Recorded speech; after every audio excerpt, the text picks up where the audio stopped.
Read by Claire Story. The moral right of the author has been asserted. This performance is owned by Magna. Chapter 1. October 1940. Bobby Bancroft tried to shut out the sound of Billy Ternant and his dance orchestra playing Music While You Work as she concentrated on the story she was typing. Don would insist on having the wireless on. After all, he said, you never knew when there might be an important announcement. If Tony or Jem, the young reporters, tried to object to the noise, which they did several times a day, he pulled rank on them as deputy editor. If the war ended this afternoon, did the editorial staff of the Bradford Courier really want to be the last to know? They were reporters, weren't they? They were supposed to have their fingers on the pulse of the nation, or as much of the nation as existed within the boundaries of the newspaper's circulation area. But the war wasn't going to end this afternoon, and it vexed Bobby no end to have the chirpy fairground jingle of Don't Dilly-Dally on the Way or Sweet Georgia Brown getting into her head and messing with the click-clack rhythm of her fingers, hitting the keys of her Remington typewriter. She didn't dare to complain, though, lest Don tell tales on her to Mr. Clark, the Courier's grumpy editor. Old Clarky, as they liked to call him when there was no chance of him hearing them, had no idea that Tony sometimes let her write his copy for him while he was out chasing down a story, which seemed to be a code for taking his girl to the pictures on the newspaper's time. All right, it was only the occasional report on a WVS cake sale or something else Tony would describe in a derisive tone as girl stuff, and yes, it carried Tony's byline and not hers, but it was real reporting work. When Bobby held the printed newspaper in her hands and saw her words right there in black and white for all the world to see, or a sizable portion of Bradford at any rate, she felt a surge of pride, unmatched by anything she'd achieved so far in her 23 years on the planet. Tony wasn't at the pictures today. He was idling back in his chair with his feet up on his desk, sucking on a capstan with his eyes blissfully closed. There was no joy like the joy of knowing other people were doing the work you were being paid to do. Eventually, he finished his cigarette, sighed deeply, and opened his eyes. "Do we have to have this racket on?" he asked Don for the upteenth time that morning, jerking his head towards the wireless. Bobby tried to ignore them, focusing her attention on the page of Pitman's shorthand she was referring to as she typed her notes up into a story. "It helps me think," Don said, not looking up from the galley proofs he was checking. "Well, it doesn't help me think," Tony said. "It gets right on my nerves." "You don't need to think, you lazy loafer. You never do any work. Why don't you write that piece for tomorrow's edition, instead of making Bobby do it?" "It's all right, Don," she chimed in quickly. "I like doing it." "That's as maybe, but it's not your job. It's his," Don said, jerking a thumb at Tony. "You're paid to type, not to write." "I can do both. I do a good job, don't I?" "Aye, not bad," Don agreed grudgingly. "Better than Tony. Doesn't change the fact he's drawing a salary he doesn't earn. He'll be for it if Clarky gets wise. I let Bobby give me a helping hand out of patriotic duty, if you must know," Tony said loftily. Don sighed and put down his blue pencil. "All right, go on. What's the gag, Tony?" "You know I can only write longhand. I get through twice as much paper as you and Jem." He adopted a superior expression. "Is that sort of waste any way to win a war, I ask you? I'm merely preserving our precious paper rations and, by the way, probably saving this place a fortune into the bargain. I should get a pay rise for being so public-spirited." Bobby couldn't help laughing. Tony relied far too much on his cheeky, chappy demeanour to get him out of trouble, but it was rather fun. Don, however, didn't join in. "Oh, war, war, war," he said, giving the proofs he was checking a disgusted look. Tell you what, I remember the days we got proper stories at this place. Murders and sex crimes and things. Really juicy stuff. Now, what's the old rag full of? Church whist drives to buy comforts for the troops. Girl Guide tableau in aid of our men who are prisoners overseas. Mothers' Union bazaars for the Red Cross. Patriotic stuff to boost morale, whatever that means. Nothing but propaganda and mindless, tedious drivel, as if there isn't enough of that in the damn cinemas. We still report on other issues, Bobby said. There are 2 murders and a housebreaking in this week. In the old days, we'd have twice that many. Not to mention that Clarkie's banned me from giving anything negative front-page space, unless it's war news. He leafed through the pages. Look at all this nonsense. Blackout times, lists of Spitfire Fund subscribers, food shortages. We can't even tell people if the sun's going to shine this weekend, in case Hitler happens to be ambling down Ivegate and stops to pick up a copy of the Courier to see if it'll be good weather for his bombers. I nearly fell asleep checking the proofs for this week's edition. Come on, it's not all that bad. A Bingley merchant has been fined for selling eggs at above the legal maximum, Don read from his proof. William R. Longbottom was reported to the Ministry of Food for selling eggs at 2 shillings 7pence a dozen, instead of the maximum of 2 shillings 6pence. Mr. Longbottom has been ordered to pay a fine of £2. How utterly, utterly thrilling. Hollywood'll probably want to make a film of it. Roy Rogers plays William R. Longbottom in The Great Eggscapade, with Trigger as his cockerel. There's no need to be sarcastic, Don, Bobby said. I wrote that bit. Well, we've a nerve calling this sort of thing news and charging people a penny a go to read it. That's what I think. Tony shrugged. It'll be over by Christmas. Then things can go back to how they were before. Oh, Lord, I hope you're right, Bobby said fervently, reaching up to smooth the red chestnut hair she'd pushed hastily into a crocheted snood before work that morning. I look a complete fright from washing my hair with soap flakes and castor oil. They'll dry it out like nobody's business. I'm dying to get my hands on a proper bottle of shampoo, but there's been none in the shops for ages. Tony shook his head. Women, always thinking about your looks. Why can't you ever think of anything important? Such as what? Such as onions. His eyes took on a faraway expression. I never did appreciate onions when I had 'em. You know, if I could get one now, if you put it right in front of me and said, there you go, Tony, it's all yours, I'd bite straight into it. No word of a lie, I'd eat it raw and cry onion-flavoured tears of joy while I did it. Bobby laughed. I'm glad it isn't me who has to kiss you then. Chance to be a fine thing, eh? Tony said with a grin, winking at her. Don was ignoring them, still staring glumly at his proofs. Just one bomb, that's all I want, he said, clasping his hands in earnest supplication. A nice, meaty blitz to go on the front page. Is that really too much to ask? You know, they've told us it'd be raining bombs around here at the start of the war. We had one night back in the summer. Then the Luftwaffe decided we weren't worth the trouble. I'm sure Goring did it just to spite me. Don made a joke of it, but there'd been nothing funny about that night in late August, when German bombs had destroyed Lingard's department store and wreaked havoc in the centre of town.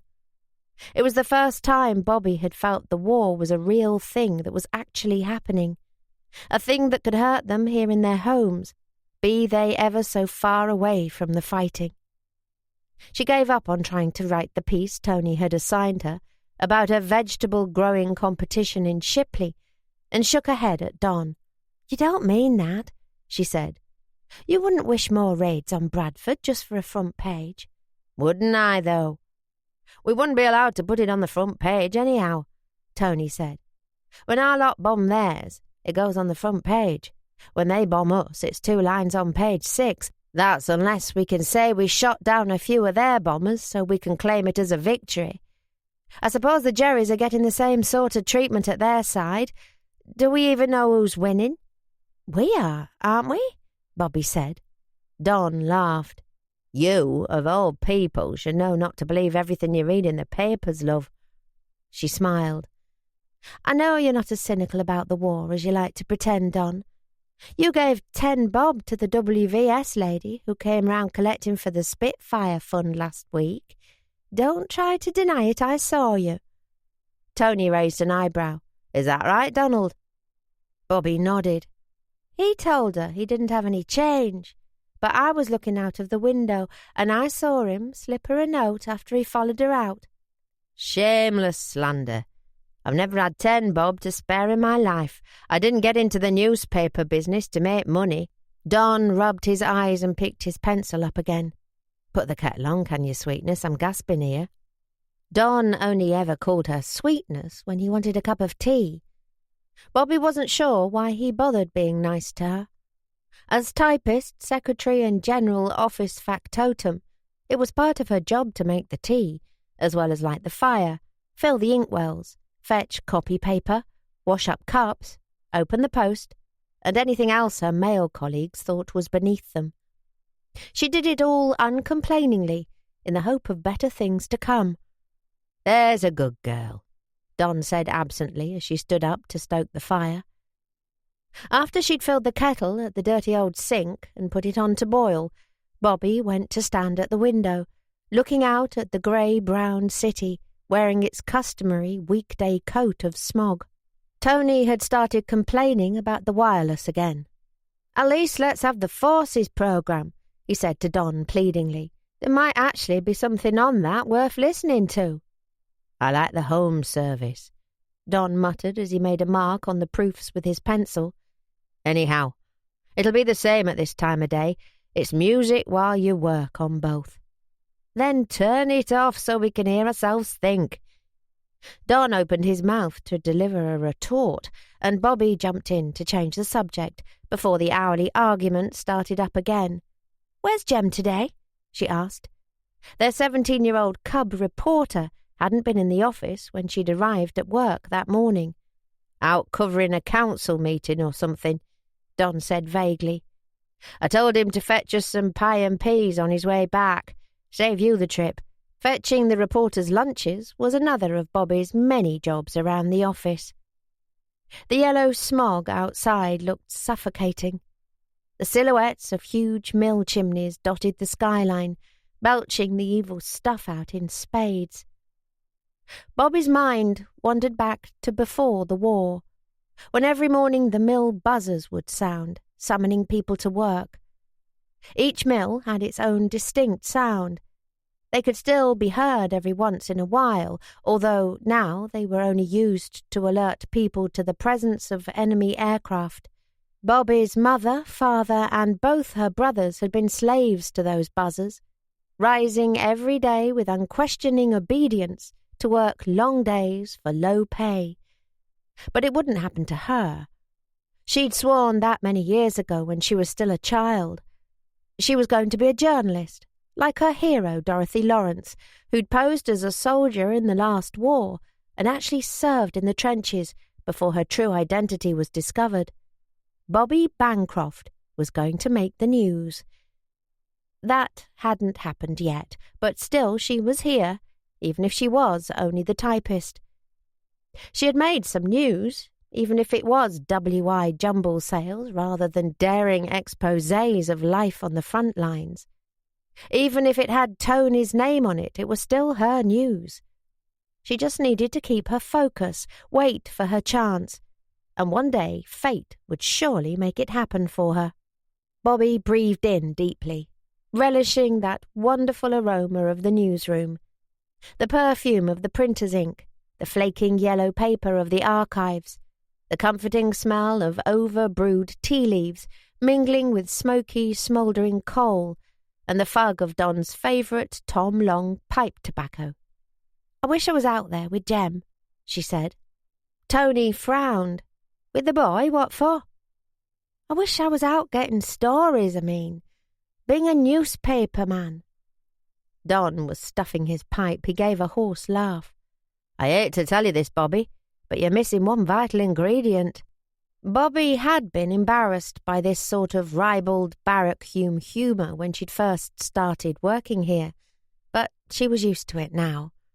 You quickly grew accustomed to how men spoke in their own spaces when you were the only girl. "You know what I mean," she said, turning to him. "Doing what you two do, that's what I want. You want to spend your life writing up council meetings and nodding off during diabolical amateur dramatics performances."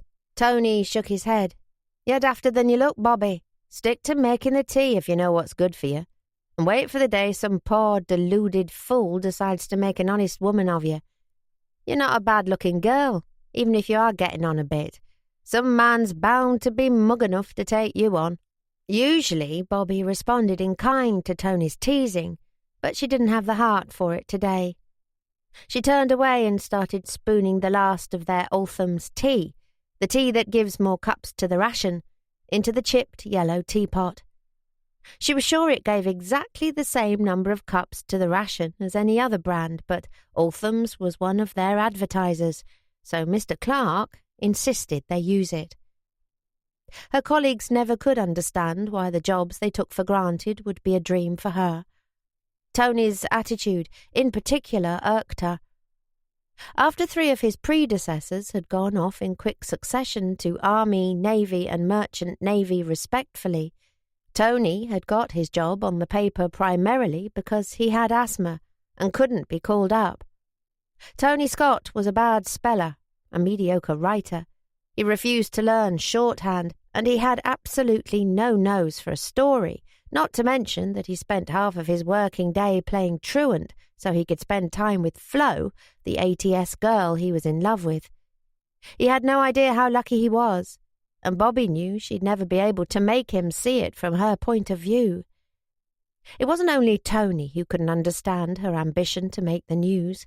Friends and family were equally puzzled. Most of the girls she'd been friends with at school were married and settled now, content in homes of their own as they tended to husbands and babies. Those whose husbands earned a good wage devoted themselves entirely to their duties as wives, while those in more straitened circumstances worked shifts in the textile mills or took in washing, as Bobby's sister-in-law Sarah did. All, however, felt they had succeeded in life. They had gained the status afforded to married women and mothers, and it was incomprehensible to them that Bobby would rather have a career than a husband. Men aspired to have careers. Women aspired to have homes, husbands, children. But while her old friends might look askance at her for her determination to remain single and make something of herself in the world of newspapers, Bobby knew, as surely as she knew her own name, that she wanted more than society had dictated was appropriate to her sex. Chapter 2. Bobby made the tea, then sat back down to concentrate on her, or really Tony's, story. But she'd no sooner put fingers to keys when someone banged the door knocker outside. "Jem's back early," Tony observed. Jem would just walk in, it must be someone else. Bobby got up to let whoever it was inside. On the doorstep she found a large brown mackintosh with a trilby perched on top. She presumed the mackintosh contained a human being somewhere among its tweed folds, although very little of them was actually visible. "Reg Atherton," it said in a voice that sounded more like a growl. "Excuse me?" "Reg Atherton, here to see Pete Clark." The folds of the haunted mackintosh parted slightly, revealing a nut-brown, weather-beaten face. "It's all right, lass, he knows me of old." "Oh." Bobby hovered uncertainly. The editor generally kept to his office, and any visitors were dealt with by the staff. Mr. Clark didn't like to be bothered by trivialities while he was working. In fact, he didn't like to be bothered by anything. He could get very cross if he was disturbed for something he deemed unworthy of the interruption. "Look, we're old friends," the mackintosh said, sounding impatient. "Let us in, can you? I'm hoarser than a toad in this damned fog." "I suppose it will be all right," she said cautiously. Follow me." Reg followed her inside. Once he was in the newsroom, he shed his voluminous mackintosh and hung it on a coat peg with his hat and gas mask box. Bobby noticed that he walked with a stick, leaning his weight heavily on it. His lame left leg trailed uselessly after his right whenever he took a step. Who was he? And more importantly, what was he? He didn't look like one of their readers. He didn't look like a resident of the city at all, in fact. If Bobby had to guess at the man's job, she would assume he was perhaps a farmer or some other country profession, except manual labour was surely impossible since the man was a cripple. His woolen trousers were worn, patched and none too clean, his waistcoat shabby and ill-fitting, and there was a distinct smell of dog about him. She couldn't imagine what he wanted with the newspaper, or why he had to speak to Mr. Clark, or indeed how her boss would ever have come to be friends with such a person. Yet Bobby couldn't help feeling intrigued by this new individual, so unlike their usual visitors, and so incongruous here in the office beside Don and Tony in their smart suits, if rather rumpled from a morning's loafing in Tony's case. Don looked up from his proofs and took his pipe from his mouth. "Morning, Reg." So the man wasn't a stranger to Don either. Bobby resolved to wheedle some information from him as soon as Reg Atherton was out of earshot. "Good to see you, Don," Reg said, shaking the younger man's hand. "The old feller in, is he?" "Aye, he's in his office. Bobby can show you up." Bobby hesitated. "Do you think that's all right?" she asked. "He told me he didn't want to be disturbed for anything that wasn't urgent." "Oh, he'll want to see old Reg," Don said, waving a hand breezily. Bobby felt this casual attitude was all very well when Don wasn't the one showing Reg up. Mr. Clark was known for his blazing rages, and Don was afraid of him as any of them when he was the one likely to be in the line of fire. She beckoned Reg to follow her and led him up the stairs to the second floor, where Mr. Clark's office was located. It took a little while for Reg to navigate the bare stone steps with his stick, but Bobby could sense he'd be offended if she offered help. "What?" A clipped, irritated voice snapped in response to her knock. She opened the door a fraction. Her boss's face was dark as he regarded her. He had a page of copy in front of him, over which hovered his dreaded black pencil. No schoolmaster's scrawl could evoke more terror in his young charges than the marks made by Peter Clark's subbing pencil. "You'd better not be interrupting me for anything less than Adolf Hitler's personal surrender," he growled. No." Bobby forced herself not to take a step back, where she'd be out of range of his glare. "I've got someone to see, Mr. Clark, a Reg Atherton. He seemed to think, that is, Don said it would be all right." Mr. Clark's face cleared. For the first time ever, she saw him actually smile. "Oh, it's Reg, is it?" he said almost brightly. "In that case, show him in." She turned to Reg and waved him into the office. He approached Mr. Clark and pumped his hand heartily. "Well, old lad, it's been too long," Reg said. "It certainly has. What brings you all the way out here from the sticks? I thought Mary must have stopped letting you out." "Business?" Reg looked glum. "I need a favour, Nobby." Mr. Clark glanced at Bobby, who was still hovering by the door. "You can go, Miss Bancroft. I'm sure you must have typing to do." "Yes, sorry." She went back downstairs, disappointed not to have found out more about their mysterious visitor. She could feel her story nose twitching. Whatever the boys said about it being no work for a woman, she knew she had a journalist's soul, and Reg Atherton had got it all stirred up.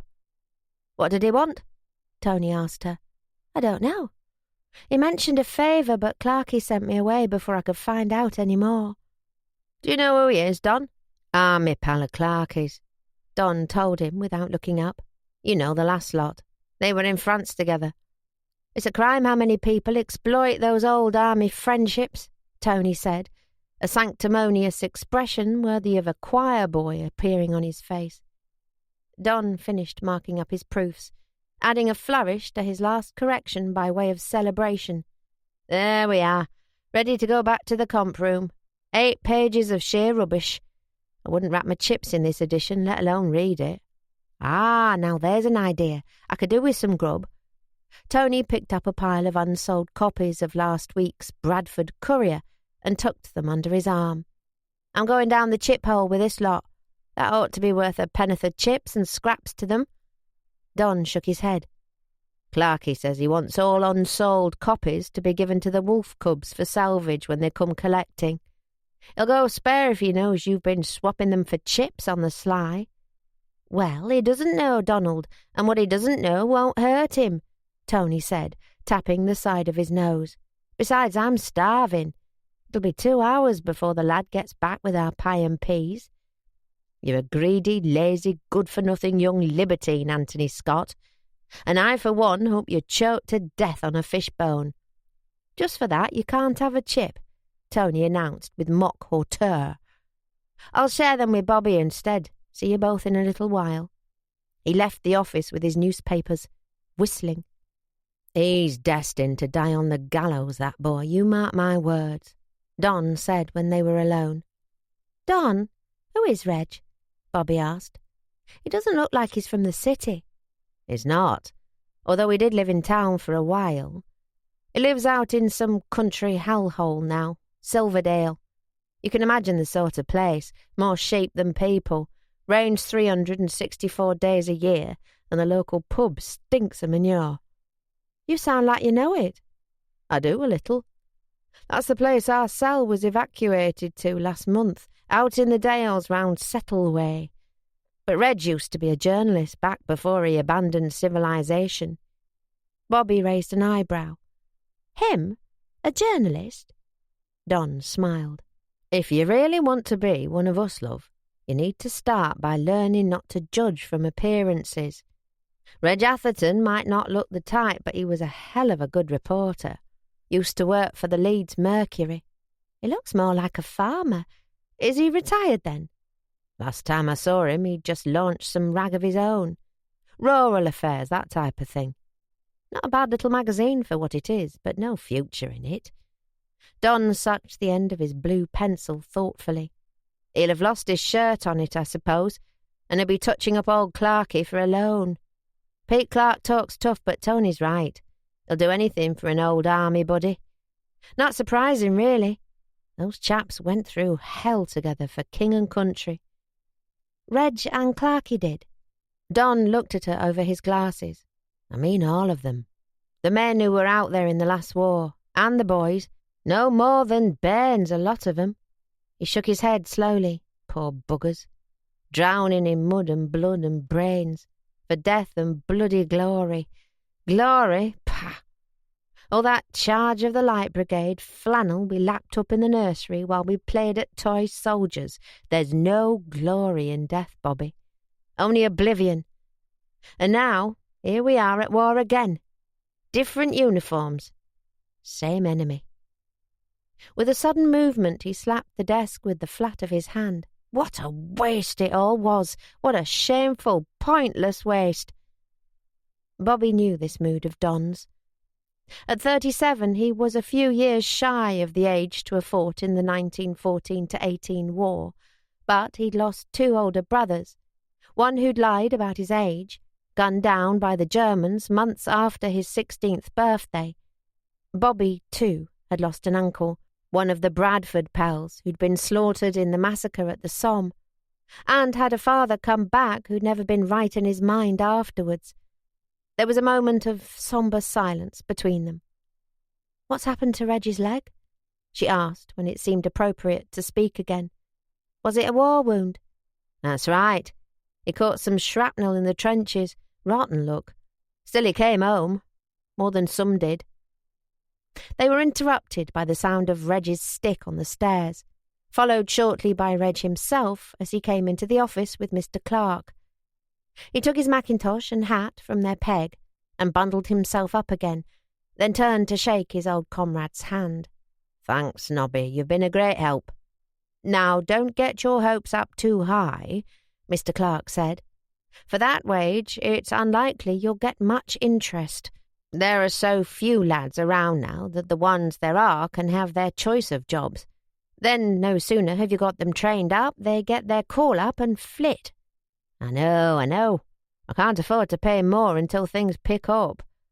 I've not got a penny to scratch my arse with at the moment, Nobby, and that's a fact. Reg gave him a hopeful look. You don't know of anyone yourself, do you? Some keen young lad straight out of school? I don't need out special. If he can type and he's got a good nose for it, it'll do for me. Mr. Clark shook his head. Sorry, Reggie. I've had enough staffing problems of my own. But if I hear of anyone suitable, I'll let you know. All right, Reg said morosely. See thee then, old lad. I'll stand you a pint when I'm next in town. Reg stomped out of the office on his good leg. Here. Mr. Clark approached Bobby's desk and slapped a scribbled note down on it. Type this up and drop the copy off with the lino, lads, can you? It's to go in the situations vacant for the next edition. No charge for it if Edna asks. Edna was the advertising manager, who had her own office in a little room above the chip shop. Mr. Clark went back upstairs to his office after further grim instructions to disturb him for nothing less than an air raid or German invasion, and Bobby glanced at the advertisement copy on her desk. Junior reporter wanted for Rural Magazine. Non-negotiable salary of 12 shillings and sixpence a week, bed and board included. Would suit youth not eligible for military service. Typewriting experience an advantage. Write with experience, typing speed and age to the editor. The Tyke Magazine, Moorside, Silverdale, Yorks. She started typing it out, smiling to herself. It seemed that fate had played her hand at last. Chapter 3. The day was creeping to the edge of the dark as Bobby walked home from work that evening. Heavy black curtains, or rectangles of beaver board, were starting to appear in windows as the hour of the blackout approached.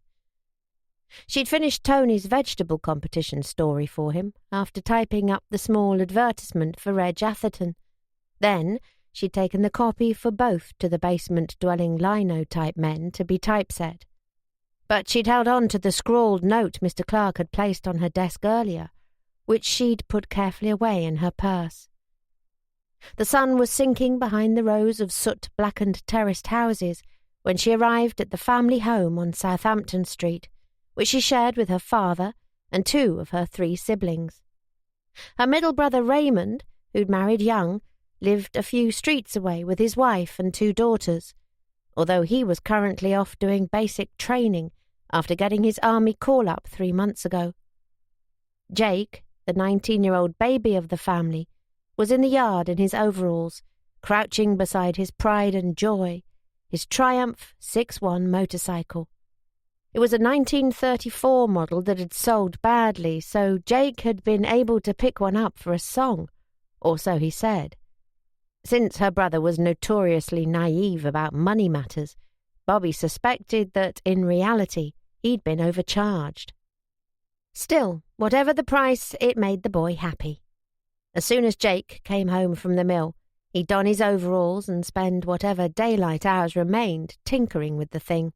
Bobby was never quite sure what he did to it, since it seemed to be exactly the same clattering, spluttering pile of tin as it always had been. But every night she found him out here, under the dimmed streetlights, oil-stained and happy, with a spanner in his hand, refusing to leave the machine until darkness finally forced him back into the house. "Hey up, Jake," she greeted him genially, ruffling his hair. It was nice to feel she could take off her work manners and use her at-home voice again. Her mam, when she'd been alive, had advised Bobby the day she'd started her secretarial training at Pitman's College in Leeds that it did a girl from a mill family no harm to act a bit posh, whether that was for the benefit of potential employers or potential husbands. The then 15-year-old Bobby had taken her mother's advice to heart, developing her workplace persona as a quiet, obedient, well-spoken young lady who ought to be taken seriously. But when she came home, her native Bradford accent was given free rein once again. "Bob, get off!" Jake shook his head impatiently to dislodge her hand, then smoothed his brill-creamed hair back into its side parting. "What you messing my hair up for? I've got a date with Nessie Tate in an hour." "Then you better get inside and clean yourself up a bit, hadn't you? You look a right state, you greasy beggar." She wiped her hands on his overalls, so the brill-cream deposit he'd left there could join the rest of his grease stains. "I'm doing it. I was just about to do it." He brushed down his overalls and stood up. "Why are you in a good mood? Did you get a pay rise or something?" "What would it matter if I had? It'd only go down Dad's throat, same as the rest of our money." "Well, what are you happy for, then?" Bobby rested a finger on one side of her nose. "Wouldn't you like to know? I just am, that's all." Humming to herself, she went inside the house. Her dad was in the living room in his shirt sleeves, poking moodily at the plate of sausage and mash her twin sister Lillian had made for his tea. The wireless set in its brown Bakelite cabinet was switched on, but it wasn't tuned, filling the room with an uncomfortable hiss. "Nobbut breadcrumbs," her dad muttered, jabbing one of the sausages. "I thought I told your mother to stop buying this rubbish, Bobby." She winced at the reference to her mam, who'd been dead now these 7 years. She knew Dad must be having one of his bad days when he forgot that. His voice was already slurred. Bobby glanced at the glass of whiskey on the table by his old horsehair chair, wondering what number it was. He could only have been home from the mill for an hour. He didn't seem to hold it like he used to these days. "It's all there is, Dad," she said, not bothering to correct the slip about her mam. It would only upset him. "It's the war. Butchers have to make the meat go further, so they mix the pork with more breadcrumbs. We're lucky to get sausages at all these days, so you should really enjoy them while you can." She approached to plant a kiss on his balding crown, which he neither welcomed nor rebuffed. "Oh, enjoy them? They've a nerve calling them sausages. Bread in a skin is what they are." He sawed the end off one and took a grudging bite. "Hand it over then, lass." "Hand what over?" "It's payday, isn't it?" Of course, that he remembered. She sighed and took her wage packet from her handbag. "I'm keeping 20 bob back for the housekeeping," she told him. "Don't talk daft. You don't need 20 bob for housekeeping. You can have 15. "It's my money." "And it's my house you're living in. Don't you forget that. I can just about manage to keep a roof over all our heads, even if I can't do a right lot else these days." He sounded stern and sad, his tongue tripping over the words and his glassy eyes fighting a battle to stay in the present. "Honestly, I need it, Dad," Bobby said in a gentler voice. "For all of us. Things cost more now because of the war." "Oh, sod the bloody war!" her dad roared, throwing his fork across the room. It bounced off the fender and came to rest on the hearthrug. "I fought in the war to end all wars. Did you know that? That's what those old buggers called it, the war to end all wars. They lied to us all, the bastards, and then they took our sausages away." It sounded like a joke, but Bobby knew her father was deadly serious. A little sob bubbled in his throat. He looked so pathetic, sitting there, so small and defeated and broken. She wished she knew of a way to comfort him that didn't come out of a bottle. Her sister Lillian appeared from the kitchen. She shot a look at Bobby, who nodded toward the fork in front of the fireplace. Silently, Lillian picked it up and took it to exchange for a clean one, while Bobby counted out 12 shillings from her purse. "Here you go," she said, giving it to her father. 12 for you, and I'll keep 18 back for the housekeeping. You can't say fairer than that. I'm sorry about the sausages, Dad. I'll try to get better, but it's not easy at the moment." He'd withdrawn back into himself now. Lillian brought a clean fork from the kitchen, and she wrapped his fingers around it for him. Meek as a child, he started cutting up his food, his eyes fogging as they stared into the distance and into the past. "I'll talk to you upstairs," Bobby murmured to Lillian. Her sister nodded and left the room. Bobby tuned the wireless to the Forces programme before she left her father to his meal, although she wasn't sure why. He was in his own world now. Whatever was playing, he'd never hear it. In the bedroom she shared with her sister, Bobby found Lillian sitting in front of the mirror. She'd taken her hair down and was running glossy auburn curls through her fingers. "I'm going to wear it in pinged ringlets for the dance on Friday, like Mrs. De Winter has hers when she wears Rebecca's ball gown," she announced. Rebecca, and how to look more like Joan Fontaine, was Lillian's current obsession. "What do you think, Bobby? Will it suit me?"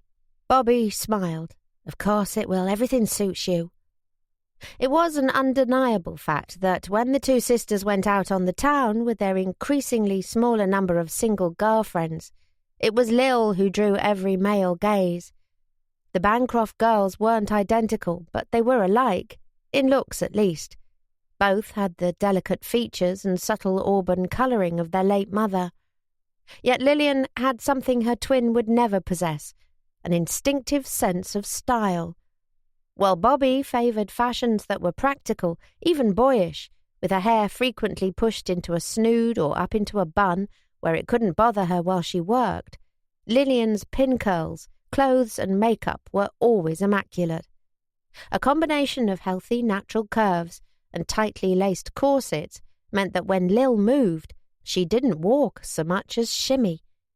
One thing they did have in common was that, like Bobby, Lillian was committed to remaining single, for a little while at least.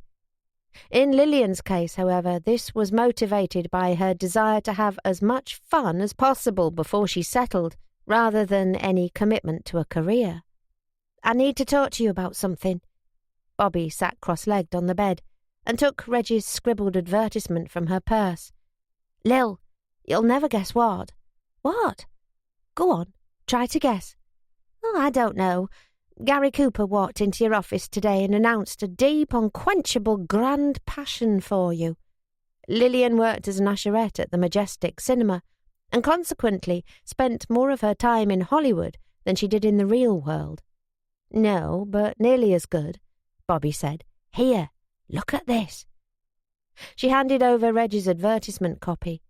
Lillian read it, her smooth white brow puckering as she pondered the words. "I don't understand, Bobby," she said at last. "You don't mean you want to send in an application?" "Of course I do. Why not? You know, this is what I've always dreamed of. It has to be fate, that it landed in my lap like this."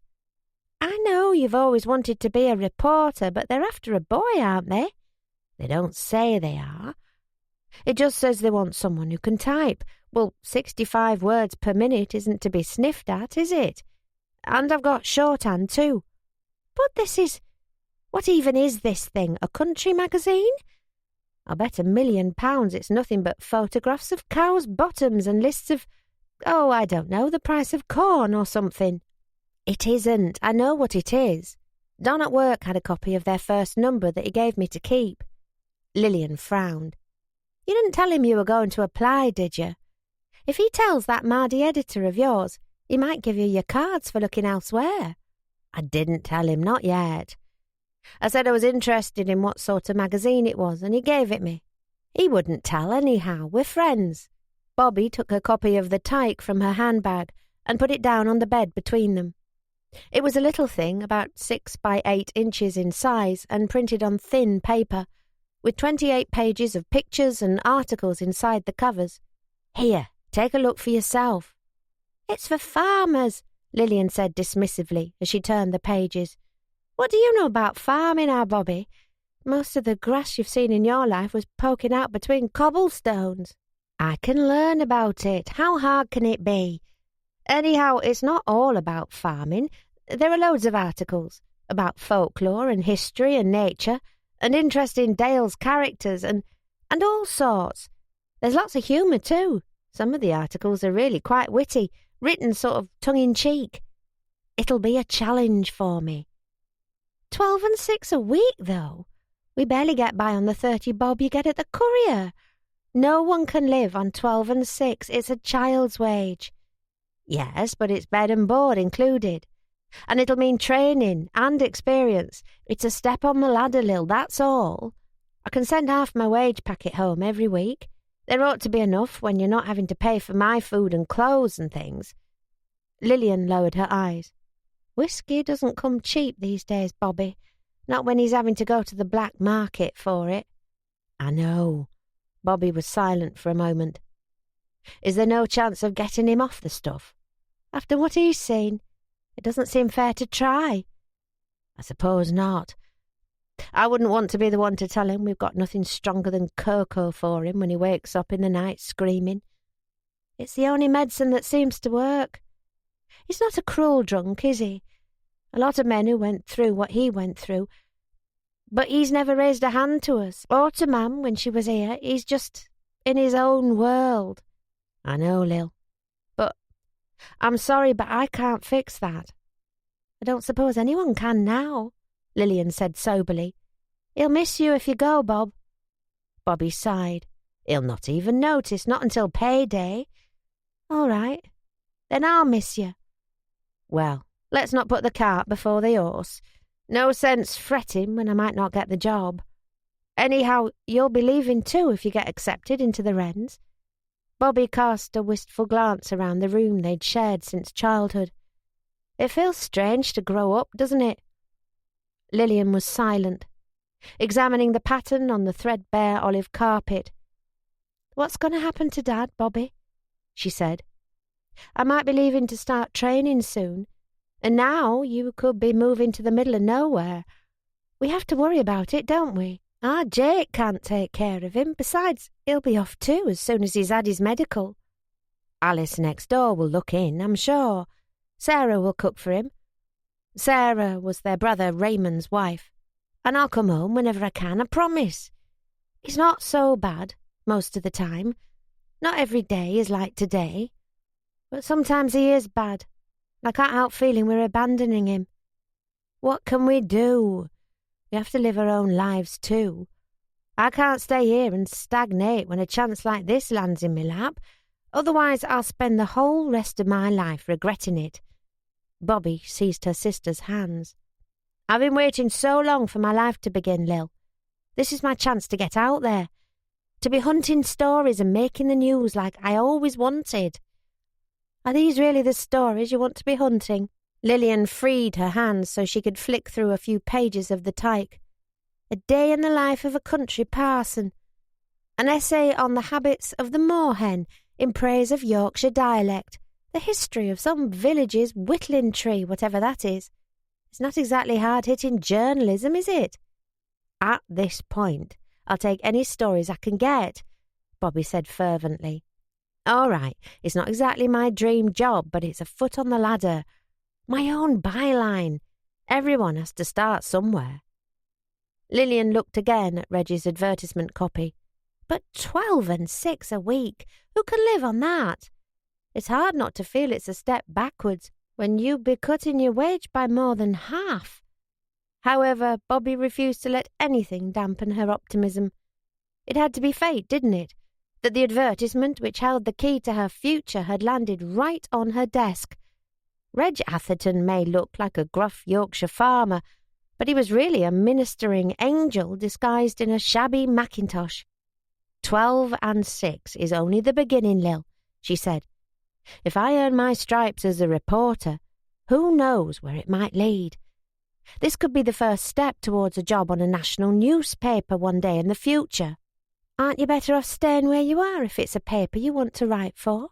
Lillian cast another scathing look at the magazine. This isn't news. There are more opportunities for me at the Tyke than at the Courier. Clarkie wouldn't let me write for the paper if I worked there for 100 years. At least, not unless I can magically transform myself into a man. Lillian smiled. Like your hero, what's she called? The lady journalist who disguised herself as a soldier. Bobby smiled too.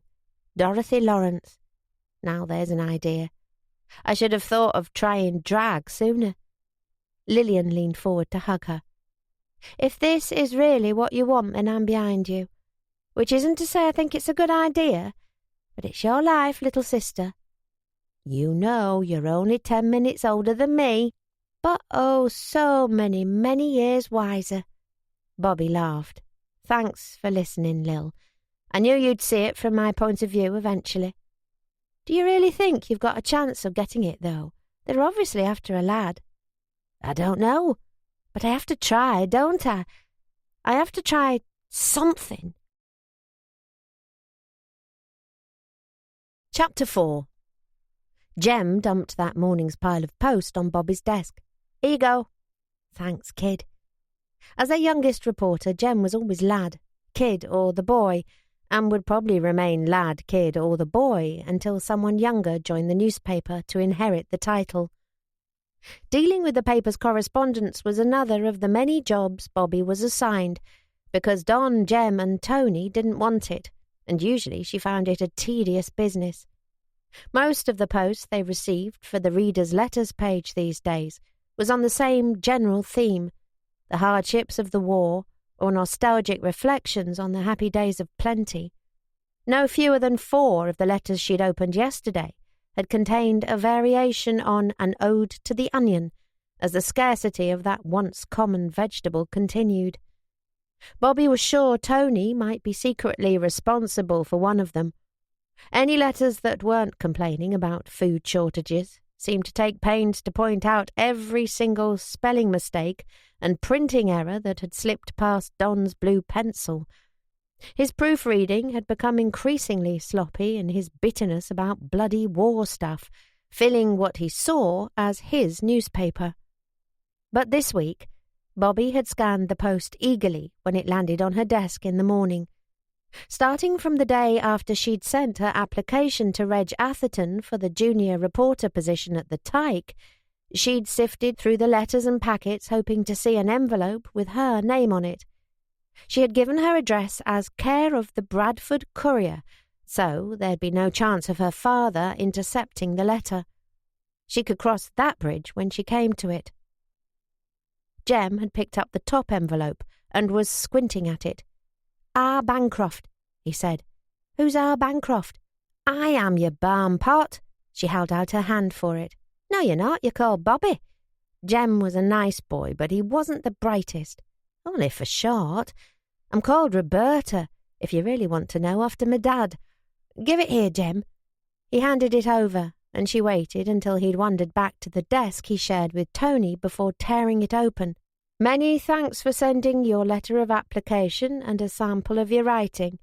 Mr. Reginald Atherton, editor, The Tyke, would like to hereby invite you to attend an interview at the magazine offices at Moorside, Silverdale, Tuesday week at 3 p.m. She only barely suppressed a squeal, covering her mouth with the letter. Don looked up from the story he was working on. "What the hell was that noise?" he said in an irritated tone. "You're not going hysterical, are you? The thing I always liked about you, Bobby, was that you weren't one of those squealing, squawking women. Bloody annoying to have them whimpering all over the place when you're trying to work." "I'm not going hysterical. It's someone sent in a good joke for the paper." "All right.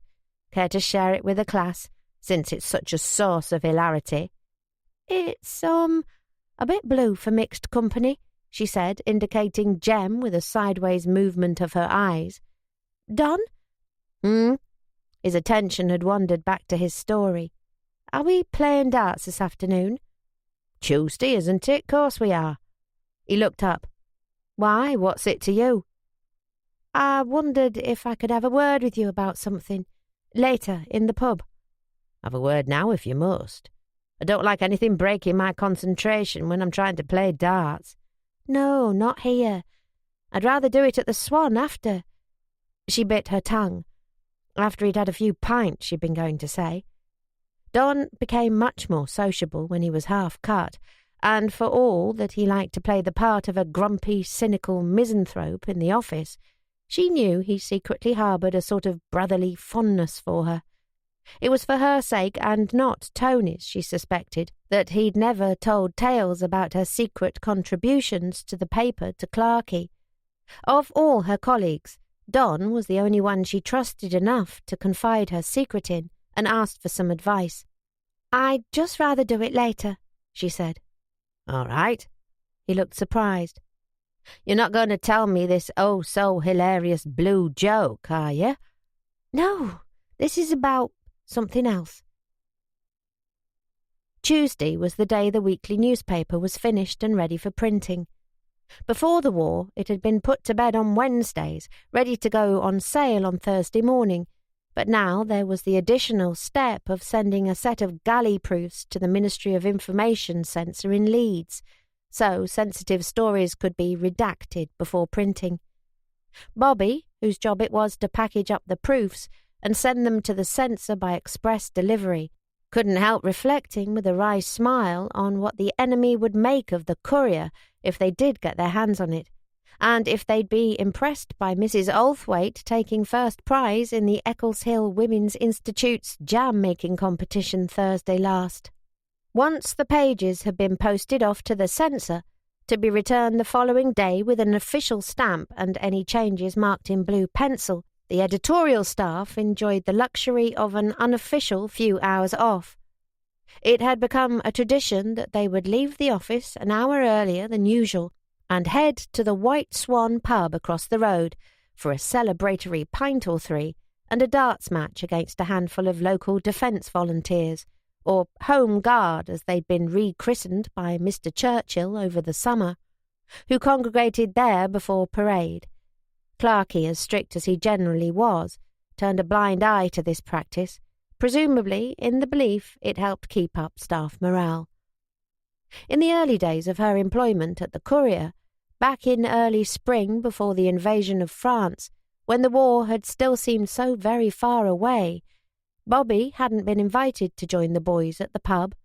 She kept herself to herself in those days, quietly getting on with her work, but alert and observant to what was happening around her as she endeavoured to learn what made a newspaper office tick. Her colleagues, for their part, had regarded the woman in their midst with a wary detachment at first.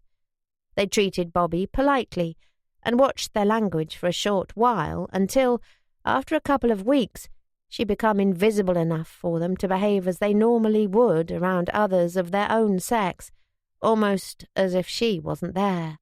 It had been Tony who'd made the observation one Tuesday in the office that Bobby had a good arm when he'd noticed how she always got her crumpled waste paper into the basket on the first throw. He'd asked her to join them for darts that afternoon, and, after acquitting herself well, for a girl, as Tony felt obligated to remind her in case she got ideas above her station, she'd been officially invited to join the Courier's darts team. Now, nearly 8 months later, the men at work accepted her.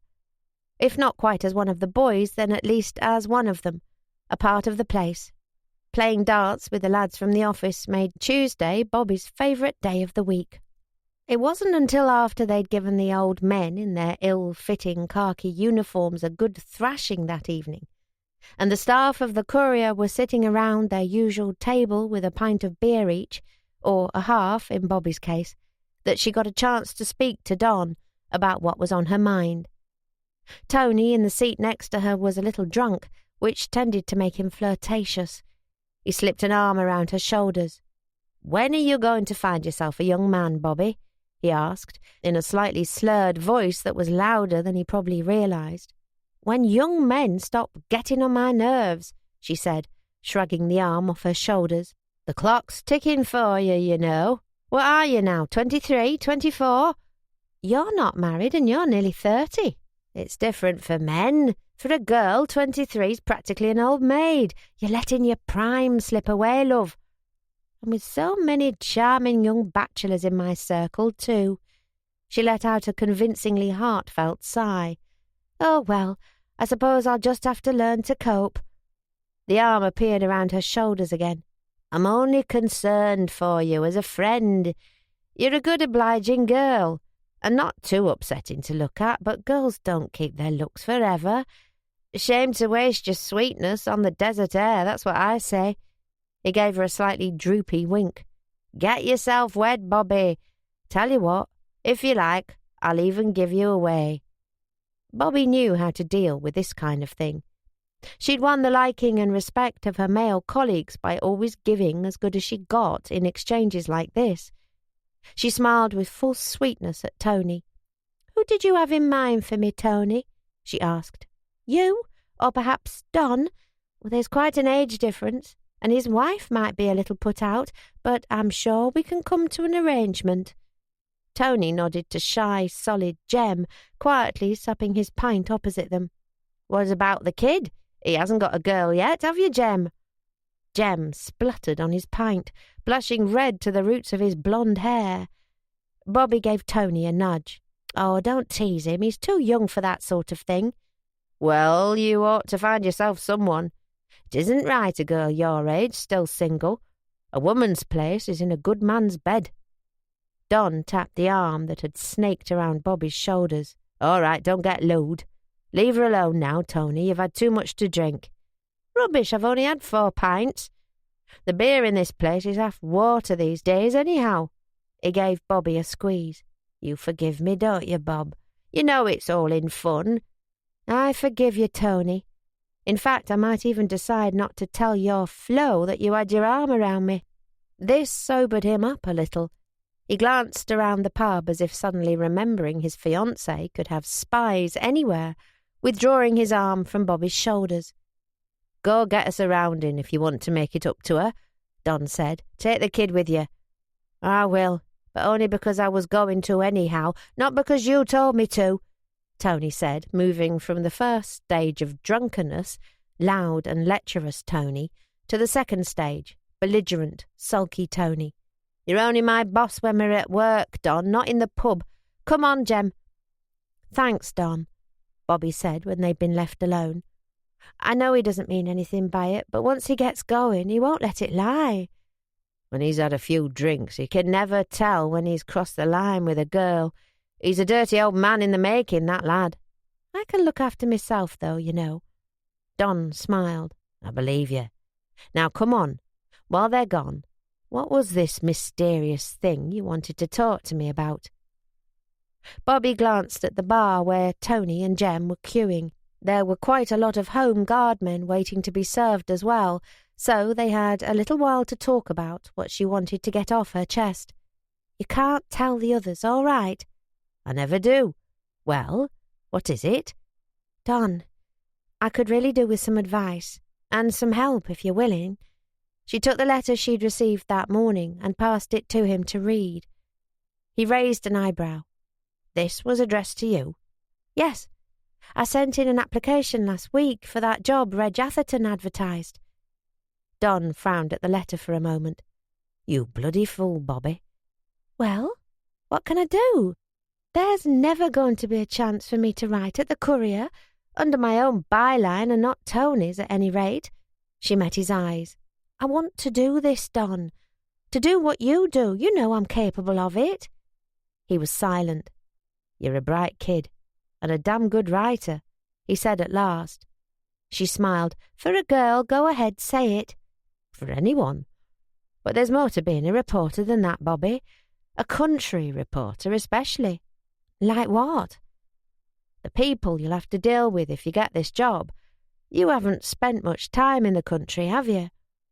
Like most city folk, Bobby occasionally went for walks around the rural areas that surrounded the city, Shipley Glen and the moors at Baildon. That was certainly the countryside, but it was close enough that it felt in many ways like an extension of her hometown, a kind of urban park. It brought a sense of freedom, being out there in the wide open spaces, where you weren't hemmed in by the dark, clustering buildings of Bradford. But there was also the reassuring sight of the mills in the distance, to remind you that home was no more than a hop and a skip away. Bobby sensed these day trips to local pleasure grounds weren't what Don had in mind when he referred to the country. "Not really, no," she said. "My stepfather was a Wensleydale man. The Dales folk aren't like us, Bobby. They've got Norsemen in their blood. For hundreds of years they've had to work that isolated land in all weathers, in prosperity and poverty, until they became all but part of it. They're chapel folk mostly, hard, solitary and austere, and they don't take to outsiders, even to the 3rd and 4th generation." He paused as he let the picture he'd painted sink in. I wouldn't take Reggie's reporter job for 100 guineas a week, let alone 12 and 6. Are you saying the people there won't like me?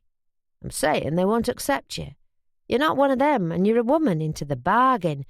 A woman journalist is rare enough in the city, but you'll be a sideshow out there. You'll never get them to take you seriously. Then why would Reg Atherton want to interview me at all?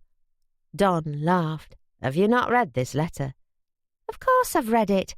I read it at my desk this morning when you started accusing me of being hysterical. Obviously not very carefully.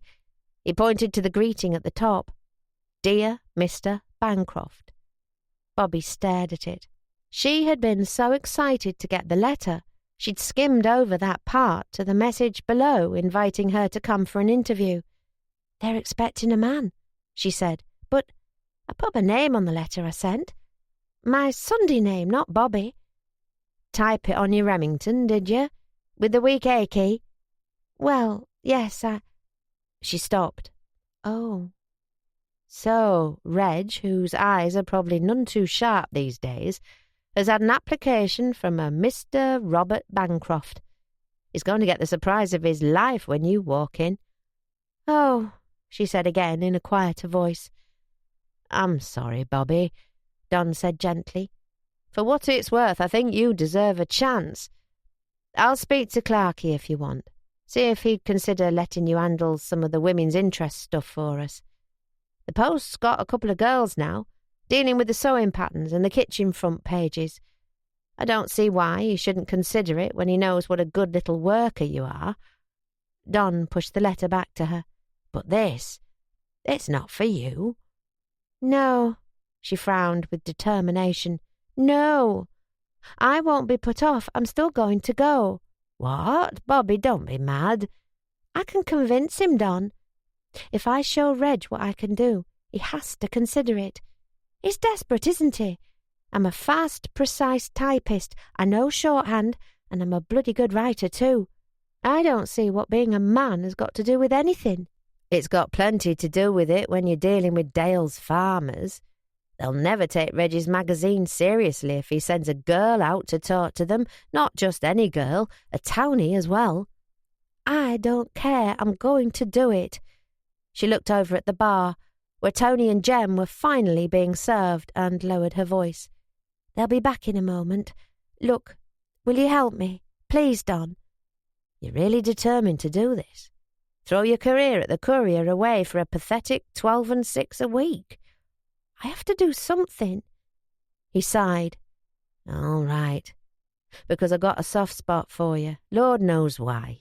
I'll cover for you to Clarkey if you want to pretend you've got a headache or something and leave early next Tuesday.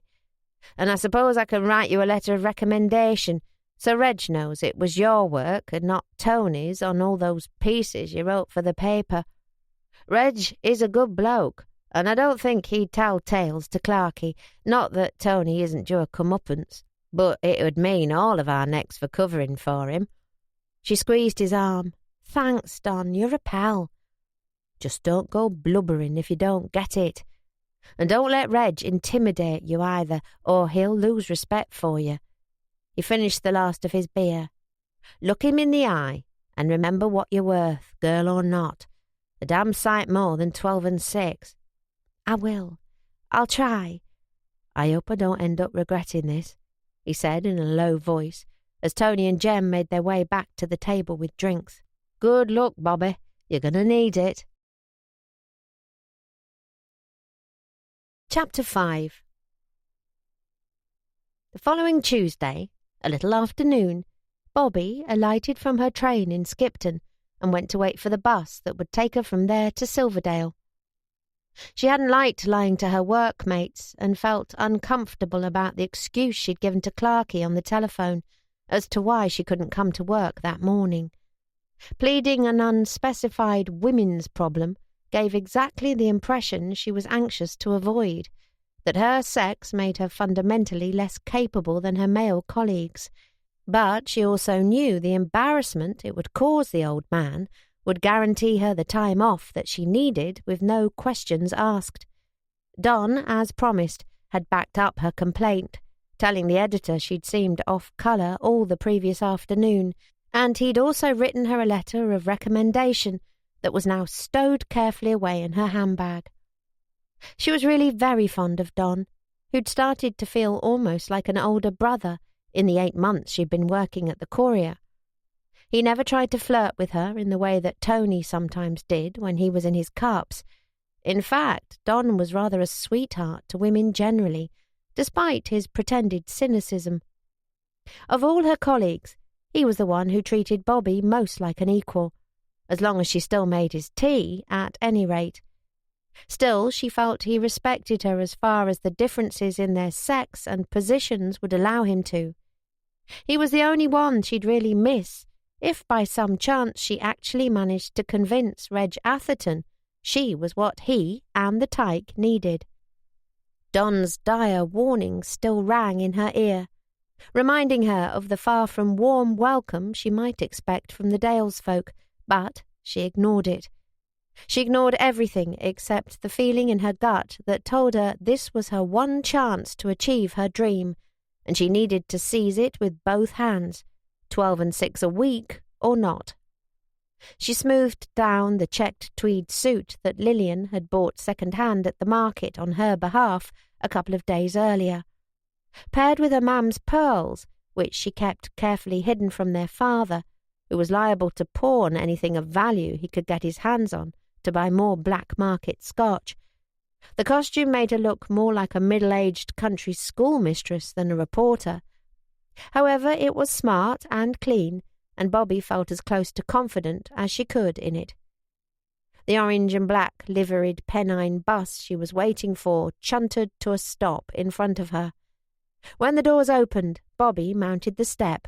"One to Silverdale, please," she said to the elderly driver. "Nay, can't take thee there." She frowned. "This is the Settle bus, isn't it? I understood I needed to catch this for Silverdale." "Aye, close as they'll get," the man muttered, not turning to face her. "But I can't take thee there." She waited, but apparently that was all the information he was willing to volunteer. "How close do you go?" she asked. "Bull and Heifer pub, some 2 mile from village." 2 miles? How will I get the rest of the way?" "Most folk use their feet." He finally looked at her, curling his lip at her smart tweed suit, pearls and brown leather court shoes. "Or if thou's too fine to walk, happen the coal man'll take thee the rest of the way for a consideration." "All right." Bobby was starting to feel extremely nettled by the man's unhelpful attitude. "In that case, what's the fare to the Bull and Heifer?" "9pence." "Here you go." Bobby paid the 9pence, took her ticket, and went to sit beside a solid, middle-aged lady in a headscarf, with a poodle swaddled in a blanket on her lap. Bobby really hoped the bus driver's surly attitude wasn't a flavour of things to come. She had been nervous when she'd set off from Bradford that morning, but excited too, even confident. It had felt as though she was vibrating with anticipation as she had carefully dressed herself in her new suit, pinned back her hair, tucked Don's letter of recommendation and the letter from Reg Atherton into her handbag, along with some samples of her work on the newspaper, and hopped on a tram bound for the railway station. But now, as she looked out at the gloomy autumn drizzle with the old dalesman's unfriendly demeanour still rankling, she felt her spirits becoming depressed. She'd invested everything, all her future hopes, her dreams of becoming a journalist, in this single opportunity, convincing herself it must be fate, finally stepping in to help her place her foot on that first rung of the ladder. But what if she was deceiving herself? She knew it was someone male Reg wanted, and his letter had made it clear he was expecting a man to arrive at his offices at 3 o'clock today. He might well slam the door in her face when he realised he'd been made a fool of. And worse, he might tell his old friend Peter Clark of the fib Bobby had told that morning at work, which could, in turn, cost her the newspaper job. For all its frustrations, it had a lot of good points, and the wage wasn't bad compared to what she could earn in the mills. She liked all of her colleagues most of the time. She'd even grown attached to Tony, with his laziness and doomed get-rich-quick schemes. If there was a chance she could be throwing that away for a job she had no hope of getting.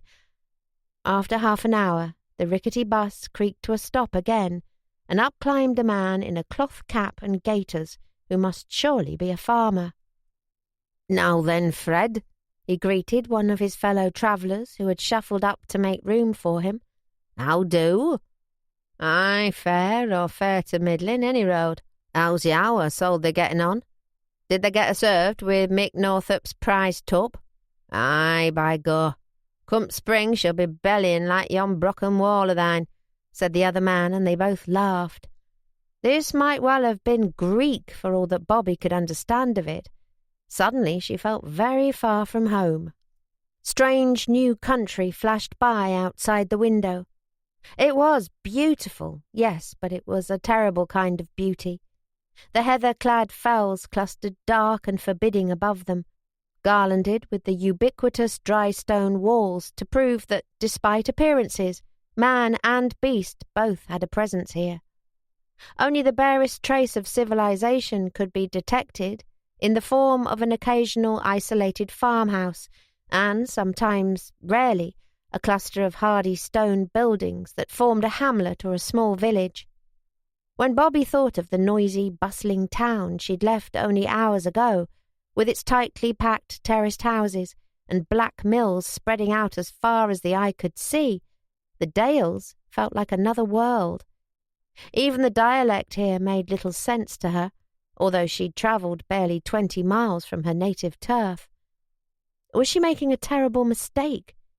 Should she alight at the next stop, wait for a bus that could take her back to Skipton, and forget all about her absurd attempt to become a country reporter?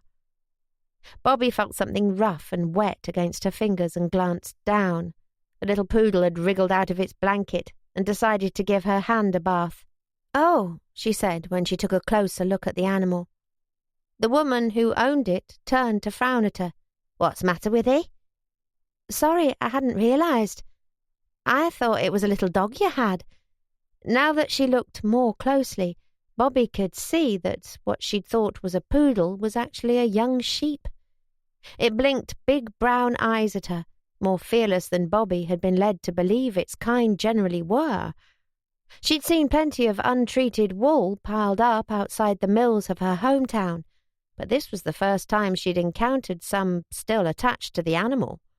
She'd never met a live sheep before. It seemed so clean and so alive. "Nay, he's a Swedish Cheviot hog," the woman said in a scathing tone, as if this should be obvious just from looking at the beast. Bobby had no idea what a Swedish Cheviot hog was. Some sort of pig, she would have assumed, but while her knowledge of farming was admittedly slim, she was certain this was definitely a sheep. "Does he often go around by bus?" she asked. "Aye, well, I've got to get him to vet some road, haven't I? He's been badly with his legs these last 2 days, the woman said. She spoke with that same resentful belligerence the bus driver had displayed. Were all Dales people like this? Don had described them as austere and unwelcoming to strangers, but Bobby hadn't expected them to be quite so unreasonably hostile as this. "I didn't mean any offence," Bobby said in a conciliatory tone. "I was just a little surprised. I haven't travelled much in the country."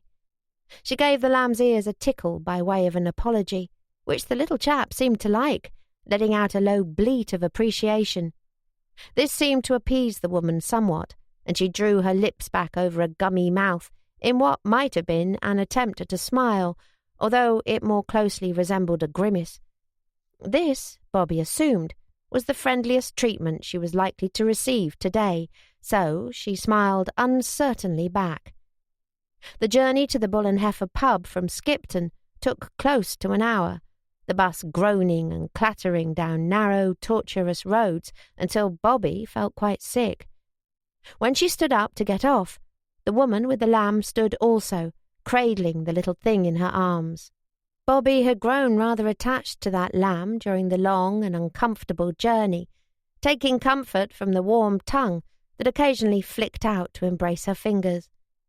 On a bus full of strangers who felt entirely alien to her, the little licks had seemed like a friendly gesture, and Bobby had felt her subdued spirits start to rise slightly. She had almost asked the farmer's wife, she assumed that's what the woman must be, with her hard, weather-lined face framed by a simple worsted headscarf, if the lamb had a name, but had stopped herself, thinking this was probably a foolish question. Farmers were unlikely to name their lambs, she assumed.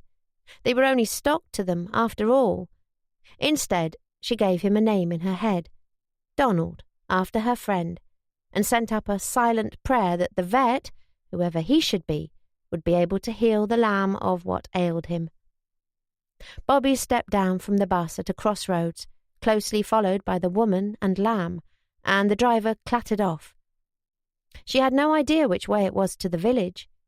There were no signposts any more, not since they'd all been removed the previous summer to bamboozle any marauding Germans who might find their way to British shores. Bobby glanced at the pub, wondering if this was where the mysterious coalman could be found. The Bull and Heifer wasn't much like Bobby's idea of a pub, appearing to be a stark, forbidding sort of place, with little of warmth or welcome about it. It made her long for the cosy snug of the White Swan, where later on her colleagues would gather without her for the weekly darts match against the Home Guard boys. Storm clouds rolled across the glowering sky, and Bobby wished herself with Don, Jem and Tony, safe back at home. "Excuse me for asking, but do you know which road leads to Silverdale?" she asked the woman with the lamb. The woman turned to scrutinize her. "What's thou wanting to go there for?" she asked in a surprised tone. At least, Bobby thought there was a slight inflection that could denote surprise. The Dales people seemed to betray little emotion in either their voices or expressions. It made them very hard to read. Bobby wondered how big the Tykes' offices were, and what sort of building they might be located in. It didn't seem to have occurred to this person that the magazine must be her destination, although there was surely no other reason for her to be visiting a village so removed from civilization that it was 2 miles from the nearest bus stop. Hunger was starting to gnaw now as well. She hadn't had any dinner. It was only then that Bobby realized she'd left the packet of luncheon meat sandwiches Lillian had made for her on the bus. "I've got an appointment to keep with a man there," Bobby said. "I mean, a business appointment," she clarified hastily, seeing how the woman's brow knit with disapproval. "I never heard of no business appointments going on in Silverdale," the farmer's wife said, radiating suspicion. Bobby was sure the stolid daleswoman must have decided she was some sort of debauched good-time girl, here to bring depravity to the God-fearing folk of Silverdale, although she was certain such women were very rarely dressed in tweed suits and pearls. Nevertheless, the farmer's wife pointed out the dirt road that ran alongside the pub, winding through the fields and away to the distant fells. A cluster of houses was visible some miles in the distance. "That's village on. If the bides a spell, coalman'll be by. He'll allus take folk down for a consideration." "What is his consideration?" "A pint of mild in the Golden Heart is his usual fee." The woman fell silent again, scowling into the distance with Donald the lamb bleating softly in her arms. From this, Bobby assumed she, too, was waiting for the enigmatic coalman, and waited in silence likewise. The time was now 2:15, and Bobby was in danger of being late for her appointment with Reg Atherton. Had she realized how difficult the journey was going to be, she'd have set off earlier in the morning, but it was of no use regretting that now. She was starting to wonder if this whole plan had been cursed from the very beginning. Chapter 6. It was no more than 1/4 of an hour later when what appeared to be a very elderly horse plodded into view, pulling a soot-blackened wagon. The horse was being driven by an equally soot-blackened man, who halted beside them, grinning with pearly white teeth. "Where are you two bound?" he asked jovially. "I'm going to see Charlie Atherton in village," the woman said, climbing into the back of the wagon. Bobby's ears pricked at the mention of the name. This must be the vet the woman had told her she was going to see. Was he some relation of Reggie's? A son, perhaps? "This young lady's going same way," the woman told the coalman. "She's going to a business appointment." Her tone dripped with disdain. "Aye, I'll take you for a consideration," the coalman told Bobby. "A pint of mild in the Golden Heart pub, I know," Bobby said. "Aught value thereof?" "That's 8 pence in these parts." "I'll make it a shilling if you can hurry. I'm rather late." The man stared as if he wouldn't know what to do with such unimagined riches. "Climb up, then," he said. "I'll go quick as I can, but you must mind Toss can only go so fast. He's on his last legs, poor old lad." Bobby eyed the coal wagon with distaste. The woman with the lamb in her arms had settled herself comfortably on a pile of coal, seemingly unperturbed by the dust that got into Bobby's lungs and eyes, making her cough. After hesitating a moment, Bobby climbed onto the wagon, but opted to remain standing. Her tweed suit, so neat when she donned it that morning, was crumpled now from the long journey, and there was mud on the heels of her court shoes. Bobby was also aware that, thanks to Donald, she now smelt faintly of sheep. If possible, she wanted to avoid arriving at the Tykes' offices in an even more dishevelled state than she was in already. If she snuggled down in the coal wagon, as the farmer's wife was doing, she was liable to look like a chimney sweep by the time she arrived in Silverdale. Bobby stumbled as the rickety wagon set off, half crouching to steady herself by clutching the side. The woman's lips twitched with amusement. "Sit this end down, lass," she said. "There can't be stood all the way there." "I need to keep my clothes clean for my appointment." "Clothes made to keep clean aren't clothes for out here." "I'm starting to realise that." Bobby looked over her shoulder at the coalman as the wagon jolted along the stony track at a leisurely pace. "Is it not possible to go any faster?" "Nay, I told you Toss can't do it, not at his age. Got the rheumatism." "That needs to get a bit of black pepper and willow bark on him," the woman said, with authority. "Mix some in a bread poultice and get it on his joints every night after there's rubbed him down. Worked wonders for our old Dre, and my Alf too." There followed a long conversation about home remedies for various aches, pains and ailments that was only half intelligible to Bobby. She concentrated on trying to stay semi-upright and as free of black smudges as was possible when travelling by coal wagon, all the while with her eyes fixed on the little cluster of dots in the distance that gradually grew larger and larger until it became a village. The coalman's rheumatic old horse had a top speed, it seemed, of about 4 miles per hour. It was some half an hour later that the wagon finally crossed an old cart-horse bridge over a rocky, chattering beck and entered the village. It slowed to a halt in front of a whitewashed coaching inn that looked like it must date from at least the time of the Tudor kings and queens. There was an old stone well outside the pub with an empty pram beside it. A well-built young man with dark curls and a rather languid air was idling against the well in his shirt sleeves, amusing himself by throwing in small pebbles over his shoulder to make a splash at the bottom. He straightened up when he saw the wagon approach, smiling warmly. "Well, and is this my patient?" he asked when the woman with the lamb alighted. For the first time in their brief acquaintance, Bobby saw the woman's face light up with a full, warm smile. "It is," she said. "I only wanted him to see thee, Charlie Atherton. My Alf wouldn't have another vet touch our beasts, and nor will I. If any soul can fettle him, it's thee. It's his back legs, see?" Bobby settled her debt with the coalman while this conversation went on, handing over the promised shilling in spite of the slow journey. Then she climbed out of the wagon and waited. Whatever relation this Charlie was to Reg, she was sure he could help her find the Tyke offices. And he didn't speak in a dialect so thick she'd need a translator to understand him, which was also a benefit of getting to know him. "Backlegs, is it? I have an idea of what that might be," Charlie said to the woman. "Hand him over and go get yourself and Bert here a drink. You must have had an uncomfortable journey. I'll take this lad back to the surgery and have a look at him, and then I'll bring him back to you in a trice." The woman regarded the inviting open door of the Golden Heart with longing in her eyes. "I wouldn't say no to a pint of milk stout, now thou mentions it." She handed Donald over and departed with the Coleman for the badly needed drink, while Charlie tucked his charge into the pram. Donald looked rather comical, swaddled up like a baby with his little sheep's face blinking up at them. Anyone who leaned over the pram to coo at the infant within was going to get the shock of their life. When he was done, the young vet straightened up and turned to look at Bobby for the first time. He frowned now that he examined her properly. "You can't possibly belong here," he said. "Are you lost?" "I am a little," she said, smiling awkwardly. "I'm also rather late. Can you point me in the direction of Moorside? The Tyke offices?"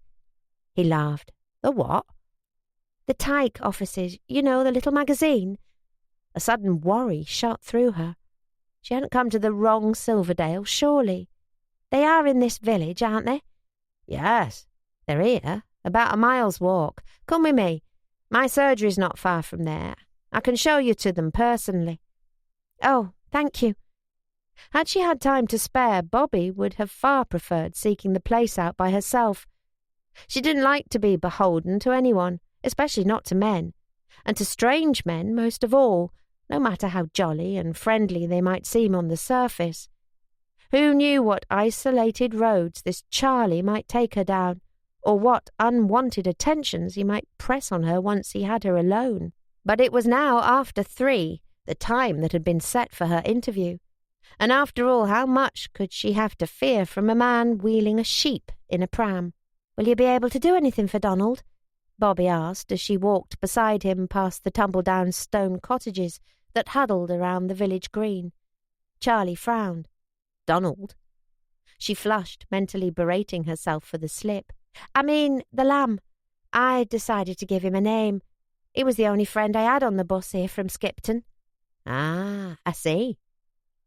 "He's a Swardy Cheviot hog," Bobby said, anxious to demonstrate her newly gained farming knowledge. Charlie smiled. "And what is a Swardy Cheviot hog?" "Don't you know?" "I know. I only wondered if you did." "It's a sheep." "That's right, a young one. A hog is a lamb between weaning and its first clipping. This little one's a cross between 2 breeds, Swaledale and North Country Cheviot." He leaned over his pram to tickle Donald between the ears. "Well, don't worry. I need to give Donald here a full examination, but from old Mrs. Allison's report, I suspect there's nothing more serious ailing him than early-stage selenium deficiency. 1 injection and your little friend will soon be grand again." He glanced at her. "Do I detect you're not from these parts?" "No, I'm from Bradford." "What brings you to see old Reggie?" "A job. At least, I hope so. He advertised in the Bradford Courier for a junior reporter." Charlie's eyebrows lifted. "Are you serious?" Bobby smiled awkwardly. "I know. I'm not what he was expecting. But he invited me for an interview, which means he must think I've got the skills to do the job. And he wouldn't have to worry about me being called up. So I've got that in my favour." "I think you'd give him plenty of other things to worry about." Charlie skimmed her figure before his gaze darted to her ringless wedding finger, then quickly away again. "You'd really be willing to work for that salary? Reggie had in mind a lad just out of school." "I want to be a journalist, and if that's what it takes to become one, so be it.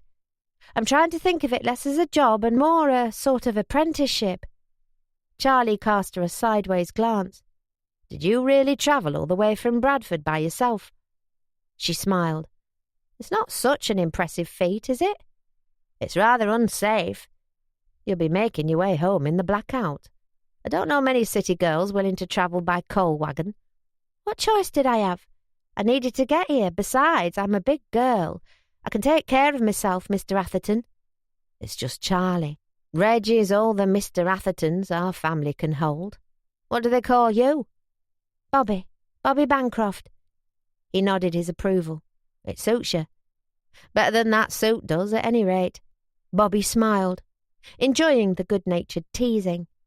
It reminded her of the boys at work, putting her instantly at ease around this stranger in a way no attempt at charm or chivalry would have been able to do. "This suit is my ticket to gainful employment, I'll have you know," she told him with mock indignation. "Oh, I'm sure Reggie will be impressed. He can't resist a woman in tweed." Bobby looked at him as they walked, trying to trace any similarity to the man she'd met at the courier offices that day.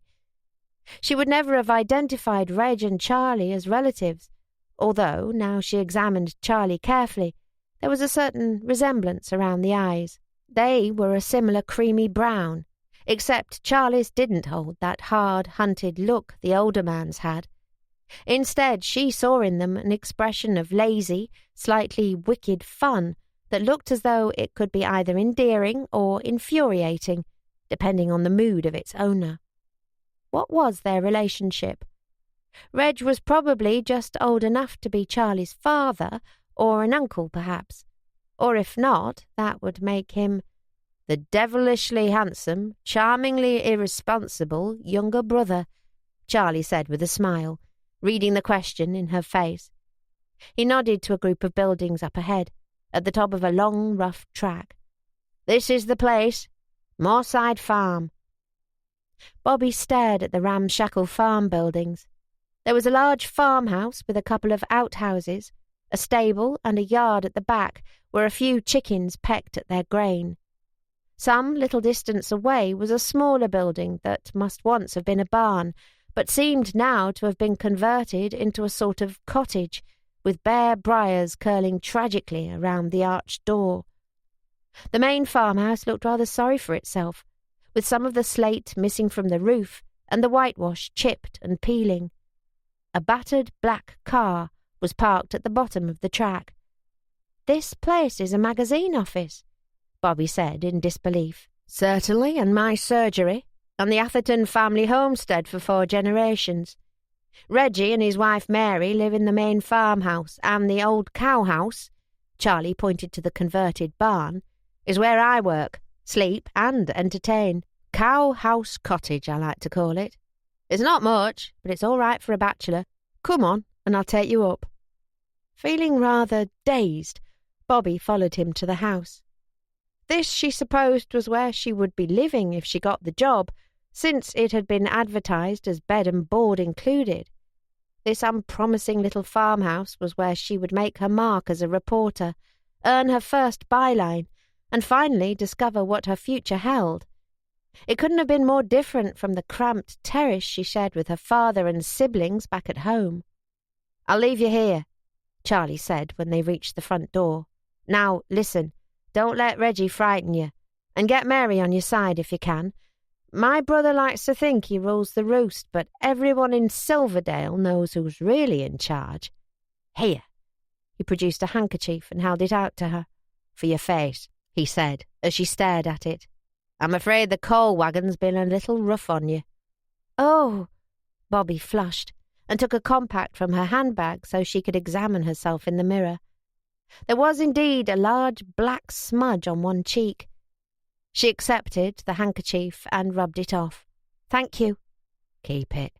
Maybe it'll bring you luck," Charlie said as she offered him the handkerchief back. "I bet get young Donald here on the mend. I hope you get the job, Bobby Bancroft. I'd like to see some more of you." He walked off in the direction of the barn cottage that was apparently both his home and his veterinary practice, pushing the lamb snuggled contentedly in its pram. Bobby took a deep breath and knocked on the farmhouse door. It was answered a moment later by a plump, motherly sort of woman, although there was a sparkle of keen intelligence in her blue eyes that told Bobby it wouldn't do to underestimate her. "Good afternoon," Bobby smiled uncertainly. "Sorry I'm late. Mr. Atherton is expecting me, I think." "I'm not sure he is, love. He's got an appointment this afternoon." "Yes, I know. It's me. I'm the appointment, I mean." She opened her handbag and presented Mrs. Atherton with the letter inviting her for an interview. "There's been rather a muddle. I didn't realise it at first, but I believe Mr. Atherton might have mistaken me for a man. I'm Roberta Bancroft." "Oh," the woman said, looking somewhat bewildered by this turn of events. "Well, in that case, I suppose you ought to come in. Reg is in the parlour on that infernal clattering machine of his." It became clear to Bobby, as she followed Mary Atherton through the farmhouse, that the tyke was very much a cottage industry. Piles of magazines filled every spare corner. The lady of the house had attempted, not very successfully, to make them blend into their surroundings, with the addition of crocheted doilies and vases of flowers placed on top. Bobby could sense the frustration that came of being a housewife forced to share your home with your husband's pet project, and Mary seemed to have channeled all of it into flower arrangements. Mary gave the door of the parlour a cursory tap, then beckoned Bobby to follow her. Reg was in there sitting at his typewriter, his stick leaning against the desk next to him. A couple of very large grey dogs, wolfhounds or something, lay at his feet. One lifted its head lazily to blink at Bobby as she entered, but it didn't look particularly interested in who this new person might be. "So he's here at last, is he?" Reg said in his gruff voice, not looking up from his typewriter. "I hope this isn't a typical example of his timekeeping." "I'm afraid there's been something of a muddle, Reg," Mary said. Reg looked up and frowned when he saw Bobby. It seemed to take him a moment to place her. "You're that girl of Nobby Clark's," he said at last. "The one as does his typing for him." "Yes, that's right," Bobby said. "We met a few weeks ago when he came into the office." "You look like you've been dragged through a hedge by your hair, lass. What brings you out here?" You advertised a job with us, for a junior reporter."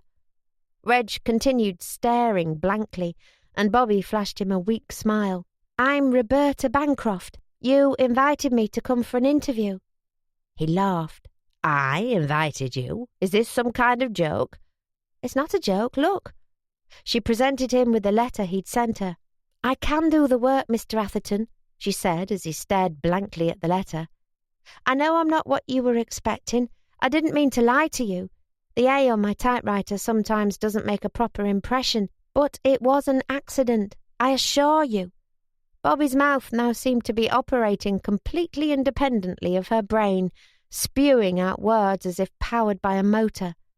"But I've got experience of a newsroom, and I've done some writing for the paper that I can show you.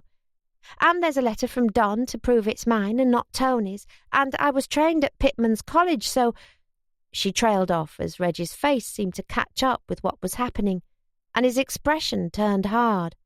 "A girl?" he said in a harsh voice. "A girl out here?" "There's a lot of girl reporters now in the cities," Bobby said, realizing she sounded rather desperate.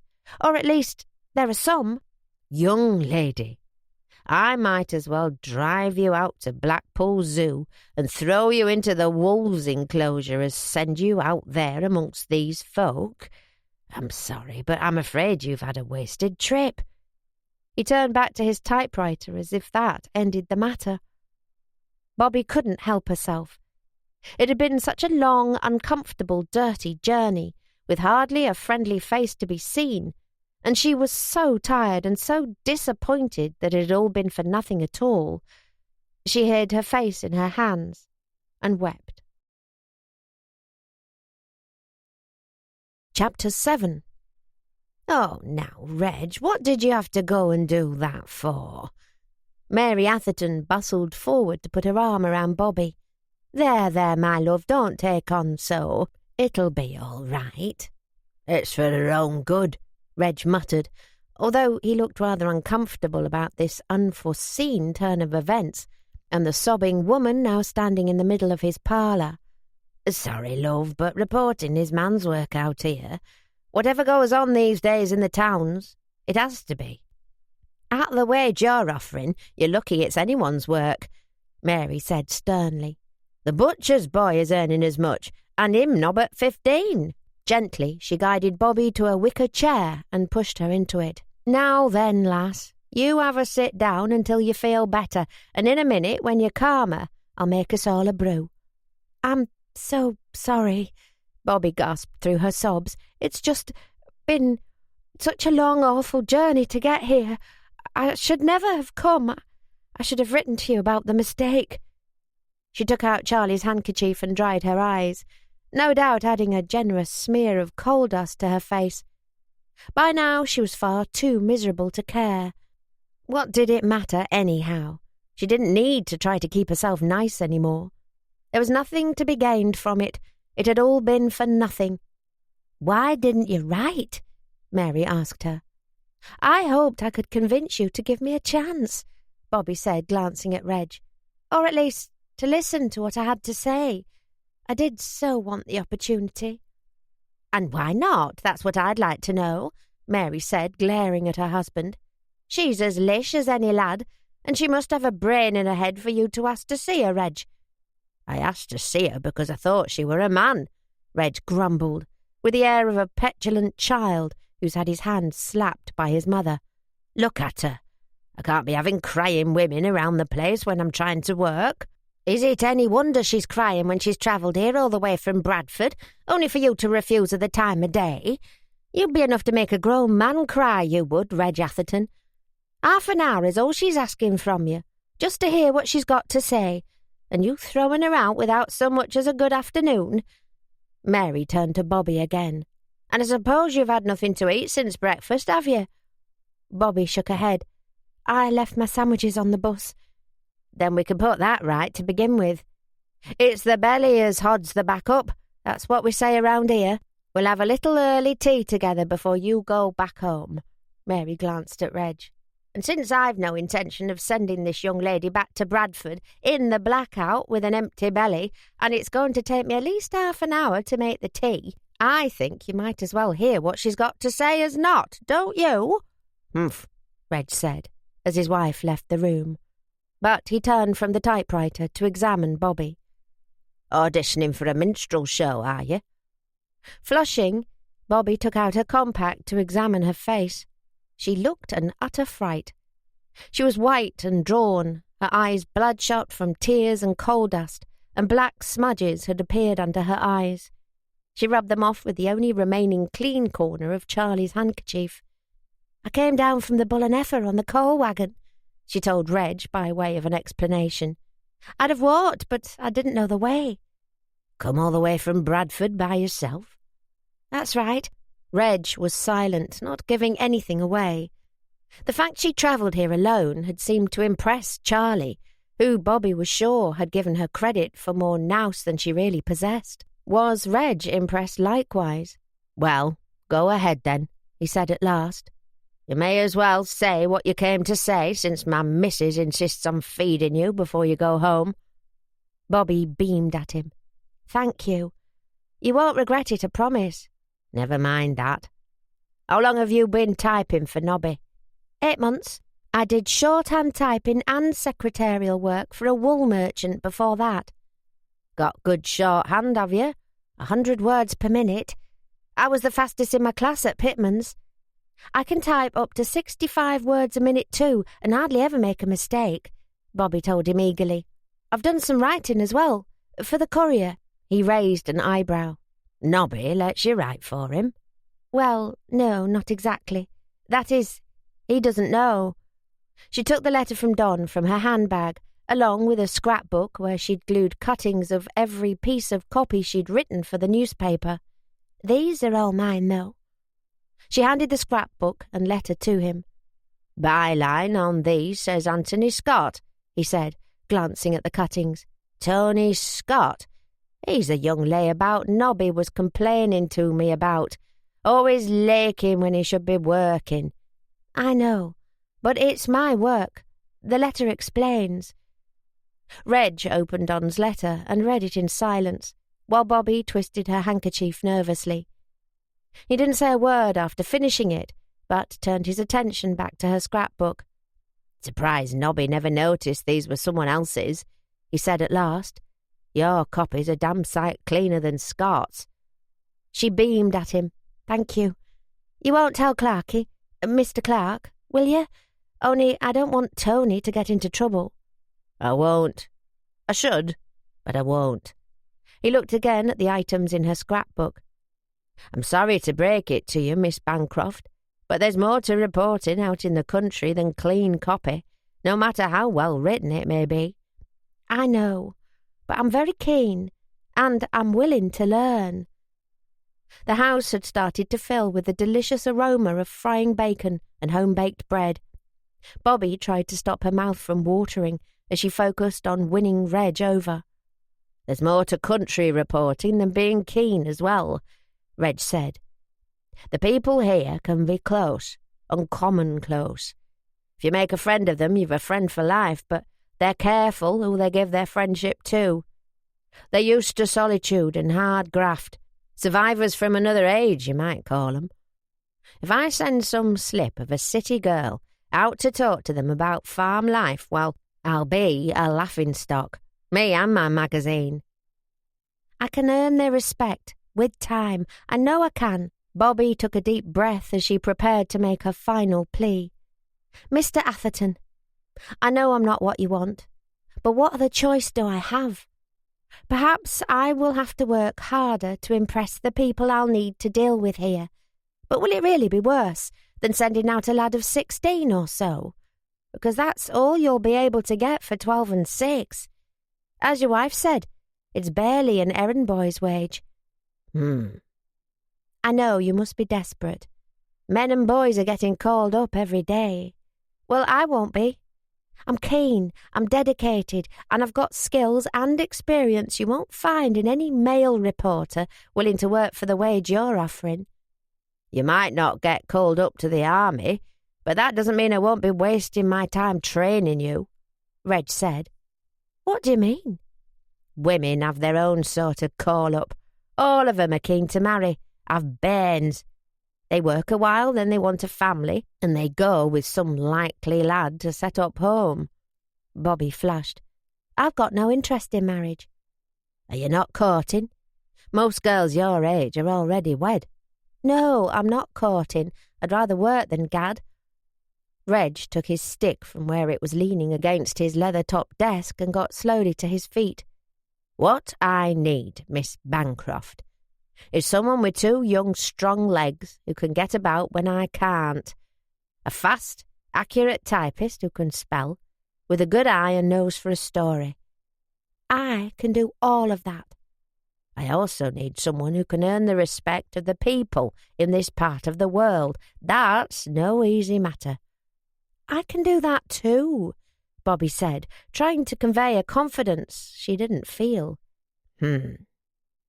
Reg limped to the window on his stick and beckoned Bobby to him. "Look out here, and tell me what you see. Look with the eyes of a writer." Sensing this was a test of sorts, Bobby followed him to the window. It looked out over the chicken yard and then onto a neighbouring farm, with the village green in view to the far right.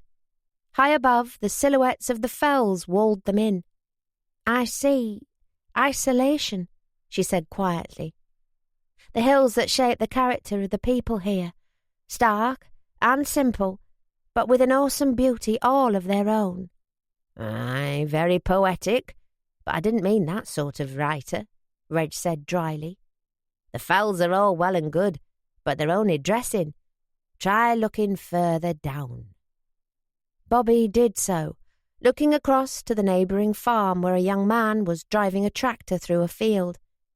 There was a cart filled with manure attached to the back, which another man stood on top of and forked over the sides.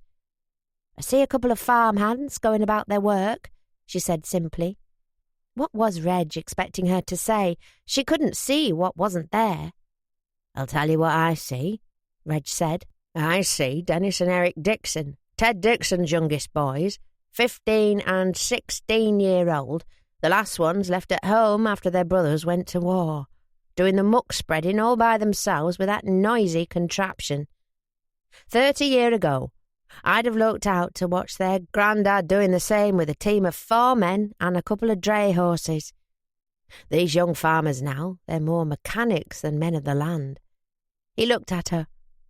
"The Dales are at the end of an era, Miss Bancroft. Silverdale used to be its own little world until the wars came and changed things. Same for all the Dales villages. If you'd said before the last war that you wanted to marry a girl from the next village, folk would look at you like you'd grown a second head. Right clannish these Dales communities were.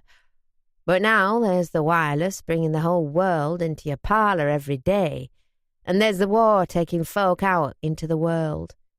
The old ways are fast disappearing, so fast that if you blinked you might miss them. Is that entirely a bad thing?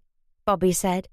Not the war, obviously, but people experiencing the world outside their own community. It's neither bad nor good, it just is.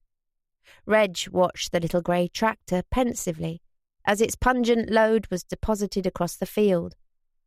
When I were a lad, it felt like life hadn't changed here for 100 years.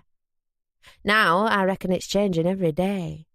Even the way folks speak is starting to change, with the talkies from America turning all our youngsters into Yanks. We're on the edge of a new age in the Dales, and I plan on being that age's chronicler.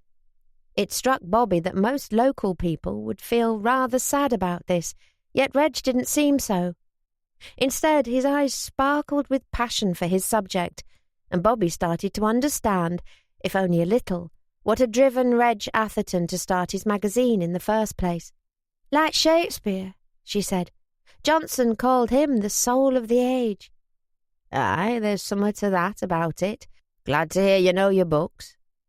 His gaze had drifted back to the tractor, but he turned to look at her now. There was a man lived in this village, Arthur Gregory.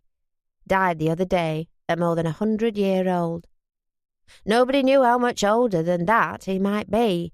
They didn't write such things down when he were born, not for poor folk at any rate. Art had been a groover in his youth, working in the old lead mines. But he must have had some memories. All of 'em lost now, because he was never taught to read or to write so he could set them down. And you want to preserve the memories of others like him? I do. I want these people and their way of life to be recorded and to be celebrated while it still exists, not to be forgotten when the ticking hand of time moves us on. You need to put people before things in journalism, Miss Bancroft, always. Not just important people, politicians and the like, people as might be called ordinary, although it's my experience that there's no such thing as an ordinary person. Reg picked up a copy of the Tyke from one of the many piles around the room and handed it to her. In my first editor's journal, I wrote that I started this magazine to document the people, places and activities of the Dales, and to be of interest to all who love this countryside. But more than that, I started it because there are things that ought to be remembered, that need to be remembered. Every day we're witnessing history in the making, and despite what folk think, it isn't only happening across the sea in Europe. It's happening here on our doorsteps, and it's disguised as Dennis Dixon's tractor. Do you understand what I'm trying to say to you? I understand, Bobby said quietly. I can help you. They were interrupted by Mary Atherton, who entered to let them know tea was ready. We'll eat at the kitchen table, she said, and mind no work talk while we're eating, the pair of you. At home in Bradford, the evening meal they called tea was usually very simple, often little more than a few slices of jam and bread, with perhaps some tinned pears for pudding. In the Dales it seemed tea had quite a different meaning. Bobby's eyes grew wide as she followed Mary and Reg to a scrubbed kitchen table in front of a roaring fire and saw the spread laid out there. After months of shortages in the city, it looked like enough food to satisfy the entire British Army. There were hot buttered scones and plates piled high with bacon, oatcakes and freshly boiled eggs, doorstep-sized sandwiches with thick slices of moist pink ham in between looked like they would fill you up for a week, and a pot of fresh tea filled the air with a delicious aroma. You didn't need to make all this for my benefit, Bobby said, although her mouth was watering. Oh, nonsense. We can't send you back hungry. Mary gestured for her to take a seat and handed her a plate so she could serve herself. We're lucky out here in the countryside. With our own beasts providing for us, we're not so affected by the shortages. Take some back for your family if you like." "It's weeks since I had an egg," Bobby said, eyeing them hungrily. "Thank you, Mrs. Atherton. You've been very kind to me." "Well, we want you to come back to us." She glanced at Reg. "Don't we?" "We'll see," he said, keeping his expression blank. Chapter 8. Despite the difficulties of navigating in the blackout, which began at 6:30 in the evening at this time of year, Bobby's journey home was a little easier than her trip to Silverdale. Mary Atherton's kindness to her had continued after their meal, and she'd insisted that Reg drive Bobby back to her bus stop in his battered and mud-caked old Wolseley, which he did despite much grumbling about the waste of his petrol coupons. He maintained a sullen silence all the way to the Bull and Heifer, but it was still far more pleasant, and in spite of the maximum speed of 30 miles per hour imposed during blackout hours, significantly faster than the dirty, uncomfortable coal wagon. In Bobby's arms was a paper bag filled with food that had been left over from their huge tea, which Mary had given her to share with her family. Mary had optimistically packed up several copies of the Tyke, too, as much to get rid of them as because she thought Bobby was likely to get the job, Bobby assumed. Reg was remaining tight-lipped about her chances, but she suspected that if he had an application through the door tomorrow from a boy or man, be he ever so inexperienced or poorly suited to the role, her hopes would be dashed. She wasn't sure why the idea upset her so much. She'd had the most awful day, with Mary and Charlie the only two friendly faces she'd met other than Donald the Lamb. The idea of living amongst these stern, inexpressive people in a world so different from her own, hemmed in by a landscape that both awed and scared her, was as daunting a prospect as any she'd faced in her life. It invoked a feeling of childlike helplessness that reminded her of the period after her mam had died, when her father had withdrawn so completely into his own head, and Bobby had been forced to accept that as young as they then were, she and Lillian were now the adults of the family.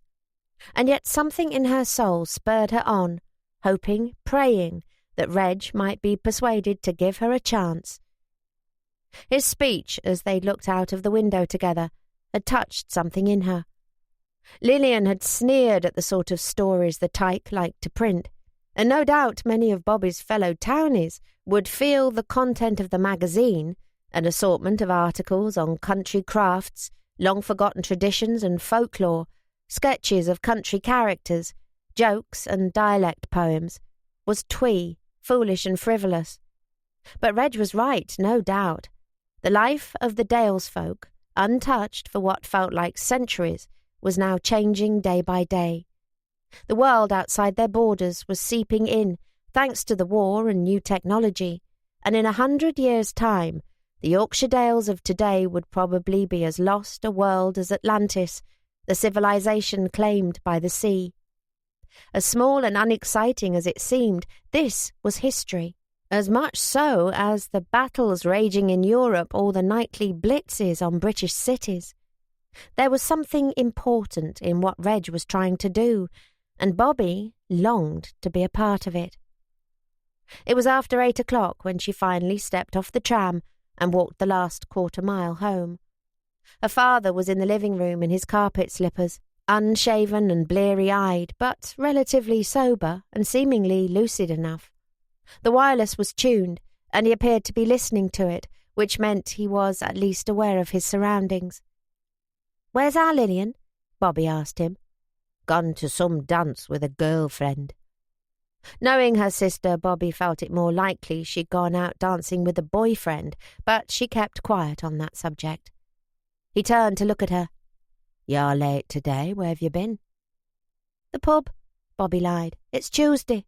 You know I always play darts after work on a Tuesday." "Huh. I don't like you doing that, Bobby. They'll say you're fast, always laking about with lads in the pubs." Bobby smiled, pleased to find him inhabiting enough of the real world to be concerned about her reputation. She went to perch on the arm of his chair, as she used to do when a girl.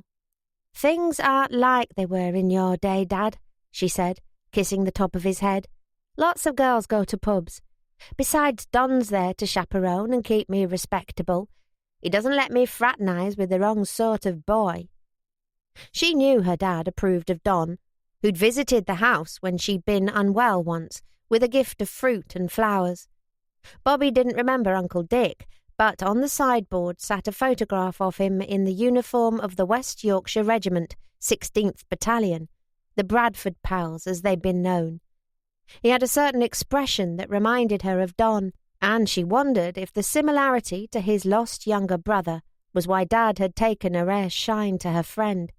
"Well, make sure you keep out of trouble," her dad said, somewhat mollified. "I will. Have you eaten this evening?" "Some bread and butter, I think," he recalled vaguely. "Shall I make you something?" "You can fetch me a drink if you want to make yourself useful." "Have something to eat first. It'll line your stomach." She pointed to the bag she put down by the chair. "I've got a supper-time treat for you tonight. Hard-boiled eggs, and bacon too. The good sort we used to get before the war." This seemed to stir him a little. "Eggs? Long time since I had an egg." "I know. Someone from the countryside gave them to me. Shortages aren't as bad out there as they are here." She paused. "Dad?" You know that when we all leave home, us kids, we'll make sure you're looked after, don't you?" Her dad gave a humph of irritation. "I'm not an old man yet, Bobby. I can look after myself." He glanced up at her. "Was there somewhere particular you were planning to go?"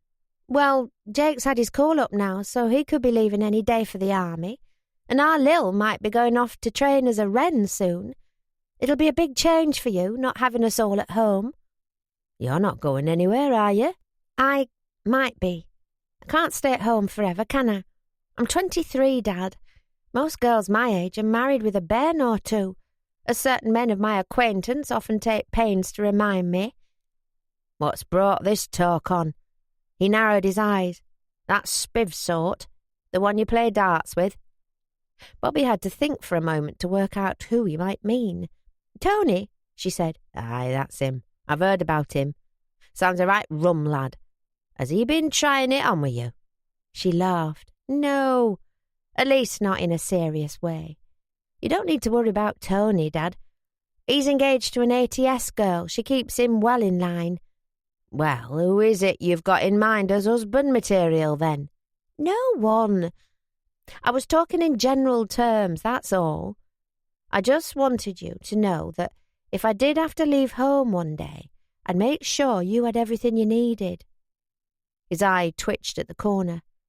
"I've needed a drink this quarter of an hour, and that hasn't appeared yet." Bobby sighed. "All right. But have some food with it, for God's sake. I'll bring you a plate of sandwiches." "There's a good lass." He took her hand and gave it a hard squeeze, which was all the affection he was able to muster these days.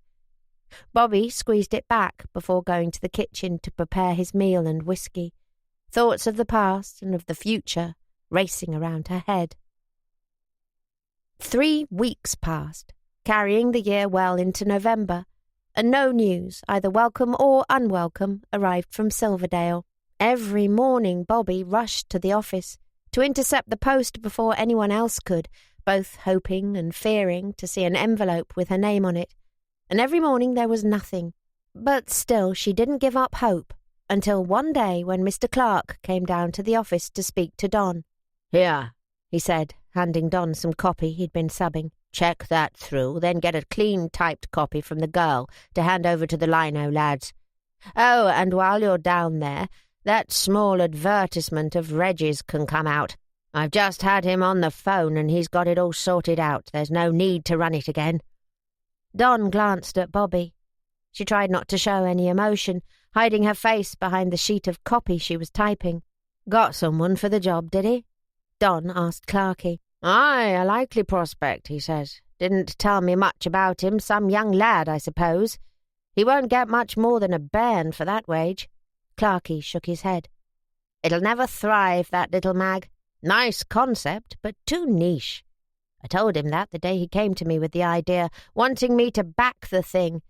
But there's nothing harder to change than Reggie Atherton's mind when he's set out to do something. When he'd gone, Don approached Bobby's desk under the pretence of giving her the sheets of subbed copy Clarkey had brought down. "I'm sorry, Bobby," he said in a low voice so the other two wouldn't hear. "It probably doesn't seem like it at the moment, but it'll work out for the best. A young thing like you isn't cut out for country living. It'd bore you stiff holed up there with nothing to do at night." "That's up to me, isn't it?" Bobby said, her voice rather choked as she tried to keep her emotions from spilling out. "Well, there's nothing to be done about it. Tell you what, I'll talk to Clarkey about getting you some byline work like I promised. You never know, he might go for it. That'll cheer you up, eh?" Bobby felt like the opportunity to get her name on a couple of kitchen front pieces about how to make the most of your cabbages was poor compensation for the loss of a job she'd been pinning all her future hopes on. But she summoned a weak smile for Don, who was sweet to want to make her feel better. "That's the spirit," he slapped her back. "Stiff upper lip, old girl. It'll all work out." She couldn't stop a tear slipping out. "I know. I'm sorry, Don. I just really thought this could be it." "Something else'll come along for you. Something better than a junior reporter job working for a pittance at the back of Beyond. Now, why don't you go out and pick us all up some dinner?" He nodded to Jem and Tony, obliviously working away at their shared desk. "If you fix your makeup and things before you get back, those two won't be any the wiser." "Yes, all right." She dashed the tear away and flashed him another watery smile. "I'll be back soon, makeup in place and upper lip stiffened.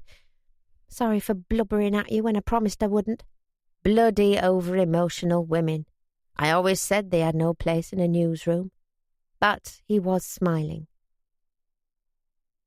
As soon as she was out of the office, Bobby slipped down one of the ginnels that ran between the rows of terraces and gave in to the tears for a moment. Of course, she'd known there was almost no chance of her getting the reporter position. Mary Atherton had clearly been on her side, but what had Clarkey said? There was nothing harder to change than Reggie's mind when he'd made it up about something, and he'd made it up about her the instant she'd appeared in his parlour and revealed herself to be the wrong sex. And yet it still hurt, watching the castle in the air she'd built for herself come tumbling down. Bobby took Charlie's handkerchief from her handbag, freshly laundered that morning, to dab her eyes. She'd been carrying it with her almost every day after what he'd said about bringing her luck. Bobby wasn't sure if there was any such thing as a lucky handkerchief, but somehow she took comfort from the little cotton square with its embroidered monogram, C.A. in one corner. There was a horseshoe symbol embroidered above the initials, a horseshoe for a vet, of course, so she supposed that might bring luck. Except it hadn't, had it? She hadn't got the job, and the people she'd met that day, Charlie and Reg and Mary and Donald the Swady Cheviot hog, would disappear into her memory like dreams she'd once had. She must have been carrying the handkerchief upside down or something, and all the luck had fallen out. It was so hard to stop the tears now they'd started. Bobby perched on a dustbin lid while she dabbed at her eyes. A child, wearing a colander on his head, ran along the cobbles, waving a wooden sword, paying no mind to the strange lady crying her eyes out under a line of drying clothes that flapped like ghosts in the breeze. Who had Reg got for the job, Bobby wondered? Some young lad, as Clarkey supposed? The editor was right when he said no one else was likely to work for the schoolboy wage Reg was offering. At any rate, no one but her. Yes, it'd be a lad of 15 or 16, with no skills in shorthand, no typewriting ability, no experience, no nose for a story. In fact, nothing to recommend him but a pair of good legs. And this was who Reg would rather have than her, simply because he'd been lucky enough to be born a member of the sex who apparently were entitled to have everything in life handed to them on a plate. Suddenly Bobby felt a surge of anger. Suddenly her tears weren't tears of grief at the loss of what might have been, but tears of rage at how unfair it all was. What did it even mean to be a man? Did they have better brains, greater abilities? They always seemed to think so, but she'd never seen any evidence for it. What they did possess in spades was the arrogance to fake what they lacked, and of course they weren't required to bear children, although they were generally happy enough to help make them. Apparently these were the qualities the world valued over actual ability and intelligence. It was all so unfair, so painfully, miserably unfair. What really galled her was that Reg hadn't even bothered to write and tell her she hadn't got the job. After she'd gone all that way on that rickety old bus and ruined her tweed suit, a suit that, even though second-hand, had costed the best part of the 60 bob she managed to put by without her dad finding out, on the jolting, bouncing coal wagon, after all his wife's kindness to her. It was the rudeness of it that upset her as much as anything. After hesitating a moment, Bobby wiped her eyes with Charlie's handkerchief, took a couple of pennies from her purse, and strode towards the nearest telephone box. "Silverdale 85, please," she said to the operator. The operator connected her, and a moment later a woman's voice was heard down the line. "Hello?" Bobby felt some of her anger dissipating, and with it her confidence. She'd been hoping it would be Reg who'd pick up, so she could tell him exactly what she thought of his appalling manners. "Hello, Mrs. Atherton." She fell silent, fumbling for the right words. It's Roberta Bancroft. I came to see your husband about the reporter job 3 weeks ago." "Oh, Miss Bancroft." Mary's voice was filled with warmth, sounding genuinely thrilled to hear from her. "I am glad you've called. I was hoping you would. There are so many things I need to talk to you about." Bobby blinked. "You need to talk to me?" "Aye, now. What would you like to do about your food? I think it's best, if you're happy to, that you give your book to me, and I can sort us all out together when I go to the shops in Settle. Of course, if you prefer not to, then I'm sure we can arrange it another way, but it seems the simplest solution." "My book?" Bobby said, feeling dazed. "Your ration book, my love. Is that all right?" Yes, no. I mean, I'm sorry, but why would you need my ration book?" "Well, so I can feed you, naturally." Mary Atherton paused. "You're not calling to say you've changed your mind, I hope?" "Changed my mind about what?" "About the job, of course. You did get Reggie's letter." "I don't think I can have." Bobby leaned against the back of the box, feeling suddenly dizzy. "Are you saying—" "You're not saying Mr. Atherton wants to hire me for the reporter job after all?" "Hire you? My dear, we're expecting you to start next week." Chapter 9. "And you're sure you've got enough flour to last you the week?" Bobby asked for about the 4th or 5th time as she lingered in her old bedroom the following Saturday afternoon, stretching out the last goodbye with her sister. "We'll be absolutely fine, nervous Nellie, across my heart." Lillian kissed her on the cheek and pushed her suitcase into her hand. "Now, go on, go," before I burst out crying again. "Yes, okay." Bobby started to go, then turned back again.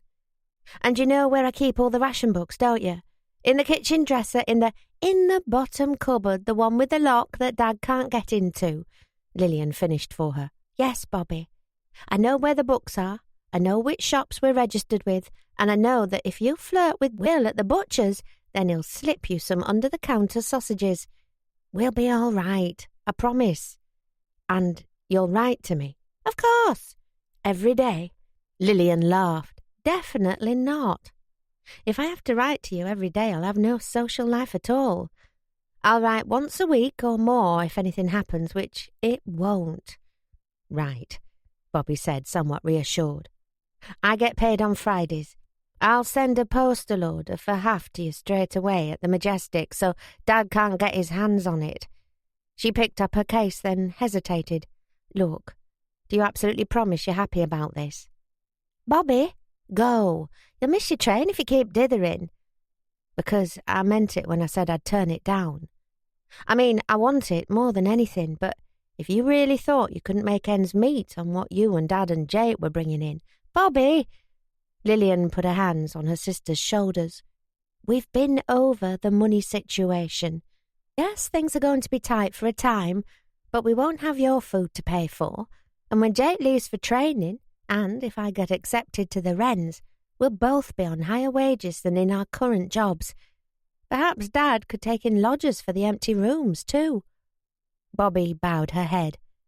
How could he have strangers in the house with, well, you know, the nightmares? There might be a way. We'll talk about it when the time comes. Lillian mustered a smile. Anyhow, you'll be a high-flying reporter on the Times by then, won't you? Able to keep us all in the lap of luxury. Bobby smiled too. I hope I might be earning a little more before long. At least once I've been able to prove myself. We just need to get along as best we can for a while. She put down her case to give her twin another hug, pressing her eyes closed. I'm so sorry, Lil. I feel like I'm abandoning you all, leaving you like this. You're not abandoning us. We'll miss you being here, that's all. Lillian sighed. I suppose one of us had to be the first to go. Everything's changing, isn't it? Life does that. I wish it didn't. On the other hand, I'm sort of glad it does from time to time. Lillian held Bobby back to look into her face. I hope this job is everything you dream it'll be, little sister. I'm proud of you, do you know that? Mum would be too. She always said all she wanted was for us to be able to stay out of the mills and make something of ourselves. I'm not sure earning 12 and 6 a week while lodging in a broken-down old farmhouse in the middle of nowhere is quite what she had in mind, Bobby said, smiling. But I'm sure this will lead to better things for me. It has to. I hope it does, Lillian said, although her eyes still looked far from convinced the job in Silverdale was a good prospect. And, mind, if it doesn't, you come straight back home to us, okay? Bobby lowered her gaze. It's unlikely there'll be anyone here to come back to by the spring, isn't it? Only Dad. Jake's off to war, and you might be following him before long. It's going to feel so empty here, Lil. Dad won't notice, not so long as there's enough to drink. No, I don't suppose he will. Bobby bent to pick up her suitcase. I better go and say goodbye to him. He might not hear you. It's a bad day today. I have to do it all the same. Goodbye, Lil. Take care of him and yourself. I will. Bobby gave her sister a kiss and went into the living room to speak to her father. He was in his horsehair armchair, his body limp and sagging, and an empty glass by his hand. If it hadn't been for the fact his eyes were open, Bobby would have assumed he was asleep. Dad, she said softly. There was no answer. She put down her case and went to perch on the armchair. I came to say ta-ra. I'm going now, to start my new job, like I told you. No reply. Only a sort of rattle in the back of his throat indicated that her father was conscious. These were the worst days when a combination of alcohol and the visions she knew tortured him constantly rendered him entirely out of reach of his children. I'll come home as often as I can, she said, although she knew she was speaking for her own benefit rather than his. Lillian will be here to take care of you, and Sarah and the bairns will be around nearly every day. There was no answer, of course. Sighing, Bobby planted a kiss on his unresponsive scalp. She picked up her suitcase, threw her battered gas mask box over her shoulder, and headed outside to say goodbye to her brother. As usual, Jake was tinkering with his motorcycle. He barely looked up when she came out. At 19, there were more important things to worry about than big sisters leaving home. Things like bikes and girls and what was on at the pictures that night. So long then, Trouble, Bobby said, ruffling his slicked hair in that way she knew drove him balmy. You take care of yourself and of Lil, too. You know you're really the man of the house now that Dad's the way he is. He isn't talking today, Jake said as he tightened a nut with his spanner. I know. He didn't even blink when I said goodbye. I'll telephone tomorrow if I can get permission to use the phone at the farmhouse. I might be able to make him understand then. Jake straightened up. What's the matter with Dad, anyhow? Bobby sighed. They'd had this conversation before, and she never had been able to make her brother understand. She wished he hadn't chosen today, when she was leaving, to talk about this again. It's what they call battle fatigue. A lot of men who fought in the last war had it. I suppose men do in this war too, although no one talks about it. Bad for morale, probably. Jake snorted. Fatigue. It's 20 years since Dad was in battle. He can't still be tired. Call it shell shock then, or whatever you like. It isn't something he can help, Jake, whatever name you choose to give it. Seems to me he should be better by now, instead of trying to drink it away. Jake drew himself up. The way he screams about it at night, like a bear having a bad dream, it's unmanly. Bobby knew how much it hurt her brother, feeling he had a father he couldn't respect. She knew he felt ashamed and avoided bringing friends or girls home because of it. But he was young, and the war was still little more than a game of toy soldiers in his boyish mind. Perhaps the army would help him to understand. It isn't that simple, she said quietly. There are things that can't be forgotten. Things that, once seen, you can never stop seeing. That's why Dad drinks. Why he screams in the night. What things? Bobby flinched. She didn't like to think about that, but she had some idea. Her father's night terrors weren't always unintelligible.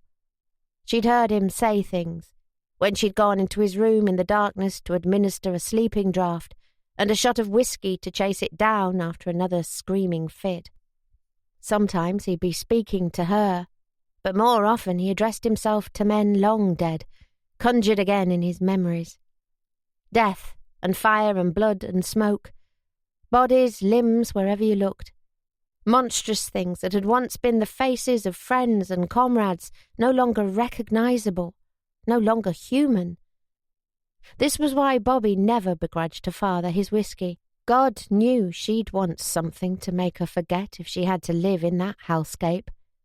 She was glad her brother didn't know of such things, and hoped he'd never be called upon to learn about them firsthand. Horrible things, she said quietly to Jake. Things they don't show you in the war pictures. It won't ever happen to me. I swear it won't. I'm no coward. She rested a hand on his arm. I really hope it won't, Jake, for your sake. He was silent for a moment, scowling. When you coming back? He asked at last. Soon. Before you leave for the army, I promise. She kissed his forehead, and he grimaced in the way little brothers are obligated to do when overly demonstrative sisters insist on kissing them. But he did deign to tolerate a hug. I'll miss you, Jake, she said softly. Aye, well, you're all right, he said, which in the language of a lad his age constituted the very highest praise. You're going to write, aren't you? Not to you. You won't read it. I'll write to Lil, and she can read you the interesting parts. He grinned. That suits me. Ta-ra, Bob. His attention was once again consumed by the beloved Triumph, and Bobby departed to hop on a tram. There was a surprise waiting for her at Forster Square station. When she arrived on the platform, she found Jem, Don, and Tony there, bearing a handmade banner on which the words "We'll meet again" had been painted. She laughed. You daft so-and-sos. You know I'm not off to war, don't you? Jem rubbed his neck awkwardly. It were Tony's idea. He reckoned we should see you off properly. It wasn't my idea, Tony said, looking pained at the suggestion. Don was the one who said we should see you off. But you wanted to make a sign, Don said.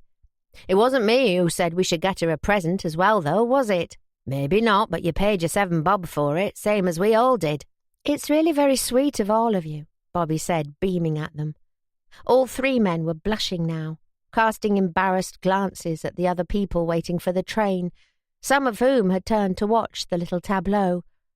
It meant a lot to Bobby that they'd made the gesture. Even Tony, with his so fragile amour propre, and Don with his determination to have everyone think he didn't give a damn about anyone or anything. She almost felt like hugging them all, except that she suspected their flushed cheeks might actually combust if she did. We all chipped in for this, Jem said, handing Bobby something vaguely spherical wrapped in old sheets of the Bradford Courier. "You didn't need to do that." "We know, but we did anyhow." Tony nudged her. "Open it then. You're a lucky girl, Bobby." Intrigued, Bobby unwrapped the present, hoping it wouldn't be some off-colour wheeze of Tony's. "Oh my goodness, I don't believe it." She held the ripe brown onion to her nose, savouring the sweet, flavourful tang that had once been so familiar. "Wherever did you find it? I can't remember the last time I saw one in the shops." "It wasn't easy." Tony looked rather pleased with himself now, although moments earlier he'd been keen to disavow all responsibility for the farewell gift. "Wasn't cheap either." "We bid for it at a charity auction, if you must know," Don said. "1 onion in exchange for a guinea to the Shipley Spitfire Fund." If anyone had told Bobby a few short years ago that the humble onion would one day be so highly prized as to be auctioned for charity at a guinea a time, she'd have laughed at them. Now, all she could think of was beef and potatoes, Welsh rarebit, corned beef hash, and 100 other delicious concoctions that just weren't the same without an onion. "Thank you all," she said softly.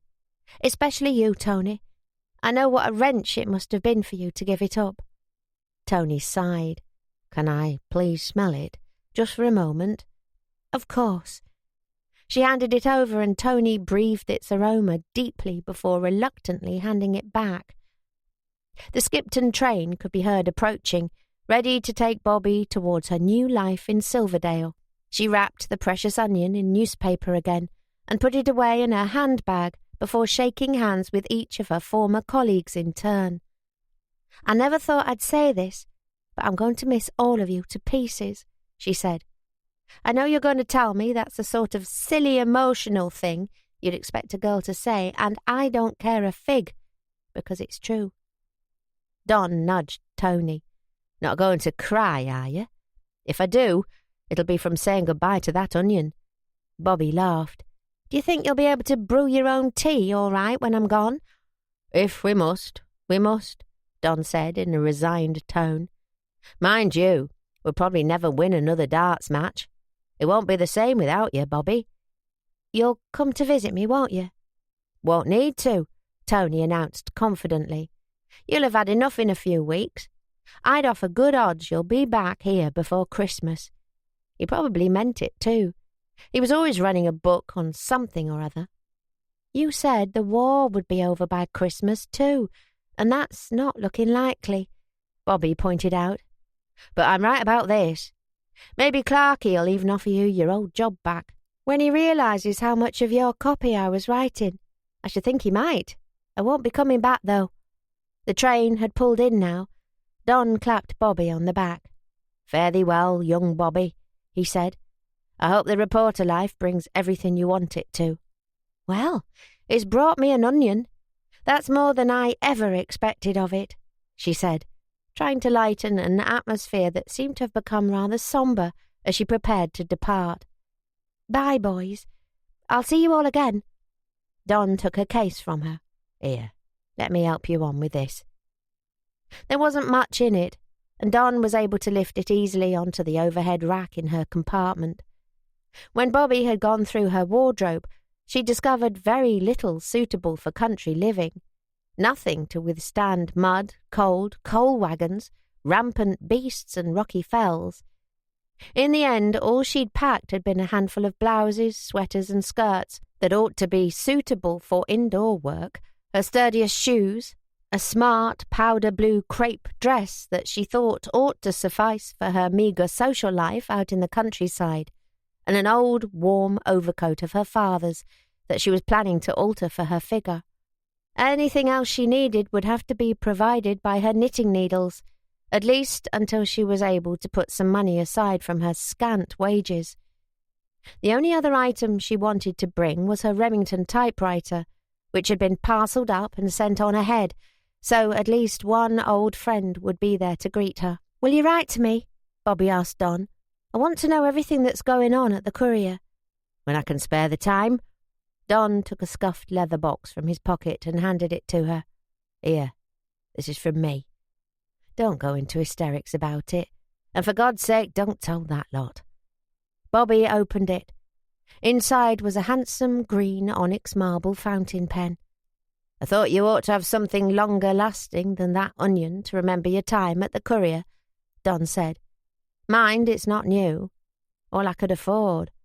Might help you find the words you need in the new job." Bobby looked at him, touched. "Thank you," she said quietly, wishing she could hug him, but knowing making a fuss would only embarrass him. "It's beautiful, Don.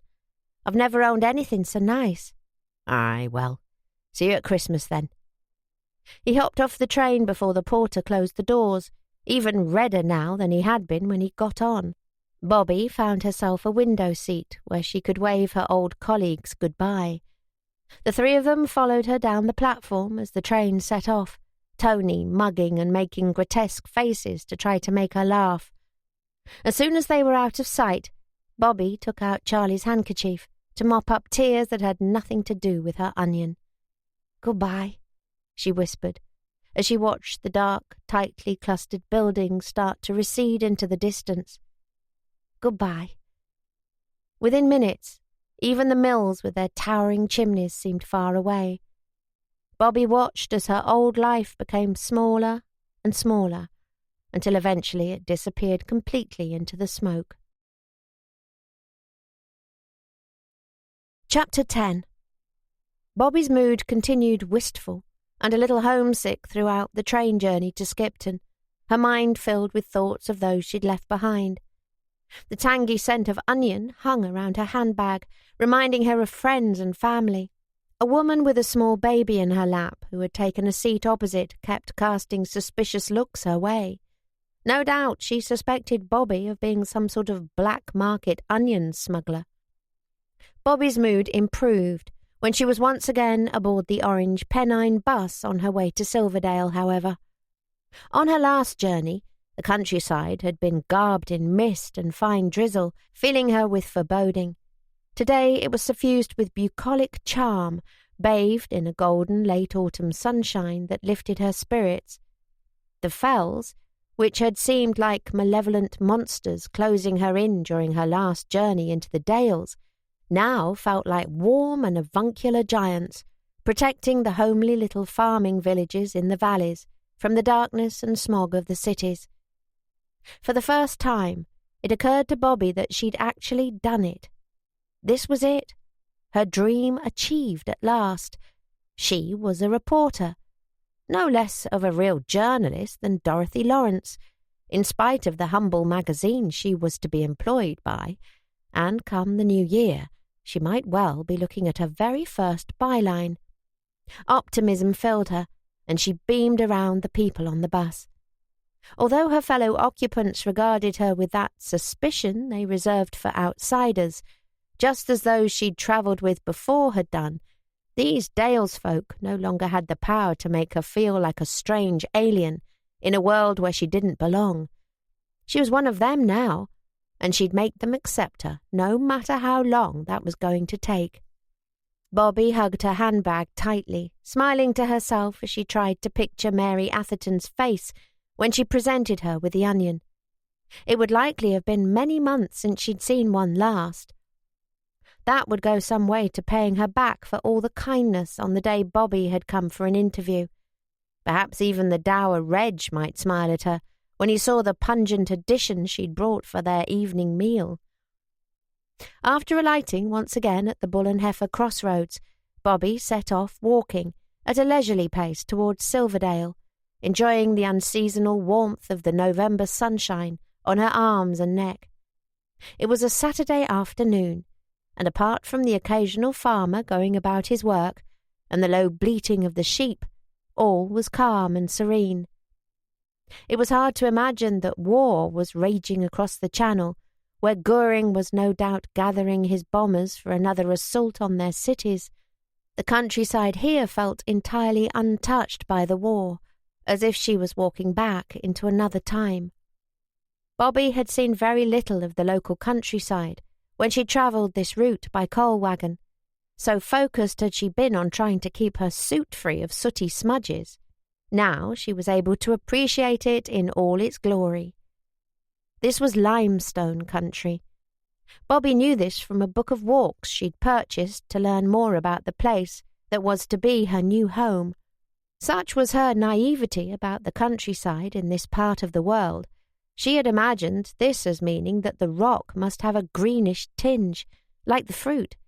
Instead, the walls that segmented the rolling fields into a patchwork were a dazzling silver blue, so smooth as to be shiny in places, and dotted with patches of yellow and white lichen, a complete contrast with the rough, grey-black millstone grit of home. The walls glowed in the light of the sun, silver fading to pink as Bobby followed their criss-cross threads with her eyes. When the sky had swelled and glowered on her last visit, she had thought of this landscape as being possessed of a beauty quite terrible in its scale and ruggedness. Today, walking alongside the rolling fields that stretched out to heaven, everything felt fresh and mellow. The countryside seemed to open up to her like a warm and welcoming friend. Everything here seemed so clean. The little houses in the distance shone like burnished gold in the sun. For centuries the thick, dirty smoke of the mills had been painting the sandy buildings of Bobby's hometown black. By contrast, Silverdale looked like a vision of heaven. "Afternoon," she called to a farmer who was forking out hay for his sheep, and he touched his cap to her with a look of surprise.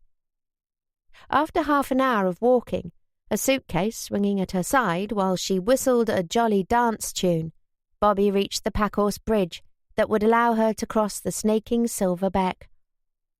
She cast a glance at the well outside the pub as she passed it, remembering how it was here that she'd first encountered Charlie Atherton. Did he know that his brother had offered her the position, she wondered. She was looking forward to seeing him again, not for any romantic reason, she hastened to remind herself, but to find out what had become of Donald, the Swady Cheviot hog. Nevertheless, she had been struck by Charlie's looks and manner on their first encounter.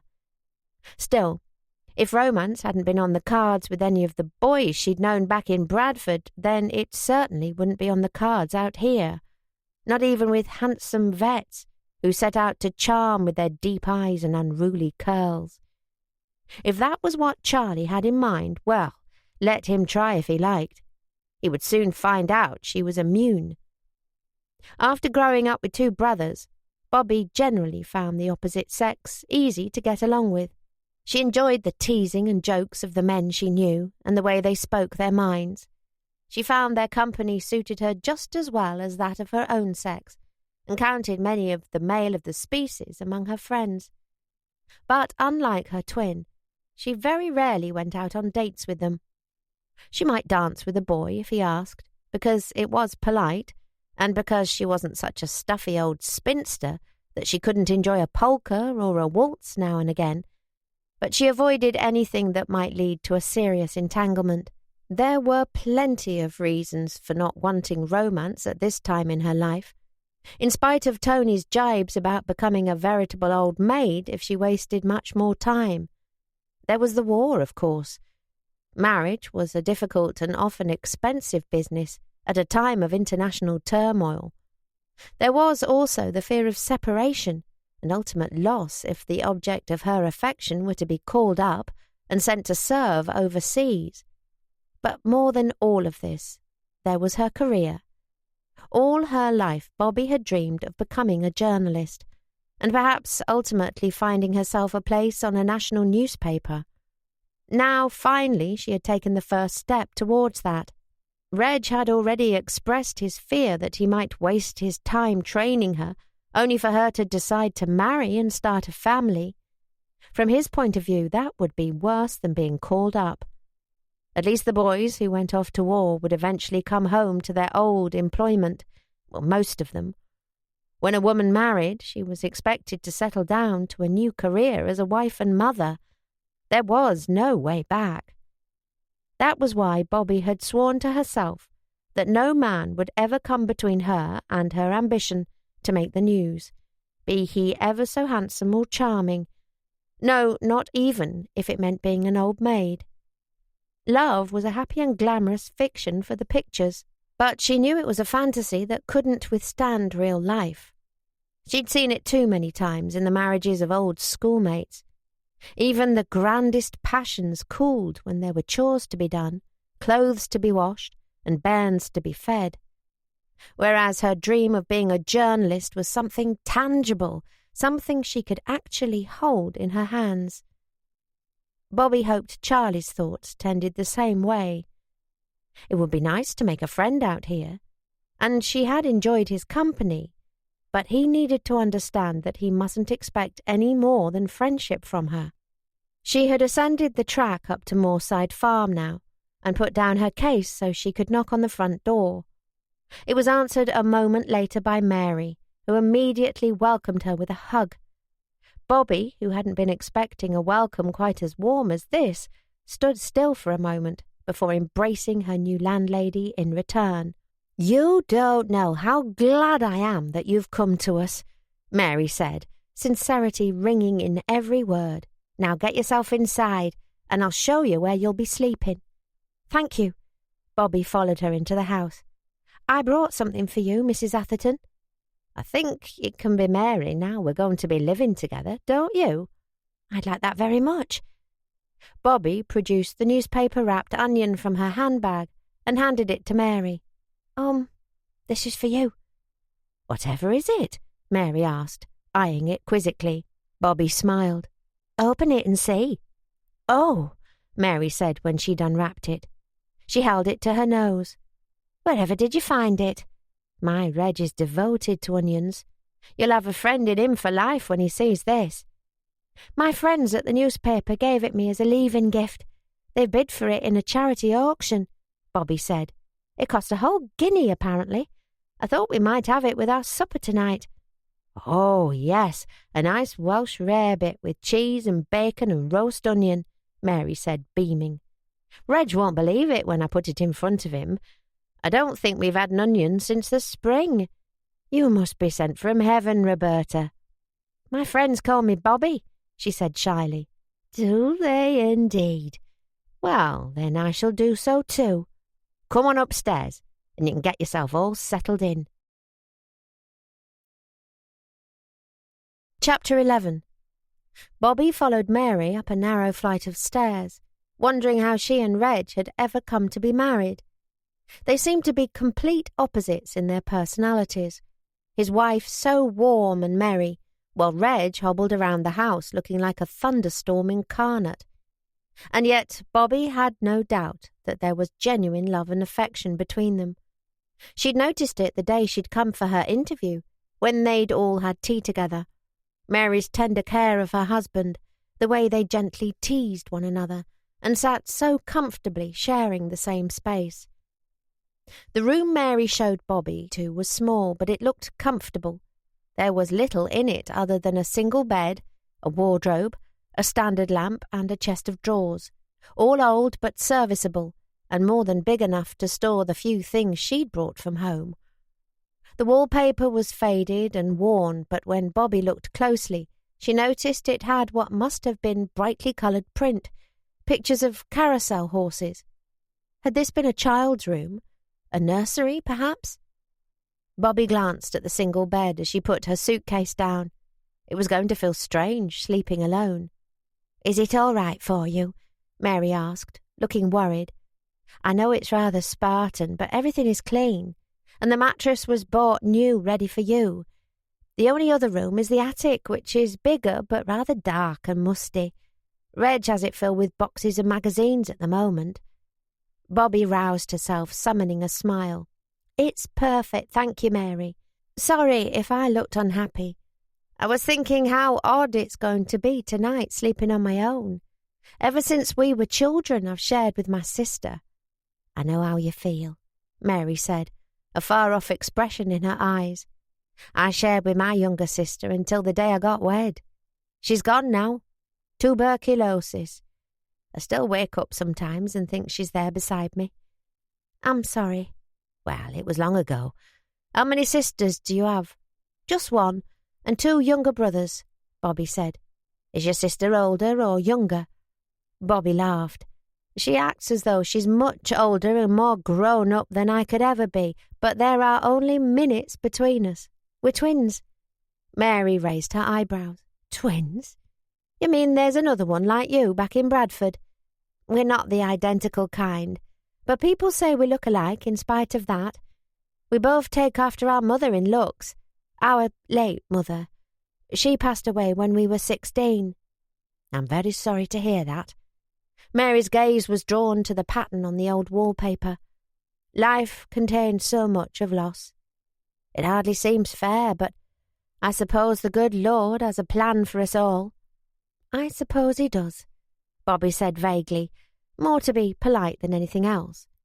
She'd often wondered, even more so since the war began, if there was really any divine plan at work. Death so rarely seemed to make any sense. For a moment, Bobby wondered whether to ask whose room this had once been, and if Mary and Reg had grown-up children, but that felt rather forward for a new acquaintance. Instead, she nodded to an eye-catching watercolour on the wall, showing a local scene, a deer captured at twilight on the old stone Packhorse Bridge that Bobby had crossed to get to the village. "This is beautiful," she said. "Is the artist local to Silverdale?" Mary flushed. "I suppose you might say that." Bobby glanced at her pink cheeks, then at the signature in the corner of the painting. "You painted this?" "It's something I like to do when I have the time. You and your daubings, my Reg always teases me." "But Mary, this is really impressive." "Oh, it's nothing special. A little something I do to lift my spirits." "No, I mean it." "That wasn't idle flattery. It's really well done." Bobby looked at the painting again. "The tyke includes art as well as photography, doesn't it?" "Aye, when Reg thinks it's worth the paper. He's a lover of art, is Reg." "You should ask him to include some of yours." Mary laughed, although she looked rather pleased at the compliment. "Now, if that isn't the daftest thing I've ever heard." "Well, why not? This is as good as anything I've seen in the magazine." "It's a hobby, that's all. I'd feel such a fraud being in there with all those professionals. Everyone would think Reg had gone soft, putting his wife's messes in with the proper artists." "They wouldn't at all. They'd be surprised and impressed, the same way I am. But I won't nag if the idea makes you uncomfortable." Still, Bobby resolved privately that she'd speak to Reg about it when she knew him a little better. She'd known the first time she'd seen Mary and noticed the sparkling intelligence in her blue eyes, that there was more to her than might be obvious from her motherly appearance. Bobby wasn't an art connoisseur by any means, yet she was sure the work in front of her was a match for any of the paintings she'd seen for sale in the art shops at home. "Well, I'll leave you," Mary said. "Just step downstairs and say a word to Reg when you're feeling refreshed. Then the afternoon's your own, until we have our supper at 6. Mary left her, and Bobby lay down on the bed for a moment. She wasn't tired, but she did feel that she needed a few minutes to process the events of the day. Already life felt so different. She'd woken up that morning in the same bed she'd shared with Lillian nearly all her life, in the same dingy room in the same squat terraced house, one among 1,000 like it. Now she was in a light, airy bedroom facing a window that presented a view of rolling green vistas as far as the eye could see. The autumn air, free of the unhealthy city smog, seemed sweet and fresh as she took in great, deep lungfuls. When she pushed the window open a little wider, Bobby could hear the belly-laugh call of some moorland bird, a pheasant or red grouse perhaps, and the soft, low bleats of grazing sheep. She glanced again at Mary's painting, captured so vividly in earthy tones, and exuding a mellow warmth that seemed to belong to this place. The deer's eyes in particular were quite compelling, a deep, creamy brown that seemed to shine with innocence and wisdom combined. For some reason, it made her think of Charlie. Her gaze drifted then to the pattern on the old wallpaper. The merry-go-round horses must have been very bright and jolly once, although they were so faded now that they were only barely visible. This would have been a child's room, Bobby was sure. She wondered where that child was now, and what age. When she felt rested, Bobby made her way downstairs to the living room, or the parlour, as they seemed to call it out here. This, she assumed, was where she was likely to find Reg, since it seemed to serve as both living space and study to him. She knocked on the door and was summoned with a gruff "Come." She entered and discovered Reg wasn't alone. Charlie was with him, propped semi-reclining on the settee like a Victorian lady of leisure. One of the huge grey dogs sprawled across him. The other, meanwhile, sat at Reg's feet while he read the newspaper in an armchair. Charlie waved when Bobby entered. "Hello again, Bobby Bancroft," he said. "I was hanging around hoping you might turn up." "You two know each other, do you?" Reg asked, putting down his copy of the Bradford Courier. The sight of it sent a fresh wave of homesickness washing over Bobby, but she pushed it down. "We met when I came for my interview," Bobby told Reg. "Your brother helped me to find you." "Did he indeed?" Reg shot Charlie a suspicious look. "What happened to the lamb you were treating?" Bobby asked Charlie. "Donald, you mean?"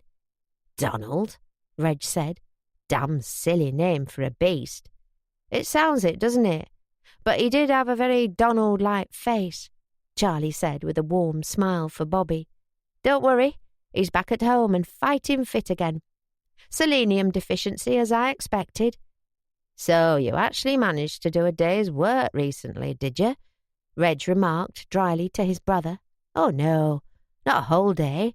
I wouldn't want to exhaust myself." Charlie dislodged the dog that was snuggled up to him so he could stand up. "I'll leave you to enjoy your afternoons, now I've greeted the new member of the household. There's a pint of beer at the Golden Heart calling my name. Goodbye, Bobby. I hope to see you again soon." "Wait there," Reg said to Bobby, pushing himself upright with his stick so he could follow his brother out. She did so, helping herself to the seat Charlie had vacated. She could hear low voices outside and wondered what the brothers were talking so secretively about. The big grey dog that had been at Reg's feet slunk off to the fire, while the other one snuggled against Bobby, seemingly as happy with her company as he had been with Charlie's. She tickled him between the ears.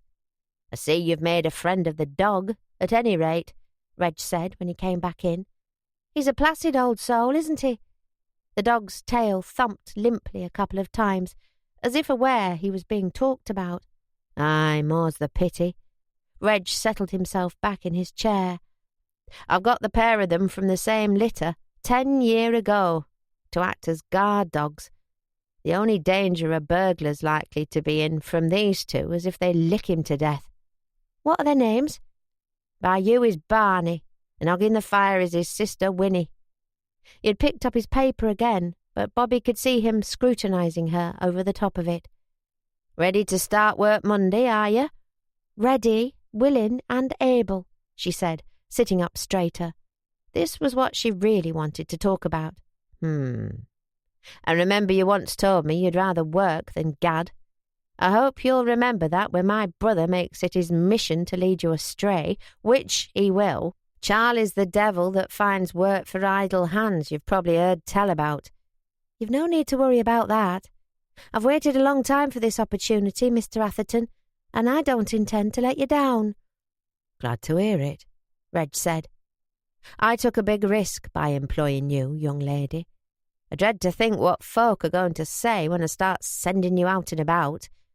I can see you've got the brains for it, but whether you've got the guts is another matter." "Just give me the chance to prove myself," Bobby said fervently. "What will I be working on first?" "I'll show you." Reg heaved himself upright and limped to the desk, occupied by his typewriter and an assortment of scrawled notes, newspaper cuttings and other miscellaneous papers. He picked up a thick volume and placed it in Bobby's hands. She looked at it. "The telephone directory?" "Aye, that's right." "What do you expect me to do with it?" Bobby couldn't see how this would be a likely lead for a magazine story. "I've a box of envelopes in the attic. Next week, I want you to start filling them with unsold magazines and posting them out to the people listed in that book." "Why?" He tapped his temple. "Use your brain, lass. Telephones don't come cheap, do they? If the folk in that book can afford a phone, they can afford 4 bob a year for a magazine subscription. We just need to show them what they're missing out on. If we send them a complimentary copy and a subscription form, some of them will hopefully come back to us with a postal order." Bobby had to acknowledge the wisdom in this, although filling envelopes hardly sounded like work for a junior reporter. That was the sort of thing she'd been expected to do in her previous position. She didn't dare to object, though, lest Reg labelled her as uncooperative and decided to withdraw his offer of a job. Perhaps this was some sort of test, to prove she was willing to turn her hand to anything. "How many subscribers do you have?" she asked. "Our circulation's 4,000. That's subscribers plus what we sell at the newsstands." Reg looked rather proud of this figure, and for his benefit Bobby endeavoured to seem impressed, although it sounded minuscule compared to the Courier. The small weekly newspaper had a modest circulation compared to a large daily like its rival the Bradford Post, but it still sold an average of 60,000 copies per edition. "I don't suppose it sounds much to you, but I've worked hard to build up to that and keep it there, especially since they brought in paper rationing," Reg said. "It's been a bugger on us, the rationing. They based how much you were allowed on how much you'd used the year preceding, and since we'd only been running 6 months when they brought in the ration, we got 6 months' worth to last us the year. But with economy, reducing the weight and quality, I've kept each number at 3d for 28 pages, same as before the war." Bobby, sensing he was waiting for some word of compliment or congratulation, said, "It must be heartening to know you have so many loyal readers." "Aye, but there are a lot more who would be loyal readers if they only knew we existed. I'm pleased with the start we've made, but we're in no danger of turning a profit yet." He took the telephone directory from her. "That's why this book is one of 2 things you're going to get to know very, very well in this job." "What's the other?" "Tell me, Miss Bancroft, can you ride a bicycle?" Chapter 12. Bobby could ride a bicycle, although she'd never ridden a bicycle quite like the old bone shaker Reg wheeled out for her the following day. After 1 week of riding it, the thing had turned her black and blue. Her foot frequently slipped off the broken left pedal, which then struck her on the back of her calf, so that she developed a permanent purple bruise on the spot. The saddle was hard and solid, which meant that she was also sporting florid bruises in other, rather more intimate places. As Reg had promised, Bobby got to know both the telephone directory and the old bike well over the weeks that followed. Every day she would painstakingly copy names and addresses from the directory onto envelopes before filling them with magazines and subscription forms, and every afternoon at the end of the working day she would load them into the basket of her bicycle and ride that juddering, wobbly pile of chipped black paint and rust 1.25 miles to the post office in the village, often stopping a few times to reattach the bicycle chain when it came loose. Thanks to these daily visits, Bobby got to know Silverdale well in the first 3 weeks of her job. It was a settlement of some 150 residents, she would have guessed, with around 30 or so little dwellings huddling around the beck at the heart of the village. Bobby started to recognise the local families as the days passed. She learned which cottage each occupied and what the head of the household did for a living. Farming was the major employer locally, of course, just as the mills were back at home. Most of the men in the village worked on the farms that dotted the surrounding fells, or ran little small holdings of their own, mostly sheep, but there were some who went in for dairy. With the advent of war, a number had also turned over some of their land to crops, in spite of the fact the soil in this region didn't lend itself well to growing. There was also the blacksmith, the cobbler, the butcher, the joiner, who was also the village undertaker, the pub landlady, the coalman, the postmistress, and half a dozen others Bobby learned to know by sight. Most regarded this interloper, who'd appeared in their midst with wariness, if not outright hostility, although after the first fortnight a few would greet her with a good morning or a touch of their cap. Men were more likely to greet her than women, Bobby noticed. The young single women of the village seemed most distrustful of her, which gave Bobby little hope of making friends her own age in Silverdale. The village was one of the few places she visited regularly, other than Settle and the surrounding area, when Reg sent her on the bus to collect advertisement copy from local businesses. In her new role as a country reporter, Bobby had filed correspondence, collected advertisements, typed letters and stories written by Reg and the handful of freelancers they worked with, and spent hours copying from the telephone directory, but she hadn't written a single word of copy. The only difference between her new job and her old one was that she was no longer expected to make the tea, since Mary Atherton kept them well fed and watered throughout the day. Bobby's early optimism had worn off now, as disappointment in her new role set in, and homesickness started to gnaw. Reg wasn't a bad boss. At least he was more pleasant to work for than Clarky, whose sudden white-hot rages were the stuff of courier legend. But he rarely spoke to her while they worked, and she conducted her dreary tasks mostly in silence. She missed the camaraderie and bickering of the boys she'd worked with before, missed their teasing, and the feeling that she was part of a gang. She missed the comforting smell of the newsroom and Don's Tom Long pipe tobacco. She missed her sister, feeling the absence of a bedfellow on the long, eerie country nights when tawny owls emitted their ghost-like cries outside her window. She missed the bustle of the city, where there was always something happening and somewhere to go, and she worried constantly about her father, although Lillian's letters assured her all was well at home. The only thing that had stopped Bobby throwing in the towel after a fortnight, apart from the unpleasant prospect of proving Tony right in his forecast that she'd never make it to Christmas in her new job, had been the continued kindness and companionship of Mary Atherton, who had taken to her almost as a daughter. After 7 years of feeling like an orphan, robbed of her mother by death and her father by the horrors he'd seen in the last war, it felt good to have someone in her life who could stand in the stead of a parent to her. Bobby's mundane routine was identical every single day. Each morning she woke to the sound of cattle being driven to the ship-on for milking, and wondered if today would be the day Reg would finally send her out to get a story.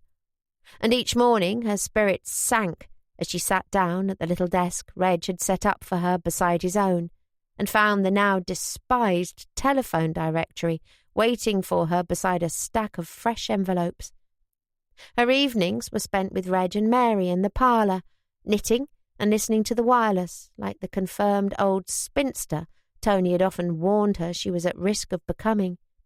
There was no social life in the village to speak of, or at least none that she felt she'd be welcome to join. Only the village pub, which she didn't dare to enter without company. Reg and Mary were very much homebodies, rarely leaving the house except on their once-a-week trip into Settle, in Reg's Wolsey to buy groceries or go to chapel on Sunday. Knowing Bobby was church rather than chapel, Mary had offered to ask some friends among the village women if they would allow her to join them and their families at the village's Anglican church for the Sunday morning service. Bobby had politely declined, however, not wishing to inflict her company on any of those who regarded her with suspicion whenever she showed her face in the village. The Bancrofts weren't regular churchgoers at home.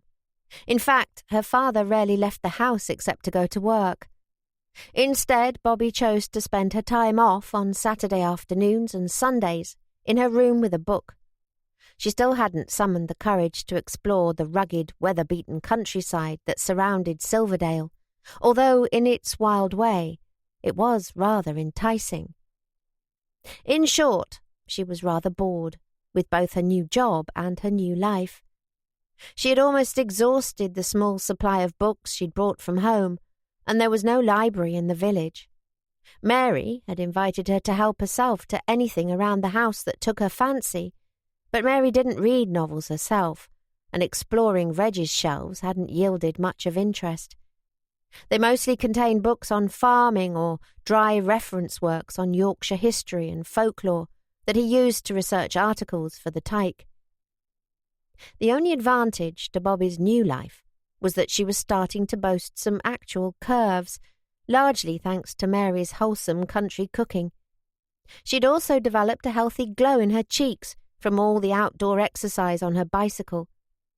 While Bobby didn't believe she had much in the way of vanity, she had always been envious of her sister's figure, so the change in her appearance was very welcome.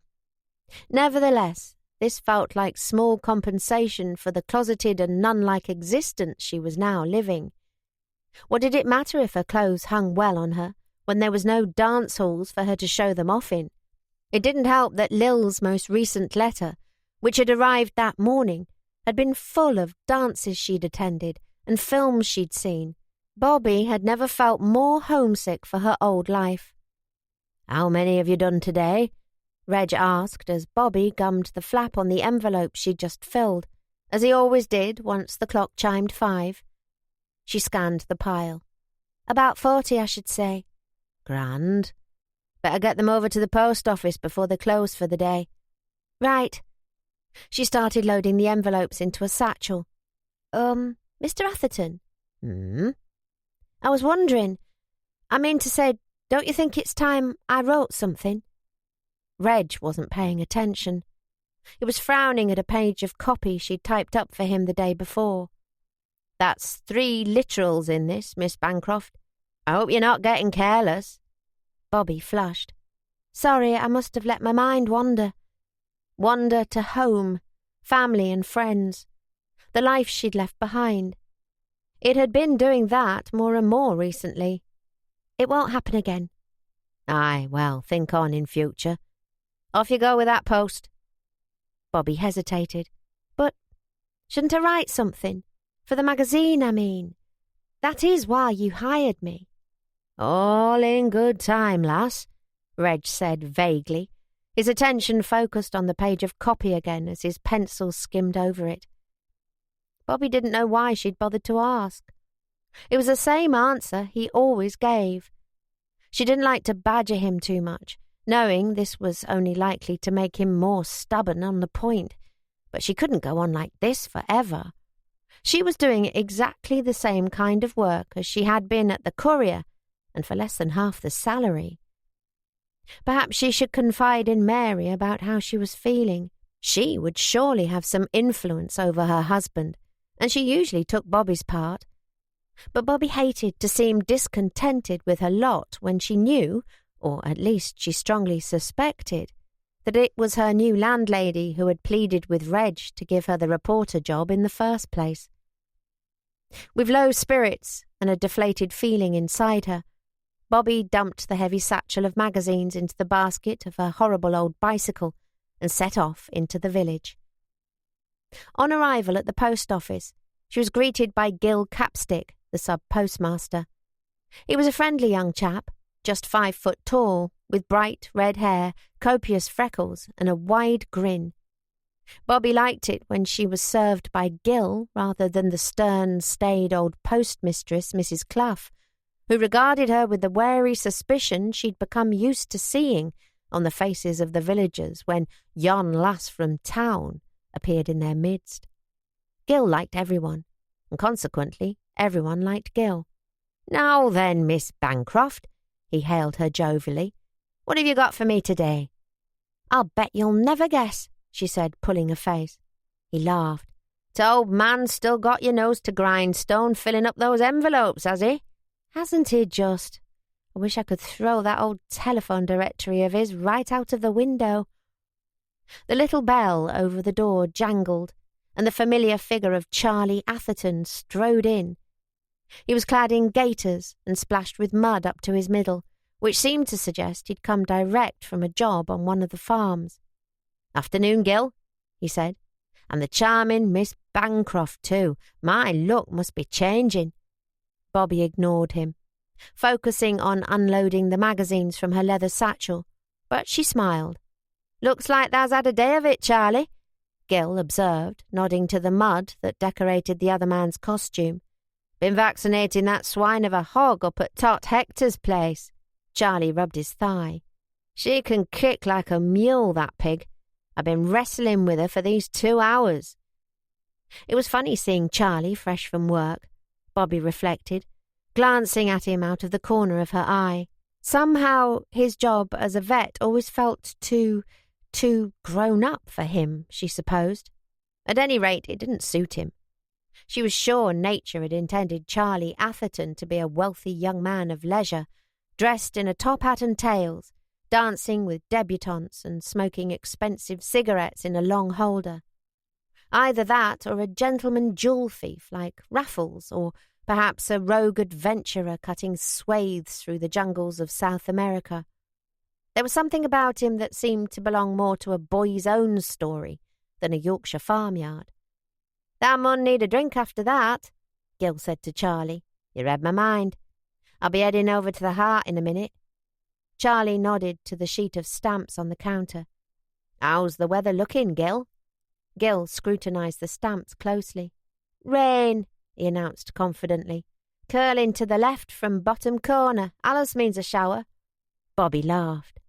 She hadn't been in Silverdale very long, but already she knew that Gil Capstick's weather forecasts were the stuff of local legend. "What's frightening is how often you get it right." "Never mocked old ways, miss," he told her soberly. "That's how they get to be old ways, because they work." He counted the pile of envelopes she'd placed in front of him. His lips moved silently as he calculated the postage. 6 and 8 for this lot. Bobby took out her purse and handed over the coins. Then Gil gave her a receipt for Reg and disappeared into the back room to sort her letters. "What brings you in here?" she asked, turning to Charlie. "Nothing but the pleasure of your company." He smiled at her expression. "I saw that old velocipede of Reggie's outside. I didn't think you'd object to passing the time of day with me, even if my brother has forbidden me to speak to you." "Did he do that?" "Yes. He told me the day you moved in that you're here to work and I wasn't to distract you." He glanced at his wristwatch. "But since I'm assuming you've now finished work for the day, I think a little distraction won't do you any harm. Why don't you come to the Heart with me for a drink?" It was certainly tempting, although Bobby suspected Reg would be angry if he knew she'd been fraternising with his brother. Charlie was well liked in the village, but he did seem to have a reputation as something of a rogue when it came to women. No whiff of any real scandal, but still, mothers with pretty daughters drew them closer when Charlie Atherton walked by. "I hope you're not asking me for a date," she said. "I've been given strict instructions by your brother that I'm not to let you lead me astray." "A date was the furthest thing from my mind," Charlie said, his voice ringing with faux indignation at the very idea.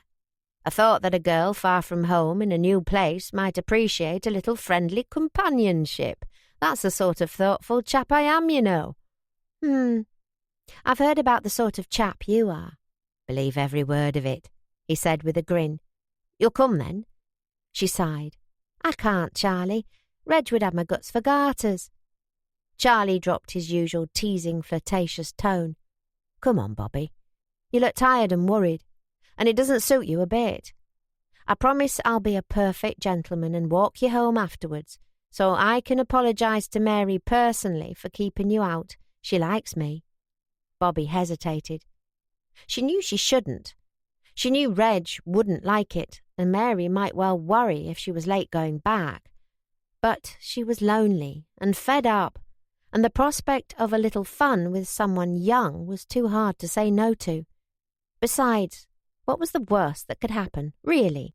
After nearly a year of working alongside Tony Scott, she knew how to take care of herself when men seemed to grow extra hands after too much beer.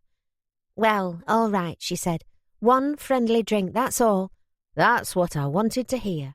Bobby followed him to the pub, where she propped her old bike against the well outside. It ought to be safe enough. No one in their right mind would want to steal the thing, even for scrap. It was more than half rust. Bobby had never been inside the Golden Heart before. The first thing that struck her as she entered was that this was a very different place from the White Swan, where the Courier's weekly darts matches against the Home Guard had taken place, or the Rose and Crown, which she and Lillian occasionally visited. It wasn't unusual to see women in those places, girls from the mills in their headscarves and overalls, having a glass of beer together after work, or sweethearts sharing a quiet drink in the snug. The Golden Heart, on the other hand, was clearly very much a man's domain. Apart from the barmaid and a solitary older woman sitting at one end of the bar, everyone here was male. Old farmers in broadcloth caps sat around tables playing dominoes, drinking from their own personal pint pots. The walls were exposed stone and the floor bare stone flags. Pipe and cigarette smoke hung heavily in the air, making Bobby cough. Charlie seemed perfectly at home, however. He strode to the bar, leaving Bobby with no choice but to follow. "Pint of the usual, Lizzie, and whatever this young lady's having," he said to the barmaid. "I'll have half of the same, please," Bobby said. Lizzie nodded wordlessly and took down one of the pewter pint pots that hung above the bar to pour Charlie a brown ale. When they'd both been served, Charlie took Bobby's arm and guided her to one of the high-backed settles that lined the walls. "I feel a little conspicuous," Bobby whispered when they were seated. "There aren't many women in here, Charlie." "That's Silverdale for you. Always about 100 years behind the times." He noticed her look of concern and nudged her. "Oh, don't worry. No one's looking at you, are they?" "Well, no, but I don't think your brother would like me being here much. I hadn't realised it wasn't the done thing for women to go to pubs out here." "Never mind what Reggie thinks. He's not your father." "No, but he's my employer." "Well, you've clocked off for the day. I'd say it's none of his business where you go, or who with, for that matter." "I don't think he'd agree, do you?" Bobby said, taking a sip of her beer. "I would quite like to keep my job, even if it isn't what I hoped it would be." Charlie shuffled to look at her. "Is that why you looked so miserable when I saw you in the post office?" "Did I look miserable? I wasn't trying to, but you did all the same." "What's the matter?" Bobby wondered how much it was safe to confide in him. He was Reggie's brother after all. But she did feel like it would help her to talk to someone, and she felt better about sharing her feelings of discontent with Charlie than she would with Mary, her only other ally. "I suppose. I'd built up such high hopes for this job, only to find it's really no different from the one I left," she told him. "I thought I'd be out getting stories like—" She laughed softly at herself, like Dorothy Lawrence. "Instead, I'm spending every day copying addresses from the telephone directory. That's hardly the work of a reporter." She waited, expecting Charlie to perhaps make a comment about whether the work of a reporter ought to be woman's work at all, the way most of the men she knew would. But he just took a sip of his pint and said, "Did you say Dorothy Lawrence?" "Yes. She was a journalist in the last war." "I know who she is. I read her memoir. Very impressive lady. Did you tell Reggie that's how you feel about it?" "I keep asking when can I do some writing. He always says, 'All in good time, Miss Bancroft, all in good time.'" She wobbled her head comically as she mimicked the dour old dalesman's voice. Charlie laughed. "It's like he's here with us. You should write to Tommy Handley and ask to audition for ITMA, Bobby." He took out a packet of woodbines and offered one to her. "No, thanks, I don't." "Suit yourself." Charlie lit his cigarette and Bobby watched him while he savoured it. She wasn't interested in romance, but that didn't mean she couldn't appreciate a good-looking man, especially when he laughed the way that Charlie did, his brown eyes sparkling with merriment. She wondered how old he was. "There must be a big gap between you and your brother," she observed, hoping he might volunteer his age in response. He removed the cigarette from his mouth and nodded. 20 years. He's my half-brother, actually. Reggie's mother died when he was 17, then our father married again. Although Reggie was more of a father to me growing up than our old man ever was. Bobby wondered why this might be the case, but she didn't ask. Charlie's expression had darkened, in a way that seemed to signal he didn't want to talk about it further. "How old is Reg?" she asked. "Not as old as he looks. The last war made an old man of him too early. He's 46, but you could be forgiven for thinking he was 10 years older." 46? That made Charlie 26, if there were 20 years between them. Perhaps being raised by different mothers was why they had such a different mode of speaking. Both had a version of the local accent, but Charlie's was very light, more of a lilt than an accent. Reggie's, on the other hand, was far broader, with a tendency to lapse into the dialect of his boyhood when he wasn't concentrating. "Were your upbringings very different?" Bobby asked, as a roundabout way of trying to learn more. "Reggie and Mary were responsible for most of my upbringing," Charlie told her. "My mother died when I was 10. Dad didn't want me around much after that, so Mary and Reggie took charge of me. I had a good brain, but neither parent had given me much encouragement to use it. My brother was the only one who ever told me I could make more of myself. After Mother died and Dad decided he wanted nothing more to do with me, Reggie insisted I was sent away to a decent school. Said he'd do it at his own expense if Dad wouldn't pay, although he wasn't earning much of a salary as a newspaperman. I suppose you know all about that. Anyhow, Dad was so keen to have me out of his sight that Reg didn't have to work too hard to talk him into it. In the end, they divided the cost between them. Bobby was dying to know why Charlie's father should be so anxious to be rid of him, but she didn't like to ask such a personal question so early on in their acquaintance. "How did you like boarding?" she asked instead. He shrugged. "Not much. The other boys didn't think a lot of me, coming from some backwater farm with my thick Dales accent. And the boys I'd been pals with here didn't think a lot of me when I came back for the holidays, with a new way of talking and some learning under me belt.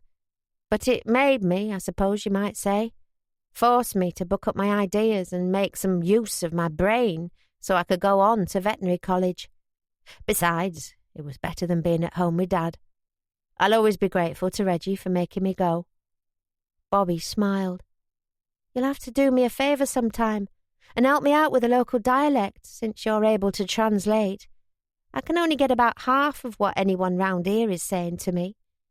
"Do we speak so very differently from in town?" "The accent's a lot thicker.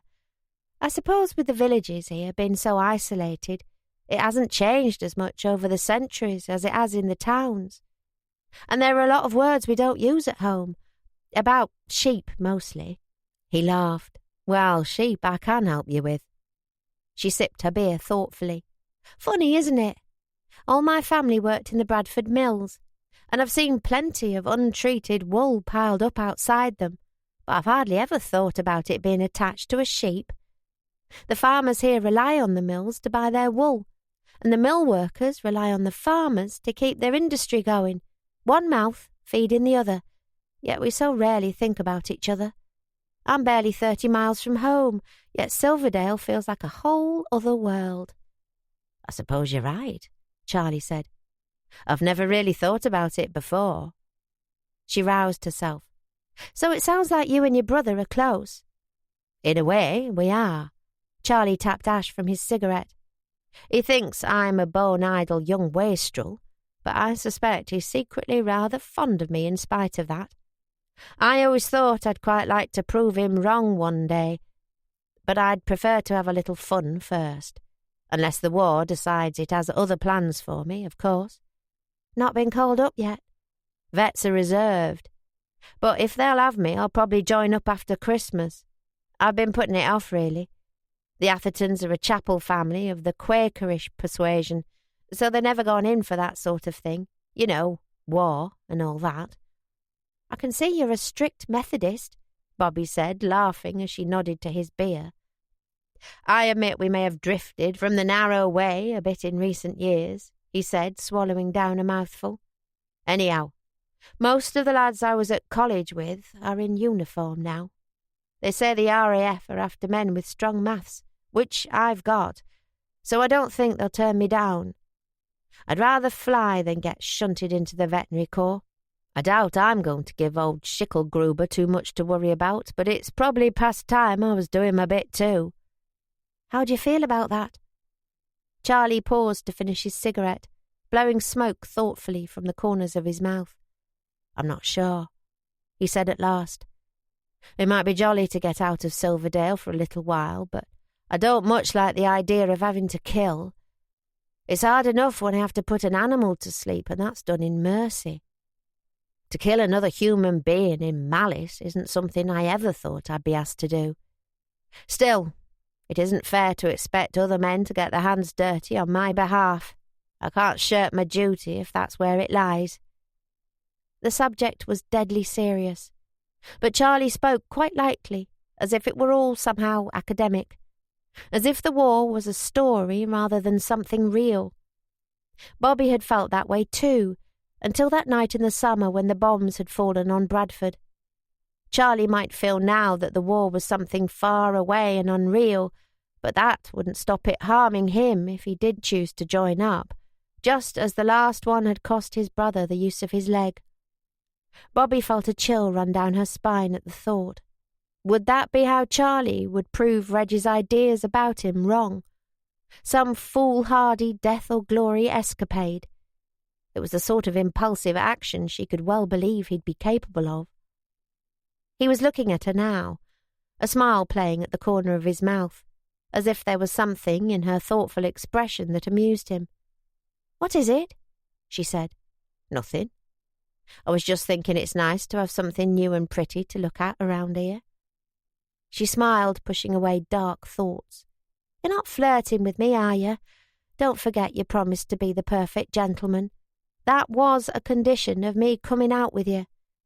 "To be honest, I'm not sure. I spend so much of my time flirting with girls that I can't tell when I'm doing it anymore." Charlie scrutinized her face. "It's good to have someone new to talk to, though. You interest me, Bobby Bancroft." "Do I, indeed? And now my line is, I bet you say that to all the girls." "I'm forced to confess that I say many things to all the girls, but that isn't one of them. You're not going to leave again, are you? You can't, you know. Not when I was counting on you to enliven our sleepy country society." She sighed. "I honestly don't know.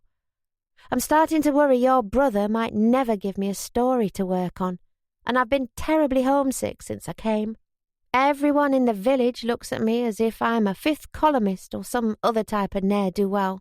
If this isn't going to be a real reporter job, I might as well go home."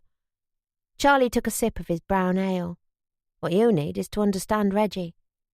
I can tell you how to get what you want from him if you like." Bobby blinked. "Can you?" "Of course. No one knows him like I do except Mary.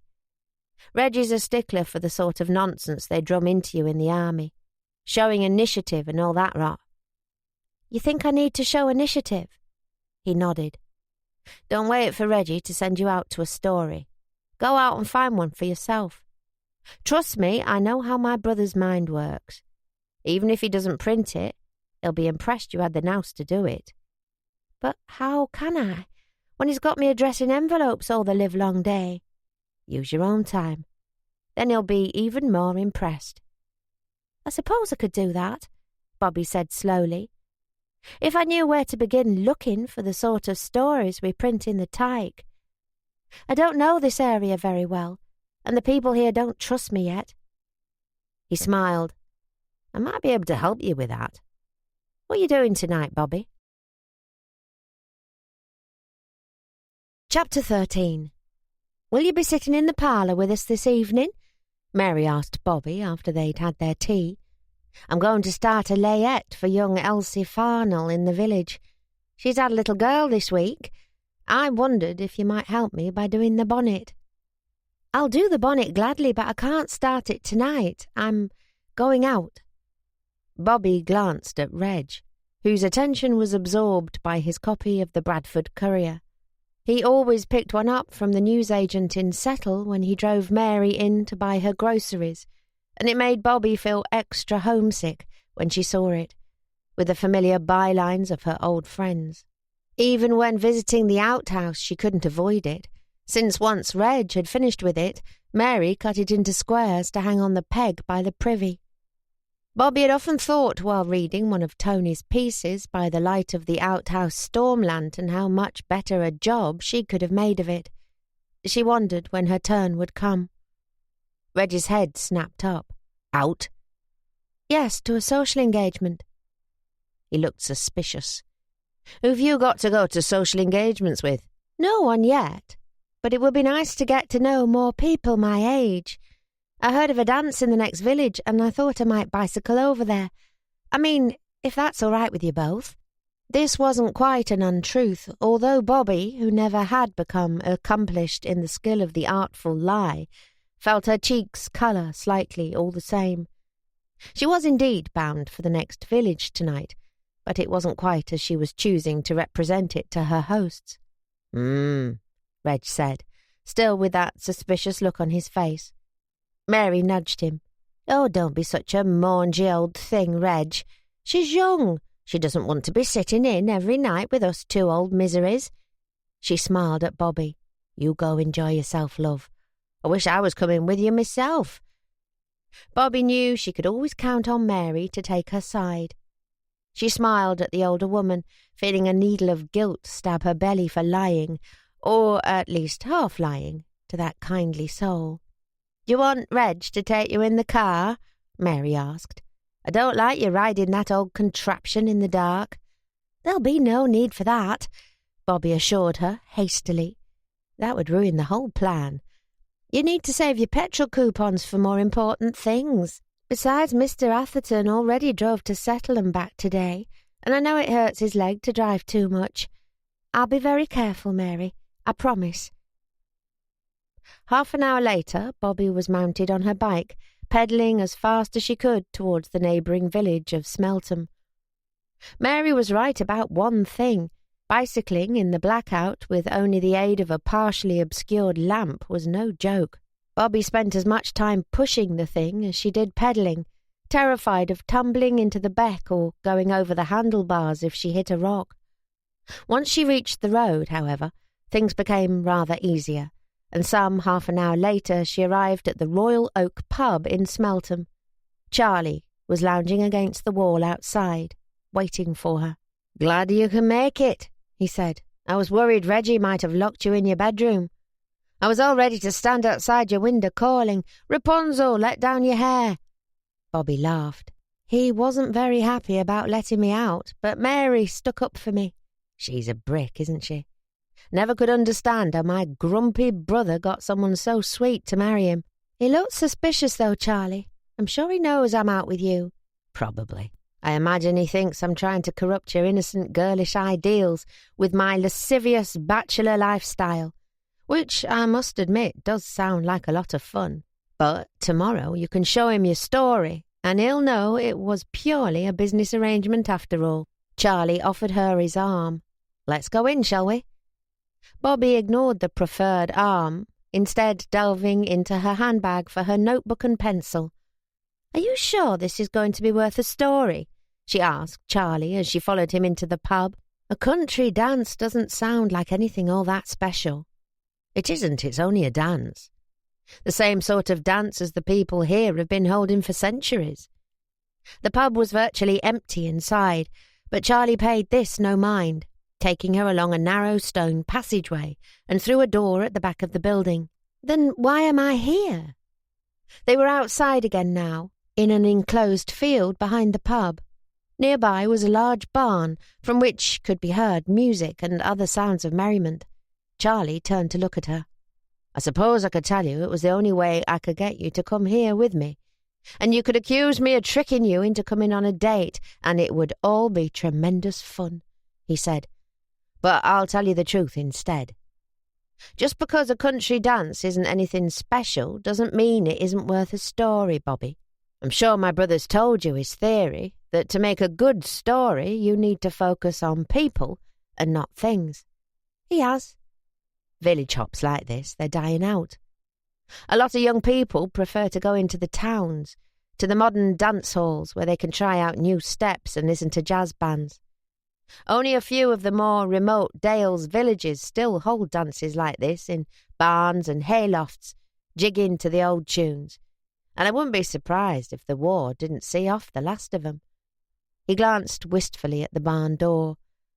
I suppose change has to happen, but I'll be sorry to see them go. They were part of my youth. It's sad to think my own children won't get to experience them. Bobby watched his face, which had a different expression on it than she'd seen there before. "You sound like your brother." "Do I? Please don't tell him, for God's sake. I'll never hear the end of it." He nudged her. "Come on, or there'll be no supper left for us." Charlie rapped out a knock on the barn door that seemed to have a particular rhythm to it, and it opened a crack to reveal a woman's face. This reminded Bobby of a gangster film she'd once seen about the illicit American speakeasies of the Prohibition years. She half expected Charlie to have to give a password before they were allowed inside. The woman's face beamed when she saw who it was. "Charlie Atherton, get your son inside post-haste. We're tragic for want of lads in here." "In that case, I'm going to have to apologise for bringing another girl with me. Sorry, Till." Till cast a suspicious look at Bobby, who had a notebook poised and ready. "Who's this, Charlie?" "This is Miss Bobby Bancroft. She's new to these parts. My brother's just given her a job." "You mean this is last front paper?" "Yes, that's me." Bobby glanced at Charlie, then back at the woman. Is that all right?" "S'pose it mun be since you're here. Come in, then." The woman sounded put out, but she held the door open for them. "Don't worry about her," Charlie whispered to Bobby, taking her hand to lead her through the crowd. "It's nothing personal, I promise you." "I'm starting to get used to it," Bobby said. "I was warned before I came that the people here don't take easily to outsiders." "It isn't that. Till's just nervous you're going to be libelling the natives in Reggie's next number. If there's one thing more worrying to people than townies, it's journalists." A girl of around 18 ran up to them, very pretty, with a healthy pink complexion and stockings rolled down to her knees. She wore her chestnut hair loose around her shoulders and a short green dress that she looked to have outgrown years ago. "Charlie!" She threw her arms around his neck and kissed him heartily in a way that would very likely earn her the description fast in the dance halls of Bradford, but somehow seemed entirely natural out here. Charlie, laughing, picked the girl up and swung her around before depositing her back on the ground again. "Charlie, come dance with me," the girl said, tugging at his hand. He nodded to Bobby. "I'm here with someone, Mabs." The girl, Mabs, put out her bottom lip in a pet. "But you mun dance. We've not enough lads to go around, Charlie. I've not had a dance tonight, I swear it." "Well, we can't have that, I suppose." Charlie glanced at Bobby. "Do you mind?" Bobby, who was making a few notes in her book, shook her head. "Do as you please. I've got enough here to keep me entertained."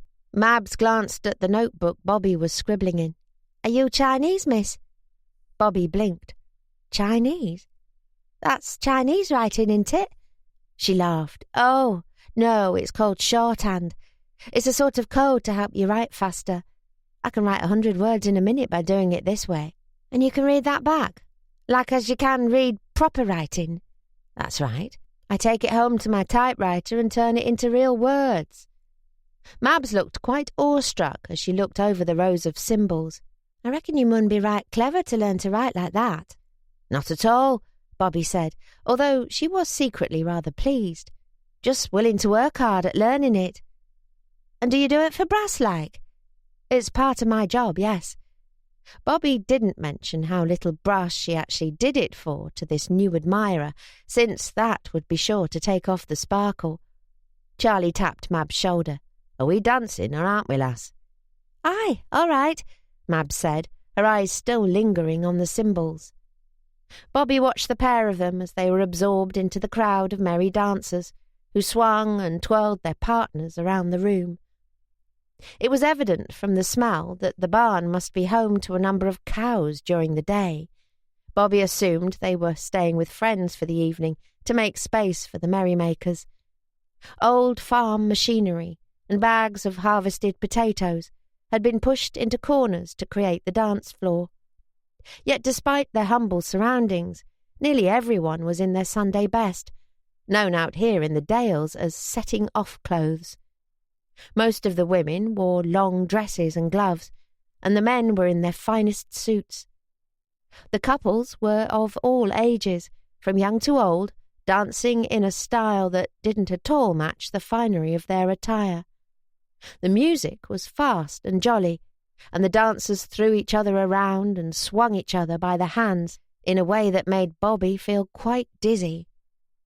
The music wasn't anything like the big band tunes Bobby was used to hearing back at home in the Palais or the Ritz, the dance halls she sometimes visited with her sister and their friends.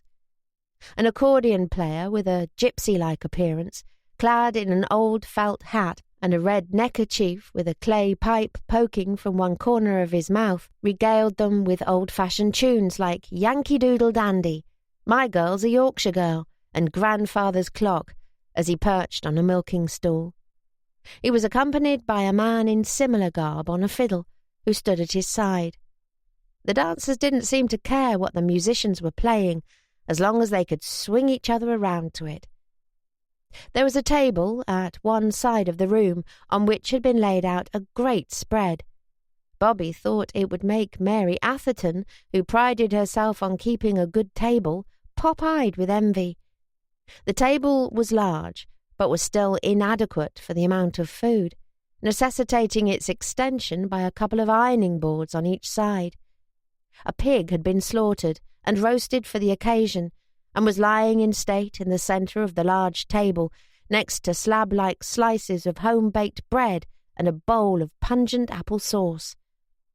Anyone who found themselves hungry could carve a thick slice of pork and assemble a truly appetite-conquering sandwich before, with a polite belch behind a fresh-pressed handkerchief, they took their partner in their arms once again. Plates of cakes, tarts and biscuits, rosy Ribston Pippin apples, home-brewed beer, strong sweet berry wine, a churn full of milk fresh from the cow. Coming from the meagre portions of the shortage-hit city, where their butter ration had to be spread so thin across the bread that it could barely be tasted, it made Bobby feel quite guilty to consider indulging in such a rural cornucopia. Instead, she satisfied the hunger of her eyes with notes rather than food, ready to report it all for the benefit of the eager readers of the Tyke. Many of their readers now lived in the towns, and increasingly a number of their subscribers were serving in the forces. Bobby could understand the magazine's appeal to country men and women in exile, who liked to think fondly of back home. She took care not to mention the pig in her description, the slaughter of which she felt may well get some local farmer into trouble with the Ministry of Food. Perhaps that was why Till had seemed worried at the arrival of Lass Front paper, fearing the appearance of a report on their contraband feast. Bobby watched one of the younger couples spin past the table of food. The young man swept up a jam tart as he passed and popped it into his partner's mouth without even slowing down, for which his grateful partner repaid him with a kiss. Bobby smiled as she faithfully noted this down. Charlie whirled back towards her, with Mabs in his arms, and dropped into a chair, panting. Mabs took the opportunity to perch on his knee, but Charlie swung her off again and deposited her in the empty chair at his side. Mabs didn't seem to mind this too much, and reached over him for a scone from one of the ironing boards. "I hope you're getting some good material for your story, Bobby," Charlie said breathlessly. "I think so." Mabs turned to regard her with wide eyes. "You're not front paper?" Yes," Bobby said, feeling a flush of pride that Mabs should seem impressed by this. "That's how you know that special writing you showed me then?" "That's right. I learned how to do it so I could make notes for my stories." "You're not going to write about us, are you?" "I hope to, yes." "What for?" "Well, because it's interesting. That is, I think our readers will be interested." "In our old dances?" Mabs glanced around the lively gathering. "Don't see why. You can see better dancing all over the place, at pictures and that. Charlie pinched her cheek. You're young, sweet Mabs. You'll understand when you're older with bairns of your own. Mabs didn't understand the sentiment, but she understood the pinch on the cheek and the reference to bairns. Dance with me again, she said to Charlie, an order more than a request. Not now, I'm going to dance with Bobby. Oh, no, that's all right, Bobby said, looking at the twirling, whirling couples with a feeling of alarm. I'm happy here, making my notes. Besides, I don't know the steps. Never mind about that. I know them enough for both of us. Charlie stood up, took her notebook away from her, and pulled her into his arms. You can't write about it if you've never done it. As frightening as the fast-paced wild dancing was, it did look a lot of fun. Surrendering, Bobby let Charlie spin her around to the old-time music. What do you think of old Heck? He asked, nodding to the accordion player. Doesn't know a note of music. Plays it all by ear. He's been playing the hops around here since Methuselah was knee-high. He's, very good, Bobby said breathlessly, trying to keep her balance as the world spun around her. These folk will be here until 2 or 3 in the morning, then straight to work in the fields. I've seen lads foddering their shorthorns in full evening dress many a time on my way to a job. I mean, the lads were in the evening dress. The cows were naked as the day they were born, the hussies. Wine? Bobby felt rather dazed at the speed of both the dance and Charlie's conversation. I'm sorry? Parsnip wine. Old Lizzie Bartle makes it to a secret recipe of parsnip, sugar and turpentine. That's my guess, anyhow. Just uncorking a bottle can floor an elephant at 10 paces. Charlie swept up a couple of glasses from the table and pushed one into her hand, spinning her around all the while. Dizzily, Bobby took a sip. The wine was indeed potent and very sweet and tangy. As soon as they were within reach of the table again, Bobby put it down. She needed to keep a clear head if she was going to make a story out of this, and even more so now Charlie's arms were around her. They were firm and strong, with the sort of sinewy, tightly packed muscle gained by spending much of your day wrestling wayward farm animals. He smelt of tobacco and Lux soap flakes and soil and parsnip wine, and he was pressing against her as they danced in a way that might easily cause some girls, other girls, to lose their heads. Bobby noticed Mabs watching them sullenly from her chair and remembered the way she claimed Charlie when they first came in, throwing her arms around him for a kiss. Bobby thought it unlikely that Mabs and Charlie were walking out together, officially. Mabs was too young, and besides, Bobby suspected Charlie was on kissing cousin terms with plenty of the village girls. Not quite a wolf, perhaps, but certainly a gadabout who thought of little but his own amusement. Charlie was the sort to attract people, with an overgrown schoolboy charm that allowed him to find friends easily among men and women alike. In the short time they'd spent together, Bobby had come to enjoy his company, his conversation and his humour very much, in the way of common friendship, naturally. But she knew it would be a very, very foolish thing to allow herself to fall too far under the spell of Charlie Atherton's dubious charms. Chapter 14. If it had been up to Charlie, Bobby would have stayed at the Smeltham Hop until the early hours of the morning. She'd enjoyed herself, finding the unrestrained freedom of the dance style rather addictive, but nevertheless, she kept her promise to herself to be home no later than midnight. After one more dance with Charlie, she had mounted her old bicycle and pedalled back to Moorside Farm, where she immediately got to work, turning her pages of shorthand into what she hoped was engaging copy. She couldn't use her typewriter without waking the other members of the household, so she wrote as neatly as possible with the beautiful onyx fountain pen Don had given her, fully intending to present the story to Reg the next day as a fait accompli. Remembering how Reg had praised her for her clean copy the day she'd come in for an interview, she tried not to be tempted by a style too florid as she painted a prose picture of the village dance. That was something she had learned quickly at the Courier when she'd worked on Tony's pieces for him. Peter Clark's subbing pencil never met with an adjective and let it live. Instead, Reggie's mantra, people before things, swam around her brain as she described vividly the wild, joyous couples swinging each other lustily around the room until 3 a.m. before setting out to shear their sheep still in their Sunday clothes. She included details of the magnificent spread, although no mention of the pig, of course, and of Heck, the ancient weather-beaten accordionist who played his old-fashioned tunes by ear. She talked of Charlie's belief that such dances were on the wane as the outside world encroached further and further on the Dales, and how the war might kill off the last of them. When she'd finished in the early hours of the morning, she signed it with a flourish, then read it back. Was it any good? Was it the sort of thing the Tyke might like to include? More importantly, would it earn her first byline? She was too tired now to tell. Reg would have to be the judge. He'd be awake in a few hours. She ought to get what little sleep she could before the working day began. Fully clothed, she lay down on the bed and drifted easily to sleep, to dream of dances and roast pigs, and Charlie Atherton pressing against her as he swung her around in his strong arms.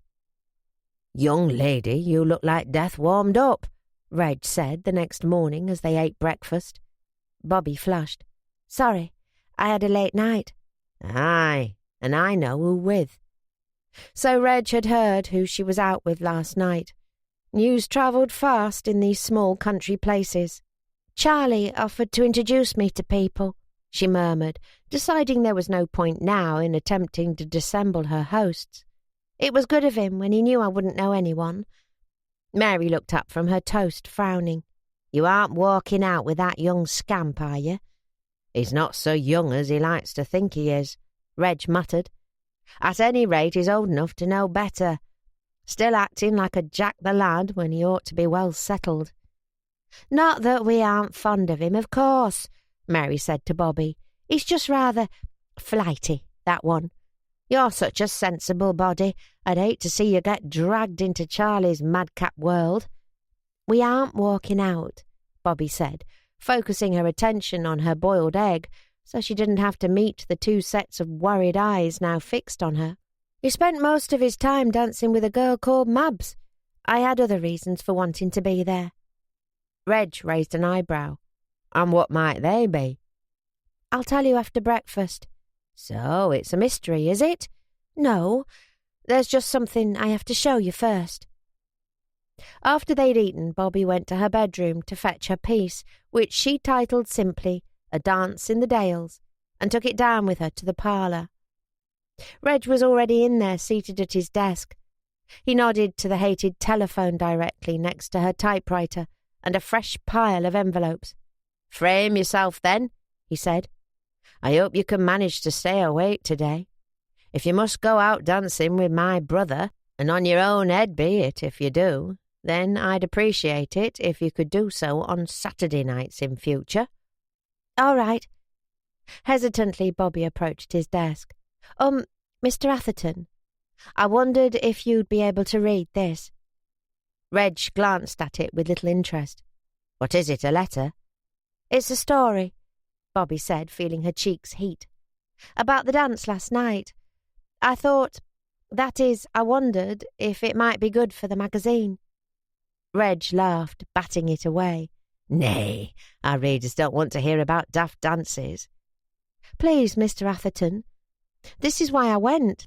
Charlie said that the last of those sort of village dances are in danger of being swept away, and I thought, well, isn't that exactly what you told me when I came to be interviewed? That you want to chronicle a dying way of life?" "Aye, I did say that," Reg said slowly. Bobby gestured to the window.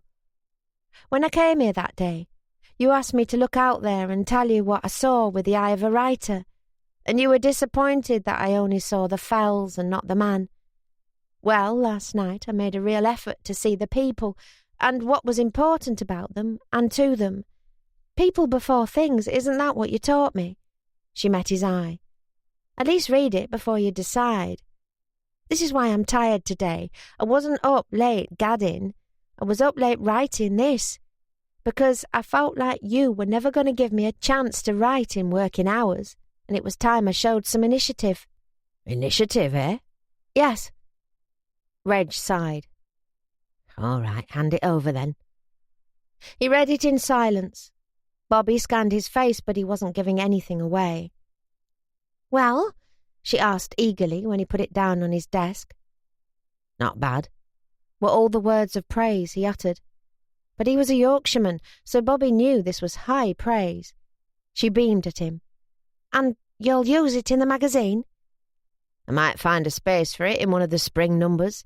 Dancing suits the season, and it does no harm to have something for the women.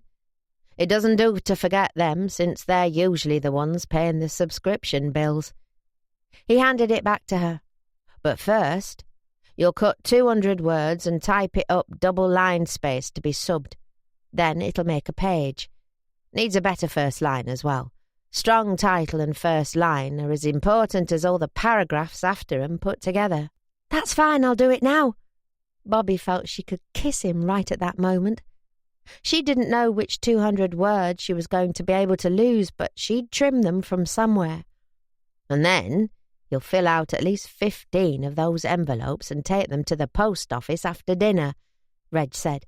All right. And then... He paused, looking at her as if sizing her up. I hope I'm not going to regret this.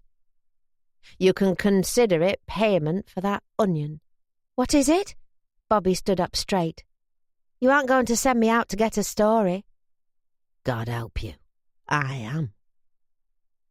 When Bobby had completed her morning's work to Reg's satisfaction, and her stuffed envelopes were packed into the leather satchel, the editor briefed her about the story he wanted her to pursue that afternoon. I'm sending you out to talk to old Andy Jessup up at Newby Top, he told her. I can't get up myself, not easily, at any rate. It's right over the tops. I've been putting it off, but you don't want to put it off too long with someone of Andy's years. He must be 80 if he's a day. What's important about him? Bobby asked. I mean, what's the story? He's an old sheep farmer, no different than a dozen others around here. Long retired now, and his son and grandsons run the place. Farm's been in the family a couple of generations. I reckon he'll have some good memories about how it was growing up here when the old Queen were alive. So, a nostalgia piece? Aye, that's what it is, all right, Reg said. Somewhat to remind the old folk of the old days when everything was better, the way they always liked to be reminded, and the younger ones in the forces might find it a comfort when they're far from home. The Christmas number goes to print Tuesday week. It's not going to be a very merry one for a lot of folk this year, and I want something in to cheer them up a bit. Memories of an old-time farmer, we'll call it. Don't forget to ask Andy about Christmases when he were a bairn. That sounded like it would be an important addition to the Christmas number, not merely something to fill space or the trivial women stuff Tony used to get her to write for him at the Courier.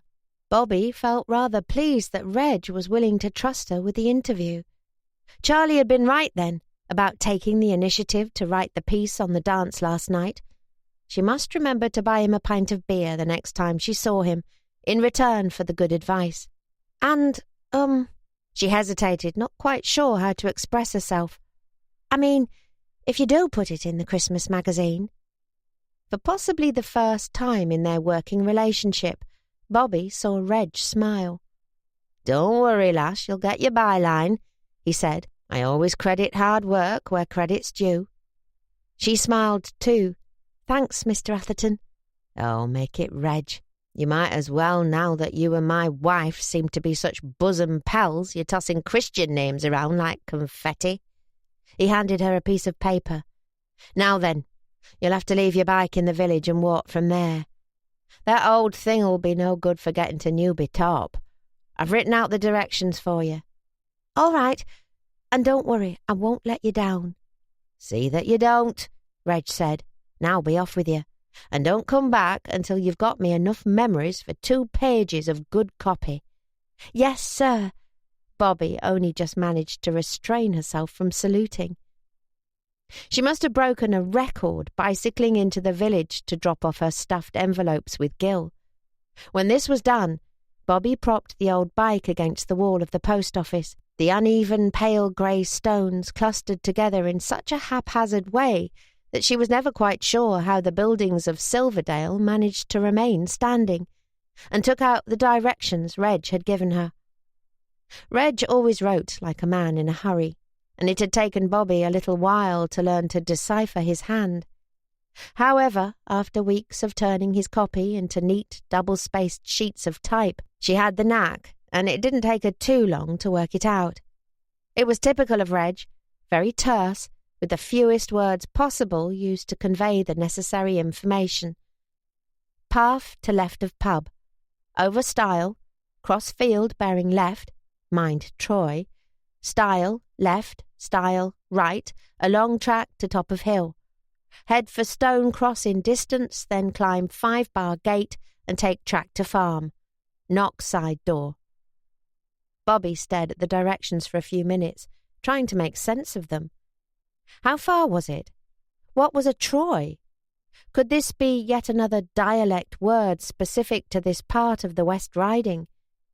She had expected she would have to work hard to earn her first byline, but she hadn't predicted a literal quest. Bobby glanced down at her clothes, feeling a wave of trepidation. She hadn't dressed that morning for a winter moortop ramble. What she needed was a pair of good sturdy boots and some comfortable corduroy slacks, not her office wear of skirts, stockings and court shoes. But it was too late now, and besides, she didn't own any hiking boots. Hopefully it wouldn't be too far, and she could keep herself smart enough to make a good impression on this old farmer. That was another thing. She presumed Reg had arranged this interview with Andy Jessup some time ago.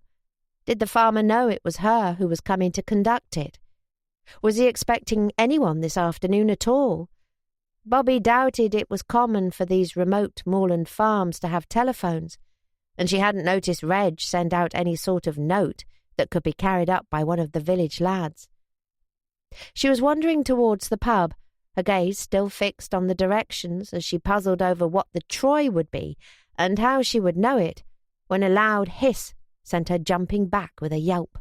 It was like a scene in a western, the one where the baddie and the goodie confront each other at high noon after one or the other of them has refused to get out of town. The only difference was that this baddie was a goose. A huge grey gander was standing in front of Bobby with the meanest expression she'd ever seen on his face, blocking her access to the path her directions told her she needed to follow. Hello," Bobby said. "Sorry, Mr. Goose, but I need to get by." The goose's beak opened again, and Bobby half expected him to tell her to go for her guns, but he just let out another loud hiss. She tried to skirt around him to the left. He moved left. She moved right. He moved right. A farmhand who was passing with a silver milk churn in his hand laughed. "Are you two dancing?" Bobby turned to him helplessly. "I need to go down there, but there's this goose." She realised that sounded rather pathetic, but she wasn't sure what to do. The goose looked like the bitey, flappy type, and he was a large, muscular chap who came right up to Bobby's knee. Possibly he was enjoying his last chance to raise hell before he furnished someone's Christmas table in 3 weeks' time. He looked like he didn't have a single damn left to give in life. At the very least, Bobby wouldn't put it past him to see off her stockings before she managed to fight her way past. And this was her last good pair, too. "Ah, that's just Norman," the man said dismissively. "He's all beak and bluster, yon bird." "You mean he won't hurt me?" "Oh, aye, he'll peck you sore if you run at him. But he don't mean nowt by it. He's just showing off at lasses." The man jerked his head to where the beck chattered below them. A few prim geese were floating on its surface, ignoring the theatrical masculinity of Norman above. "So, is there anything I can do?" Bobby asked. "Mrs. Hobbs will be out soon as she's finished her dinner-time pint," the man said, nodding to the Golden Heart. Best wait while she's done. She'll put yon gander in order." He disappeared with his churn, whistling. Bobby wasn't quite sure what to do. She didn't know who Mrs. Hobbs was, or how long she was likely to take over her dinner-time drink, or in what way she'd be able to neutralise Norman. But she also couldn't see any way to get by other than running at the bird and hoping he took off. The path she needed to take was a snicket between the pub and the butcher's shop on the other side. It was very narrow, barely wider than her hips, and Norman had now moved backwards in order to block it completely with his huge feathered frame. She tried glaring at him, but that didn't work. He just glared back. Then she tried ignoring him, pretending that she was supremely uninterested in whether he chose to stand in that spot or not, but that didn't have any effect either. Eventually, she gave up and went to perch on the well outside the pub until either the mysterious Mrs. Hobbs appeared or Norman got bored and went to start a fight with someone else. Norman remained steadfast, however, despite the lack of interest from his lady friends in the beck below. Finally, the door to the pub opened and a middle-aged woman came out. This was unusual enough in itself. As Bobby had noted on her one visit to the pub, it was very much a man's domain. But this woman, Bobby had never seen anything like her. She carried a bright red umbrella, although there was no sign of rain today, and wore a dress that had ceased to be fashionable some time in the 1920s, with a fox fur stole around her shoulders. But what Bobby mainly noticed was her spectacular headgear.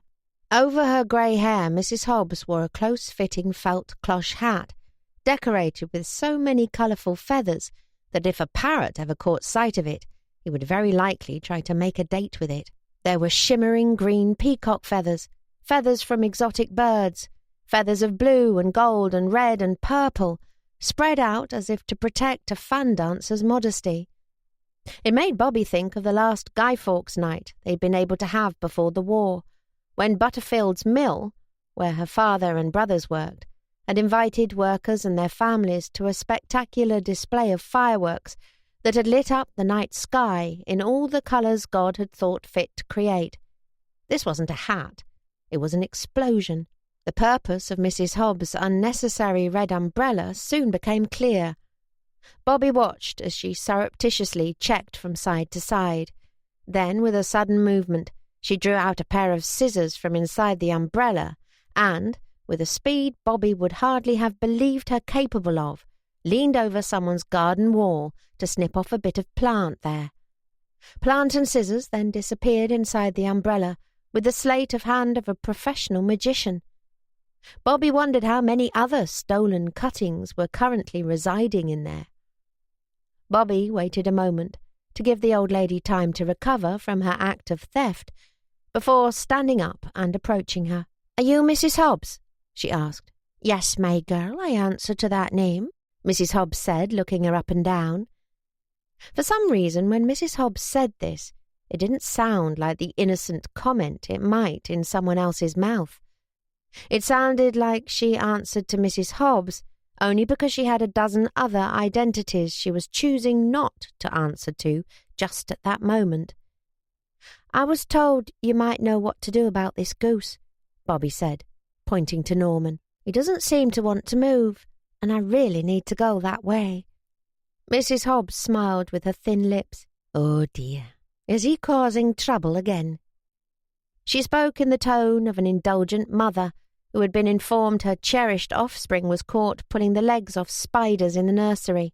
"I told her Mummy would be very cross if he wasn't good while she was in the pub. He was supposed to wait for me in his basket. They're cruel not to let him inside any more, just because of one tiny little bite he gave to that old misery, Seth Ogden. It was Seth's fault anyhow. He antagonises him deliberately." Mrs. Hobbs didn't speak with the local accent. She sounded like she was from somewhere in Scotland, but was doing her best to disguise her natural tones. Her speech was refined, very carefully so, in such a way that it didn't entirely ring true. Bobby wondered what her story was. "Do you think you could get him to move?" Bobby asked. "Oh, yes. I should think he's had enough fun for one day. It's time he went home for his din-dins now." To Bobby's surprise, the tiny, slight woman marched forward and easily hefted her huge pet into her arms. She crooned over him while the formerly ferocious Norman fawned against her fur stole with his long neck, as docile as a lamb. Bobby wondered what his girlfriends on the beck would make of such unmanly, or she should say ungandily, behaviour. "Now then, you little mischief-maker, it's time Mummy took you home," Mrs. Hobbs crooned to the spoilt bird. "Come along, Norman. We can let this young lady go about her business." Mrs. Hobbs carried her pet, who looked to be nearly half as big as she was, to a bicycle that was leaning against the wall of the pub, and placed him in the fur-lined front basket, where he settled down immediately. She hoisted her skirts above her knees so she could mount, and off rode Goose and Woman, Norman's neck swivelling round so he could give Bobby one last meaningful dirty look from his basket as they disappeared. Chapter 15.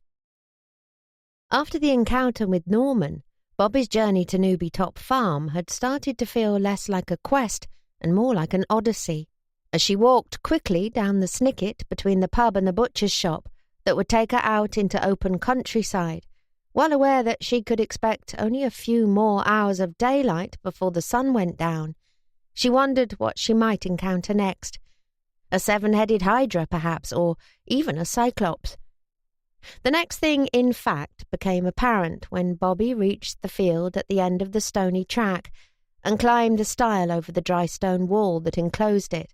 This was where she discovered what the "Mind Troy" part of her directions meant, when she caught sight of the field's other occupant, a huge brown bull.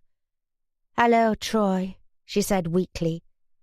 If Norman had been alarming, then Troy was a true monster, about 200 stone of solid, meaty muscle, topped with a pair of disturbing, curved horns that looked like they'd stretched the length of her wrist to her elbow. He towered over Bobby's 5'5" frame, glaring at her over the golden ring in his nose through narrow, red-rimmed eyes. This, Bobby reflected as terror froze her to the spot, must be how the Spanish bullfighters felt. However, she soon learned a lesson about not judging from appearances. While Troy was a monster almost mythological in his proportions, it turned out he was nowhere near as cantankerous in nature as Norman the goose. After sizing her up, he let out a dismissive "Hrumph" and went back to chewing the cud.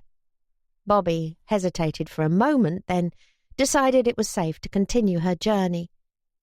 Troy, having satisfied himself that this human was too puny to be worth his attention, ignored Bobby completely now as she made her way through his field.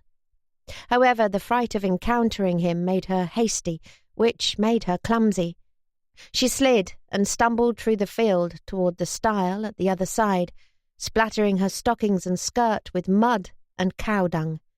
Her feet, when she examined them, were now more muck than shoe, and she'd lost one of her gloves when she dropped it into the centre of a fresh, soft cowpat and decided she didn't have the stomach to retrieve it.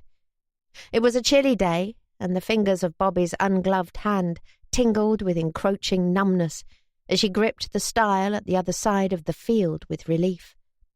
This was real reporting, Bobby thought as she clambered quickly over the stile before Troy changed his mind about her and decided she might make a tasty addition to his dinner.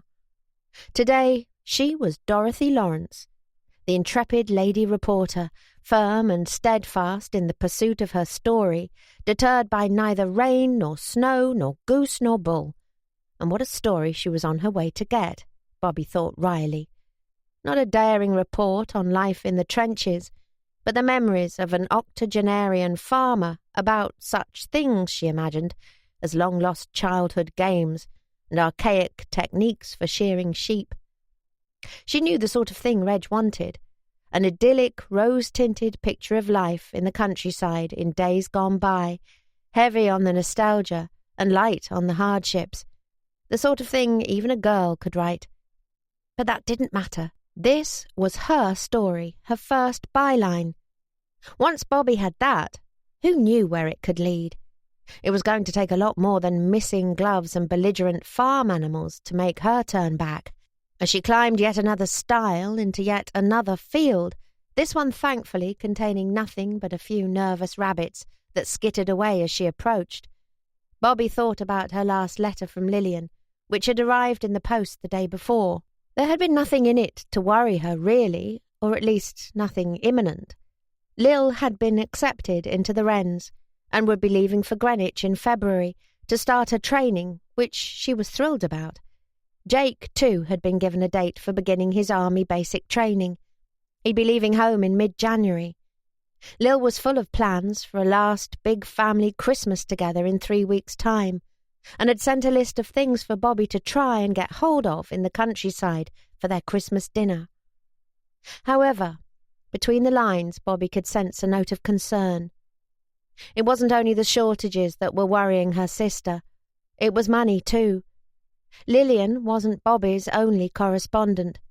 She'd had a couple of letters from Don, who wrote less like a sister and more like a journalist, keeping her abreast of how life was changing for the inhabitants of her hometown. She knew spirits were scarcer than they had been, and that, consequently, the black market stuff had increased in price.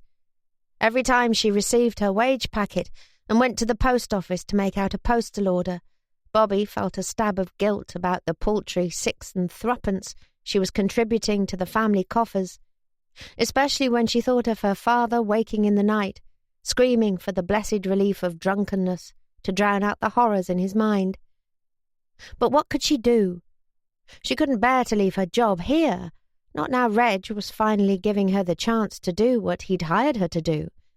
And it seemed absurd to consider asking for a pay rise after a mere 3 weeks of work, before she had a chance to prove her worth with a story or two.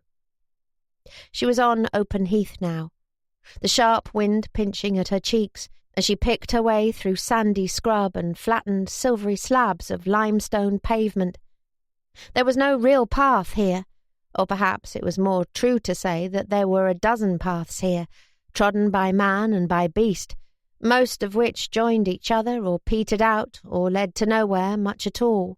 However, Bobby could see the squat stone cross Reg had described silhouetted in the distance and kept her steps bent towards it. She must have been walking for about an hour in total, although it seemed much longer, when she finally arrived at the locked 5-bar gate set in a dry stone wall, behind which was the rough track leading down to the farm.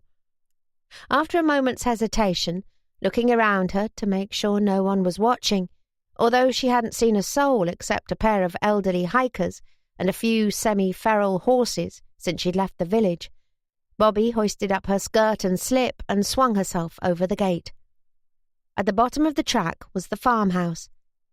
Bobby ignored the front door, which she'd learnt most Dales folk would only ever consider using on the occasion of either a marriage or a death, and instead located one at the side, as described in Reg's instructions. What a place to live! Wild, the wind clattering the slate on the roof of the farmhouse, but the view! You could see forever. The settlement of Silverdale was little more than a cluster of dots from the vantage point of Newby Top. The farmhouse seemed very welcoming after her long and unpleasant walk to reach it, snug and warm, with the smell of baking bread emanating from somewhere in its depths. Bobby only hoped the people would be welcoming likewise. There was a boot scraper by the door, and Bobby cleaned the soles of her mud-caked shoes as thoroughly as she could before knocking, not wanting to alienate the inhabitants of the house by trailing mud and cow muck all over their scrubbed floors. "Hello. Oh," she said, when the door opened, registering a familiar face. It was Mabs, the young girl who had shown such an interest in Charlie at the dance the previous night. Bobby had been yawning all day, but Mabs, who had still been happily twirling around the room when Bobby had left at 11:30, looked as fresh as she had the night before. She'd changed out of her short green dress, however, and was instead wearing a simple stuff frock with an apron over the top. Her hands were covered in flour. "Is it you?" Mab said, frowning. The lass from the paper, yes, it's me. Bobby was starting to get used to being the last front paper, to all and sundry. Magazine didn't seem to be a word in the vocabulary of the local folk. In fact, she rather liked it. "Hello again, Mabs," she said. "I didn't know you lived here. Can I come in?" "What for, then?" The girl radiated a hostility that Bobby suspected had nothing to do with the general suspicion of outsiders in these parts, and everything to do with Charlie Atherton. "I'm here to see you." She paused, doing a quick calculation regarding relative ages. "Your grandfather, I presume? Andy Jessup? I've been sent to talk to him for the paper." Mabs looked rather awed by this. "You're to interview Grandad?" she said in disbelief. "Why? What's he done?" "I'm sure he did a lot of things that are interesting when he was a young man. That's what I want to talk to him about." "And you'll write about it in Chinese, like our dance?" Bobby laughed. "I promise that when it goes into the paper, it'll be written in English." "You best come in, then." Reluctantly, Mab stood aside to let her into the house. The walls were bare stone, and the floor uncarpeted flags, but it was still significantly warmer than the outside, a welcome relief after the chill wind of the moor. Bobby flexed the fingers of her ungloved hand, feeling the blood start to flow again. "This way," Mab said, beckoning to her. "Did you and Charlie stay out very late last night?" Bobby asked, hoping she might be able to thaw the girl's manners with some conversation. She detected a certain admiration behind Mab's jealousy the evening before, and believed she might be able to make a friend of her with a little effort. "Nay, Charlie left not long after you." Mab shot her a look, as if she suspected this had been deliberately arranged as part of some illicit rendezvous.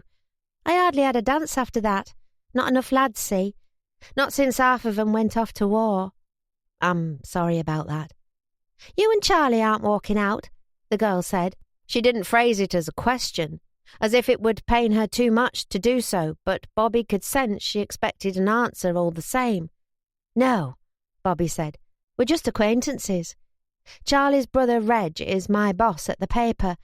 That's how we know one another." This seemed to pacify Mabs a little. She deigned to walk more slowly so Bobby could walk at her side instead of behind her. "Are you and Charlie walking out?" Bobby asked her. "Aye," Mabs said, puffing herself up with some pride. "He'll say nay if you ask him, but that's only a lad's way. He dances 3 times with me what he dances with the other lasses. And look," Mabs put out a flowery hand to show her a cheap paste ring that glittered with a greenish sort of sparkle on one of her fingers. "He won this me at fair when it comes to settle. That's like being engaged, that is." Bobby felt rather sorry for the poor smitten girl. She was forward and confident, but very green still, naive about the world and about men. Her feelings for Charlie were little more than the passing fancy of a vigorous, healthy young person, Bobby hoped. But if Mabs had given him her heart, well, Bobby couldn't help feeling that Charlie Atherton was the last man who should be trusted with that particular organ. "That was very sweet of him," was all she could think of to say. "He must think a great deal of you, Mabs." The girl beamed at her, all animosity put aside now she'd successfully staked her claim. "Grandad's in parlour," she said, jerking her head to a door on their right. "You'll take a mug of tea, miss?" "I'd love one, thank you.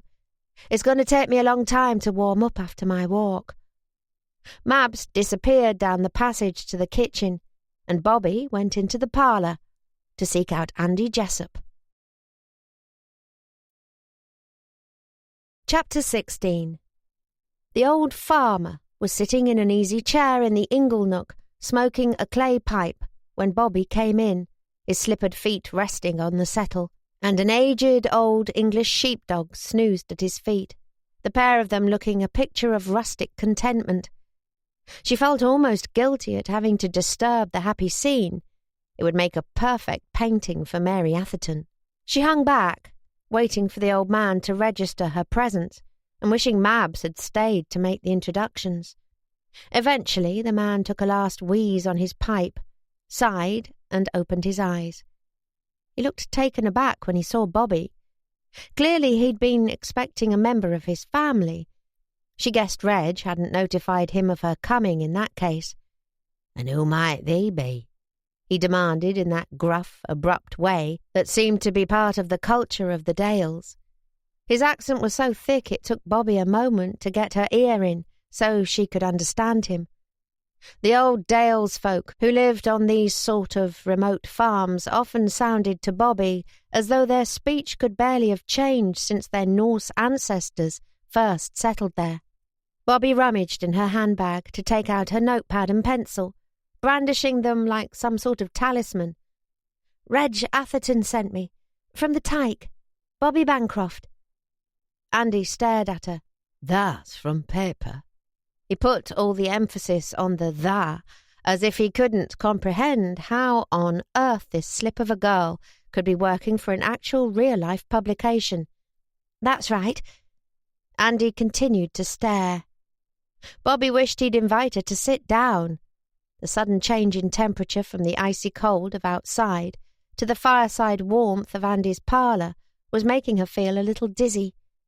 The fire was burning peat dug from the moor surrounding the farm, filling the air with a rich, earthy aroma that felt a little oppressive. "What? And their rights bits and all that?" Andy asked, still in that same tone of ringing disbelief. "Yes, I'm the junior reporter." That didn't seem like enough of an explanation, with Andy still staring at her in wonder, so Bobby added, "Mr. Atherton couldn't get a boy because of the war." "I suppose that does recipes and knitting and all like that." "I do all sorts," Bobby said. This wasn't strictly true yet, but she hoped it would be before too much more time passed, now that she was looking at her first byline. "And they knows how to do good writing? Did well in the schooling, eh?" "I've been trained, yes," Bobby said, although Andy's expression remained sceptical. "May I sit down, Mr. Jessup?" "Aye, go on," the man said with a magnanimous nod. "That looks badly. Shouldn't be standing about." Gratefully, Bobby pulled a cane chair with a fleece thrown over it to the fire so she could sit by him. The aged sheepdog lifted its head to look at her, then went straight back to sleep. Usually when Yorkshire folk chose to use the familiar form of thee and thou with an adult stranger, it was seen as something of a snub. "Don't thee thou them as they thou's thee" was a comical phrase Bobby remembered her mam using to admonish them when they were children, a reminder that they must always use the more respectful you, however they were addressed by others. Bobby wasn't offended that Andy Jessup chose to use the familiar form with her, though. When you reached such a grand old age as he had, you were entitled to be familiar with everyone.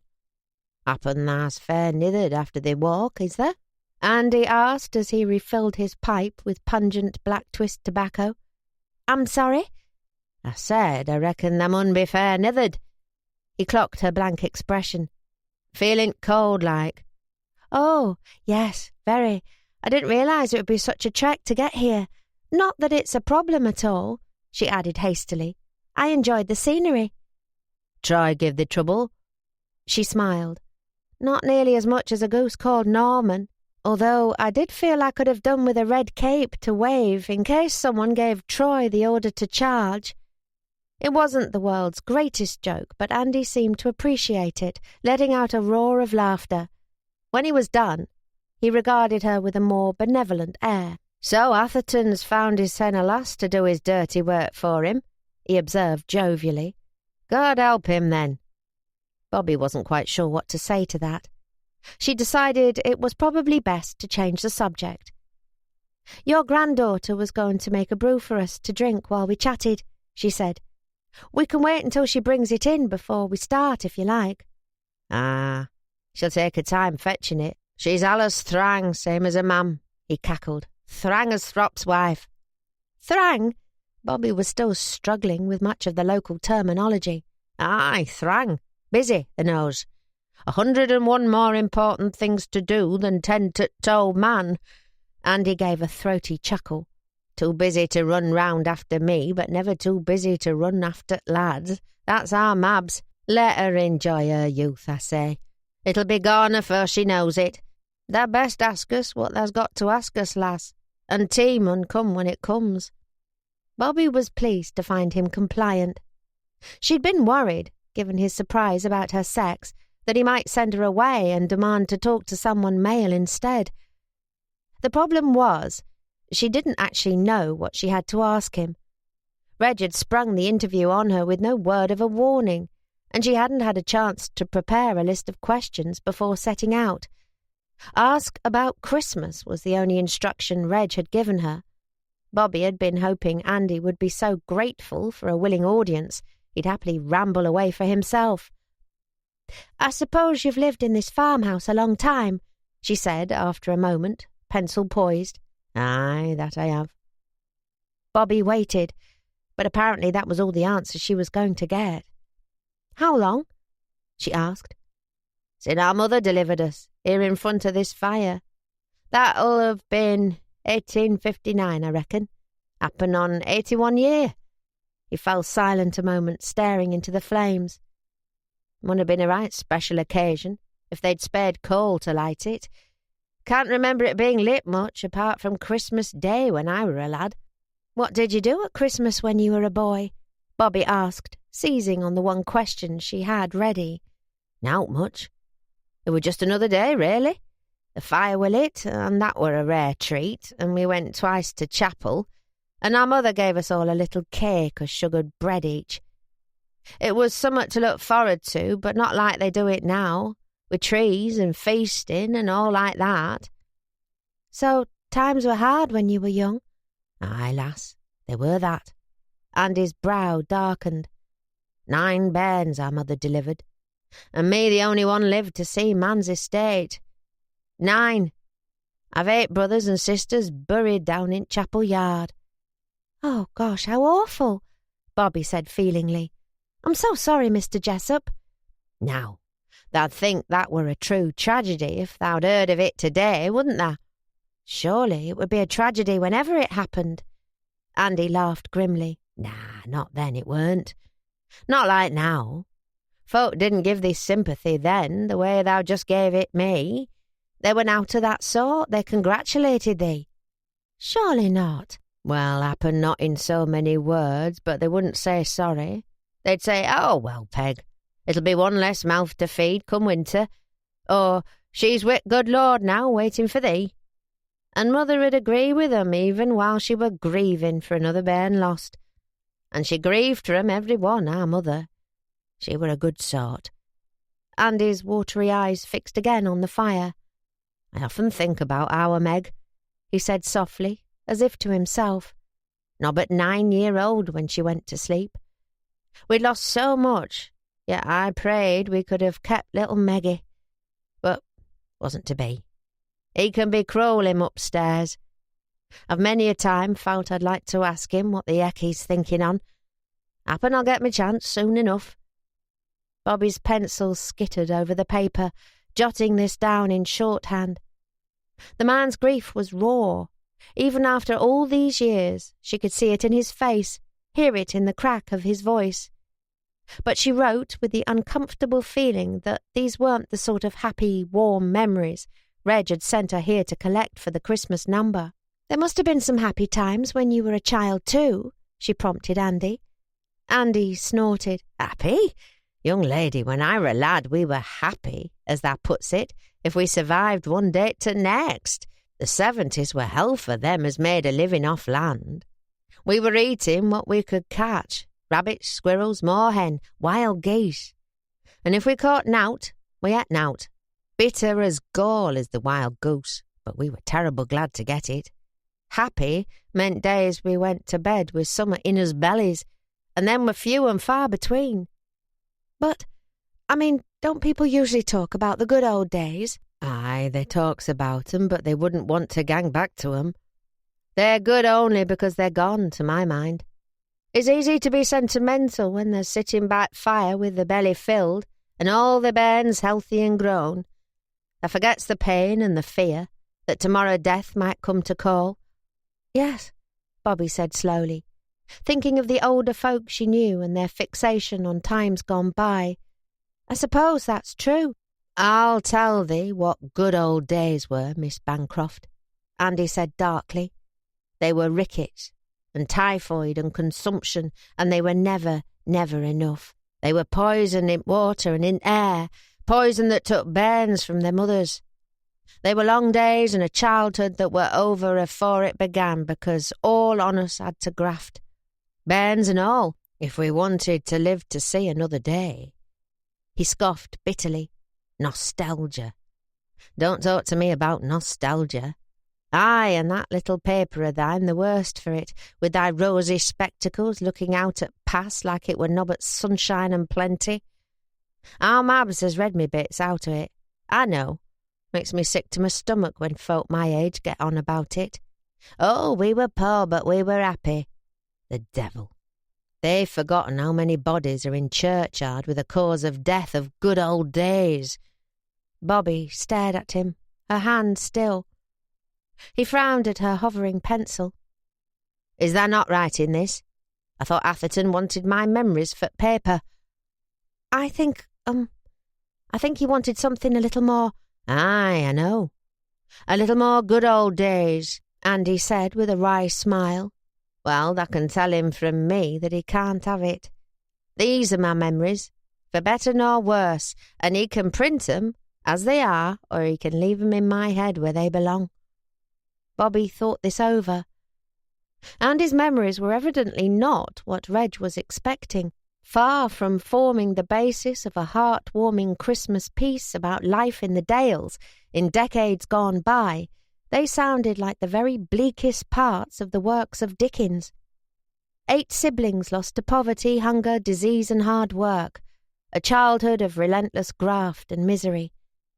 Bobby wasn't going to earn her byline from this piece, no matter how hard she worked to write it, since there was no chance Reg was going to print it. Really, she ought to terminate the interview and leave. And yet, Andy was right. The Tyke did present a rose-tinted view of the past. In spite of Reggie's ambition to be the chronicler of a dying age, the editor was too concerned with keeping up people's spirits as the war raged than with presenting things as they actually were. When they included articles about life in the Dales in years gone by, they were invariably accompanied by a drawing of a prosperous farmhouse kitchen, with rabbits and hams strung from the rafters, and a fat, lusty farmer's wife kneading dough with her sleeves rolled to the elbow. If hardship or want was ever mentioned in the pages of the Tyke, it was as an admonishment to the younger generations who didn't know they were born, a self-aggrandizing act by their elders. But Andy's memories, as tragic as they were, and as bitter as he sounded about the hand his life had dealt him, were as much a part of this place as anything else in the magazine, and what's more, they were real. He didn't build a martyrdom of them, but spoke candidly and without sentimentality about his grief for the family he'd lost. Why should the old man be asked to misrepresent his own life to cheer up soldiers and city dwellers he'd never met, if that wasn't the truth of it? "Keep going, Mr. Jessup, please," Bobby said firmly. "I'll write down every word exactly as you say it." "Ah," Andy looked satisfied by this. "And they'll print it faithfully. None of this nostalgia." He spat out the word as if it was a curse. "I can't promise it will be printed at all. That's up to Mr. Atherton, and you're right. I believe he was hoping for something a little more cheerful. But it's your life, Mr. Jessup, and you shouldn't be forced to present it differently than it happened for the benefit of our readers. Whatever you choose to tell me, I'll write it just as you say." He smiled. "Thou mun really be a reporter then, lass." Bobby smiled back. "I hope you're right." Now that Bobby had gained his confidence, Andy Jessup really opened up about his 81 years here in this farmhouse. Although his memories were far from what Reg had been expecting, they weren't entirely bleak. Following a grim childhood, marred by want and loss, the agricultural slump of the late 19th century did eventually end. Andy shared some warm memories from after this period, when he was a young man, talking about his life on the farm raising his 2 daughters, and one son with his much-missed wife, Dot, who had passed away in the flu epidemic during the last war. "She were a good sheep body, and I can't ask for more in a wife than that," Andy told Bobby, blinking on a tear. "Never shirt graft, didn't I, lass? Bonny too in our courting days. But aye, she were right grand sheep body." Bobby smiled as she noted this down. Evidently for Andy, being a hard worker and a good sheep body, whatever that meant, was the greatest compliment he could pay his partner in life. It wasn't the sort of romance you saw in the films Lillian adored, but it was love, all the same. The real kind that could keep weathering life's storms after the honeymoon roses had long faded. Mabs came in with a pot of tea and some fresh-baked ginger parkin as their conversation was ending. Bobby, who had a keen appetite after her walk over the moors, eyed the parkin hungrily as Mabs put a tray down on a small table between them. Her grandad reached for her hand and gave it a hard squeeze. "That's a good lass, Mabs." "Ah, get away," Mabs said, although she looked pleased at the mark of the old man's affection. "What have you been saying for paper, Grandad?" "Ah, load of old nonsense," Andy said dismissively. "But this young lady thinks some folk might want to read it." "Grandad, see how she writes it?"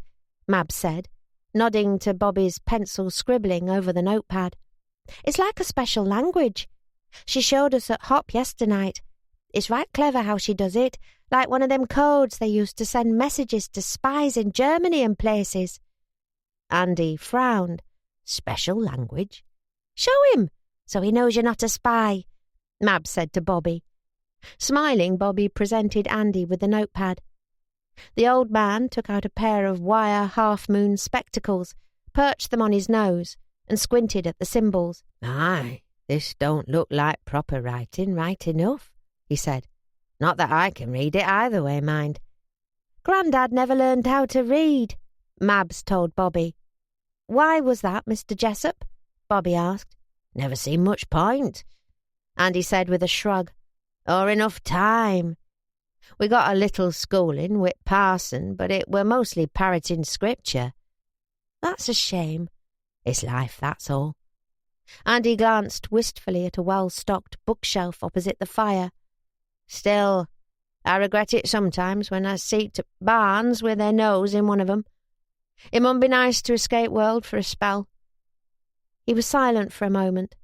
Then his gaze returned with fascination to the page of shorthand. "What's this for, then, this special writing?" "It's called shorthand," Bobby said. Clearly this skill was enough of a novelty out here in the Dales as to be quite a party trick. "It lets me write a lot faster than the usual sort of writing, 3 times as fast. I learned it when I was training to be a reporter." "Aye. I saw thee writing like the hand'd drop off while I were jawing just now." Andy stared thoughtfully at the little squiggles that decorated the page. "I reckon thou mun be bobbing bright to learn that." "That's what I said," Mabs chimed in.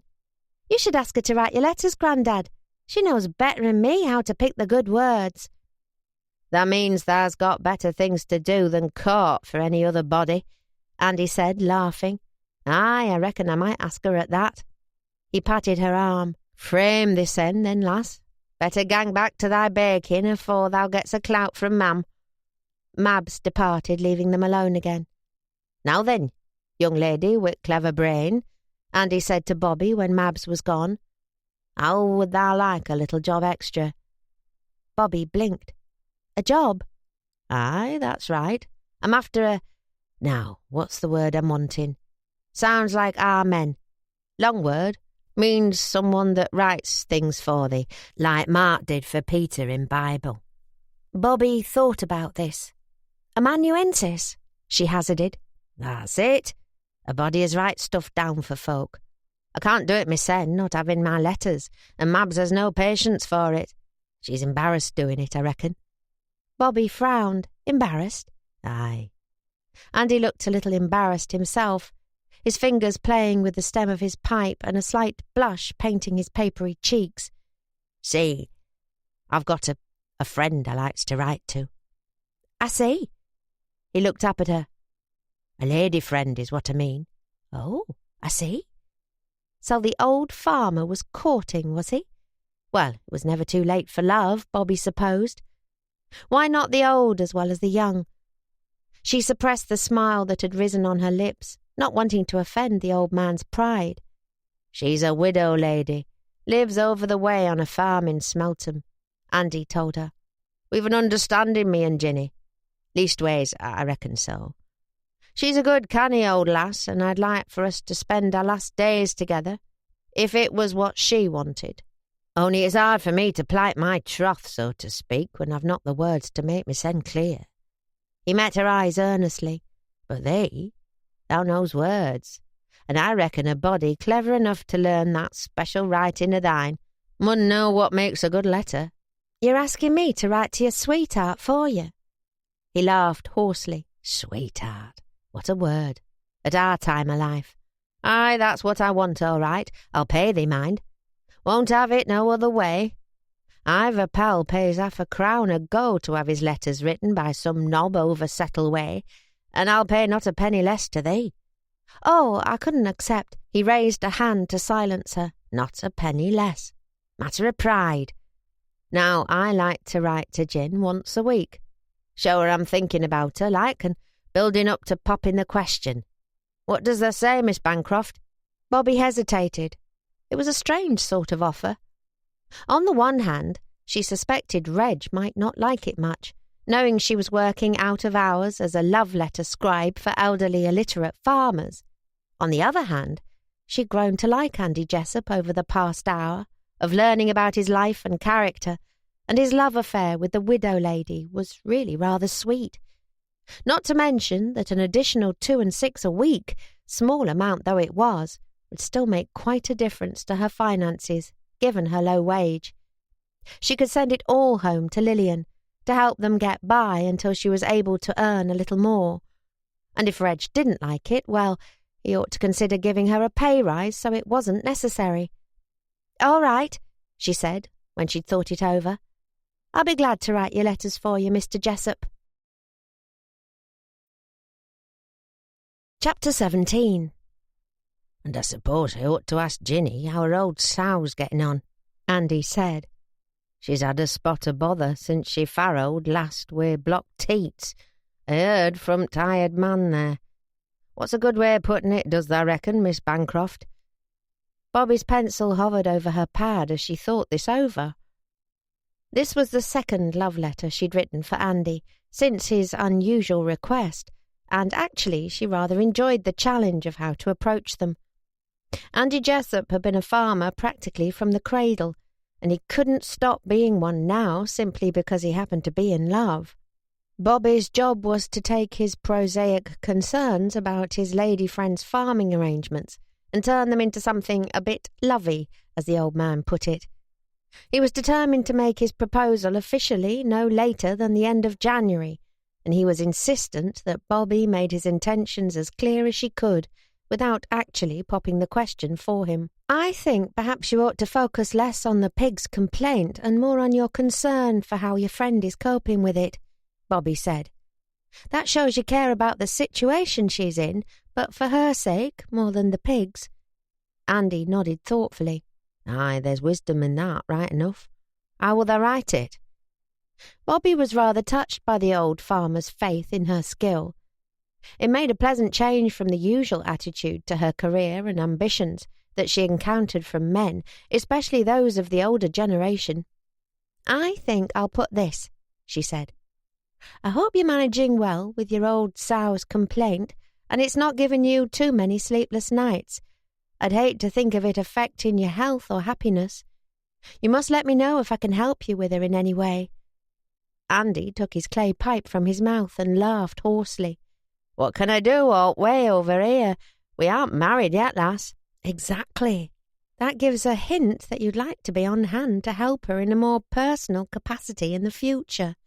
Besides, it's more about the sentiment than what you can actually do. It shows you're worrying about her, you see. Ah, well, thou knows best. Write it down, then.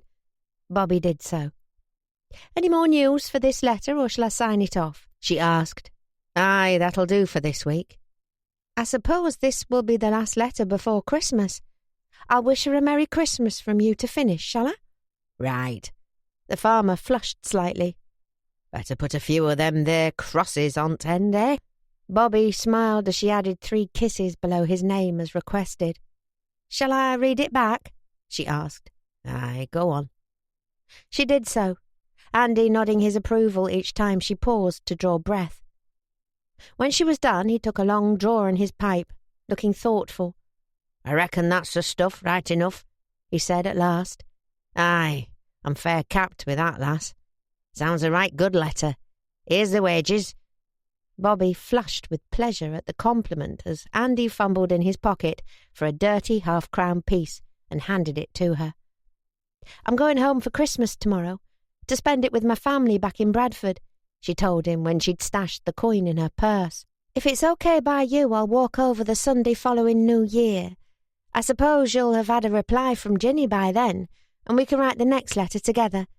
Only a couple more, and I think it'll be time for you to ask your big question. Bobby spoke lightly, but she hoped she'd still be here in Silverdale to write Andy's letters when 1941 arrived. Reg hadn't given her another piece to work on since he'd sent her to interview Andy. She'd handed her article about Andy's memories to him a fortnight ago, faithfully written to be true to the old farmer's account, but Reg hadn't spoken a word to her about it. In fact, he hadn't spoken to her about much at all. Bobby sensed he was angry about the angle she'd chosen to pursue, but it was frustrating to be given the silent treatment instead of having it out with her and telling her straight out that he wasn't going to use it. She had no idea if it had been included when the Christmas number had gone to print, and what was worse, she didn't know if Reggie's coolness towards her indicated that he was considering sacking her in the near future. Would she be coming back to Silverdale after Christmas? She sincerely hoped she would. When Bobby had popped Andy's letter into an envelope, she offered to take it down into the village and post it for him. It was a Sunday afternoon, so her time was her own until Mary expected her back at Moorside Farm for the Sunday dinner. This was usually when homesickness started to bite, and Bobby liked to keep herself busy to try to stave off the pangs. More often than ever now, she wished she had a friend in the village, someone young like her, who might want to accompany her to the pictures in Settle, or join her on her now regular moortop rambles. There was Charlie, of course. He was always free with his social invitations, but Bobby was sensitive to the fact that when a young single man and woman spent significant amounts of time in each other's company, it was likely to give rise to gossip, especially when the young man in question was Charlie Atherton. She occasionally allowed him to persuade her to the pub for a drink and a chat, but the cinema felt like a step beyond that. Bobby remembered her mam saying that as far as she was concerned, if a lad and lass were seen at the pictures together on more than 3 occasions, then they ought to be considered engaged. Bobby could only imagine Mabs Jessop's reaction to any rumours along those lines. What Bobby really wanted, assuming she would be staying in Silverdale for at least a little while longer, was a friend of her own age and sex. But the only girl she knew around here was Mabs, who seemed to admire her, certainly, but who felt too young and giddy to be a good match for Bobby as a bosom companion. The other village girls gave her a wide berth. Generally, they regarded this interloper from the city with a wary suspicion, drawing husbands and sweethearts closer when she passed by, in case she planned to use her sophisticated towny wiles to lead the local lads astray. Every day Bobby missed Lillian and her friends back at home. When Bobby reached her old bike, which she'd propped against the wall of the post office, she crouched down to examine it.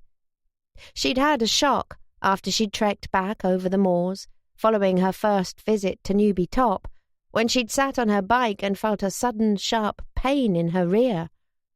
Bobby's squeal had soon shed light on the culprits, as a gang of small boys who'd been watching from around the side of the blacksmith's ran away giggling in delight. An examination of the bike showed a drawing pin had been stuck to the saddle. The second time she got back from visiting Andy, it was worse. Strong glue had been smeared on the seat.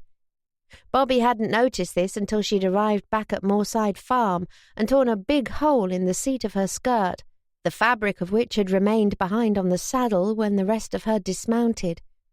While the elders of Silverdale showed their hostility to strangers with narrowed eyes and terse manners, the village youngsters had more practical means of making it clear she wasn't welcome here. Bobby sometimes wondered why she was so keen to hang on to this job. She'd written precisely 2 pieces in the time she'd been here, neither of which she was certain were going to appear in the magazine with her byline. Other than that, mundane tasks like filling envelopes and typing Reg's letters still formed the bulk of her working day. There was nothing fun to do in her leisure time, and even if there had been, she had no one to do it with. She was lonely, homesick, and hurt by the villagers who continued to be cold towards her.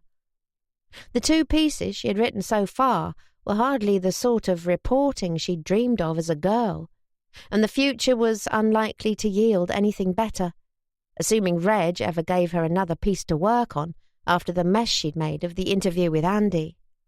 Whereas home was familiar, full of people she knew and cared for, and there was always something in the city to do and a friend to do it with. Even if Bobby had been able to make friends here, there was precious little fun she could afford to have on her tiny salary. Even a cheap shilling seat on the balcony at the pictures on a Saturday night was an expense she could hardly justify, with the folk at home relying on her, especially when she added to it the bus fare to Settle and back. And yet, Bobby couldn't quite bring herself to give up on her job at the Tyke. It really had felt like fate when Reg had appeared in the courier offices that day with his advertisement. Although it felt like she'd experienced disappointment after disappointment since she'd come, Bobby still clung on to that sliver of hope.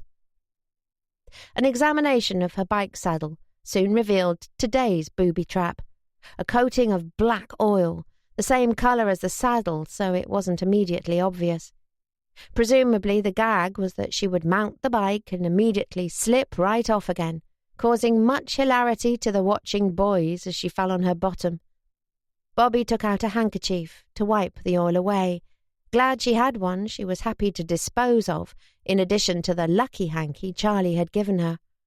"Very funny," she announced to the village at large. She couldn't see anyone, but she knew there must be a gang of tittering boys lurking somewhere, waiting to see if they'd managed to catch her out again. "What's very funny?" She looked up from her bike saddle.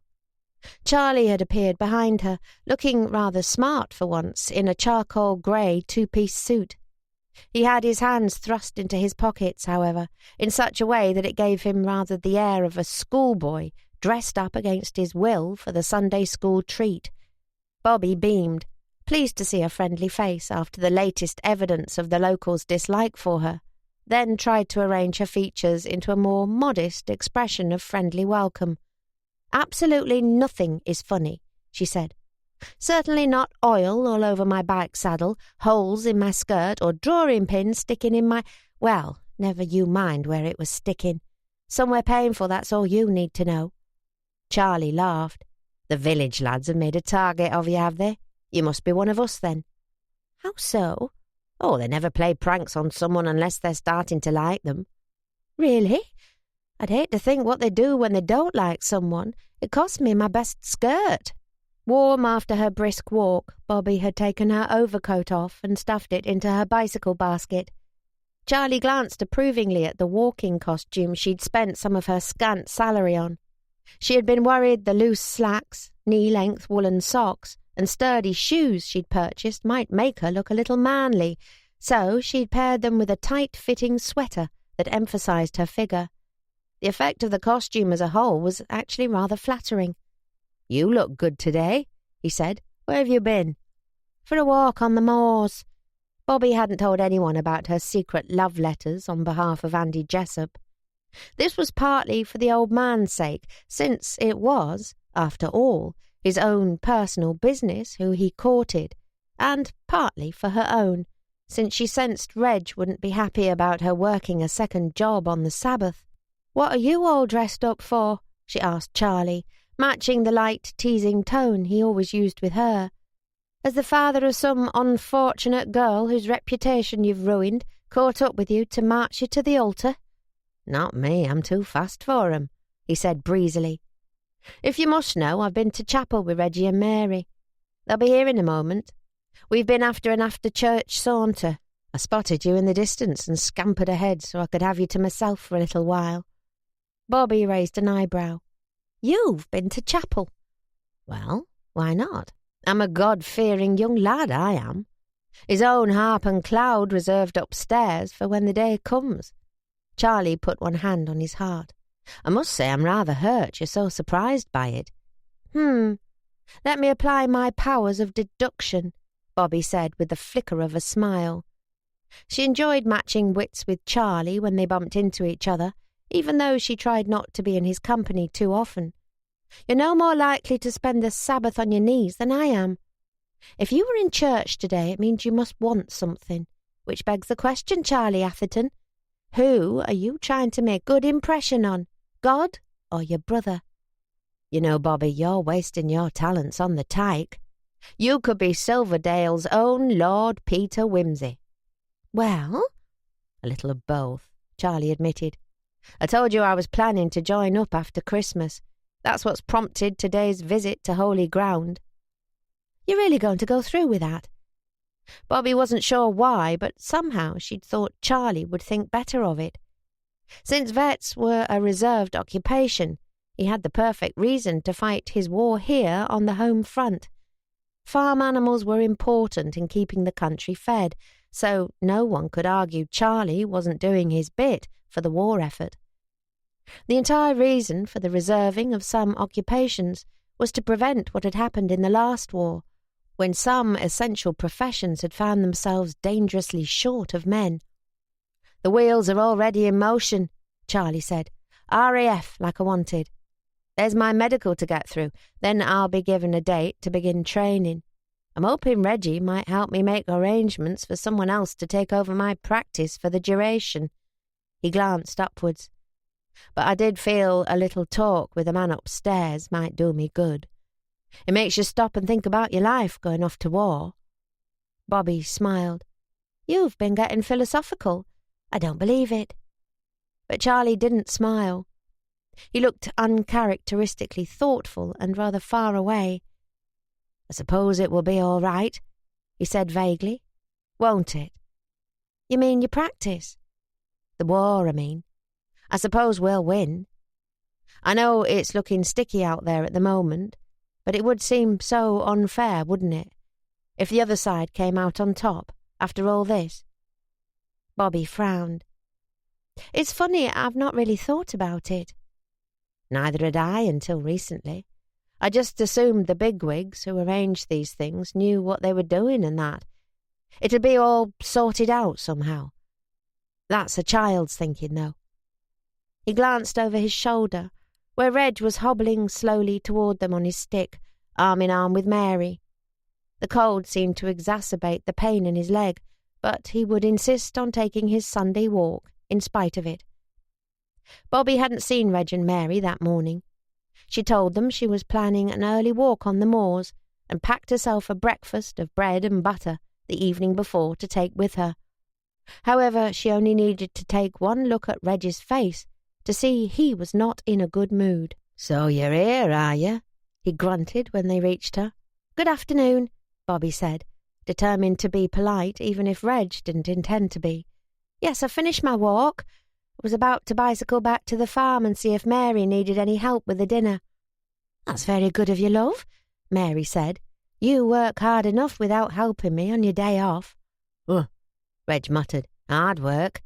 Chance would be a fine thing." Mary nudged him. "Oh, pack it in, you grumpy old beggar. It's no good taking your bad mood out on young Bobby. She didn't ruin your precious prince, did she?" Bobby frowned. "What prince do you mean?" "Cyril Johnson was supposed to be sending me some prints of his drawings of Malham for the February number," Reg said. Cyril Johnson was a local artist of middling talent who worked in Indian ink and whose work they often featured. "And didn't he?" Bobby asked. "No, he did. Problem is they've turned up with the ink all smudged. Useless. He should have covered them over with art paper. It'll be too late for the February deadline by the time he's sent them again. What will we put in the art supplement then? That's 4 pages to fill. Have we other prints we can use? I don't know that there's any we about it, Reg muttered sulkily. I'll find something, don't you worry. I've faced many a crisis bigger than this since I started this thing. An idea occurred to Bobby. But I know the perfect artist you could feature, she said, beaming. She lives right here in Silverdale, so there'd be no need to wait for her to post prints. You could collect them from her directly. Reg laughed. You know an artist, do you? After 2 months living here, you know an artist in this village when I, who was born here, thought I knew every man jack in the place? Yes, I do. Bobby glanced at Mary. Don't I? Mary shook her head. Now don't start with that daftness again. Reg, your wife is a very talented woman, Bobby said, ignoring her. Perhaps it's hard for you to see that when you're used to taking her for granted, but she is. Reg raised an eyebrow. Taking her for granted? I mean, you take her talent for granted. Mary's watercolours are worth 10 of anything Cyril Johnson's ever done. If I were you, I'd be begging her to let you feature some of her work. Reg laughed. I can't believe I'm hearing this. To let me use her work? So she'd be doing me a favour, would she? That's right, she would, Bobby said staunchly, determined if Reg was planning to sack her in the near future, that she wasn't going to back down over this. I'm sure Mary would get a lot of good offers from magazines if she chose to publicise her paintings. Mary laughed. Now there's a fine thought, Reg. I could make our fortune for us. You leave that to me, our lass, Reg said with a smile for her. Come on, let's go home. And have no more of this foolishness. I'm famished. I think Bobby's right, Reggie, Charlie said, evidently deciding it was time to put in his 2 penn'orth. Why shouldn't you feature Mary's paintings? Just because she has the ill fortune to be married to you. You know, I've often said that I've rarely seen better work from an amateur. Reg frowned at him. And who asked you? Charlie shrugged. No one, as usual, but that really stops me having my say. You'll need to fill those supplementary pages with something, you know.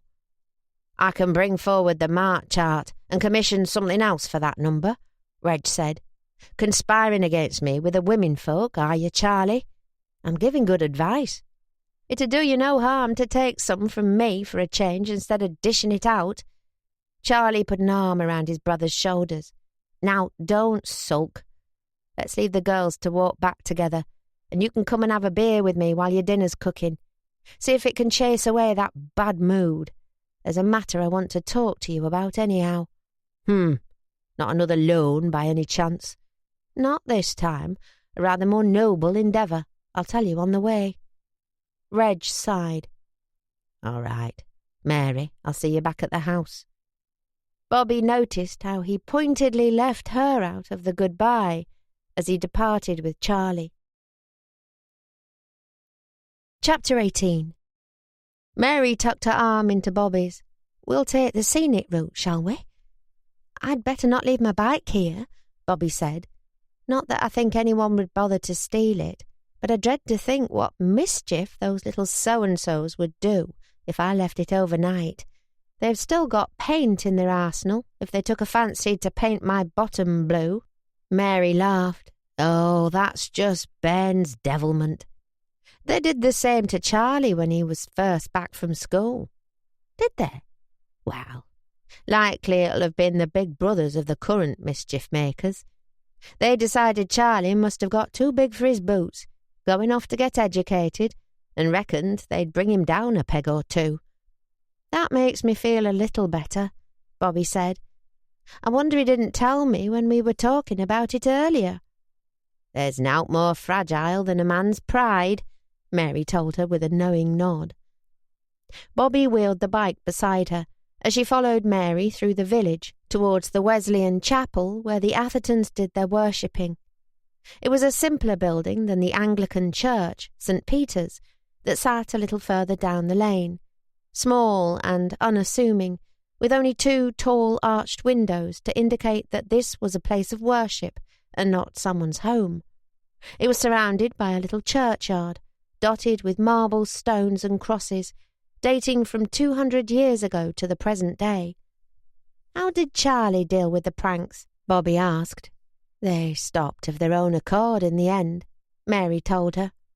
"Lads soon grow bored when folk get wise to their tricks and stop falling for them.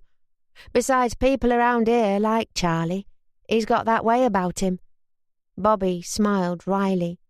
"And I haven't, I know." "Oh, now, that isn't what I meant," Mary said, giving her arm a squeeze. "Folk need to get used to you, that's all. It was different for Charlie, being born and reared up here, but they're warming to you, I can tell. Can you? I can't. Aye, well, you don't know the people here the way I do. It's not something they'd say right out to you, but you'll start to notice a change after Christmas, mark my words." Bobby sighed. "If I come back after Christmas?" Mary frowned. "You aren't thinking of leaving us?" "I don't want to.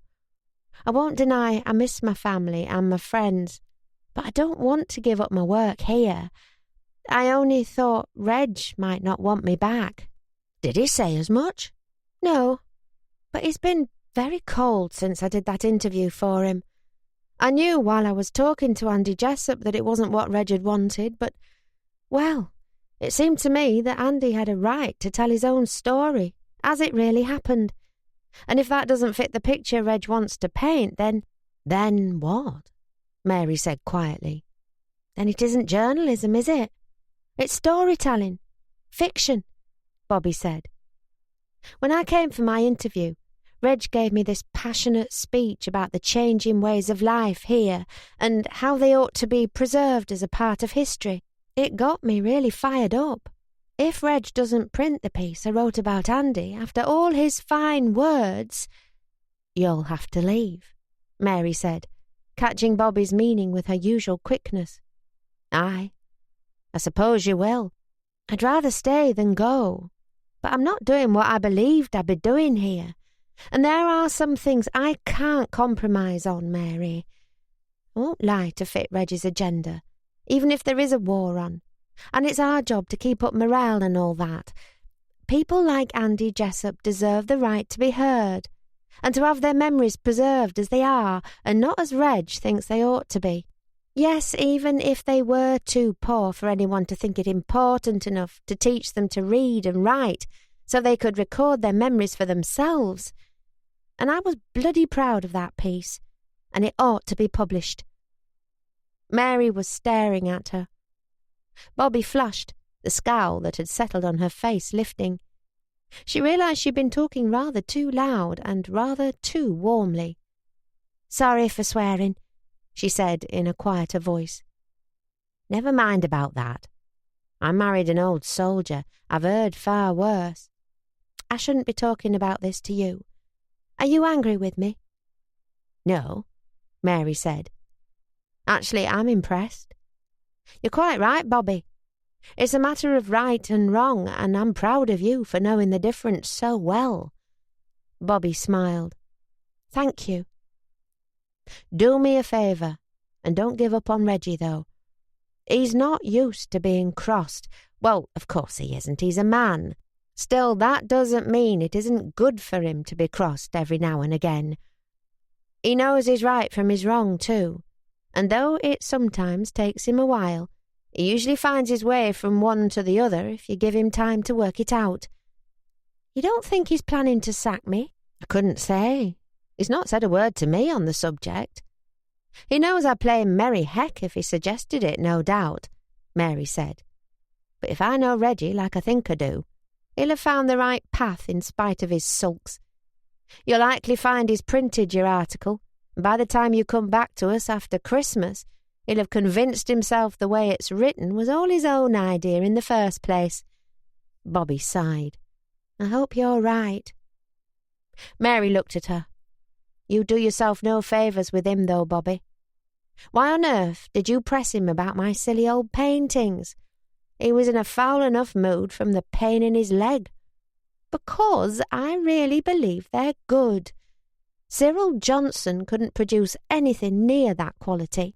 Reg is blind to it because he sees you as only his wife, and I want him to realise you've always been more than that. I thought I might as well press the point, since he's planning to sack me anyhow." "You don't know that." Mary pressed her arm. "Ah, well, you're a sweet girl to think of me." "I'm sorry. I should really have asked if it was what you wanted before I got carried away with the idea. It just seems such a shame that the only people who can enjoy your paintings are Reg, Charlie and me, and no one else ever gets to see them." A thought occurred to Bobby. "And you know, if you were embarrassed about them being in your husband's magazine, you could always use a pen name. Lots of artists do." "It does make me feel funny, hearing myself called an artist," Mary said with a smile. "I must admit there was a time when I was a lass that I'd dream of people seeing my paintings hanging in a gallery or at an exhibition. I'd daydream about them whispering among themselves, 'Who is that talented artist?' while I stood incognito on the edge of the crowd, like some silly character in a story for girls. But it's a long time since I grew out of that sort of daftness." Bobby smiled. "I don't believe you did grow out of it, not really." "Ah, well. Happen that's it. But I can't see my Reg changing his opinion all the same." Mary nodded to the old churchyard. "We'll cut through here." Bobby followed Mary through the gap in the wall that surrounded the cemetery. "Is this where Andy Jessup's family would be buried?" Bobby asked, glancing around the graves. "Aye, they're here somewhere. That's the Jessup stone, I think."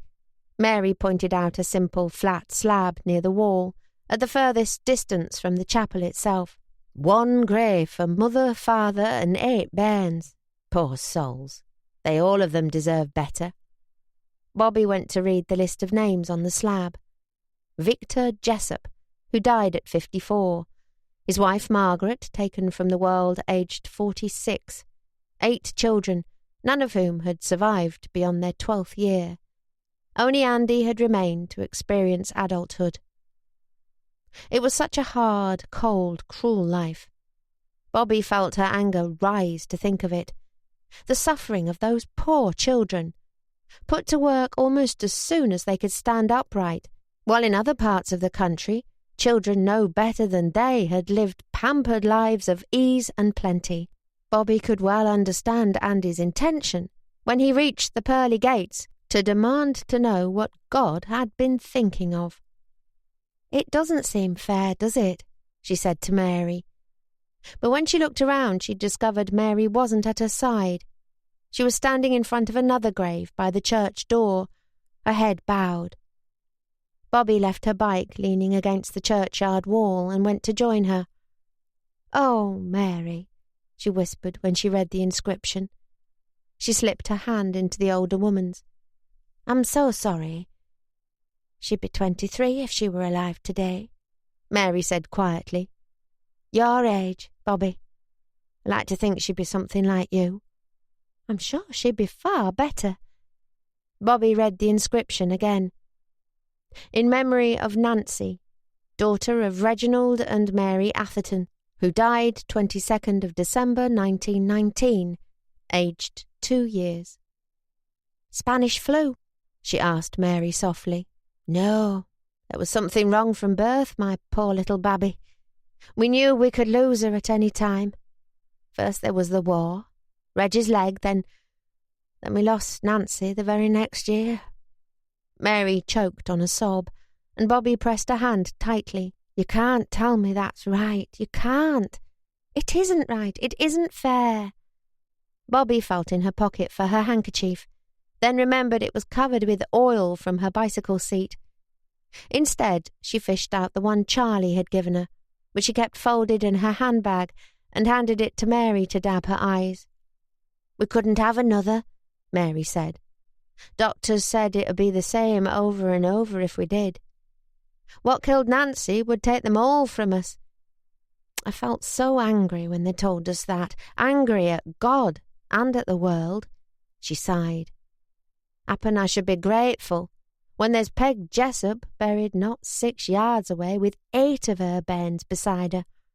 Plenty more families suffered the same, but losing a bairn, it's almost enough to make you give up on your faith.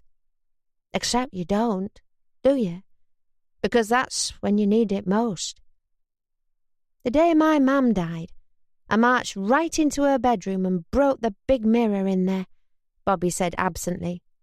There was this rage in me I couldn't get rid of, and I just had to break something.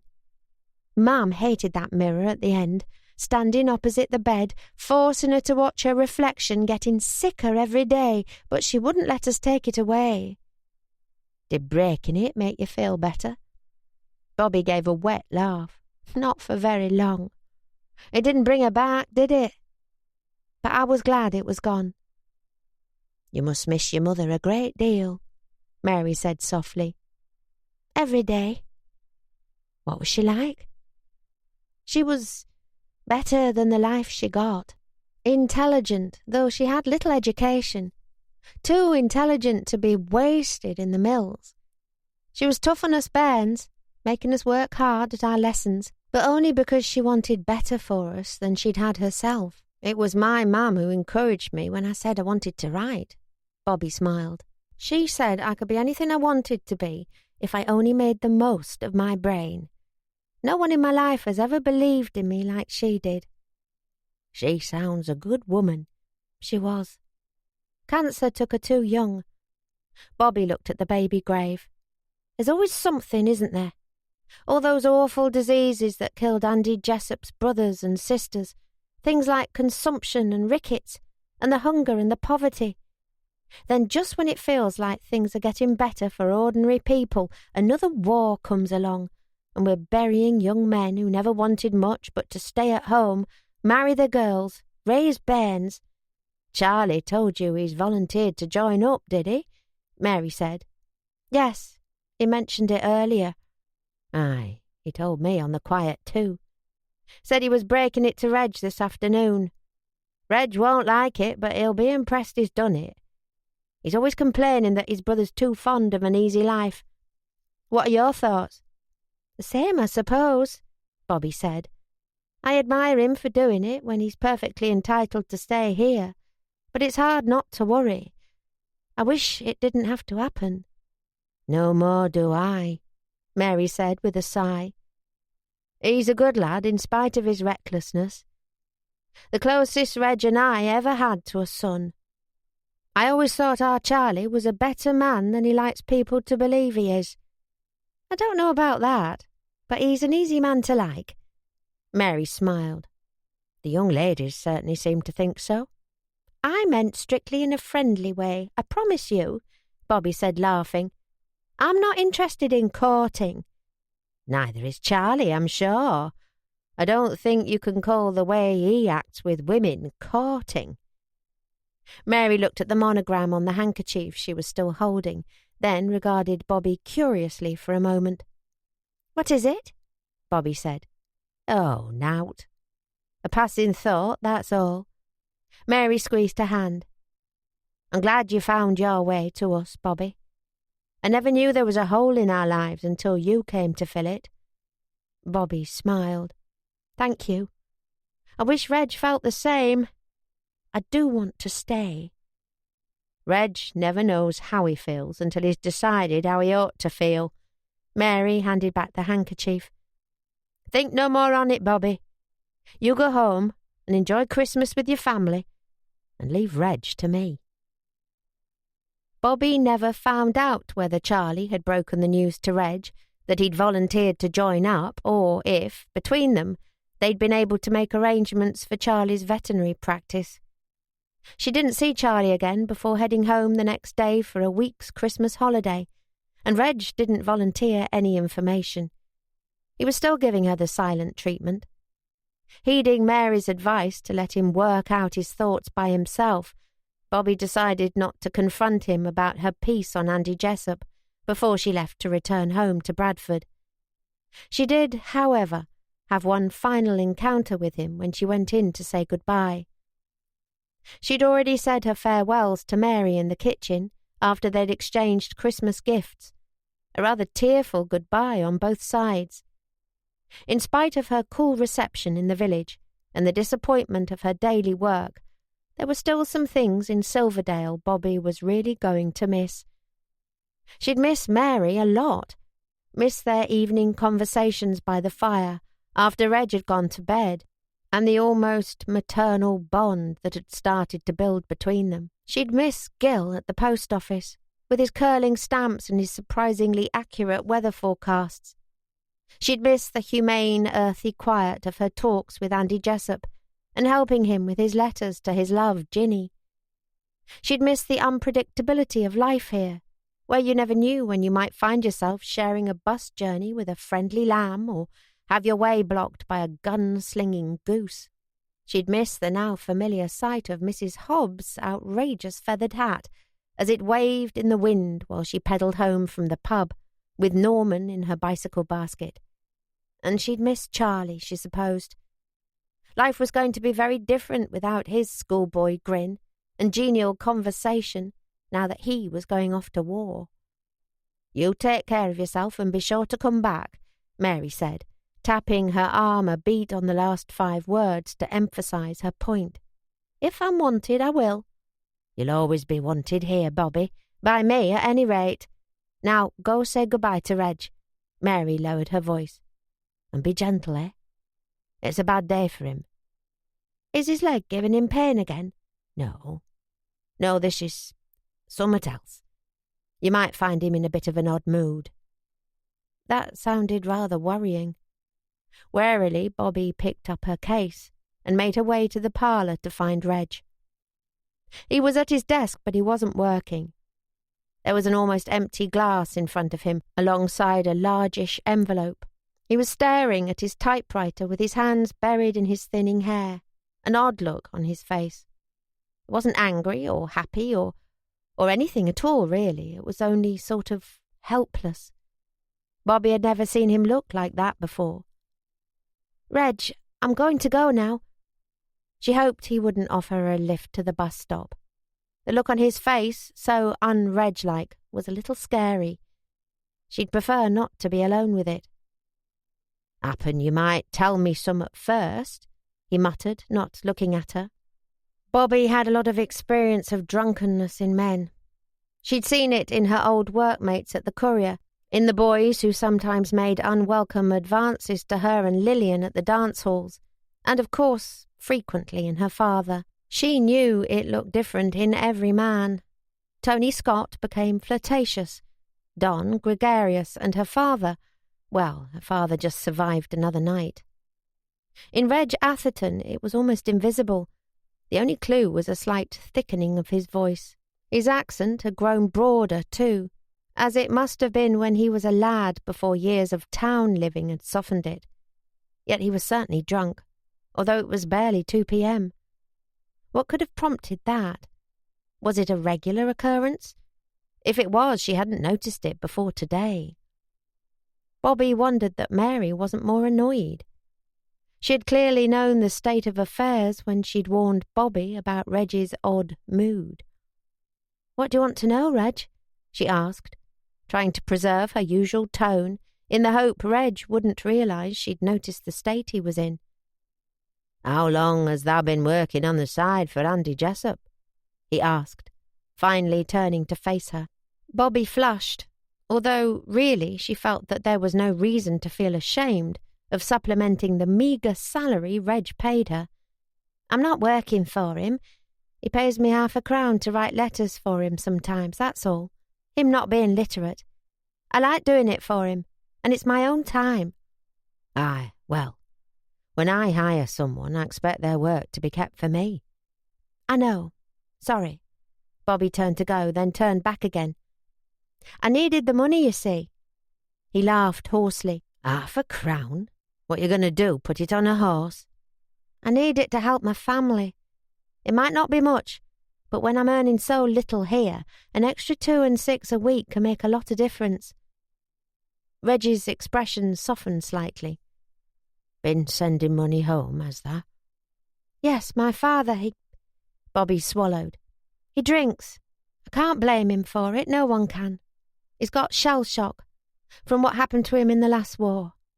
It's the only thing that helps him, and it costs so much for whiskey now. I sent half my money and the half-crown from Andy home, so my dad won't ever have to wake up screaming and find there's nothing in the house to help him." Reg was silent, scowling at his empty glass. "I'm sorry," Bobby said. "If you want to give me my cards, I understand. But I'd really like to stay. I didn't mean to betray your trust."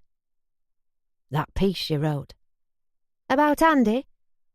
"Aye, that one. What possessed you?" "I thought it was important," Bobby said quietly. "Andy Jessup's been through a lot in his life.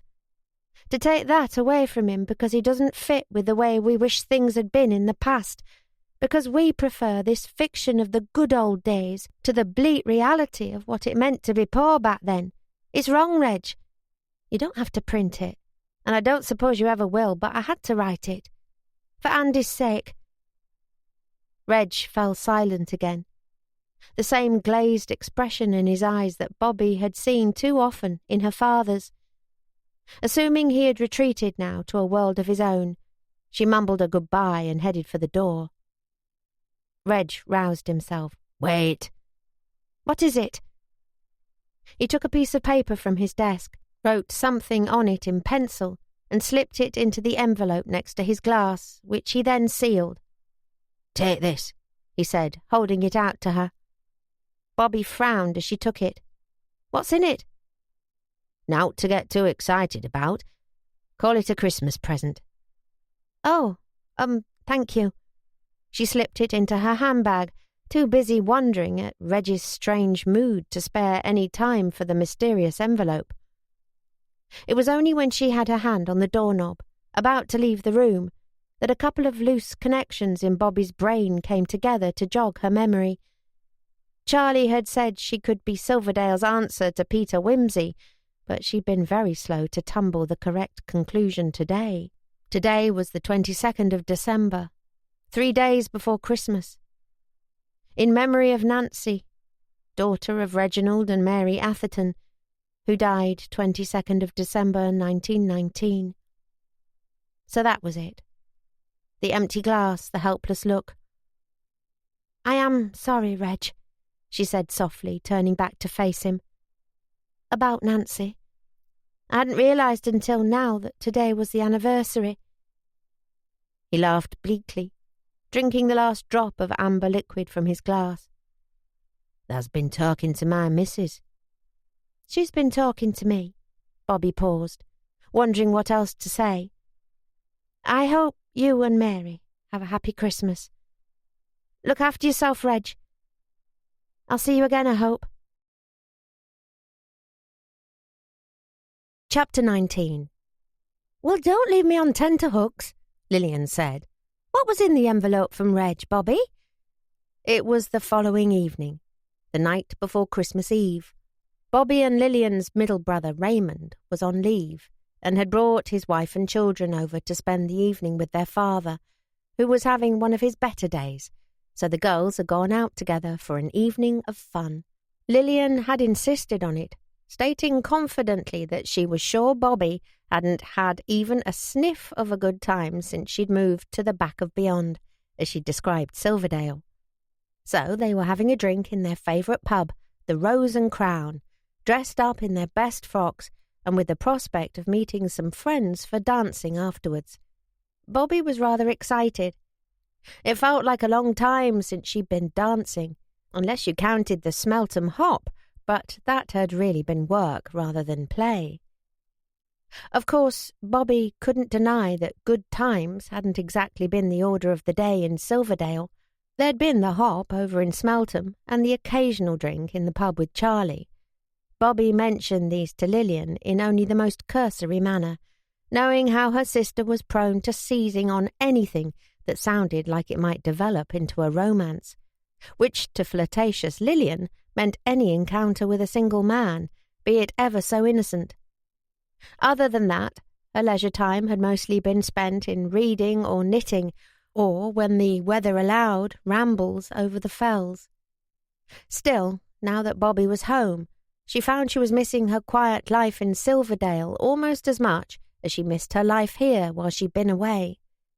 Her little talks with Mary as they knitted together in the evenings, passing the time of day with Gil on their daily visits to the post office, visiting with Andy Jessup and helping him woo his lady friend.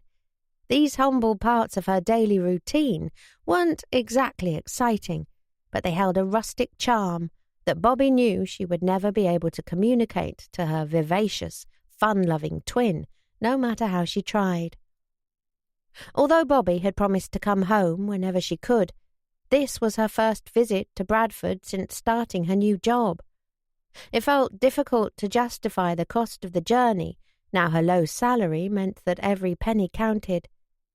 There was a lot Bobby had left out of her letters to her sister, not wanting her to know how disappointed she'd been in the work when she'd left home filled with such optimism.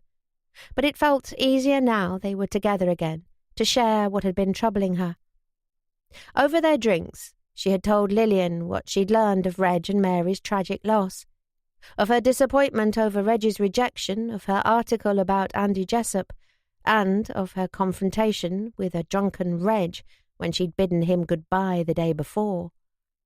"I don't know what was in the envelope," she said in answer to her sister's question. "I haven't had the courage to open it yet. I slipped it into the top drawer of the sideboard at home." Lillian frowned. "Really? I've never known you to run the other way when there's a mystery to be solved.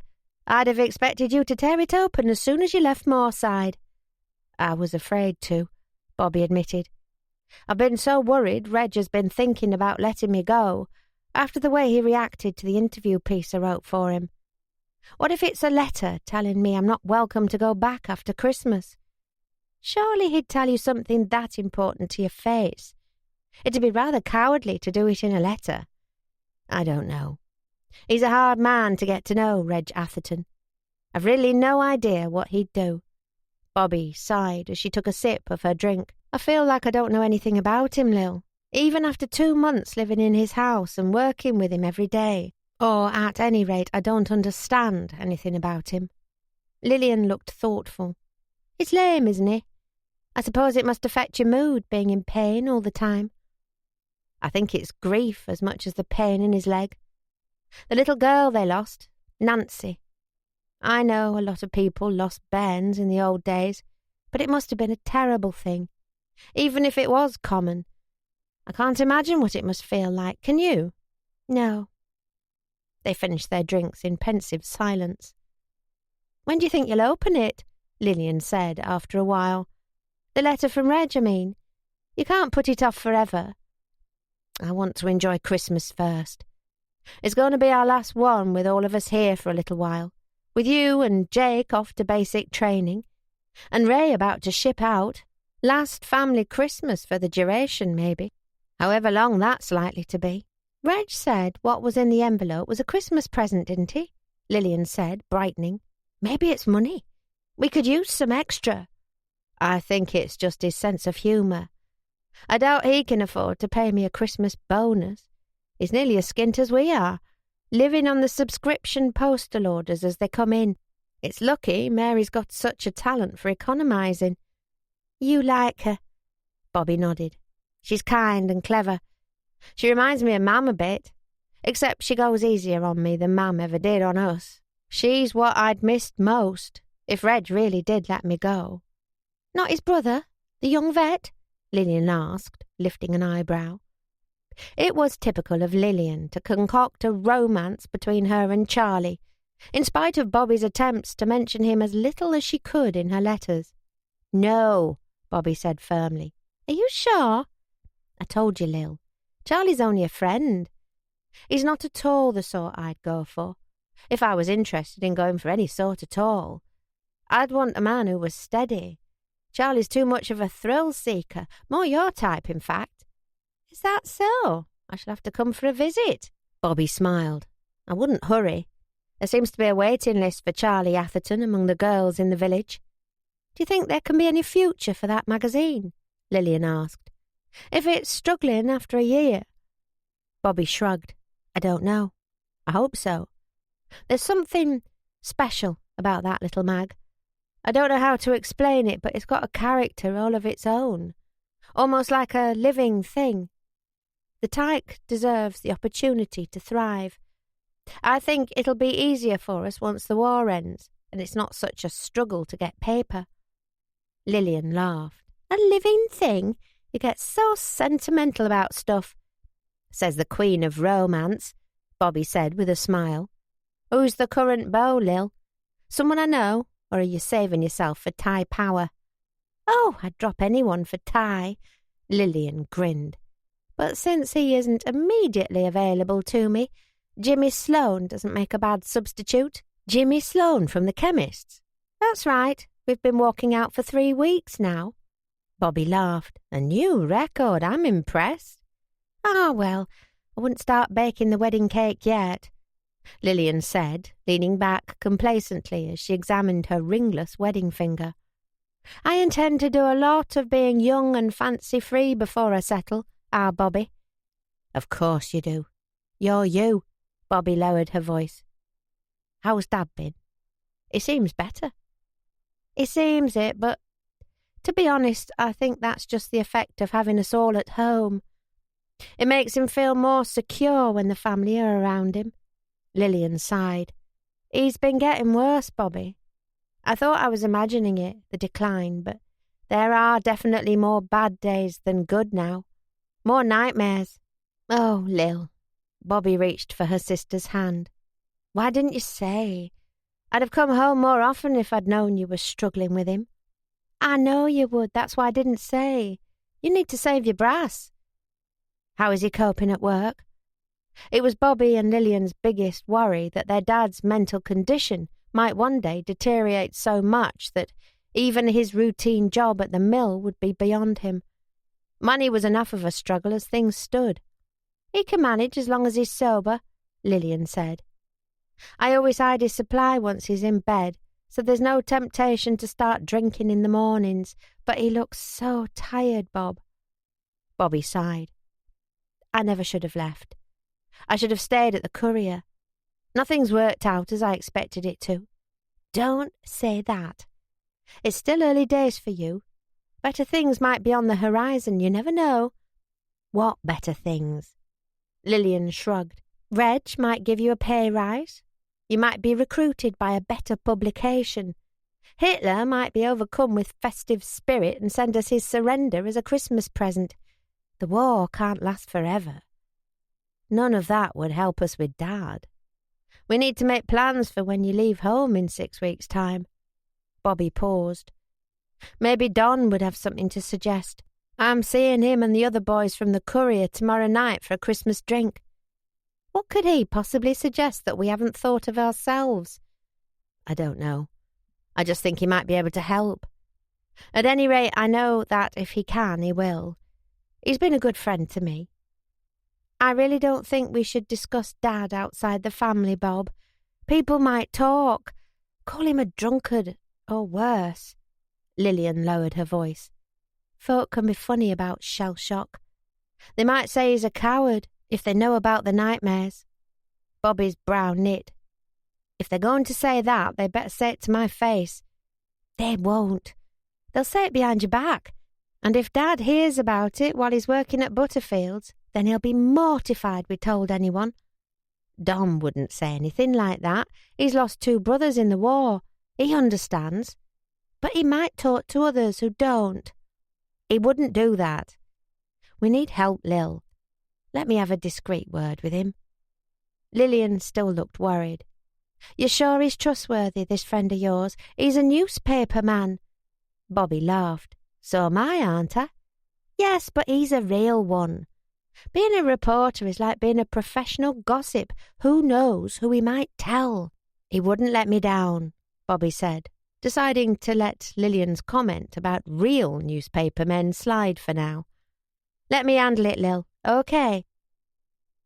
Bobby had been looking forward to meeting her old colleagues from the Courier at the Swan for a Christmas drink and a game of darts.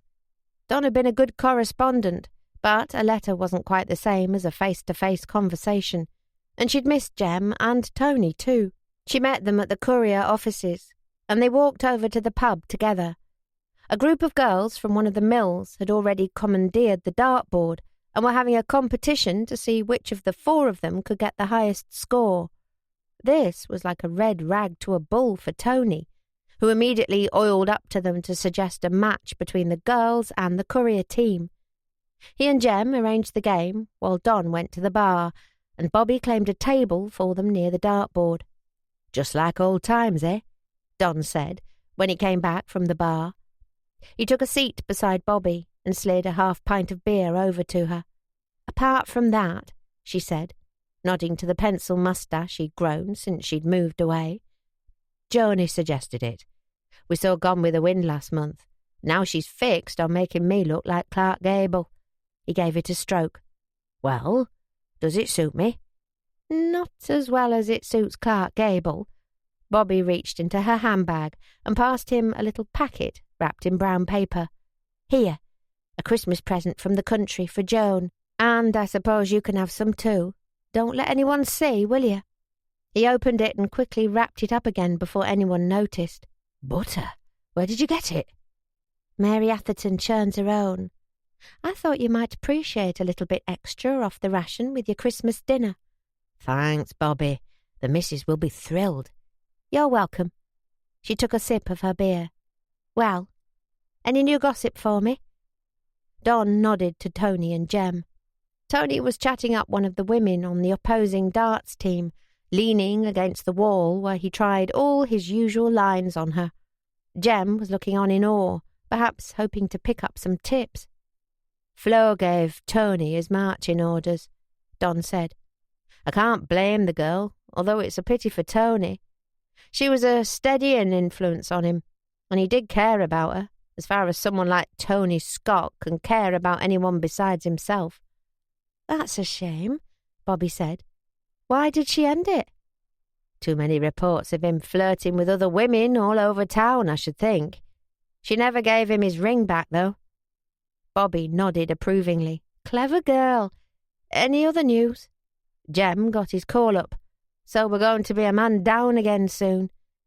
Clarky's been off work with a cough for a fortnight, so it's been down to me to advertise for a replacement and keep everything ticking along smoothly in his absence. I've been running around the place like a clockwork soldier." "Is Jem old enough to be called up?" Don nodded. "Turned 18 last month." Bobby looked at the cub reporter, flushing to the roots of his hair, as Tony tried to interest him in one of his new girlfriend's pals.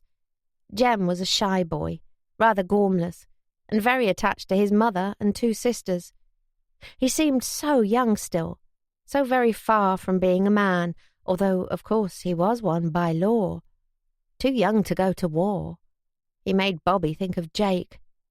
"I hope he'll be okay," she said. "He'll be fine. This business can't go on much longer. It'll probably be over before he finishes his training." Don shuffled to face her. "Well?" "Well, what?" "Well, what's the news at your end? Are you coming back to us? With Jem going and your experience on Reggie's mag, I might even be able to talk to Clarky into considering a junior reporter role for you. Mind, you'd still have to make the tea. Jem's brews are like dishwater." Bobby flushed. "To tell the truth, I haven't had much experience so far. I've only written a couple of pieces and neither has been printed yet." "Only 2? You've been gone for ages."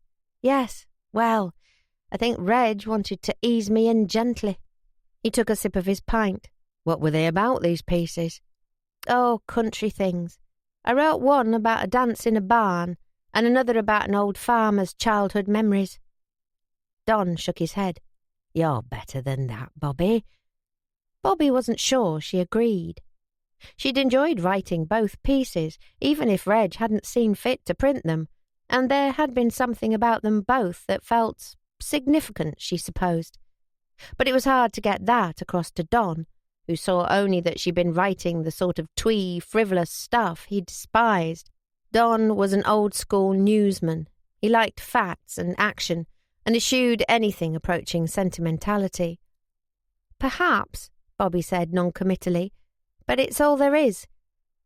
Don glanced at the mill girl throwing her final dart, while Jem tallied up her score on the blackboard, and Tony continued to make love to her friend. Suppose I better step up and take my turn in this darts match.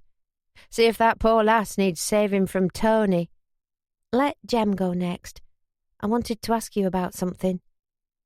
Don, who'd half risen from his seat, sat back down. What is it now? Last time I heard that tone in your voice, you wanted me to help you get a job out in the middle of nowhere, so I'd be condemned to a life of brewing my own bloody tea. I just wondered. She paused, flushing, before blurting out what she wanted to ask. You don't know where I could buy cheap whiskey, do you? He shot her a concerned look. For yourself?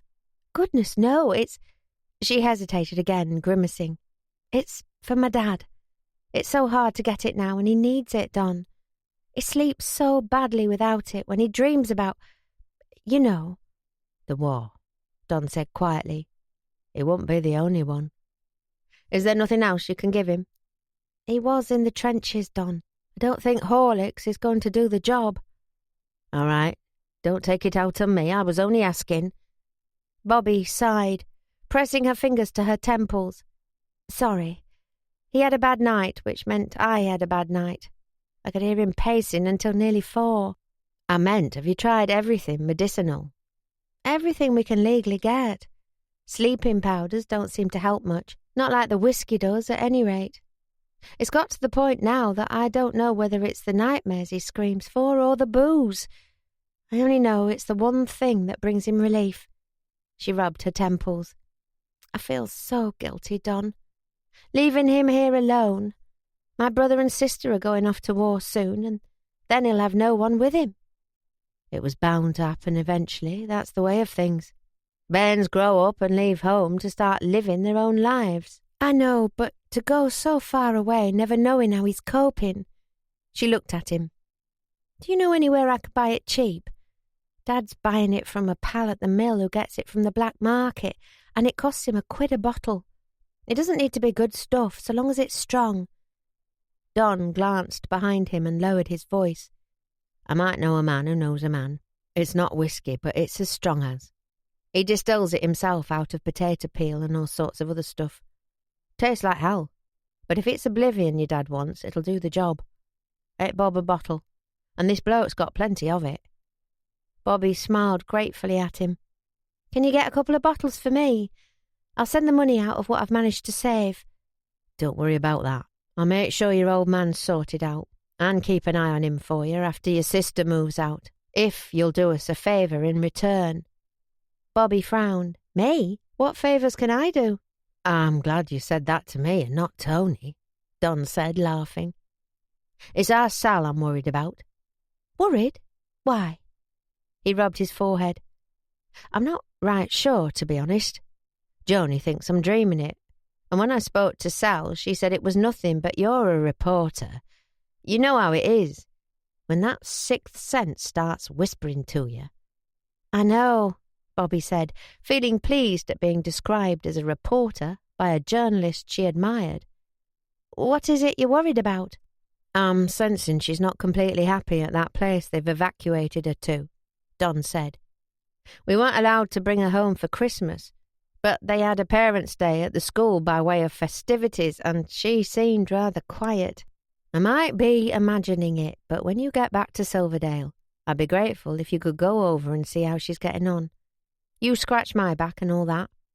I'd be happy to, if I'm allowed. They're a bit awkward about who they'll let in. Even parents are only allowed a certain number of visits per year, and they have to be scheduled well in advance. But you're press, which ought to carry weight with a woman in charge. See what you can do, eh? I will. I wish you'd let me pay you properly for the booze, though. I'd have checked on Sal anyhow if you'd asked. You can pay me in instalments, starting with getting me another pint in while I go take my turn in this darts match. Don rolled his eyes as Tony approached him, swaggering slightly as if hoping the eyes of the girls he'd been attempting to charm might be following him. Hey up, here's trouble. Bobby laughed. Don't worry.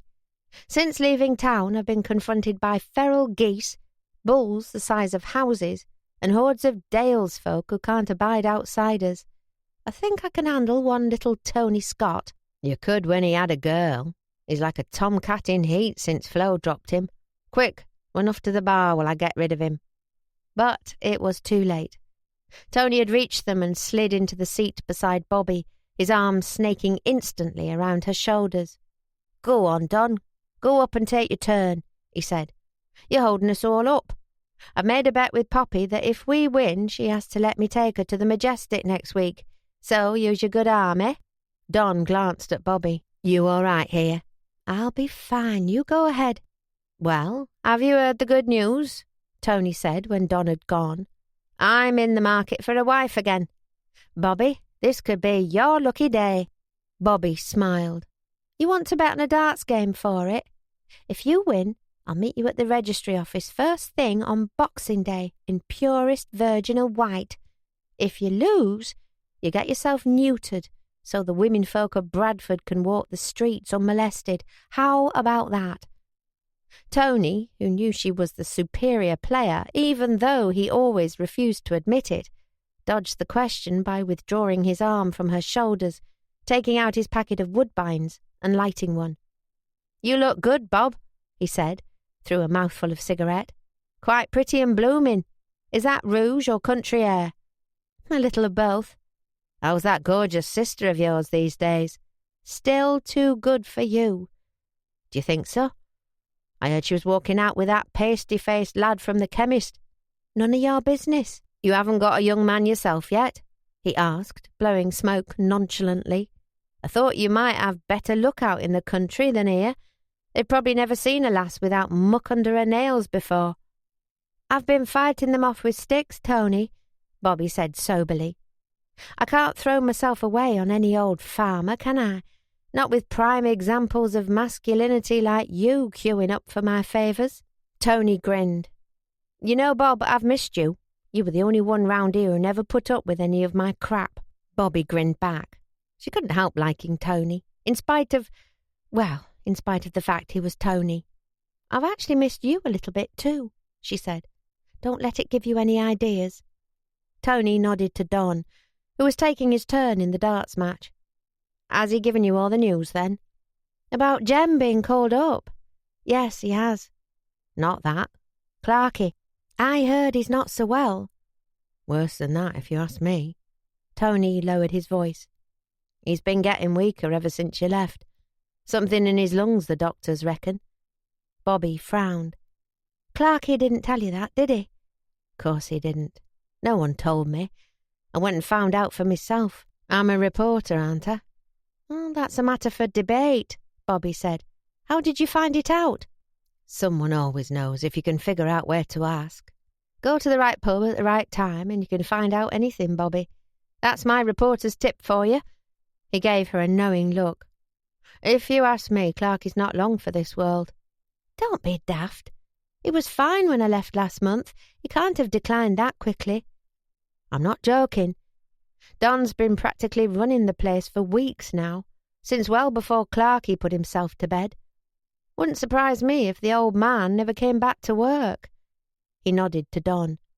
"And if you want a bit of career advice, love, you could do a lot worse than toadying up to our Donald a bit, because what you're looking at there, if my journalistic instincts don't deceive me, is the next editor of the Bradford Courier." Chapter 20. A loud yell pierced the air, jerking Bobby out of sleep. She fumbled for the lamp by the bedside and looked at her alarm clock. It was just after 4 a.m. "Well, Merry Christmas," Lillian mumbled beside her. "Shall I go or will you?" "I'll go. Where's the whiskey?" "Usual place. Locked in the bottom of the kitchen dresser." Bobby got out of bed, pulled on her dressing gown, and slipped her feet into her slippers, then went downstairs to retrieve her dad's bottle of scotch from the kitchen. She poured a large measure, drank a fingerful herself for a bit of Dutch courage, then took it to her father's bedroom. It was such a familiar routine now. She could do it almost without thinking. The unpredictable part of it was what she might find when she opened her father's bedroom door. She discovered him kneeling at his bedside with his hands clasped, muttering frantically. Bobby supposed you might call it a prayer of sorts, although there was no more substance to it than the words good God, muttered over and over while he whimpered and rocked back and forth. "Dad," she whispered, holding out the whiskey like a lucky charm. She knew better than to touch him unexpectedly when he was in this state. His head jerked towards her so sharply she was sure she heard his neck crack. "Who sent you?" he whispered. "Was it them?" "It's me, Dad, it's Bobby," she said gently. "Your daughter, Roberta, you remember?" A faint haze of recognition appeared in his eyes. "Roberta?" "That's right. Mum named me after you. Do you know me?" "Aye, there was a Roberta, and another one. 2 bairns that came together." "Lillian," she smiled. "You used to tell us we were found in the cabbage patch. 1 baby in each half of a cabbage. I believed that for such a long time." Her father looked confused still, but he managed a tremulous smile. "Aye, that was it." Bobby put the whiskey on the table by his bed and knelt beside him. "Are we praying?" she whispered. "Nowt else now can save us. Only a miracle." He glanced upwards to heaven. "If you believe in miracles." "I'll believe if you will." She took his hand. "Shall we say a prayer together?" For some reason this seemed to give her father comfort.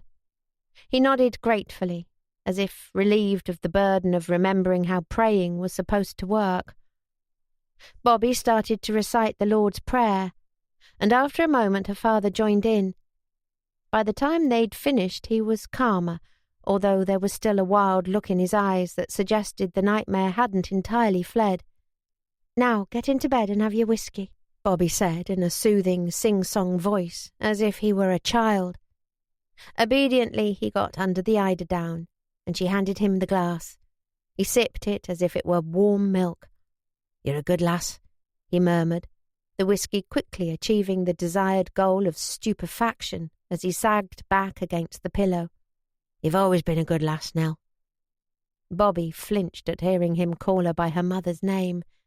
"It's Bobby, Dad. Your daughter." "Bobby," he echoed. "Clever girl, Bobby. School prize for writing. We were right proud, Nell and me."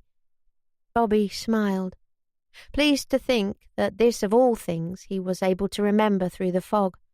The primary school prize-giving when she was 11, when she'd been called up on stage, quivering with nerves, to receive the prize of a book and a certificate for a story she'd written. Her father's eyes were closed now. Bobby gave his hand a squeeze before tiptoeing out of the room, once again feeling that stab of guilt, knowing she would soon have to leave him to deal with his demons alone. At least there was the reassuring thought that Don would be here to look in on him from time to time. It was nearly 5, and there seemed little point returning to bed. She'd leave the rest of the household to sleep while she began the preparations for Christmas dinner. There would be 8 of them for the meal, and even with rationing and shortages, there was still a lot of food to get ready. It would be wise to get an early start. Bobby made herself a cup of tea, stirred up the embers of the fire in the living room, turned on the Christmas lights, and took a seat next to the tree, where their modest gifts lay wrapped in old newspaper. She leaned back with her eyes closed as she sipped the hot liquid. Something about the strange little scene with her father had left her feeling not sad exactly, wistful. The day of the school prize-giving, when her name had been called out of everyone in the school and her writing praised above all of her peers, had felt like the crowning achievement of Bobby's life at the time. Her mam had been so thrilled, talking enthusiastically about the life that lay ahead of her, and her dad had given her a shilling and told her she was a canny lass, and he was proud of her. It had never occurred to her then how much life could change in a few short years. It had been just 3 years later that her mam had started getting ill. From that point on, Bobby and her siblings had had to live with the daily pain of watching someone they loved, someone who had been the linchpin of their family life, getting frailer and frailer with each passing day. The boys had been young still, Raymond just 12, and Jake not much more than 10. Bobby and Lillian had found themselves suddenly adults at 14, watching their father's mental health decline even as their mother suffered in body. They hadn't realised, until Mam was no longer able to be the main caregiver in the household, just how much of their father's illness she kept hidden from them. And then 2 years later, they'd lost her. That had really been the point of no return for Dad. He'd never been fully with them since that day.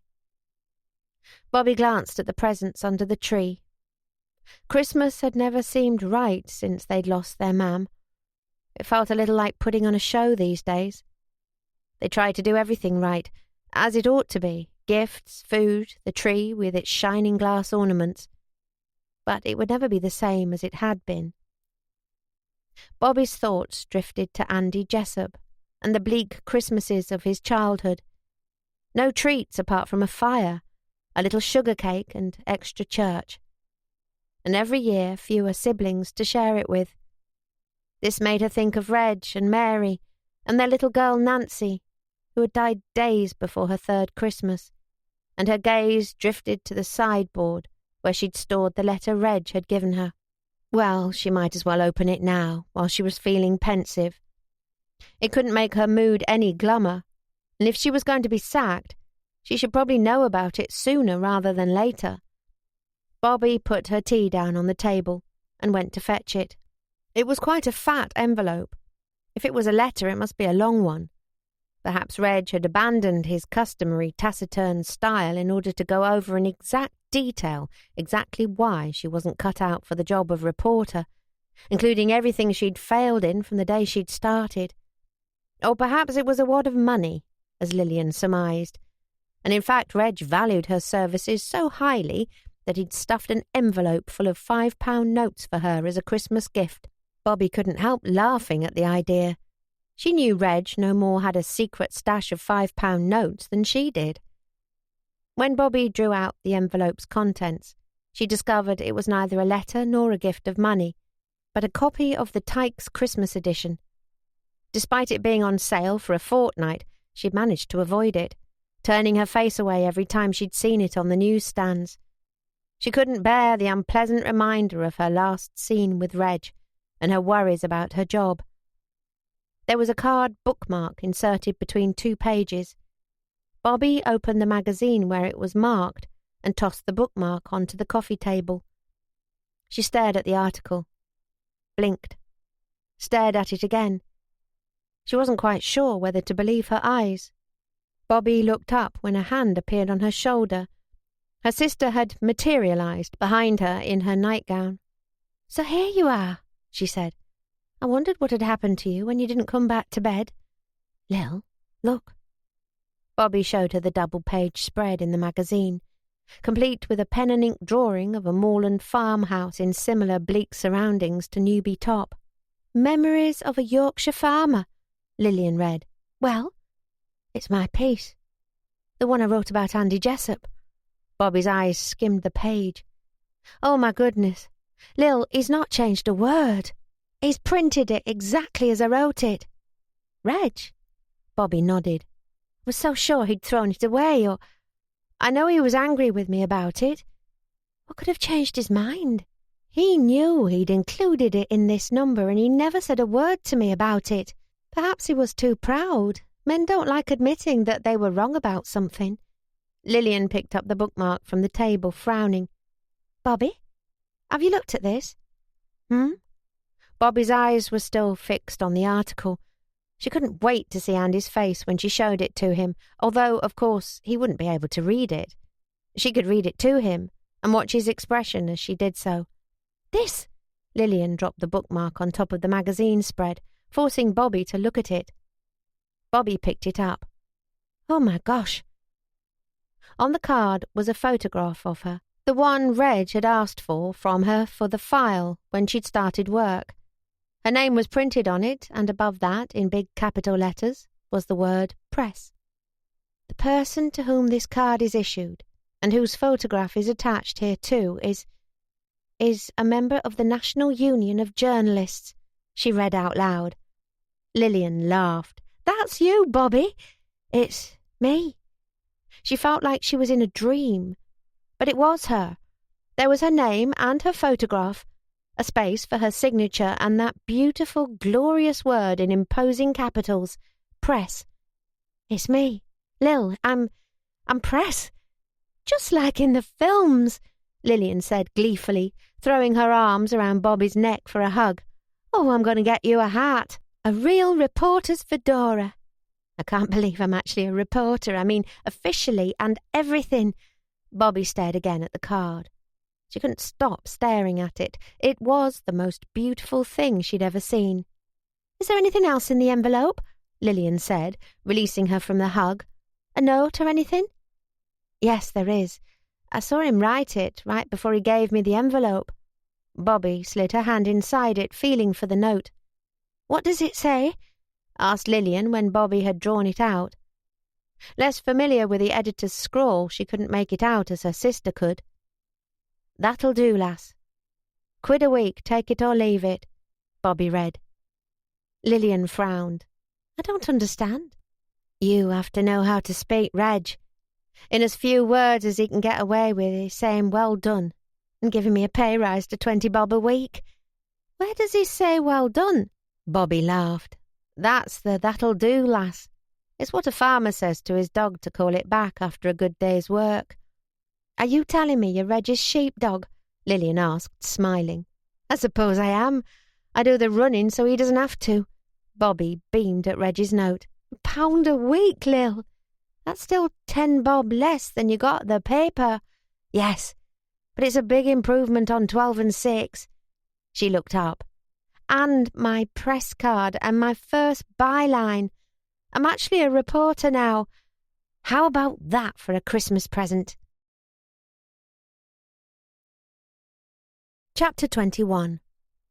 Time sped after opening her gift from Reg, and from Mary too, Bobby supposed, in addition to the knitted gloves her landlady had given her the day they'd said goodbye.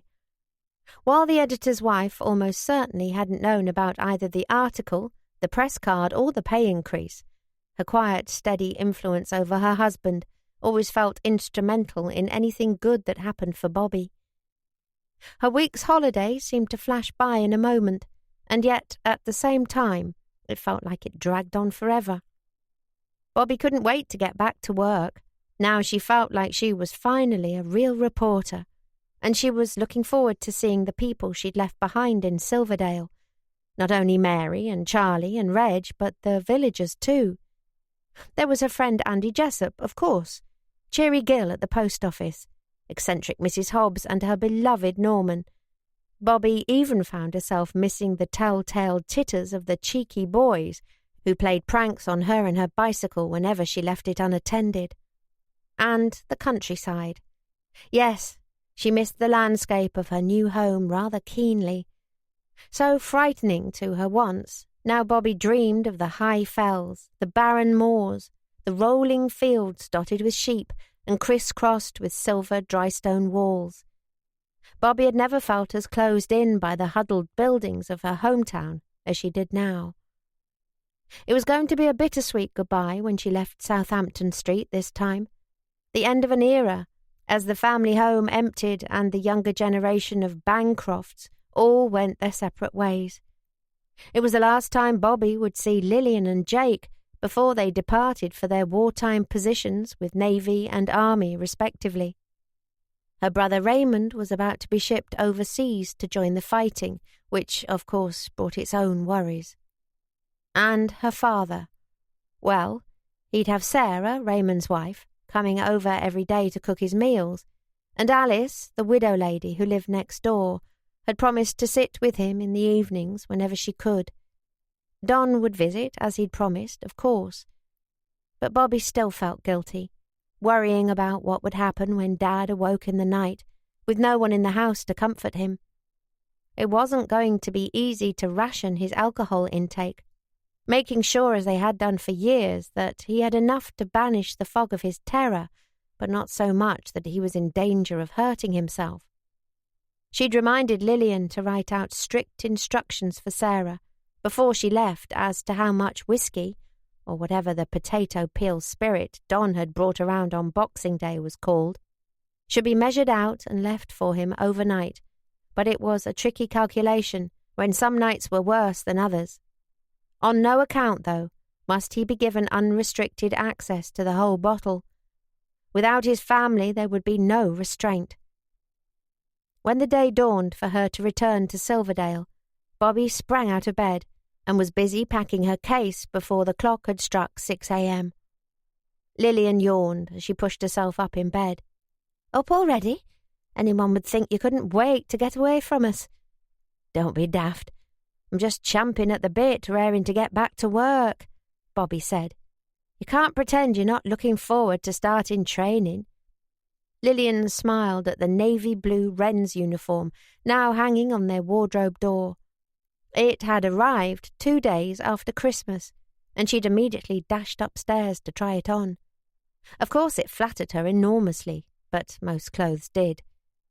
"I can't wait until I'm allowed to turn male heads wearing that beauty around town," Lillian said. "It's my favourite of the women's services uniforms. So much nicer than those ugly khaki ATS suits." "You mean you joined the Wrens for the uniform?" Bobby shook her head. "And I thought you were being so patriotic, joining up." "No, you didn't." "You're right, I didn't. I thought you fancied yourself in the uniform." Bobby frowned as a knock sounded at the front door. "Who can that be calling so early?" she asked. "You better go see since you're dressed already," Lillian said. "I don't want to go down in my nightie." Bobby closed her case and went downstairs to answer the door. A young lad in motorcycle leathers was standing on the step. "Is there a Miss Roberta Bancroft here?" he asked. "That's me." "Telegram for you, miss." He handed it to her. "Not bad news, I hope?" "Oh." Bobby stared at it. No, I shouldn't think so, thank you." When the boy had mounted his motorcycle and ridden off, she wandered back upstairs with the telegram. There were plenty of people who lived in fear of telegrams these days, and with good cause, but Bobby had no need of doing so.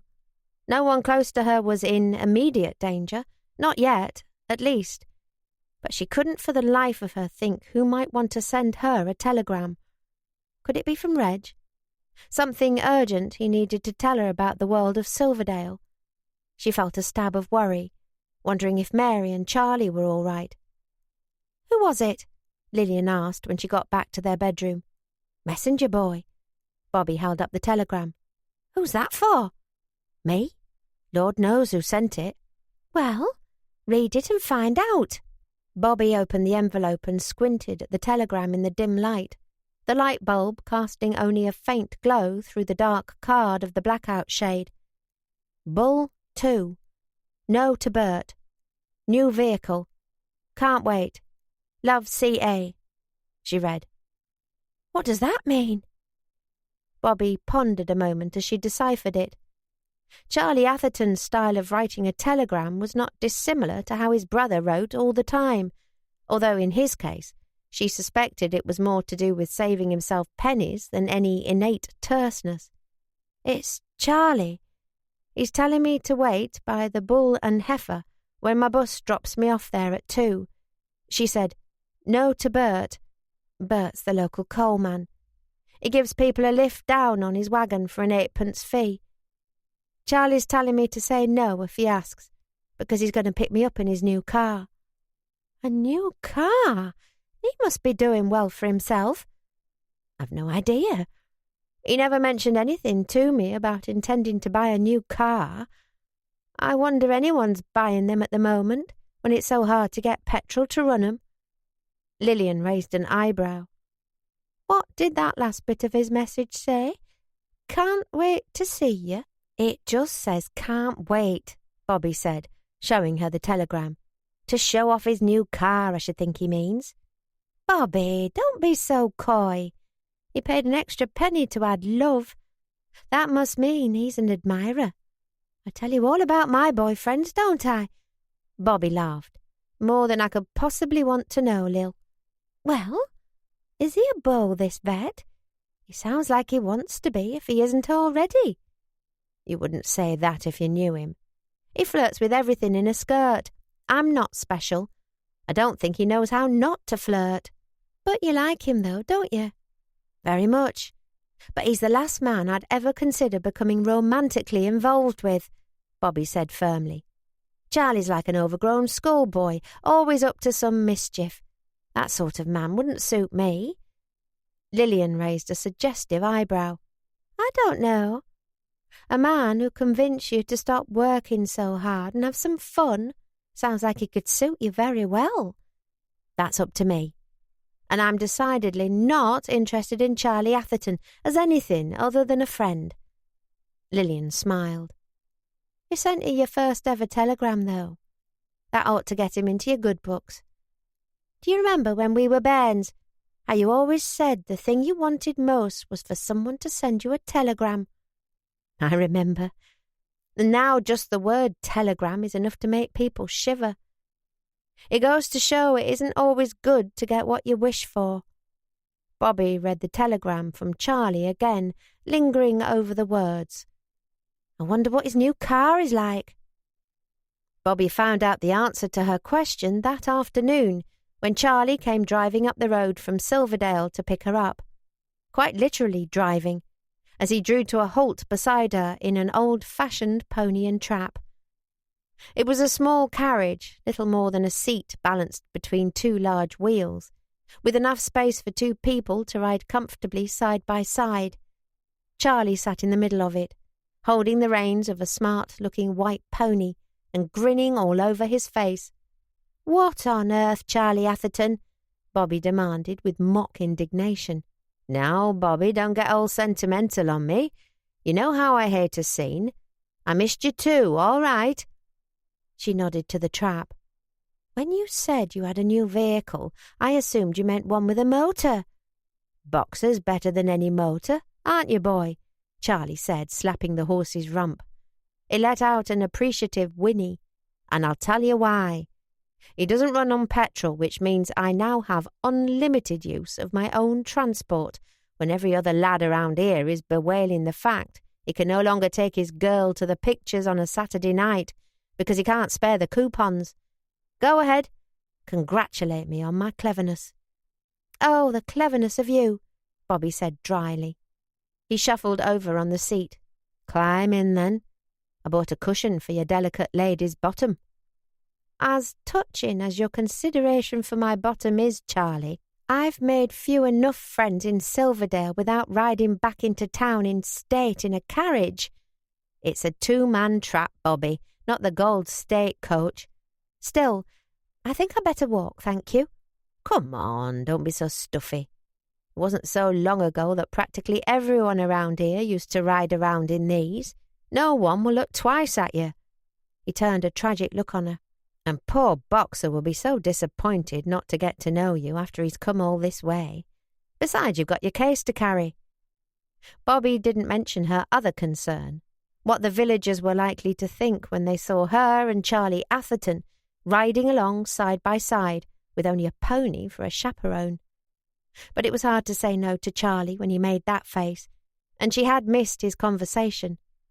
Giving up, she sighed and climbed up beside him. Charlie grinned at her before making a clicking sound to Boxer, who obediently trotted off. There's going to be a delicious scandal, isn't there? Charlie said, as if he'd read her thoughts. You, me, a cosy little carriage for two. Do cuddle up if you're chilly. You enjoy being gossiped about, don't you? Of course I do. Makes me feel all warm and relevant. I believe Oscar Wilde expressed similar views on the subject. Why, don't you? It's all very well for you, Bobby said, hugging her case against her to shield her body from the rush of chill wind. I've got my reputation to think about. My name's already mud around here without it getting around that I'm a fallen woman who's been seen buggy riding without her petticoats with the village cad. He smiled. I missed you, Bobby. It's been boring as hell since you went. Did you have a nice Christmas? I suppose so, Bobby said. I was a little worried when I left that I might not be coming back, but... Did you see the Christmas magazine? I read it cover to cover, Charlie said, putting his hand on his heart. Well, no, that's a lie. I never read them cover to cover. I did read your article, though. Bobby was dying to know what he thought. Daft as a brush he may be, but Charlie Atherton was still an intelligent man, and she respected his opinion. One reason she enjoyed Charlie's company was that he always demonstrated a respect for and interest in her career ambitions that none of her other male acquaintances, with the exception perhaps of Don Sykes, had ever displayed. But she didn't want to seem too keen for his approval, so she only said, "I'm glad your brother decided to print it. I know it wasn't what he wanted." It was a good piece. The sort of thing Reggie ought to print more of. Andy Jessop's absolutely right. People prefer to remember the past as they wished it had been rather than how it was, and that stops them appreciating everything they have in the present. Bobby smiled. "You really did read it? I thought you might be just trying to impress me." "I am. That's why I read it." He glanced at her. "It was good writing, though. A little long.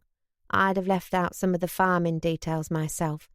Those that know farming know them already, and those that don't care." She cocked an eyebrow. "Are you an expert on writing now?" "No, only on people." He steered Boxer to the right to take them across the old bridge into the village. "Other than that, I was impressed. A very moving piece. You managed to stay away from sentimentality and still make me blub." Bobby wondered if she knew another man who'd so happily admit to crying without worrying it would make him seem pansy. Charlie was an odd being, one of a kind. What must it be like to live in his world for a day? She'd give anything to find out. "Thank you," she said with genuine gratitude.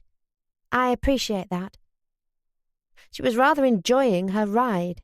It was bumpy, yes, and in open countryside the January wind went right through you, but it was still far more comfortable than either the coal wagon or her old bike. The landscape today was crusted with a sugary frost, sparkling invitingly under the bright winter sunlight.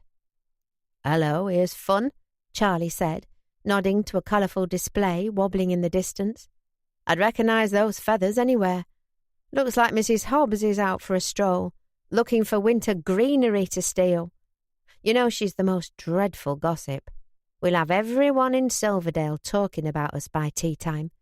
He sounded thrilled at the prospect. "Who is Mrs. Hobbs, Charlie?" Bobby asked. "Do you know much about her?" "Why do you ask?" "I don't know.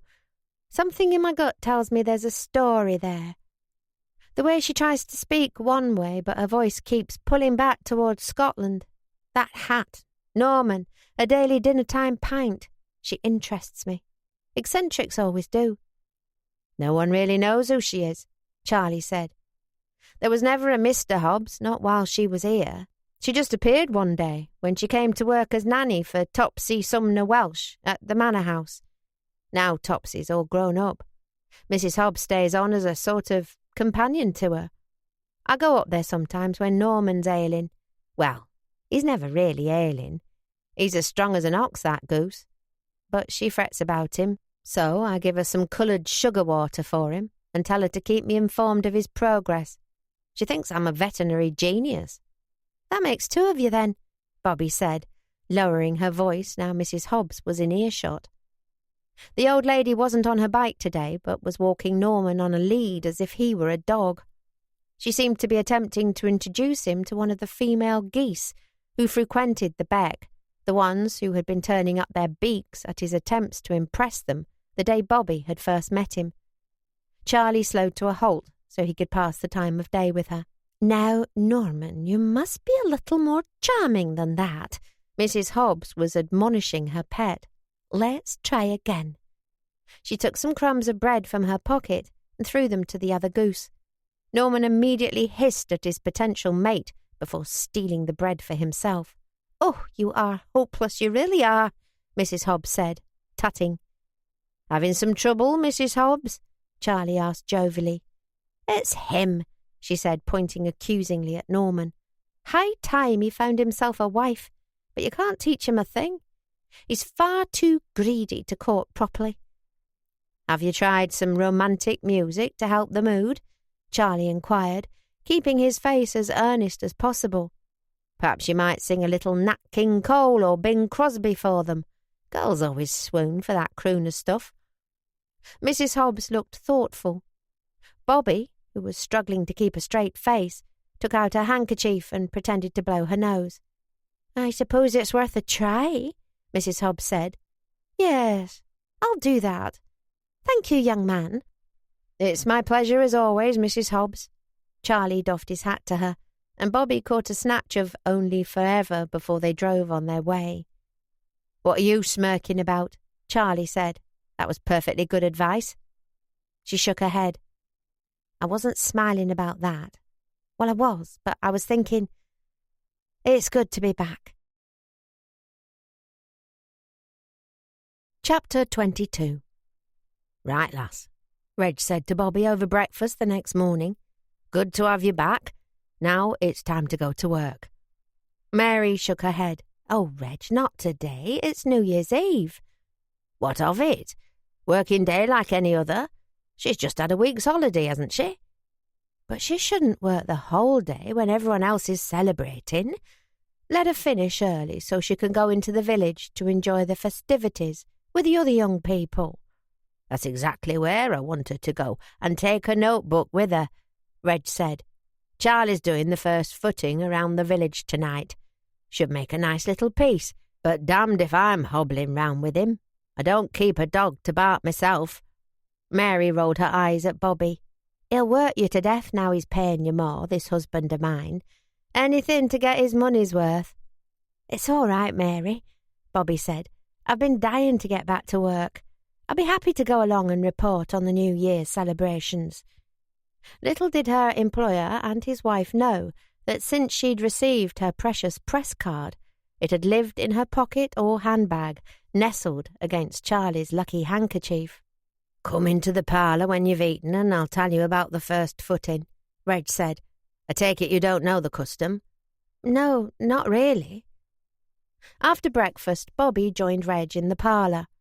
Her desk was as she'd left it, with the black leather case of her Remington typewriter shining in the centre. Mary had clearly been keeping it polished in her absence. The machine had been a gift from Bobby's parents to celebrate her being accepted to Pitman's College, and was much treasured still. She had toyed with the idea of taking it home for Christmas in case she wouldn't be coming back, but decided this would be tempting fate and left it in its place. Next to it was a little pile of letters. "Did you want me to type these for you?" she asked Reg. "Do as you please with them. They're your letters." Bobby frowned. "Mine?" "Your name on 'em." She picked one up and looked at the address. Roberta Bancroft, care of The Tyke magazine. "Who'd be sending me letters?" she asked Reg. He shrugged. "No use asking me. Open one and find out." Bobby took a seat at her desk and opened the top letter. "Dear Miss Bancroft, I wanted to write to tell you with what pleasure I read your article about the old farmer Andrew Jessup. His younger sister Margaret and I attended the Sunday school at Silverdale Chapel together, and she was my very good friend until we so sadly lost her young. Although I am now an old lady of 77 with grandchildren and great-grandchildren, it brought a tear to my eye to be reminded of that little girl I loved so dearly, and to know through your magazine that Maggie's short life had not been entirely forgotten. Please pass on my regards to Mr. Jessup and remember me to him. Yours, Caroline Adams, née Metcalf, Mrs. "It's about the article I wrote," Bobby murmured. "Aye, I thought it might be," Reg said with the hint of a smile. Bobby tore open the next envelope. This, too, was from a reader with whom her article on Andy Jessup had resonated. In total there were 5 letters, all praising her article for its honesty, compassion, and absence of maudlin sentimentality. "People like it." She beamed at Reg. "They really like it. I was worried it would be too bleak for our readers." "Bleak or not, it's real. Genuine. Out that's honest like that will always touch folk." "But you asked me to write." "I know what I asked you to write. And in future I'll thank you to follow your instructions." He paused. "But happen, you were right to stand by this one like you did." This, Bobby suspected, was as close as Reg had ever come in his life to admitting he was wrong about something. She nodded an acknowledgement, judging it best not to make a fuss. "What made you change your mind about printing it?" she asked. "I was sure you wouldn't put it in." "It's good writing. Like I said, it's honest, and readers like out that's honest." But Andy's childhood was so tragic. "So were lots of folks round here. It's no good pretending different because we don't like the truth. That's part of what we're trying to do with the mag too. Make sure those stories aren't forgotten, or it should be." "I agree," Bobby said quietly. "Thanks, Reg, for giving me another chance and for giving me a pay rise and for, I suppose, for letting Andy have his voice." "Aye, well, don't start talking soft about it," he muttered. "Can I keep these?" Bobby said, nodding to the letters. "I'd like to read them to Andy. I think he'll be pleased to know his story has touched people." "They're your letters, do as you please with them." Bobby tucked them into her handbag. "Now then," Reg said, "first footing. You say you've not heard of it?" "Well, vaguely. Isn't it a Hogmanay tradition in Scotland?" "Not only over the border. Most Dales villages observe the first foot, although the blackout's a bit of a bugger when it comes to keeping it up. Still, we managed it last year, even in the dark. Supposed to bring luck for the coming year, and we need all we can get of that at the moment." "What happens during the first footing?" Reg dug out a book from the untidy mess of papers on his desk, opened it at a particular page and held it out to her. A woodcut image showing a young man with a lantern, holding a plate bearing a coin, some bread and a piece of coal. "It's supposed to let in the new year," Reg said. "The village chooses a tall, dark man, that'll be our Charlie this year, to make the rounds of the houses from the stroke of midnight on. He's to be the first across your threshold with a silver coin to bring wealth, bread to bring food, salt to bring flavour, and a lump of coal to bring warmth through the coming year. When the first foot's visited every house in the village that wants him, folk gather in the church hall for a dance." "What do you want me to do?" "I've asked Charlie to fetch you at 11 tonight. You'll need your writing things with you, and mind, it'll be pitch dark, so you'll not find it easy to make notes." Bobby remembered that not so long ago Reg had forbidden his brother from fraternising with her. Perhaps this fraternisation was acceptable, since it was in the name of duty. Or perhaps he'd given it up as a lost cause, since forbidding Charlie from doing something was only likely to make him more determined to do it. Bobby experienced a rather treacherous shiver of excitement at the thought of spending an entire evening with Charlie. She generally tried to keep him at arm's length, partly because she didn't want him to assume any romantic interest from her, partly because he was such a universal flirt that she couldn't take his attentions to her seriously, but also, she was forced to confess to herself, because she found his casual teasing flirtation rather more appealing than she wanted it to be. She'd been in denial about it for some time now, but it was necessary to admit that Charlie Atherton could be dangerous to her, and to her career. She liked him a little too much, and now here she was, getting excited about being given a license to spend the evening with him under the guise of work. Bobby knew she needed to nip her feelings in the bud if she wanted to succeed in her role here, and quickly at that. Charlie knocked at the front door a little after 11. Bobby slipped out to join him, wrapped up in her scarf, hat and gloves Mary had made for her as a Christmas gift. It was a cold night. With a combination of the blackout, the thick woolen gloves and the beginning of numbness in her fingers, Bobby wasn't sure how she was going to make any notes. She was sure she could barely hold a pen, let alone write with it. Hopefully she'd be able to remember the most important details. "It's nice to know I got my brother's approval to take you out for once," Charlie said, offering her his arm. "It's strictly business as well, you know." Bobby hesitated, then tucked her arm in his.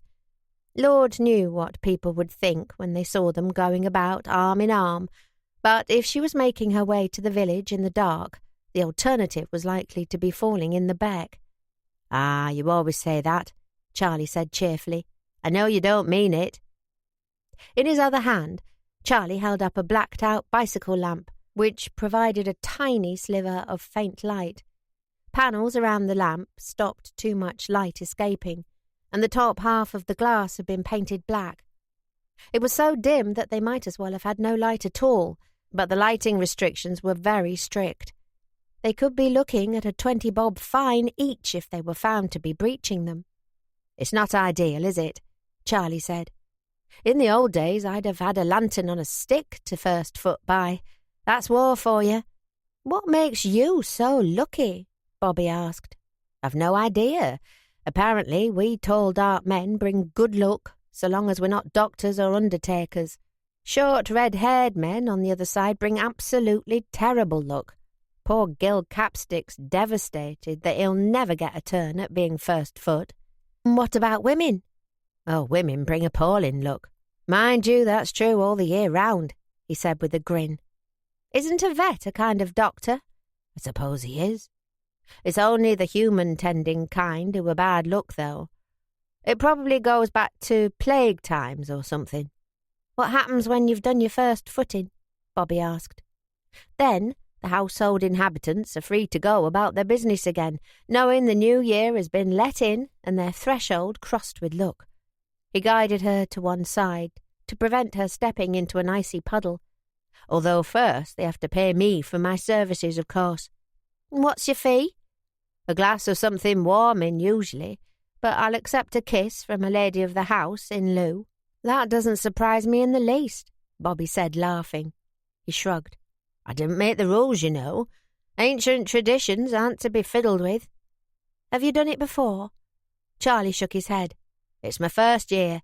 Marmaduke Graham was last year's first foot. Duke's an amateur boxer, and not a very good one either. Tall, dark, and the physique of a Greek wrestler, but with a face only a mother could love. He's usually got either a fat lip or a couple of black eyes, and his nose has been broken so often that it's about 3 inches wide across his face. Needless to say, folk were keen to pay him in drinks rather than kisses." He laughed.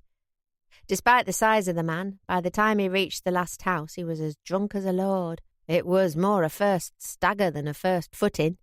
He just managed to slur out, "Blessings be upon this house and all who sail in her," before he went down, face first on Mrs. Armitage's whole carpet. Bobby couldn't help laughing. Was she angry? Not at all. She'd got a good look, that was all she cared about. And Duke had got himself another fat lip. He still said it was the best night of his life. Charlie glanced at her. "I'm glad I've got you to help me, though. I haven't got the physique of a Duke Graham to carry that amount of spirit. Are you a whiskey drinker?" Bobby thought of the sips she occasionally took of her dad's drinks before she took them to him, steeling herself for what she might find when she entered his room. She turned her face slightly, in case Charlie could see her guilty expression by the dim light of the bicycle lamp.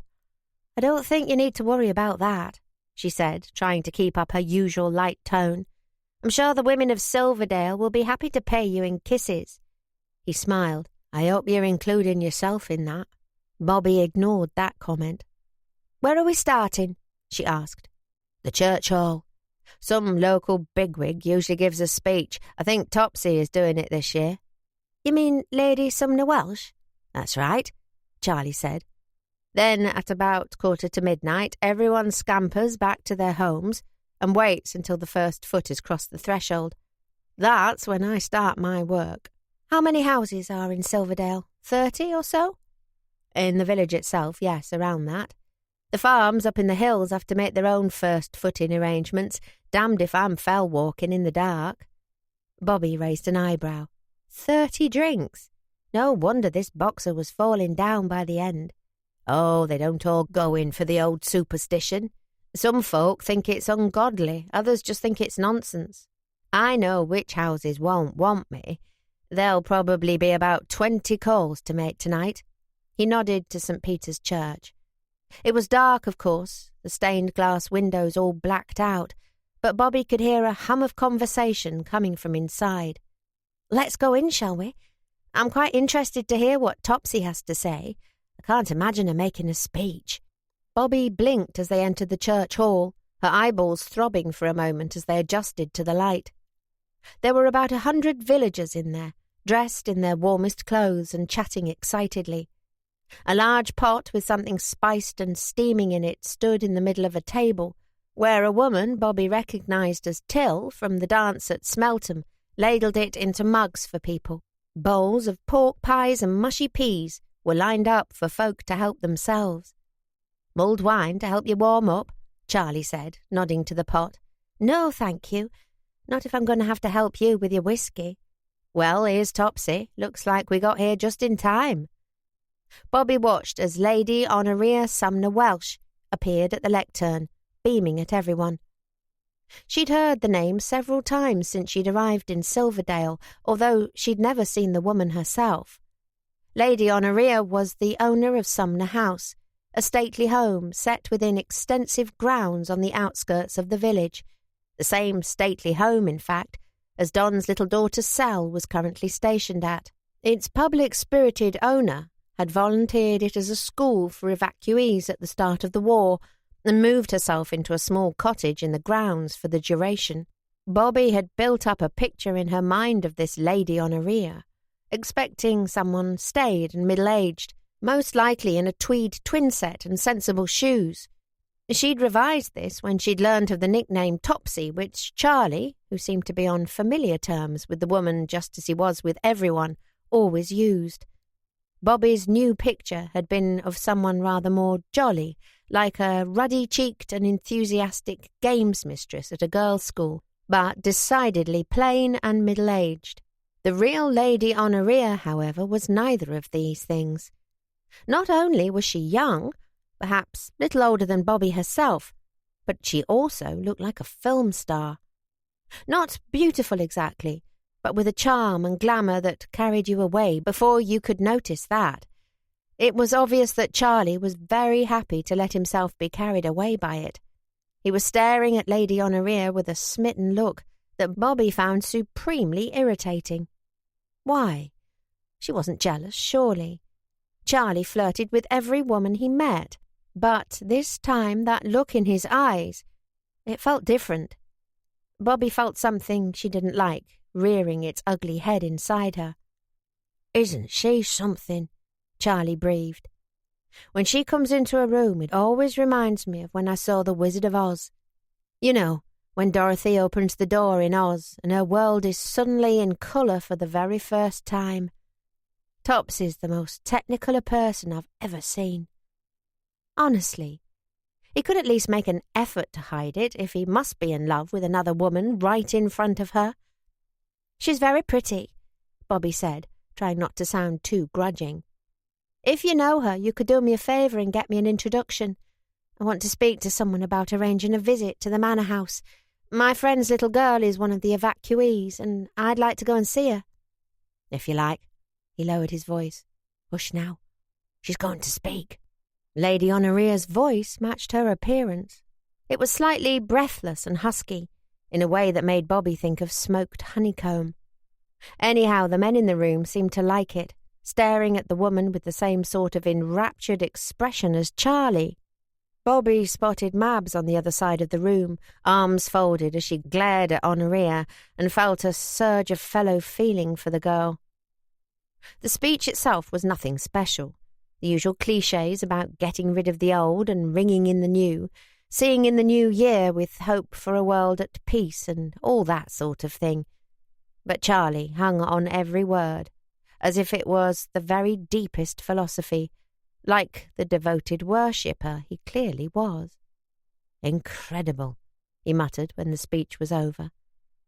"Are you able to introduce me now?" Bobby asked. The room was starting to empty as people hurried back to their homes to await the lucky visit from Charlie. Charlie forced himself down from his cloud to rejoin the land of the living. "Oh, all right." He took her arm and pulled her unceremoniously to the lectern where Lady Honoria was folding the notes from her speech. Not for Bobby the rapturous gaze and smitten sigh, as if she were a goddess fallen to earth. Charlie handled her like she was a sow he needed to examine. "Hello, Topsy," he said, beaming at the girl. "Excellent speech. Very inspiring." "Thanks, old thing. That's wonderful of you to say." I thought it was a lot of rot myself, but then speechifying was never my forte. Honoria had been bending to put her notes away in a bag on the floor. Now her head popped up above the lectern. "Oh, you brought me someone." She sounded thrilled about it, and Charlie laughed. "This is Bobby Bancroft," he said. "She works for my brother. I'm going to be her top story in a future edition of the Tyke. She's going to write about the first footing." Honoria looked awed. "Oh, but you don't really work for that magazine? Darling, you're only a child. However did you manage it?" Bobby felt a little dazed. This Lady Honoria was so far removed from what she'd expected her to be that it was making her dizzy. I'm not sure I did," she said. "There weren't enough boys who wanted the job, so Reg had to give it to me." Honoria regarded her sternly. "Now, I won't stand for that, Miss Bobby Bancroft. You'll have plenty of men in your life trying to bring you down. Don't do the job for them. If you're a reporter, then I have no doubt that you deserve to be one." "She does," Charlie said, with a fond glance at Bobby. "I'll bring you some of her work, Topsy. She's quite a writer." "I do admire that," Honoria said earnestly. "I've always been such a dunce at anything of that kind. You could probably tell from that ghastly speech I wrote. I'm ever so jealous of anyone who has a gift for it." Bobby almost laughed at the idea of Lady Honoria Sumner Walsh, wealthy, charming, and with the entire male population of Silverdale under her spell, being jealous of her. "I actually wanted to ask for a favour, your ladyship," Bobby said, grimacing as she wondered if that was the right way to address someone of Honoria's rank. "Oh, gosh, don't," Lady Honoria said, looking horrified. "It's Topsy, please. All my friends call me Topsy." "Oh, thank you. I wanted to ask if it was possible to arrange to visit one of the children at the evacuees' boarding school. I thought perhaps you might be able to organise it since it's your house. She's the daughter of a friend of mine from town, and I promised to drop in to see how she was." "I can't see why not," Topsy said. "I have little to do with the running of the place now the government have their hands on it, but I do still own it and foot most of the bills. I'll speak to the head woman there for you." Bobby smiled gratefully. She was discovering that, like Charlie, Topsy Sumner Walsh was a hard person to dislike, even if you really wanted to. "Thank you, that's awfully kind. And you must pay me a visit in my humble little cottage too when you come. Bring me some of your writing, so I can fall at your feet and worship you for your talent." Topsy pressed her arm, beaming. "I would so like a girlfriend from the village. One who won't talk to me about blasted sheep. Now, I'm not a snob. I can't abide those toffee-nosed sorts, but I can't listen to talk of farms all the livelong day. It's all anyone in this village seems to think about. You'll come, won't you, and talk to me about jolly things that don't involve a single solitary sheep?" "I'd be glad to," Bobby said, and was surprised to find that she meant it. "Yes, do. We'll have tea, and all civilized things, and you can meet Mamie and Norman too. Mamie is sort of my... well, I don't know what she is now. She used to be my nanny, but now she's really just my Mamie. I found I couldn't get by without her, even if I was grown up." Bobby glanced at Charlie. "Mamie? Hobbs?" He nodded. Topsy looked delighted. "You know her already?" "Not quite as well as I know Norman," Bobby said, laughing.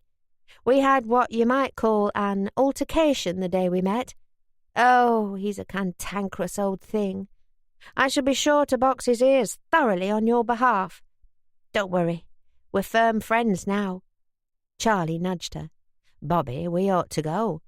It's nearly midnight, and they'll be expecting me at the first house." Of course, there was to be no peal of bells to signal the arrival of the new year. The church bells had been silenced back in June, to be used only in the event of a German invasion. "Yes, all right," Bobby said. He took Topsy's hand and kissed it, very different from the way he said hello or goodbye to her, Bobby noted. The best she could expect was a cheeky joke about her bottom and the offer of a drink at the pub. She much preferred that sort of thing to hand-kissing, but at the same time, she felt a certain resentment that Charlie didn't see her as the sort of girl to offer such a gesture to. "Always a pleasure to see you, Topsy," he said in his gentlest tone. "I mean that sincerely." "I don't expect you to come all the way to the cottage to be our first foot," Topsy said, smiling. "Still, Charlie, you ought to have your payment. It is good luck to welcome the new year with a kiss after all. Here." She stood on tiptoes to kiss his cheek. For the first time since she'd known him, Bobby was sure she saw Charlie blush. Chapter 23. "She's impressive, isn't she?" Charlie said, as they made their way to the first house by the faint light of his bicycle lamp. "I've never known anyone quite like Topsy." "She's certainly a force of nature," Bobby said. "There'll be no escaping her now she's decided to make a project of you, you know." Bobby frowned. "Project?" He nodded. "Topsy doesn't have friends so much as projects. Or playthings might be a better word. She'll soon be dressing you up in her clothes, changing the way you do your hair, and trying to introduce you to men she thinks are suitable for you." "Not if I have anything to do with it, she won't," Bobby said decisively. "Does she do that with you?" "She does it with everyone she's fond of. Topsy's sweet, but she's far too used to having her own way. I thought I'd warn you in advance before she adopted you as her particular friend."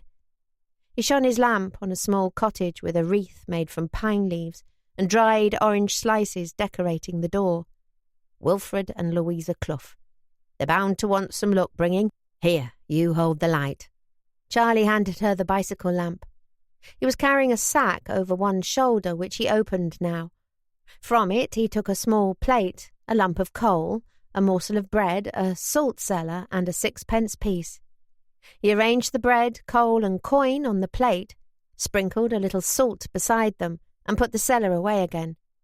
Bobby, meanwhile, tucked the bicycle lamp under her arm, took out her notepad, and attempted to make some notes with her fumbling gloved fingers. Charlie balanced the plate on one hand and knocked on the door with the other. It opened onto a dark hallway. Of course, the inhabitants of the cottage would have to turn out their lights before opening up for Charlie, to avoid the light spilling out of the doorframe, and a rap on the knuckles from Amos, the village's over-enthusiastic ARP warden. Bobby could make out a tall, bony woman she recognised as Louisa Clough, the village postmistress. "A happy new year, and good tidings to all who dwell in this house," Charlie said jovially, striding over the threshold and handing her the plate. "Charlie Atherton," Mrs. Clough said, beaming at him. People always seemed to beam when they saw Charlie, even those who disapproved of him. "They don't allus bring good luck when they crosses a threshold, I'm told by mothers of pretty lasses." It felt good to hear the local accent again after her trip home, Bobby reflected. It was deeper and less nasal than the accent of her hometown, a soft, gentle burr. "It's good luck for the pretty lasses," Charlie said, smiling back. "At any rate, they always seem pleased to see me. How will you be paying me, Louisa? With a drink or with a kiss?" "I reckon I better have a drink to warm thee, and let thy young lady here warm thee with kisses," Louisa said, nodding to Bobby. "Oh, no, I'm not." Bobby fished in her pocket for her press card and waved it in front of her like a lucky charm, although it was too dark for Louisa to read it. "I'm here from the Tyke, making notes for an article." "Ah, the last front paper," Louisa said, smiling at her. "I couldn't see your face in the dark, miss. Will you take a drink too? It'll warm you up." Bobby blinked, rather surprised. She'd encountered Mrs. Clough in the village many times before. It was she who served her at the post office, on the days when Gil wasn't behind the counter, and like a lot of the villagers, she'd always regarded Bobby with that wary suspicion they reserved for off-comedens. Yet now she was all smiles. Perhaps it was the festive atmosphere that had put her into a benevolent mood. "She can share mine," Charlie said. "Save yours to toast the new year, Louisa." They'll be dancing at the church hall once I've set the rest of the village free." Mrs. Clough transferred the gifts to a plate of her own on the sideboard before returning Charlie's plate to him. Her husband Wilfred then appeared with a glass of something in his hand, which he gave to Charlie. "Bristol sherry," he said. "Been saving it since I fought war. Ought to warm the cockles, lad." Charlie drank half, then handed the glass to Bobby. She hesitated before drinking it down. It did warm the cockles, sending a warm glow spreading from her throat right down into her toes. "Which house will we go to now?" she asked Charlie when they'd left Louisa and Wilfred to enjoy their New Year celebrations. "I think the Ackroyds are next." "I didn't realise the bread and things you have to carry were given as gifts." "Oh, yes. Otherwise you're taking the luck away with you again. The coals to be burnt on the first fire of the year. But if there are 20 houses to do at a tanner a visit, you're going to be down 10 bob by the time you're done." "The sixpences don't come from my private purse. The church and chapel have a little fund for the first foot gifts. Strange, really, when it feels like such a pagan sort of thing, but it's a harmless enough tradition, I suppose." He glanced at her. "Louisa Clough was very friendly towards you tonight. Did you notice?" "I know. Isn't it strange? She hardly gives me the time of day, usually." "I suppose you must have passed then," he said, with a smile. "Passed?" "Passed the Silverdale test. Your 3rd month here with hardly a kind word for you so far, and you're still hanging on. If there's one thing these people admire, it's tenacity." Charlie stopped at another house and started taking the next lot of first foot gifts from his sack. "Not that you're quite one of us yet, but they're definitely starting to accept you. I noticed it a little before Christmas." "Mary said that too. I didn't notice anything, though." "You don't know what to look for. I do." He knocked on the door. It opened a moment later, and Charlie once again boomed a Happy New Year and good tidings to all who dwell in this house as he strode over the threshold. Bobby had expected this routine to become rather dull after the first few houses, but actually it was interesting to observe how each household received their bringer of luck. Some seemed anxious to hurry Charlie away. Husbands with young, attractive wives especially, Bobby noticed. Others would have detained the two of them for most of the evening, were it not for Charlie's commitment to getting the job done. Of course, the villagers still awaiting his visit were trapped inside, unable to join the dancing at the church until they'd received their first foot. All insured, he was adequately paid. This seemed to be an important part of the ritual, without which the luck Charlie had brought would evaporate. Households with single daughters favoured a kiss as payment, while others offered a glass of something warming, spirits, beer, or strong homemade wine. Charlie offered to share all these with Bobby, so that by the time they were approaching the final house, she not only felt nicely warmed, but also rather tipsy. Other than the occasional fortifying sip of her dad's whiskey, she wasn't a drinker of spirits, and had discovered that they tended to go to her head when taken in sufficient quantities. Charlie, too, seemed rather merry, and had even become so bold as to slip his arm around her waist as they walked from house to house. Bobby remained sensible enough to detach herself from this over-familiarity, however. Charlie didn't object when she moved away from him, or even seemed to notice much. He merely smiled at her. "Mrs. Armitage, last of all," he said. "You'll give me a dance afterwards, won't you? They'll be celebrating at the church until the small hours." "I think I ought to go home to bed," Bobby said, focusing on the house a little woozily. "I'm not used to drinking this much." "But the night is young." He cocked his head to listen to the muffled music now emanating from the church hall, where a pianist had struck up Roll Out the Barrel. "It's 1941, Bobby. This is going to be quite a year. I can feel it. It's going to be the year we win the war." "War?" Bobby's sluggish brain stirred. "You're going to war, aren't you?" "Yes." He sounded quieter suddenly, more serious. "Very soon, I should think. I passed my medical at any rate. Fighting fit and ready for action, if you please." Now I'm just waiting to find out when I start training. I hope— What? I hope— She shook her head to free it of the warm, pleasant fog that was likely to have her saying something she might regret if she wasn't careful. Nothing. Only take care of yourself out there, won't you, Charlie? I'd hate for anything to happen to you. I never knew you cared, Bobby. Charlie turned to smile at her. I do wish you'd let me take you out properly sometime. Where would you take me if I did? Wherever you wanted to go. Boxer would be thrilled to oblige, I'm sure. We could go to the pictures if you like, and do naughty things in the back row in the dark. There's a new Cary Grant on that ought to be just your thing, about a lady reporter. Or we could go dancing if that's more to your taste. I can't, Bobby said somewhat wistfully. I don't go out with boys. Not on dates. Why not? You're young.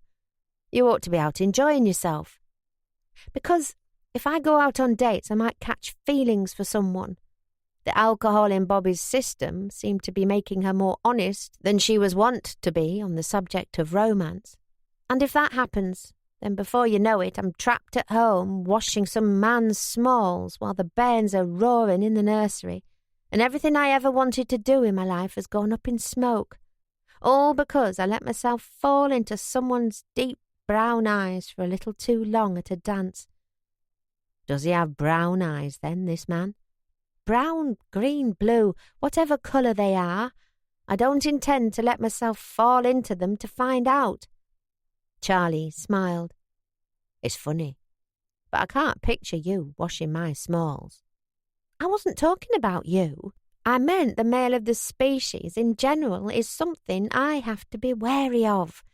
She looked askance at him. Besides, something tells me you aren't the marrying kind. How so? I'd make a terrific husband. She laughed. To 4 or 5 different wives, no doubt. You know, I'm not really this caddish despoiler of maidens you like to paint me as. He nudged her.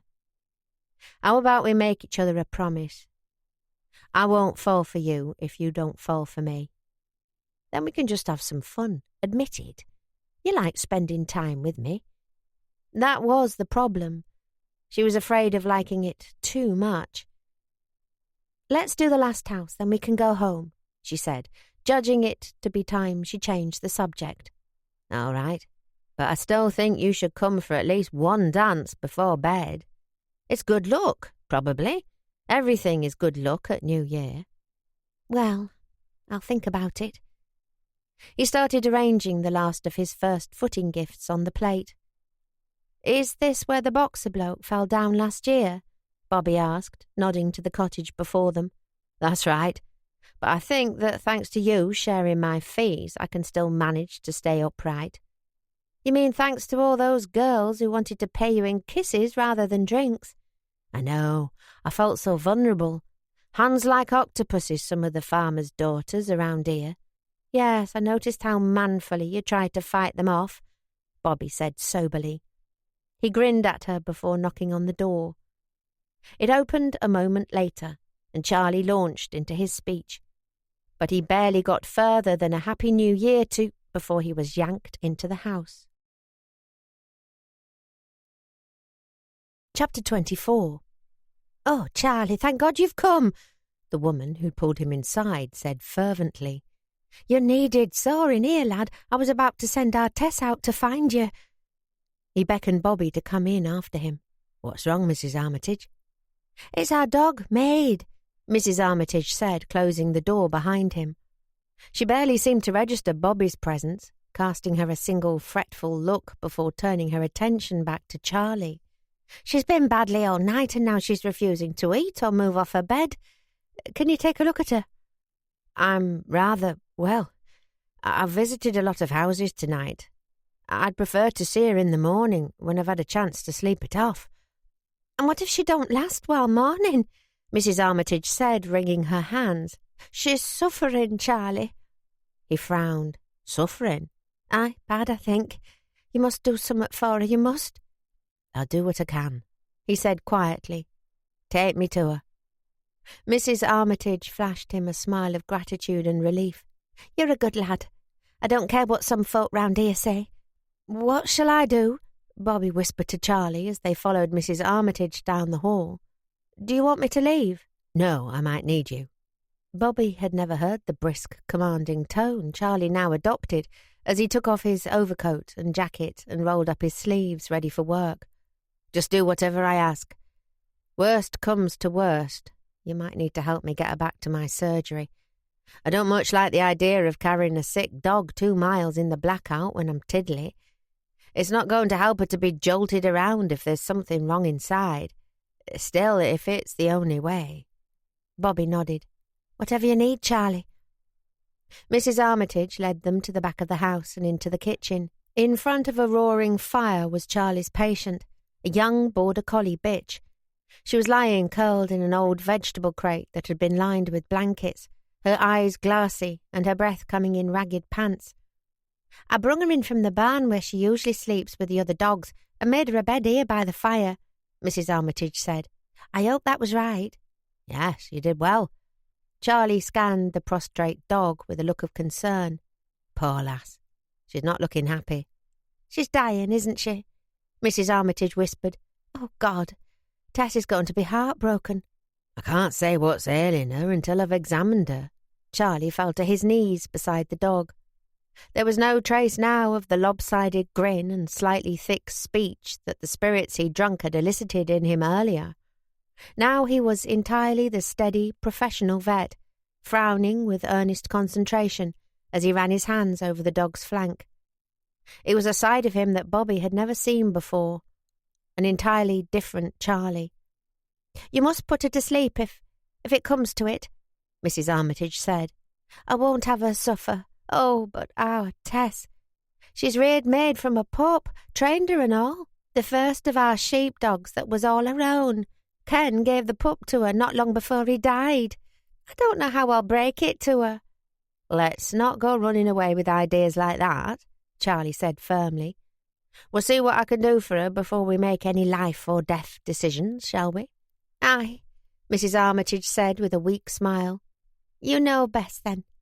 Now, perhaps you can help me, Charlie said, looking up to flash her a reassuring smile. If you have any old clean towels that I can use, I'd be greatly obliged.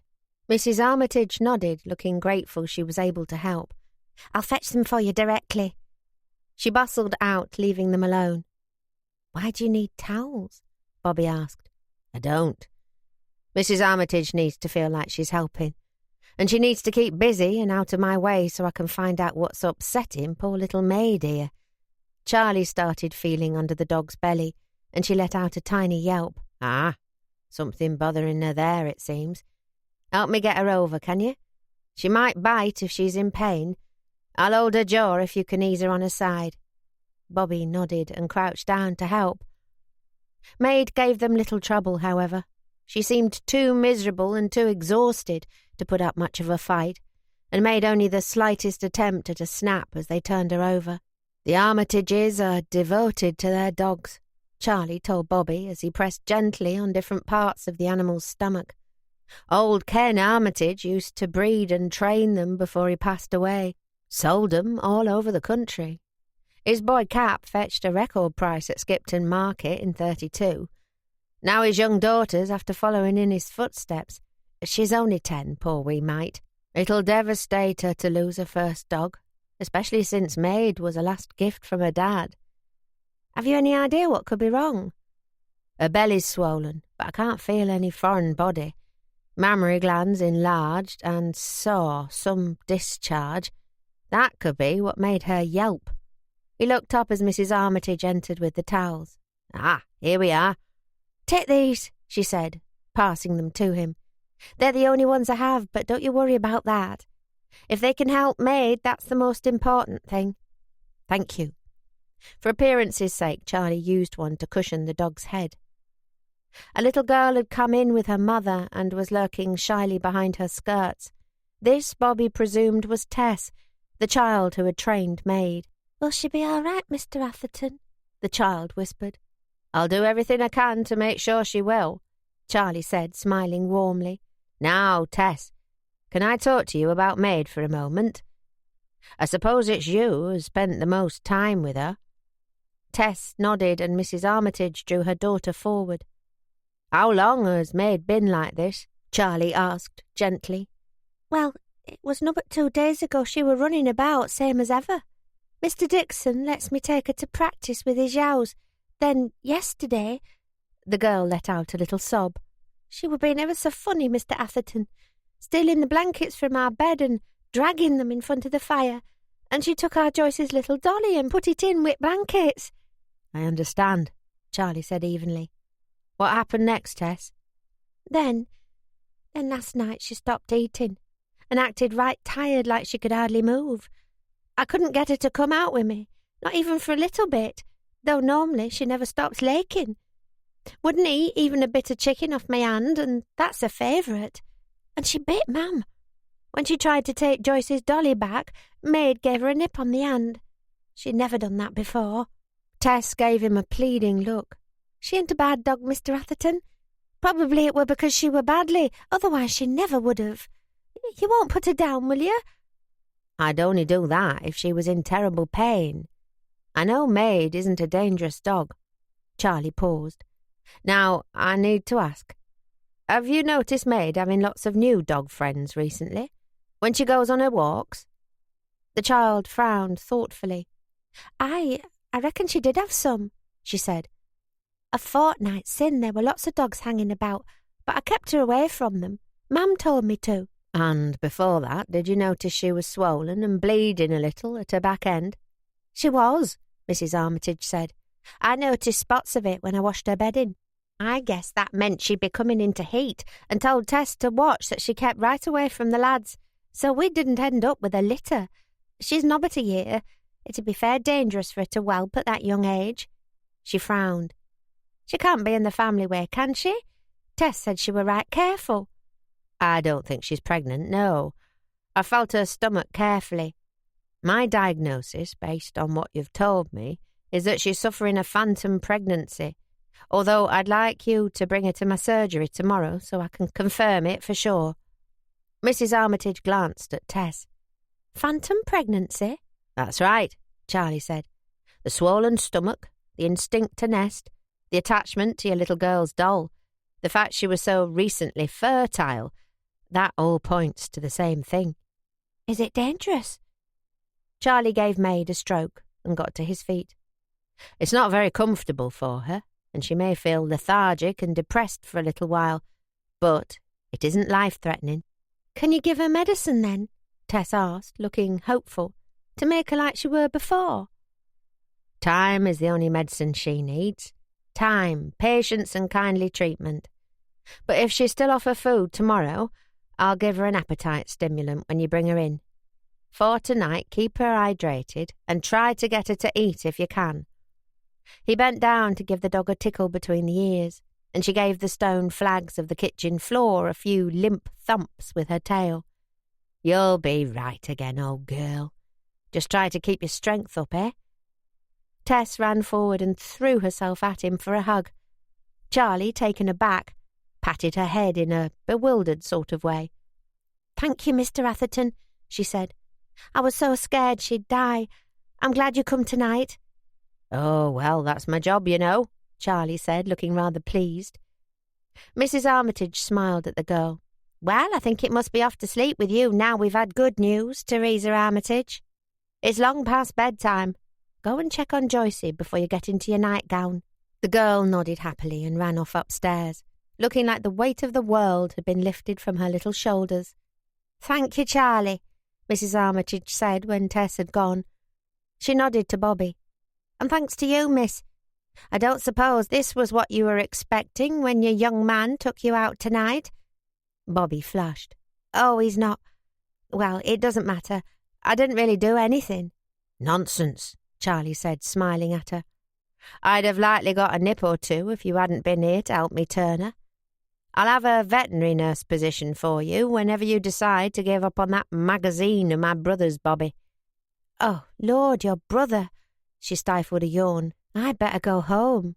He'll still expect me to be up for breakfast at the same time tomorrow, even if I have been out all night." "Sorry, I made rather a mess of your first footing, Charlie said to Mrs. Armitage as she showed them out. "I hope it won't affect your luck this year." She smiled. "Seems you brought some with you already. I were fair flayed we'd lose that pup of ours tonight.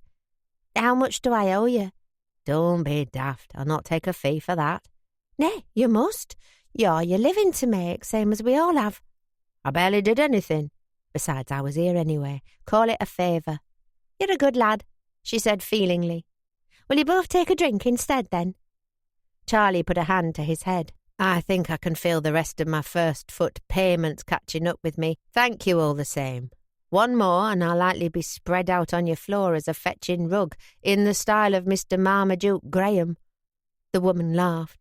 "Well, I'll keep it for when you're in better fettle. Good night, Charlie.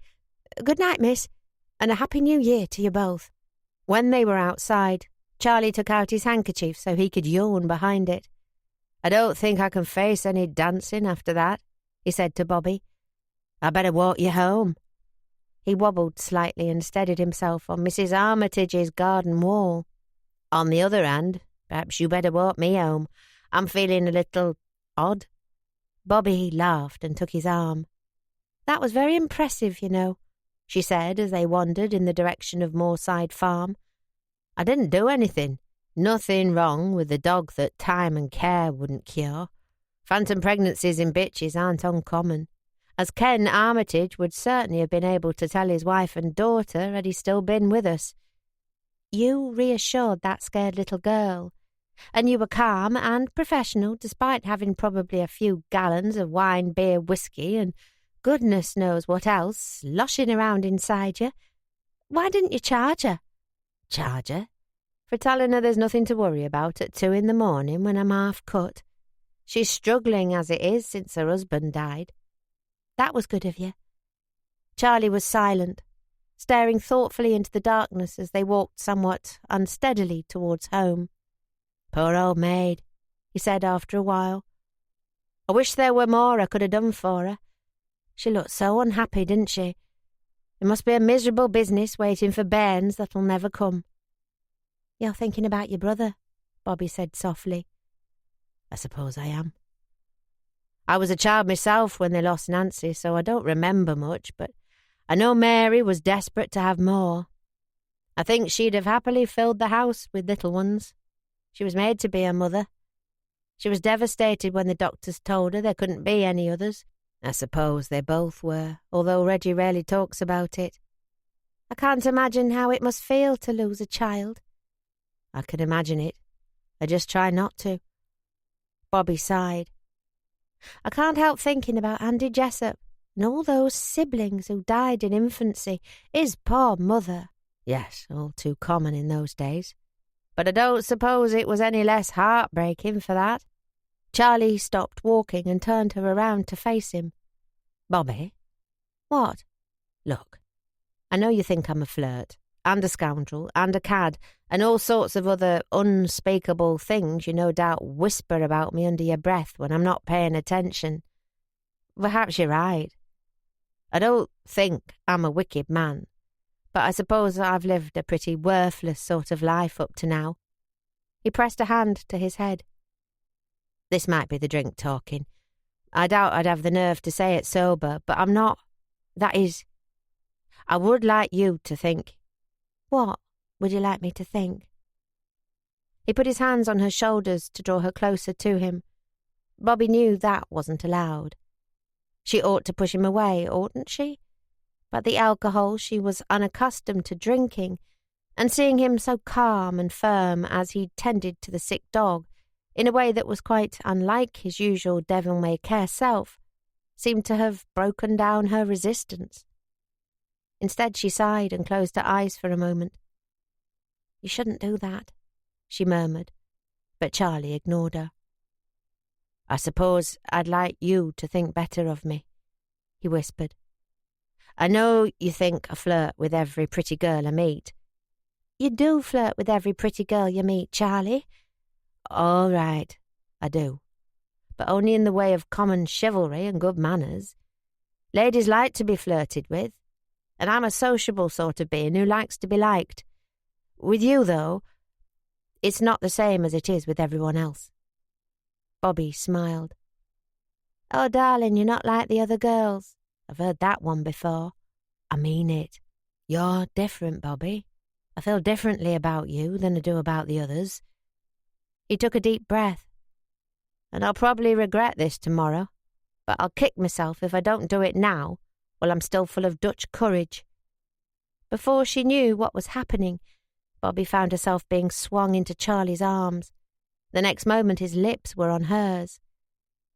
For a moment, Bobby gave in and relaxed against him, relishing the feeling of his strong arms around her body and the earthy, masculine scent of tobacco and dogs and whiskey that hung around him. The pleasant fog of earlier had returned to make her feel she was in a romantic dream, almost like a film of her life, where handsome men who were fun to be with and kind to children and animals kissed her with tender passion. But somewhere inside her, the voice of a more sober, sensible Bobby was screaming, "No!" She pushed Charlie away. He frowned. "Bobby, what's wrong?" She shook her head, laughing. "Oh, you almost had me there. Was this your idea tonight? Did you suggest it to Reg?" He blinked.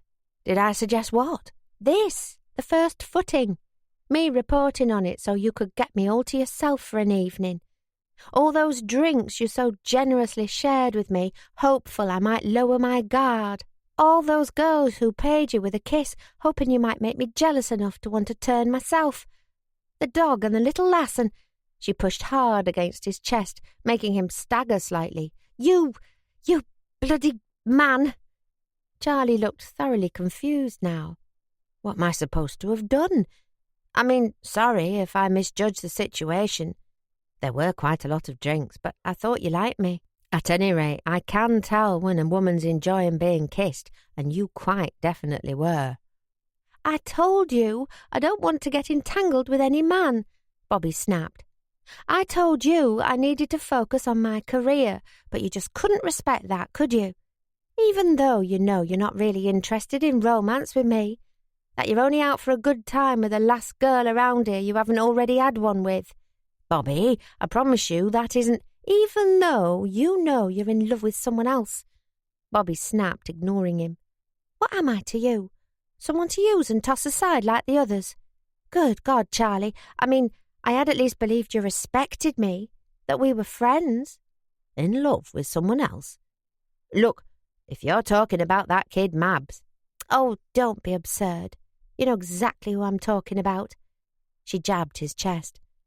"Listen, Charlie Atherton, just stay away from me, all right? I'm not interested in kissing you. I don't want to go out on any dates with you, and I don't want to be friends with you, not after this. I want to be left alone.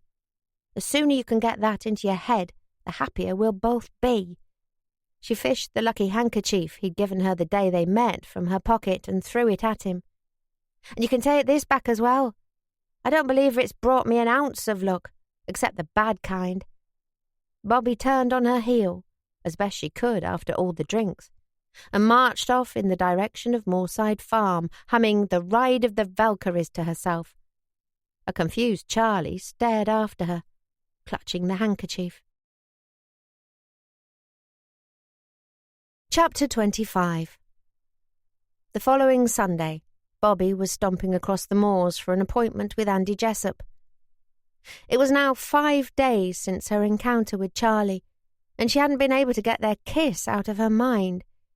It had been affecting her work, which she knew couldn't be allowed to continue. As she strode towards Newby Top, the route now so familiar she could almost do it without thinking, she tried to make some sense of her feelings on the matter. Bobby had been kissed by boys before, when she'd been young and still harboured dreams of romance. She'd been nothing but a green little girl then, too foolish to know that she couldn't have her cake and eat it when it came to husbands and careers.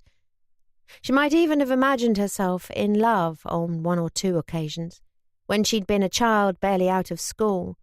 Yet, in spite of that, the kiss with Charlie had still felt like her first one.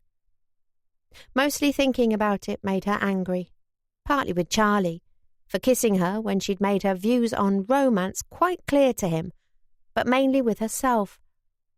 She ought to know better now than to think she could have it all. Romance and a career too. Bobby liked to think she was pretty savvy after her time working at the Courier, listening to the talk of the men there, and she'd grown up with 2 brothers. She knew what men were, what they wanted, and how they talked about women in their own spaces, and yet she had enjoyed kissing Charlie. She'd given into it far too easily, and the first-foot drinks they'd shared were no excuse for that. She had drunk too much on occasions in the past, usually under Lillian's bad influence, but she'd never lowered her guard like that with a man before. It was Maid's fault, really, she decided. There had been something compelling about seeing Charlie at work tending to the sick dog. Until that point, Bobby had thought of Charlie Atherton as a fun yet frivolous Jack the Lad, who thought little about anything but his own pleasure. Really only one step up from her old friend Tony Scott. Seeing him with the dog and the little girl had shown her a new side to him, a side that was humane, gentle, and caring in a way it surprised her he was able to be. And that was far more dangerous to Bobby than either his good looks or his charm.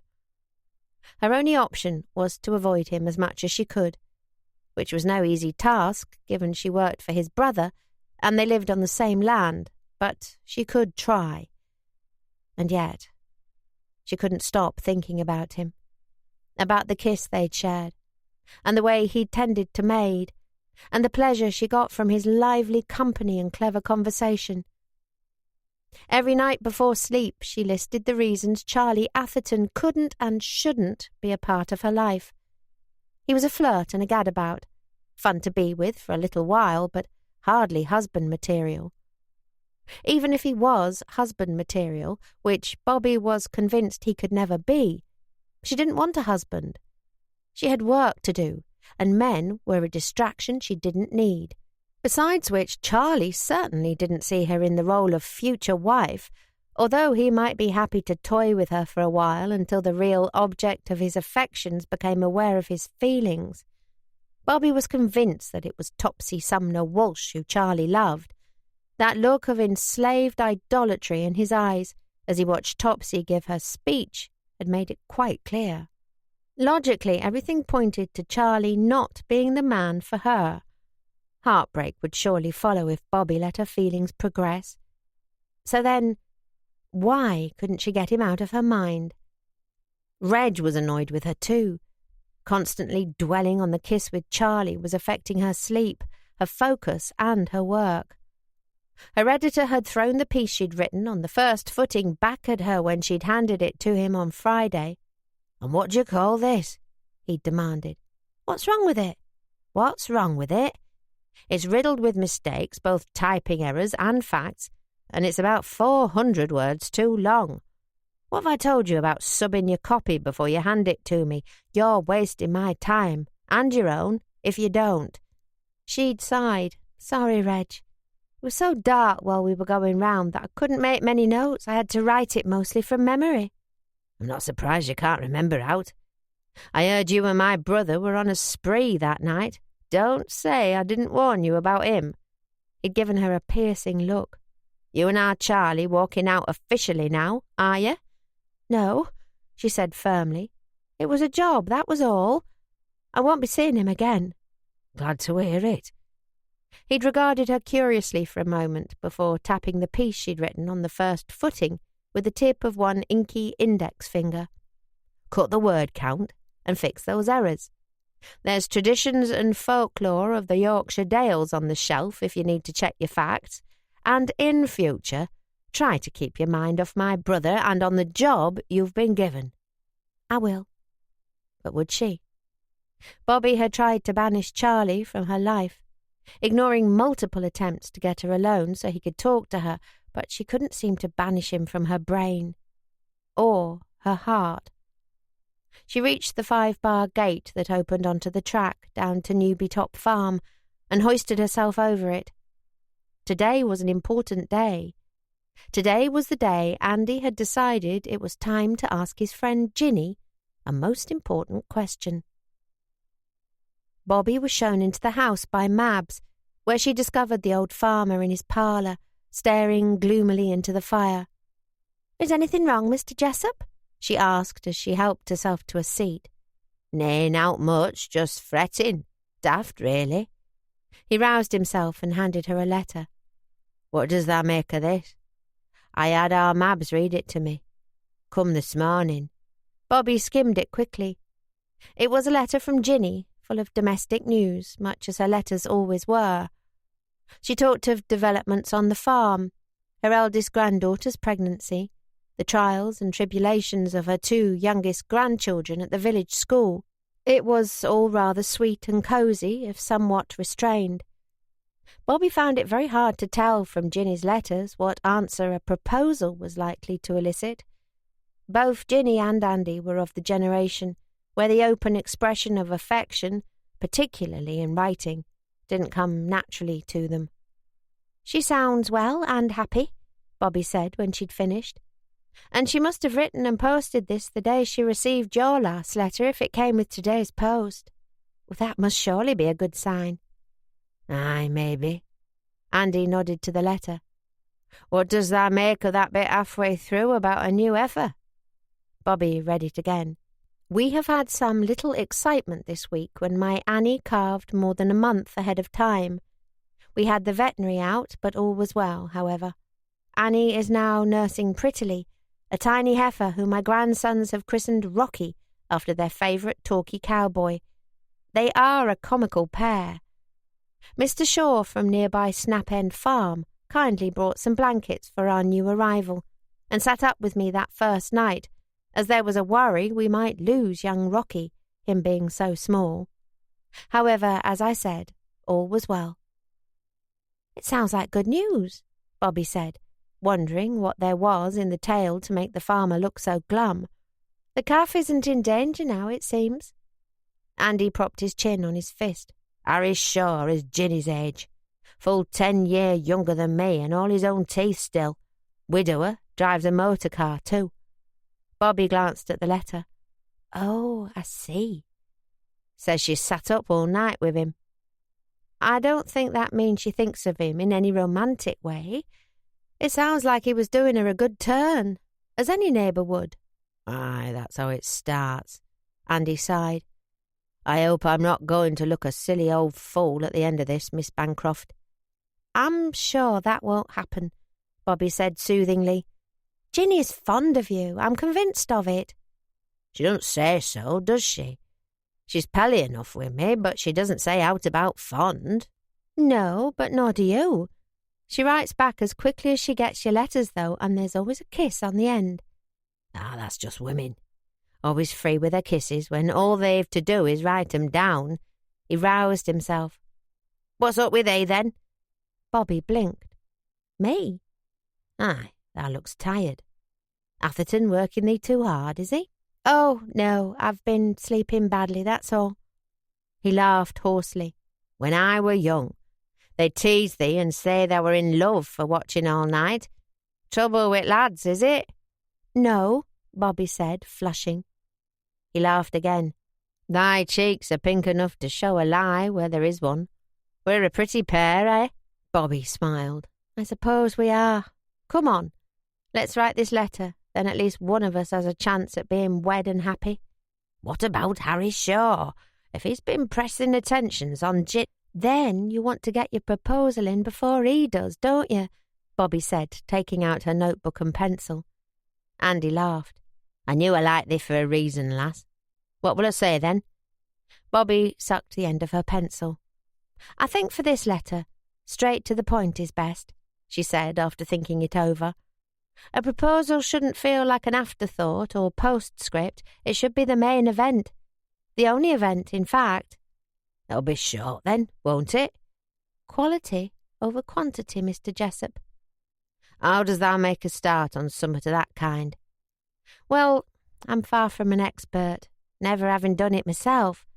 But in books, the gentleman usually expresses his deep admiration for the lady, tells her he'll be miserable without her, she's the only one he cares for, and all that sort of thing. Then, if she accepts, he goes to speak to her father." Andy laughed. Her father's been in churchyard these 50 year. All right, perhaps we can skip over that part, Bobby said. How did you propose to the first Mrs. Jessup? Andy's eyes were far away as he summoned up the memory. Well, she'd inherited a little farm of her old man's, along with a couple of fine long tubs, he told Bobby. I were here in Swades then, but I'd a fancy to cross 'em, and I said to her, Dotty, if I were to put one of thy lonk tups on to my Swady yows, I reckon the lambs would be summat to see like. And she said, Aye, I could loan thee one, and I wouldn't charge thee neither, sin' tha's old friend at families. So I said, Nay, I'll pay thy way. Thou can have my farmer's fee if thou wants it. Only thing is, thou hast to take me along wi' it. Will thou have me, lass? And she blushed right prettily and said she would. Is that how they do it in books? Bobby smiled. Not exactly, but it's rather sweet all the same. Andy rubbed his neck, looking embarrassed. Don't know about that, but it worked for us. We're realists in this part of world, Miss Bancroft. We don't hold much with fancy. Still, I love my Dot, and that's the honest truth. That never altered over all them year until the Lord wanted her. I know, Bobby said quietly. Can't propose that way to Ginny, though, can I? She hasn't got no tubs. All right, how about... Bobby considered for a moment, thinking back to the proposals she'd read in novels. Something like, Dearest Ginny, I hope this missive finds you well. In my letters I've endeavoured to convey my ardent respect and admiration for you. I am now writing to confess that this goes beyond the ordinary measure of friendship, and I hope I won't offend you by asking you to consider a formal proposal of marriage. Andy squinted. Don't know about all that. Sounds a bit funny to me. She'll think I've gone strange if I start talking nobby all of a sudden. What would you say if she was here in front of you then? Bobby asked, pencil poised. In your own words. Well, His eyes glazed, and his lips moved for a moment as he tried to find the right mode of expression. I suppose I'd say, Gin, thou's a trim canny lass for the years, and what's more, thou's got a good heart. I aren't much to write home about these days, I know, but I'm good for a few year yet. If thou'll have me, then I'll do what I can to make thee happy. Can I make that sound a bit more like what they'd read in a letter? I think so. Bobby scribbled in shorthand for a moment, then read him back what she'd written. Ginny, I want you to know that I've come to care for you a great deal. You're kind and sensible, and in my eyes you're truly beautiful. I haven't much to offer, but if you were to agree to be my wife, I'd be a good companion to you for the rest of my days, and do what I could to make you happy. How does that sound? Aye, that's good. That's what I meant, all right. He gave her an impressed nod. We'll hear great things of thee one day, young lady. Never knew one like thee for words. She smiled. I don't know about that, but I'd be very happy if you were right. I only hope I live to see it. He peered through his spectacles at the bags under her eyes. Keep up with thy words, lass, and don't let lads distract thee. Talent like thine comes from on high. It oughtn't to be wasted. Bobby tore off the top page of her notepad so she could copy out his finished message to Ginny in longhand on a fresh sheet ready for posting. Don't worry, Mr. Jessup, she said firmly. I've no intention of letting myself get distracted by lads or anything else. Chapter 26. Bobby, hey, Bobby. She ignored the deep voice calling her name, took her bike from where it was leaning against the wall of the farmhouse and pointedly mounted, throwing the satchel full of magazines for posting into the basket. Bobby, please. Charlie approached from the tree he'd been leaning against while he waited for her, and put his hand on the handlebars to prevent her riding off. Kindly let go of my bicycle, Mr. Atherton, Bobby said coldly. I'm at work, as you well know. Come on. You're not going to keep this up forever, are you? I don't know what you mean. I've told you on several occasions that I have no interest in discussing anything privately with you or being alone with you under any circumstances. I think that's only prudent in an unmarried woman when a man of your reputation is on the loose. Don't you? But I'm not a man of my reputation. I mean, I am, but—" He sighed. "Look, I'm sorry. All right. I'd had too much to drink. So would you, and I was ungentlemanly to do what I did. Rest assured, it didn't mean anything." Bobby glared at him. Did Charlie really think that having insulted her with an uninvited kiss could now appease her by suggesting the whole thing had been an error of judgment and the encounter entirely meaningless? How like a man! Not for him the worry and sleepless nights that had been a feature of her life since New Year, unless Charlie's sleepless nights were for Topsy Sumner Walsh, perhaps. "Have you quite finished, Mr. Atherton?" she asked, with icy politeness. "You're really not going to talk to me like a human being? You look like a spinster librarian when you purse your lips like that." "How chivalrous of you to notice," she said with a dry smile. "I can talk like myself if it'll make you feel more at ease. Drop dead, Charlie." He met her gaze with a look of helpless pleading, and Bobby steeled herself against those deep brown eyes that looked into hers so soulfully. He certainly knew how to use them to his best advantage. Bobby was reminded forcefully of Mary's painting, The Stag, on the bridge at daybreak.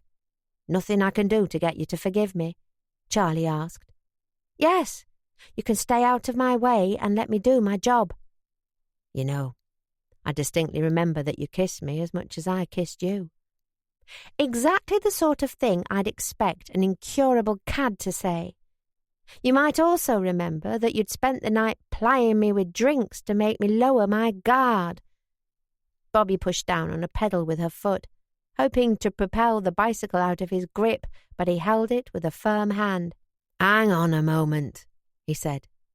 "I wasn't waiting out here for you just to try to get you to listen to me, although it goes without saying that I wish you bloody would." He fished in his pocket for an envelope. "I was waiting to give you this." Bobby shook her head. "I'm not reading notes from you either." "It's not from me. I bumped into Mabs in the village and she asked me to give it to you when I saw you." "Oh, well, I suppose that's all right." She took it from him. Too curious to wait until Charlie had gone, Bobby tore the envelope open. It contained a note of only 3 words. It was written in a neat, feminine hand that she guessed belonged to Mabs, writing under direction of her grandfather. She said yes. "Good news," Charlie said, noting Bobby's smile as she read it. "A friend's engagement, not that it's any of your business." "Andy Jessup?" "It could be. Can you let go of my handlebars, please?" "All right." Grudgingly, he let them go. "Will you meet me for a drink at the Heart after you've posted your magazines?" "No." "Please, Bobby, just to talk. There's no danger in the pub, is there? No quiet, secluded corners where I can get you alone to press my oh-so-disgusting attentions onto you?" "I couldn't even if I wanted to, which I don't," Bobby told him shortly. "I'm going to visit Lady Sumner Walsh. She sent me a note this morning inviting me to her cottage." "You're going to see Topsy?" "Huh. That had made his ears prick up. Of course it had." "Yes. She's asked me to tea, and then we're going to visit my friend's daughter at the evacuees' home." "Would you like me to keep you company? I warned you, Topsy can be a little much sometimes. She gets overexcited by new people." He smiled fondly. "She can be such a child." "I think I'm quite capable of holding my own with her. Thank you very much," Bobby said coolly. "Goodbye, Mr. Atherton." She pedalled away, leaving him staring unhappily after her. Bobby hadn't quite believed Charlie when he told her on New Year's Eve that the villagers might be starting to accept her. There had certainly been more smiles and bonhomie from the Silverdalians than she was wont to see from them as they travelled from door to door carrying out the first footing, but Bobby had ascribed that to the fact it was a festive occasion, and of course Charlie had been with her. However, in the 2 weeks since then, she had noticed a palpable change in people's workaday attitudes. The Dales folk smiled now when they saw her bicycling through the village with her basket full of magazines to post. Men touched their caps to her, women nodded in greeting, and some even stopped to pass the time of day with her. There was a lot of pride locally in our paper, Bobby had discovered. Once a month, she made the trip into Settle to drop off the magazine copy with their printers there for galley proofs to be made up, and she always popped into the newsagent's to pick up Reggie's copy of the Bradford Courier while she was in town. On one occasion, she had spotted someone from the village in there with a friend and heard him observe to his companion, "That's our little paper, that," with some pride as he pointed out the latest number of the Tyke. This seemed to be typical of local people's attitude towards the magazine. This, Bobby supposed, was the reason she now began to find herself more accepted by the good folk of Silverdale. She wasn't one of them, but Offcomden or not, she was still part of our paper. The pranks of the village boys seemed to have stopped too. Slowly, but surely, and without her even noticing, Bobby had become part of the fabric of the village. She couldn't help wondering if this had been Reggie's plan all along, when he'd made posting the magazines a part of her routine. It was mid-January now, and snowdrops had started to appear on the banks of the beck, like heralds of new life and better days to come. Bobby smiled as she bicycled through the village to the post office, and every person she encountered had a smile for her in return. She hadn't felt much like smiling lately, after her falling out with Charlie, but afternoon trips into the village were a highlight of her working days. Reg had allowed her to finish early today in order to pay her visit, so that she could make the most of the limited hours of daylight. After dropping off her stack of magazines with Louisa Clough, the postmistress, Bobby mounted her bike again to cycle in the direction of Sumner House. It was a ride of some 3 miles when you took into account the mansion's extensive grounds, but Bobby didn't mind. Now she had grown used to the countryside. She enjoyed her walks and rides, especially since the happy signs of spring had started to appear. Early calves huddled with their mothers in the fields, birds chattered and snowdrops dotted the grassy banks. Bobby found that she was looking forward to the long days of sunshine that spring and summer would bring to her new home. She'd been pleased to receive Topsy's note that morning, inviting her to tea. In spite of a little jealousy she had been doing her best to repress over Charlie, as well as worry about what it might mean to become one of Topsy's projects, Bobby hadn't been able to help liking the woman when they'd met at New Year.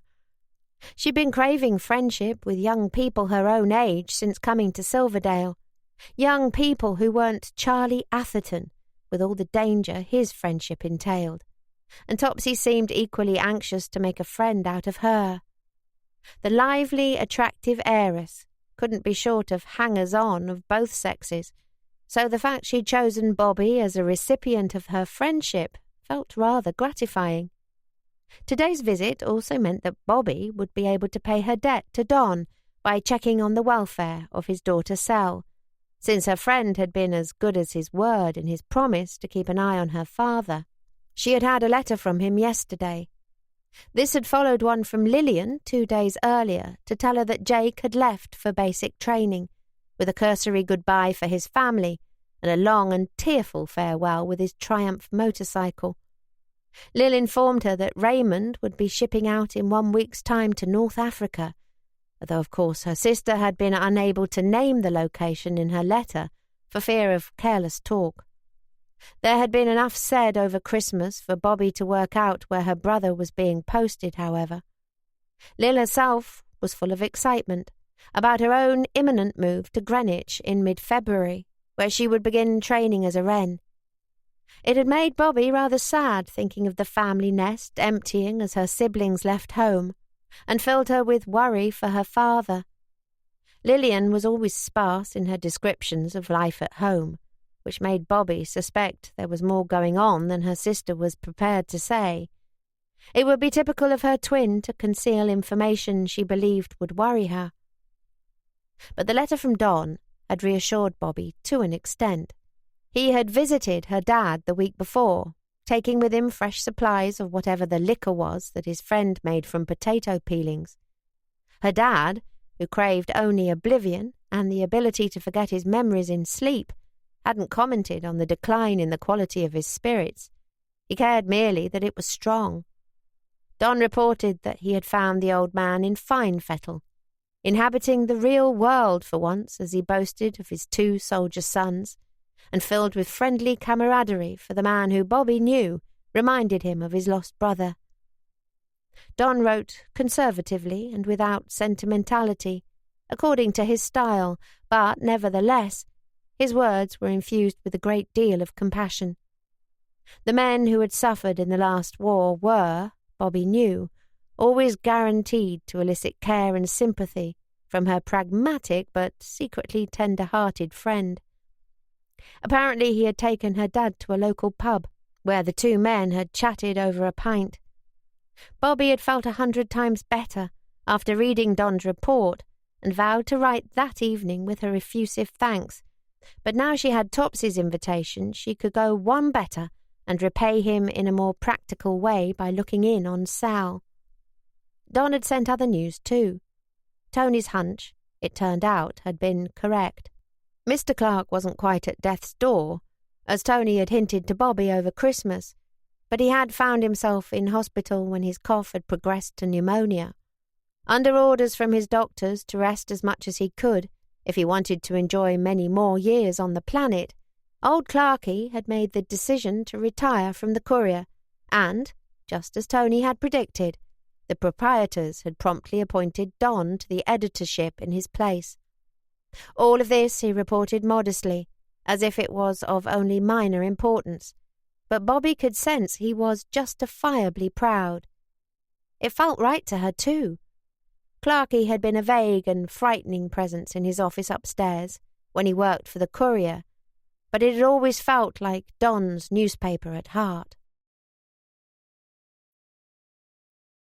Chapter 27. Bobby had heard a lot about Sumner House, but although she'd seen it from a distance during her rambles, this was the first time she'd viewed it up close. It was a grand and imposing sandstone building, with a large lake at the front where geese and ducks cruised sedately. There was a sort of turret on the left of the building, giving it the air of a fairy tale castle, and an ornate rose window above the arched front door. There was no sign of the house's current residents, the young evacuees, although Bobby supposed they would have finished lessons for the day. What a wonderful place for them to live, though. All would have come from the cities, from tiny terraces or slum housing, and this would be their first taste of country life. Bobby could imagine them running around the grounds, playing their childhood games, fishing in the lake perhaps, enjoying all that fresh air and open space. It occurred to her what a magnanimous gesture it had been on Topsy's part to offer her beautiful home up for the war effort. Sal must surely be happy here, although no doubt she missed her parents and her old friends back in Bradford. Somewhat reassured, Bobby located the little path Topsy had referred to in her note of invitation and followed her to the cottage in the grounds that Topsy and Mrs. Hobbs were occupying for as long as the big house was needed. She had no need to knock at the door. When she arrived, it was already open, Mrs. Hobbs emerging from the house with 2 geese on leads. Bobby recognized one as Norman, who was flashing resentful looks at the second goose as it walked staidly at Mrs. Hobbs' other side. "Oh, it's you," Mrs. Hobbs said with a vague smile.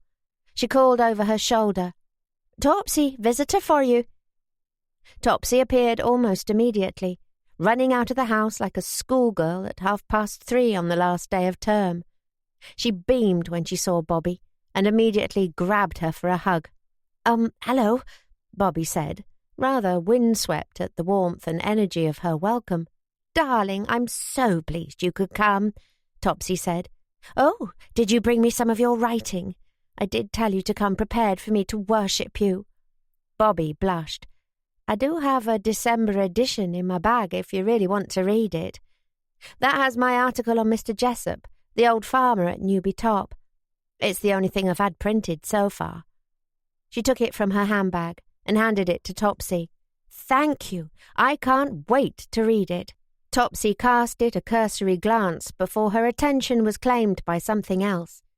She giggled and nodded to Mrs. Hobbs with her 2 geese. "Look at Mamie. Isn't she foolish? She's brought one of the geese from the stream in the village to have a date with Norman." "I don't see what's foolish about it," Mrs. Hobbs said stiffly. "Certainly it's no more ridiculous than one of your madcap schemes, young lady. Geese mate for life. Why should my poor Norman be the only one without a wife? He's 4 now, and all the goslings from his clutch paired but him. That's because he's a grumpy little waterfowl. No one will have him." Topsy smiled at Mrs. Hobbs' frown and went to put an arm around her. "Oh, now don't be cross, old thing. I think it's very sweet, the way you match-make for him." Mrs. Hobbs consented to smile. "If you'd let me do it for you instead, perhaps I wouldn't need to spend so much time on my Norman." "When I want a husband, you'll be the first port of call," Topsy said, putting one hand on her heart. "Only let me have a little fun first, do." Mrs. Hobbs looked at Bobby. "When Topsy talks about having fun, it's really another way of saying getting into trouble. I hope you came forewarned and forearmed, Miss Bancroft." Bobby smiled. "I did, thank you." "Come on then, you pair," Mrs. Hobbs said to the geese. "We'll take a romantic walk to the lake, and then I shall chaperone while the 2 of you have a swim. Norman, I expect gentlemanly manners and your best behaviour." They walked off up the path, a comical sight, with Mrs. Hobbs' iconic feather hat bobbing between the 2 waddling tail feathers. "She's a darling, but she's rather mad," Topsy said, slipping her arm into Bobby's. "I don't doubt that if I asked her to find me a husband, as she so often begs me to do, she'd have me on a lead swimming around the lake with him as well. Who warned you about me? Charlie, I suppose." Bobby had thought that Charlie Atherton was the master when it came to moving from one conversation subject to another with the speed of a train, but Topsy could certainly set him a pretty pace. Yes," she said. Something made her add, "but not in a mean way. I think he was worried I might not be able to keep up with you." "He's a love, but he really ought to mind his own business," Topsy said as she led Bobby into the cottage. "I never interfere with his little romances. I don't know why he has to interfere in mine." "You sound like you've known him a long time," Bobby said, as Topsy half guided and half pushed her into a large easy chair by the fire. "Oh, yes, forever. At least, well, no, I should say about 3 years. Isn't he just the most awful flirt?" Bobby might have laughed at that comment before New Year's Eve. Now, for some reason, it made her feel unutterably sad. However, she forced a smile. "He's terrible," she agreed. "Isn't he? You know, he has about half the women in the village in love with him, even some of the married ones. I think Mamie might be a bit in love with him too. Well, he's always so kind to Norman that she can't help it." Tea had been laid out on the table. Topsy threw herself into an armchair, frowned at it for a moment, then jumped up and started pouring them both a cup. She seemed to do everything with 10 times the energy of an ordinary human being. "Not that I mean to insult him," she said, as she stirred the tea. "Dear old Charlie, I'm abnormally fond of him. It's just that he's all talk and no action, you know." "Is he? Thank you." Bobby accepted the cup of tea that had been thrust in her direction. "Well, I mean, I do expect when a man flirts with me that he ought to follow it through one way or another, don't you? He should at least try to fall in love with me, or be dastardly enough to press unwanted attentions on me, or something of the kind. Charlie makes love to everyone, but he never seems to do anything." Bobby wondered what Topsy would make of the kiss she and Charlie had shared on New Year's Eve, if this was really what she believed. He'd certainly had plenty of action to go with his words on that night.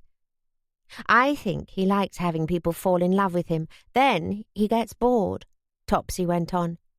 I've introduced him to heaps of wonderful girls, and he flirts and flirts, but nothing ever seems to come of it. I think that's quite shocking in a man, don't you? Yes, very. Bobby sipped her tea, sensing there was little she needed to do in any conversation with Topsy Sumner Walsh, except nod occasionally. I suppose you're in love with him too, aren't you? Bobby felt her treacherous cheeks heating in a blush. Topsy's eyes widened. Oh, you are, she said, her little white hands flying to her mouth. Darling, I'm so sorry. I was only teasing. I had no idea you were one of Charlie's conquests. I'm not. That is, we're just friends. We were friends, Bobby corrected herself. You're right. He's a terrible flirt. I've got no time for men like that. No more have I, although he's a dear sweet thing to me, of course. I wish he'd settle down with someone nice. It isn't fair having so many girls in love with him at once. My other boyfriends complain about him to me all the time. There simply aren't enough women to go round. She examined her nails airily. I sometimes think I ought to marry him myself, just to put a stop to him. But, don't you have to marry a lord or something? Topsy laughed heartily. Oh, Bobby, darling, you really are too adorable. No one gives a fig about that sort of thing nowadays. She tossed down a finger sandwich. Well, no, that isn't quite true. There are a lot of old friends of my father's who care a great deal about it. But I'm over 21, so yah-boo to them, I say. Bobby couldn't stop herself from asking. Then why don't you marry Charlie? Oh, I don't think I could be a vet's wife, Topsy said, wrinkling her perfect nose. It's so sort of provincial, isn't it? I just know I'd end up fat and plain, and the house would smell horribly of dogs and things, and there'd be no fun in it at all. Besides, we'd be the worst sort of influence on one another, you know. We're both far too prone to disgracing ourselves. Charlie needs a wife who's intelligent and steady and, well, sensible, I suppose. I only hope for my sake she isn't too dull, for I shall have to befriend her, of course. Bobby smiled. Of course. Topsy seemed to be bored of the topic of Charlie now. She cocked her head to one side like a curious bird and gave Bobby a thorough examination. She peered at her hair and her clothes, not even trying to hide her approval or disapproval of the various parts of her figure and attire. Do you always do your hair in that horrid, severe way? She asked when she was done. Bobby patted her bun. I do when I'm working. I like it to be out of my way. Topsy clapped her hands. I say, you must let me style it for you sometime. I've a real talent for it, you know. I wish I'd been born ordinary and worked as a lady's hairdresser and lived somewhere normal and dull, as I suppose you did. She helped herself to another sandwich from a tray and ate it at the speed of light before letting out a tiny burp behind her fingers. I know absolutely pots of eligible men, she told Bobby, once again moving to another conversation topic with dizzying speed. Of course, the only problem is that the handsome ones are as poor as mice, and the rich ones either ugly or as old as Methuselah, but I know I can find you one you'll like. You will come to a party here the next time I throw one, won't you? I can't wait to introduce you to my little set. Bobby was starting to realize why Charlie had warned her about Topsy adopting her. She had been quite firm in her statement that she would refuse to be made a project of, but the problem was that Topsy was rather hard to resist. She worked so quickly and with such charisma and energy. Bobby could see how easy it would be to find yourself a Topsy project without even realizing it.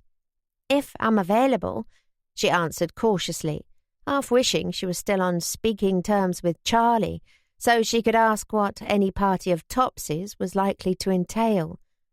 Although he'd probably be in attendance at the party himself, wouldn't he, as a friend of the hostess? The last thing Bobby wanted was to find herself at a party with Charlie Atherton, where there'd probably be dancing and soft music and champagne and other dangerous things. The idea that he might spend the whole night ignoring her while he gazed in besotted fascination at Topsy was even more depressing. Topsy bolted another sandwich and tossed down the rest of her tea, acting in every respect like a woman who had no time to waste in life. "Well, shall we go to the house?" she asked Bobby. "I've arranged your visit with the headmistress there. She was ever so stuffy and cross about it. She's a horrible, ugly thing, and I know she doesn't like me. I should think all the children hate her. I know I do. But she couldn't really object, since it is my house, so she agreed in the end.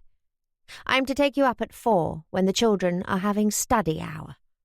Bobby, who couldn't eat and drink at the speed Topsy seemed to be able to, still had half a cup of tea and the best part of a cucumber sandwich left. However, she was keen to see Sal as soon as possible, and was finding Topsy's company and conversation at least as exhausting as it was entertaining. She put down her teacup and saucer and nodded. Chapter 28. Bobby had been hoping that after escorting her to the house and make her introduction to the headmistress there, Topsy would leave her alone to visit Sal, but her enthusiastic new friend seemed to have no intention of letting her out of her sight. The headmistress, Miss Newbold, was a solid, ruddy-cheeked, no-nonsense individual, built on roughly the same scale as a Valkyrie, with muscles like a man. She reminded Bobby rather of her games mistress at school. She hadn't liked her games mistress. Bobby had never suffered under her, but the woman had nevertheless been free with her hands, picking on the weaker children who couldn't excel in sports. She hoped Miss Newbold wasn't the same sort. "Miss Newbold, this is the person I spoke to you about, Miss Bancroft." Topsy spoke in a tone rather more prim and proper than the one Bobby had heard her use so far, which was no doubt a way of expressing her dislike. "She's the young lady from the magazine who wishes to visit her friend's daughter." Miss Newbold gave Bobby a wary look. "As long as a visit is all it is," she said. "We don't need prying journalists upsetting the apple cart here, Miss Bancroft. Not that we've anything to hide, you understand, but it would worry the parents to think their children weren't safe from press intrusion." "I'm here to visit my friend's daughter at his request," Bobby said. "Nothing more than that, I assure you. I would rather like to see how my property is being used while we're here, however," Topsy said, smiling sweetly. "I wonder if we could request a little tour, Miss Newbold." Miss Newbold looked like this was the last thing she felt like giving, but since it was Topsy's house, she had little choice in the matter. "Of course," she said, forcing a tight smile. "Follow me." She led them through endless wood-panelled corridors to a large room, the walls lined with books where several long tables had been set out. "The library," Topsy said. "You're using it as a dining room, I presume?" Miss Newbold nodded. "In fact, it's used for both meal times and lessons, as it's the second largest room. The main hall, of course, we use as the dormitory." "What do the children eat?" Bobby asked, "if you don't mind me inquiring." "Good hearty fare for growing bodies," the headmistress informed her rather pompously. "Porridge and a spoonful of cod liver oil for breakfast, bread and cheese for lunch, and in the evenings meat and potatoes or a stew of some variety." She turned to lead them to another room, and Topsy nudged Bobby. "If I were a pupil, I'd revolt until they brought me a dessert," she whispered. "Honestly, isn't she the most awful bore?" Bobby pretended she hadn't heard, although she couldn't help smiling. The next room, which Topsy informed Bobby had previously been the ballroom, contained a range of equipment, vaulting horses, climbing poles, and other things you might expect to find in a school gymnasium. "This is the games room," Miss Newbold told them. "The children have access to this whenever they wish, in their free time as well as during lessons, to encourage healthy play. We must look after the bodies as well as the minds, mustn't we?" "Of course," Bobby said. "Not all children will be strong enough for a lot of physical exercise, though, will they?" "They soon bloom under our care," Miss Newbold said, her voice suffused with pride. Once they're away from unhealthy cities and poor diets, they quickly grow sturdy and strong. Often parents tell me they hardly recognise their offspring when they visit. That's the best thing about having a school in a place such as this, with all that wonderful fresh air blowing over the hills. Bobby thought of Sal, who she remembered as a small, quiet child, underdeveloped for her age and rather studious, with huge eyes set in a pale, thoughtful face. She was her parents' pride and joy, the only child they'd been able to have, and had often been sickly in her early childhood. Bobby knew what a wrench it had been for Don and Joan to decide on evacuation after the raid on Bradford the previous summer, when over 100 bombs had fallen on the city. Could this be behind Sal's unhappiness? She was far too slight and weak to ever be a sporty child, despite Miss Newbold's views on the transformative powers of diet and exercise. Still, there must be some who can't manage a lot of exertion, those who have been ill, for example, or who have conditions such as asthma, Bobby said. Are they able to use the library instead if they choose? Topsy nodded. I told Miss Newbold my library was at the school's disposal, with the exception of a few valuable volumes I took away with me. I'd rather see it used than gathering dust. We do not allow access to the library outside of school hours, Miss Newbold told her stiffly. Topsy looked appalled by this. Why on earth not, when there are so many wonderful books in there? The children spend enough time reading in their lessons, and the evening study hour. They mustn't damage their eyes. In their free time, we like to encourage healthy exercise in the games room and around the grounds. She beckoned them to follow her once again. Let me show you to the girls' dormitory. The children are having a study hour, after which they may have an hour of free time before their evening meal. Miss Bancroft, I've given Sally permission to finish study half an hour early and make the time up in the play hour so that you might talk with her. Very generous, Bobby thought wryly.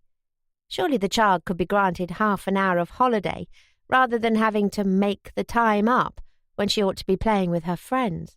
The dormitories were in the great hall, the largest room, the girls in the lower hall on the ground floor, and the boys in the upper hall above. Rows of beds had been arranged in there, each with a chair beside it for its owner's possessions. On the beds sat girls aged from 7 to 11, all with a textbook of some kind on their laps. It was rather Spartan, Bobby thought, like an army camp. The children didn't look poorly treated or unhappy, though. Many of the girls looked up to smile at her as she passed their beds. Most seemed blooming and healthy on their diet of solid, starchy food and extra games. She was rather shocked at the change in Sal's appearance when they reached her bed, however. The child had always been pale, but now she was almost white. She looked exhausted as she pored over her textbook, blinking hard as if her eyes were struggling to take in the words. Bobby was sure she'd lost weight, too. Sally, I believe you know this young lady, Miss Newbold said to the girl in unduly stern tones, as if knowing Bobby was somehow a matter for discipline. Sal looked up and smiled vaguely. Yes, hello, Miss Bancroft. Dad said you'd come. Miss Newbold looked at her wristwatch. There is half an hour until the end of study time.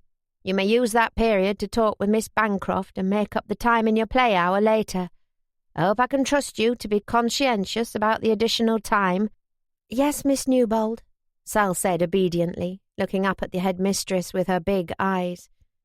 Bobby noticed a look in Miss Newbold's eyes that the woman didn't seem able to conceal. She recognised it at once. Contempt. Her games mistress had looked exactly that way when considering a vulnerable child she had decided to make a target. Topsy seemed to notice it too. She was frowning at Miss Newbold with evident dislike. "Shall we go into the grounds and have a little walk?" Bobby asked Sal. The child nodded gratefully and stood to put on her coat and outdoor shoes. Bobby led Sal out to the lake. As the sun began to sink below the ridge of the fells, Mrs. Hobbs' hat was visible across the water, blowing gaily in the breeze. On the lake, Bobby could see Norman and his lady friend trying their best to avoid one another as they circled around. "That's Norman, look," she said to Sal, pointing him out. "He's on a date." Sal's earnest, anxious expression lifted briefly as she broke into a smile. "With that other goose?" "Yes. His owner wants to find him a goose wife, but he's too grumpy. It's silly, isn't it?" Sal laughed. "It sounds like Beatrix Potter." "Yes, it does, rather." Bobby smiled. "Perhaps Norman's girlfriend is Jemima. Do you remember?" "Yes, Jemima Puddle Duck. That was one of my favourite stories when I was little." "It was one of mine, too." Bobby hadn't spent much time around children, at least not since her brothers had been small, but she had always found Sal easy to talk to. The earnest little girl, looking so much younger than her 10 years, loved to read and write, just as much as Bobby had at her age. She felt like a kindred spirit, and Bobby enjoyed recommending books to Don that his daughter might like, or helping him choose presents for her. He deferred to her judgment, assuming that as a woman she had a natural and instinctive understanding of children, but it was really as a lover of words and stories that Bobby found herself relating to Sal. "Shall we sit on that little seat and have a talk?" Bobby said, nodding to a bench that overlooked the lake. "We don't have very long." "All right." Sal followed her to the bench and they sat down, watching the geese on the lake. Bobby wondered how to begin. They hadn't much time, and she could certainly see why Don had been concerned about his daughter. Sal had always been a quiet soul, too earnest and sickly to laugh and skip as the other children did, with a nose always stuck in a book. But now she seemed tired too, and Bobby didn't much like how pale she'd become since the last time they'd seen one another. "Your dad wanted me to visit," he said. "He asked me to make sure that you're happy here. Are you? Your headmistress seems very strict." "She is," Sal said in a faraway sort of voice. "Much stricter than Miss Barker at my old school." "Does she punish you often? Hit you?" Sal shook her head. "Not much. She says she doesn't think it's right to hit young ladies. The boys get the slipper if they do something wrong, but the girls mostly only get lines to write." "Oh." Bobby fell silent as she thought about what to ask next. "You must miss your parents a lot," she said. Sal shrugged. "I did, when I was here first, but I got used to being by myself after a while. I wish I could go home, though." "Why? Are you unhappy?" The girl flushed and shook her head. Bobby patted her hand. "It's okay," she said softly. "You can tell me. If Miss Newbold—" She stopped, frowning as she noticed something on Sal's wrist. The girl followed her gaze and whipped her arm away, putting it behind her back. "Sal, how did you get that bruise?" Bobby asked in a low voice. "Please don't tell my Mum and Dad," the girl said, looking up at her with wide eyes. "They'll be worried. I hate it when they're worried about me." "Did one of your teachers do that to you?" "No, I did it in games. I fell." "Show me." Reluctantly, Sal withdrew her arm and presented it to Bobby to examine, and she rolled up the girl's sleeve to take a closer look. No fall had caused this. Bobby could see that immediately. There were the distinct marks of fingertips where someone had squeezed hard and without mercy on the tender flesh. "Who did this, Sal?" she asked gently. "You won't get into trouble if you tell me. Was it a grown-up?" "No," the girl said, flushing. "You promise you won't tell my Mum and Dad, Miss Bancroft?" "I can't make that promise, I'm sorry. But I won't do anything that will make things worse for you." It was that Mavis Hadaway," Sal blurted out, closing her eyes as if it hurt her to say the name. "This is another girl here?" Sal nodded, her eyes still closed. She hates me. I don't know why. Because I'm not good at games, maybe. She's the best in our class, and she laughs at me because I can't do it like she can. She takes my reading books and my tuck shop money, and if no one looks, she takes my dinner too. I try to hide at playtime so she won't find me, but she always does, and she hurts me where she thinks no teachers will see the mark. She tells the girls she'll hurt them too if they ever let me play with them. They're all afraid of her." Sal let out a little sob. I thought she might get bored and stop, but she won't, miss. She won't ever leave me alone unless the war stops and we get sent home." "Oh, my love." Bobby put her arm around her and gave her a squeeze. "What a nasty little bully. Why didn't you tell anyone?" Sal sniffed. "I told Miss Newbold. She said I should do more games if I wanted to get big and strong, then I could fight back." "She didn't do anything to stop it? Punish the girl or talk to her parents?" "No. She said I had to toughen up and learn to stand up for myself." The little girl snuggled into Bobby's arm as if it made her feel safe to be there. "I've been ever so scared since she came to school, Miss Bancroft. I'm not so scared of bombs or Germans or anything as I am of Mavis. I can't sleep from worrying about it." "How long has this been going on?" "Since October, when she came here from London." Sal looked up at her. "Can you make it stop?" "I can," Bobby said firmly. "I promise you, Sal." "I have to go back. I'll be in trouble if I don't finish my work." "Yes, let's go back." Bobby's brow knit into a determined frown. "And then I need to have a word with your Miss Newbold." Bobby marched back inside, a woman on a mission. When she'd escorted Sal back to her bed, she went in search of Miss Newbold. It didn't take her long to find her. She could hear raised voices coming from a room at the end of the corridor outside the dorm, one of which belonged to Miss Newbold. The other belonged to Topsy Sumner Walsh. Bobby threw open the door and marched in without knocking. "I'm sure we're all very grateful for your generosity in giving us your home for the duration, Miss Sumner Welsh," Miss Newbold was saying. "Lady Sumner Welsh," Topsy said, lifting her chin. "Lady Sumner Welsh," Miss Newbold repeated through gritted teeth. "But the fact you own this house does not give you the right to dictate to me how I run my educational establishment. My methods are producing a generation of happy, healthy children here who will be the future of this country one day. And I'm afraid I don't care if you feel that they are wrong." "Not all of them are happy and healthy," Bobby said.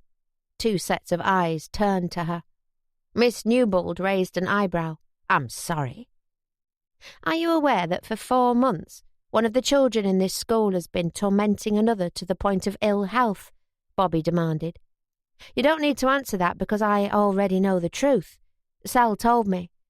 Topsy frowned. "What happened, Bobby?" "I'll tell you what happened. I discovered a quiet, sensitive little girl who's been starved to malnourishment and exhausted into illness by a bigger child. Not to mention the bruises I discovered all over her arms. And when she complained of this to an adult, one responsible for her care and welfare in the absence of her parents, she was given no help except to be told to do extra games." Topsy shook her head. "The poor little thing! That's appalling." She glared at Miss Newbold. "Well, do you have anything to say for yourself?" The headmistress drew herself up. "My methods are my methods, Miss Bancroft. I am preparing these children for life, and there'll be no one to coddle them in the real world. The little girl needs to toughen up, or she'll forever be targeted by those who see her as weak." "You mean people like you?" Bobby snapped. "That child is sick. She had problems with her health all through her childhood, and now you're turning a blind eye while she's being beaten and starved. I've never heard anything so inhuman in my life." "It's for her own good, I assure you. 1 more term here, and I'm sure she would—" "1 more term? I doubt her parents will let her stay 1 more day when they hear about how she's being treated. Rest assured I'll be speaking to them about your attitude." "And I'll be speaking to the Board of Governors," Topsy said, folding her arms. "The chairman is an old friend of my father's, and my godfather. I can't imagine he'd approve of this sort of thing." "The governors have already stated that they support my methods completely," Miss Newbold informed them haughtily. "I wonder if they'd feel the same way if those methods and their consequences were laid bare to the public." Bobby fished for her press card, which she always kept close, and held it up.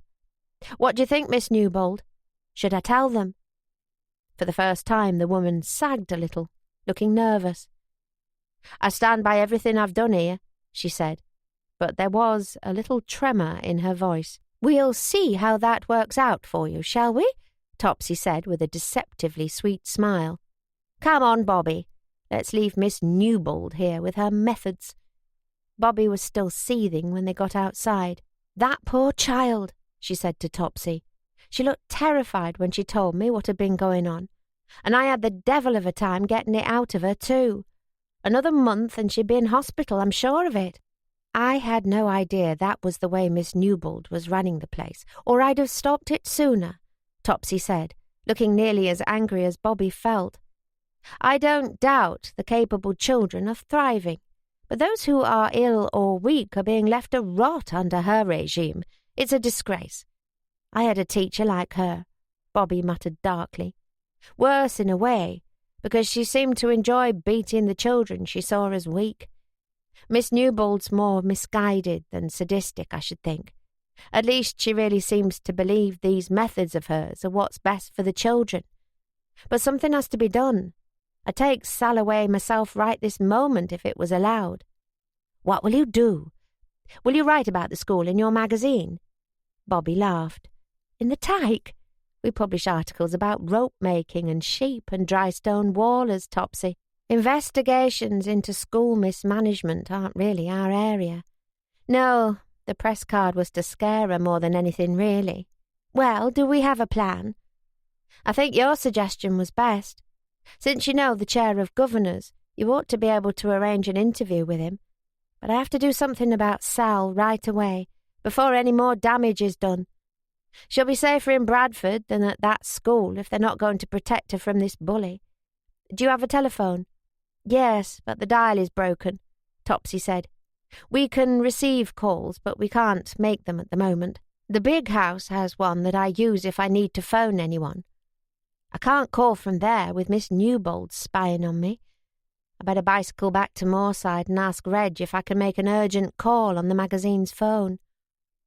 Bobby usually made any personal calls she needed to from the public telephone box in Settle, since Reg was reluctant to allow her the use of the phone at Moorside Farm. He'd had it installed at some expense when he'd started his magazine, and insisted it was strictly for business purposes, not to be clogged up with frivolous calls. However, she was certain he'd allow her the use of it in an emergency, which this most certainly was. As soon as she arrived back at the farmhouse, she jumped off her bicycle and dashed inside. When she reached the parlour, she found Reg on the phone already. "Hold on, don't hang up yet. She's just come in." He covered the mouthpiece. "Bobby, I was about to come out and look for you, lass." "Reg, please may I use the phone?" she asked breathlessly. "It's an emergency. I need to telephone Donald Sykes right away." "Don?" "Yes, please. I'll pay you for the call. If you can take it from my wages, it really is urgent." "I've got Don on the line now. He telephoned to talk to you." "Oh, did he? That's convenient, thanks." Reg looked concerned, but Bobby barely registered this as she took the receiver from him. "Don, listen," she said, still out of breath from her ride. "I want you and Joan to come and take Sal home as soon as you can. She'll be better off with you than here until you can find somewhere else. That school, they're not mistreating the children exactly, but I really don't like how they manage the place, and she's very unhappy." "Bobby, can you be quiet and listen to me a moment?" Don sounded worried, but Bobby was too focused on her concerns about Sal to pay much attention. "There's a bigger child making her life miserable, and the teachers refuse to do anything except tell her to toughen up. I know you want her to be safe, but there's only been one raid on Bradford, and there must be other places she can—" "Bobby!" She stopped talking, noting the urgency in his voice.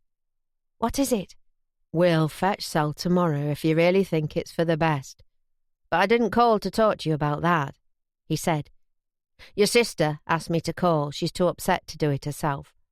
You need to come home right away this evening if you can." "Don, what's happened?" "It's your father. He's in hospital." Chapter 29.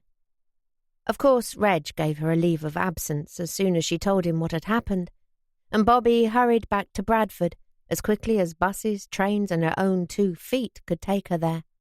It was an horrific journey. Don hadn't told her what had happened to put her father in the hospital, or what his chances of survival were. He'd only said it was bad, and that, as the details were delicate, he'd prefer not to discuss them over the telephone. All through her long journey, nightmare scenarios ran through Bobby's head. Had he got so drunk he'd fallen into the path of a passing tram? Or set fire to the house? Would he still be alive when she got to the hospital, or was there no hope? Perhaps it was worse, even than death. Perhaps he would lose the use of his legs and be condemned to a life where he could do nothing but sit in a chair, haunted by horrific memories. As harsh as it sounded, she would wish death for him rather than that. It was evening and pitch dark when Bobby arrived back in Bradford. Luckily, she knew those cobbled streets almost as well as she knew her own body, and she easily found her way onto the tram that went past St. Luke's Hospital. When she arrived, she was shown by a kindly nurse to a waiting room. There Lillian sat, pale and drawn, blank eyes fixed on the door. "Hello, Bobby," she said in a toneless voice. "Lil, what happened? Tell me quick, please. I'm going mad." "Don't worry. He's going to be all right, the doctors said. They pumped his stomach and got most of it out. He's awake now. Don's with him. I let him go in first so I could get myself under control before Dad saw me." "Oh, thank God he's safe," Bobby said, letting out a sigh of relief. She frowned as Lillian's words registered in her brain. They pumped his stomach? Why? Lillian was staring at the door as if only half present. "It was an accident. That's what we'll tell people." "You don't mean?" Lillian seemed to rouse herself, turning to Bobby finally. "They laid him off from work today, Bob. He's been concealing extra spirits around the house for weeks now. I thought they were all locked up, but there was a bottle of whiskey or whatever the stuff is he's been drinking under his bed, and another in the airing cupboard. Don found them when he searched the place when the ambulance came." Bobby sank into the chair by her sister. "The mill laid him off?" She nodded. "He's been drinking in the morning, and at work too, from his private supply. It was only a matter of time until they found out he was drunk on the job." She let out a strangled sob. "He never said a word about being sacked, or I wouldn't have gone. I swear I wouldn't, Bobby." "Gone where?" "To the Palais with Jimmy. Dad seemed all right, at least no worse than usual, and Don was due to visit later on. I thought I could leave Dad for a couple of hours, but getting laid off must have hit him hard. I didn't know until I bumped into one of the girls from Butterfields at the dance hall, and she asked me how he was coping. Of course, I rushed straight home, but it was too late." Bobby felt a surge of foreboding. What was too late? I was. So was Don. He was there when I got back with Dad, waiting for the ambulance he'd gone out to telephone for. It's lucky I left the door unlocked, or it would have been another hour until I got home to find him. She let out another sob. "It's all my fault, Bob. You should have seen him, lying there so white and lifeless. I honestly thought he was dead." "Lil, you still haven't told me what happened. Did he drink himself into a stupor, or what?" "He took all the sleeping powder we had in the house and washed it down with an entire bottle of booze," Lillian said simply. "What? He could have killed himself." "I think that was the idea, Bobby." "You mean he did it on purpose? Suicide?" "We'll tell people it was an accident," Lillian said quietly. "No one needs to know any different." Bobby's head was spinning. She just couldn't wrap her brain around what had happened. Her dad. "But we know," she said at last. "Yes." Lillian turned to her. "Bobby, I'm going to contact Greenwich tomorrow and tell them I need to resign my commission on compassionate grounds. I can't join the Wrens, not now." "What? No, you can't do that." "I have to, don't I? We can't have him live alone after this. It isn't safe." Surely, there's another way." "Don't you think I've tried to think of one?" There isn't, Bobby. If he's left alone and he tries again, even if he survives, next time everyone will know the truth. They'll take Dad away from us, put him in one of those institutions for mental defectives. She sighed. He's a proud man, even now. That'll be worse than death to him. Bobby was silent. She knew too well how true her sister's words were. Do you think losing his job was the final straw for him? She asked, at last. Lillian nodded. It was the only thing that made him still feel like a man, you know? That despite the nightmares and the drinking and the times he got lost inside his own head, he could at least support his family and keep a roof over our heads. I suppose all of us leaving home so close together didn't help either. No, it mustn't have. Bobby fell into a thoughtful silence. I feel just awful, Lil. This is all my fault. I put myself and my career ahead of the family, and now this has happened. It's a judgment on me. You couldn't have predicted this, couldn't I? Bobby thrust her fingers into her hair. I knew when I left that he was struggling. I knew he'd been getting worse since then. You told me over Christmas. And of course it was going to affect him, all of us moving away, no matter how we tried to make sure he was provided for. I ought never to have gone. I was no better, going ahead with my plan to be a wren regardless. I thought there was a way we could make it all work somehow. I wanted to think that. Lillian sighed.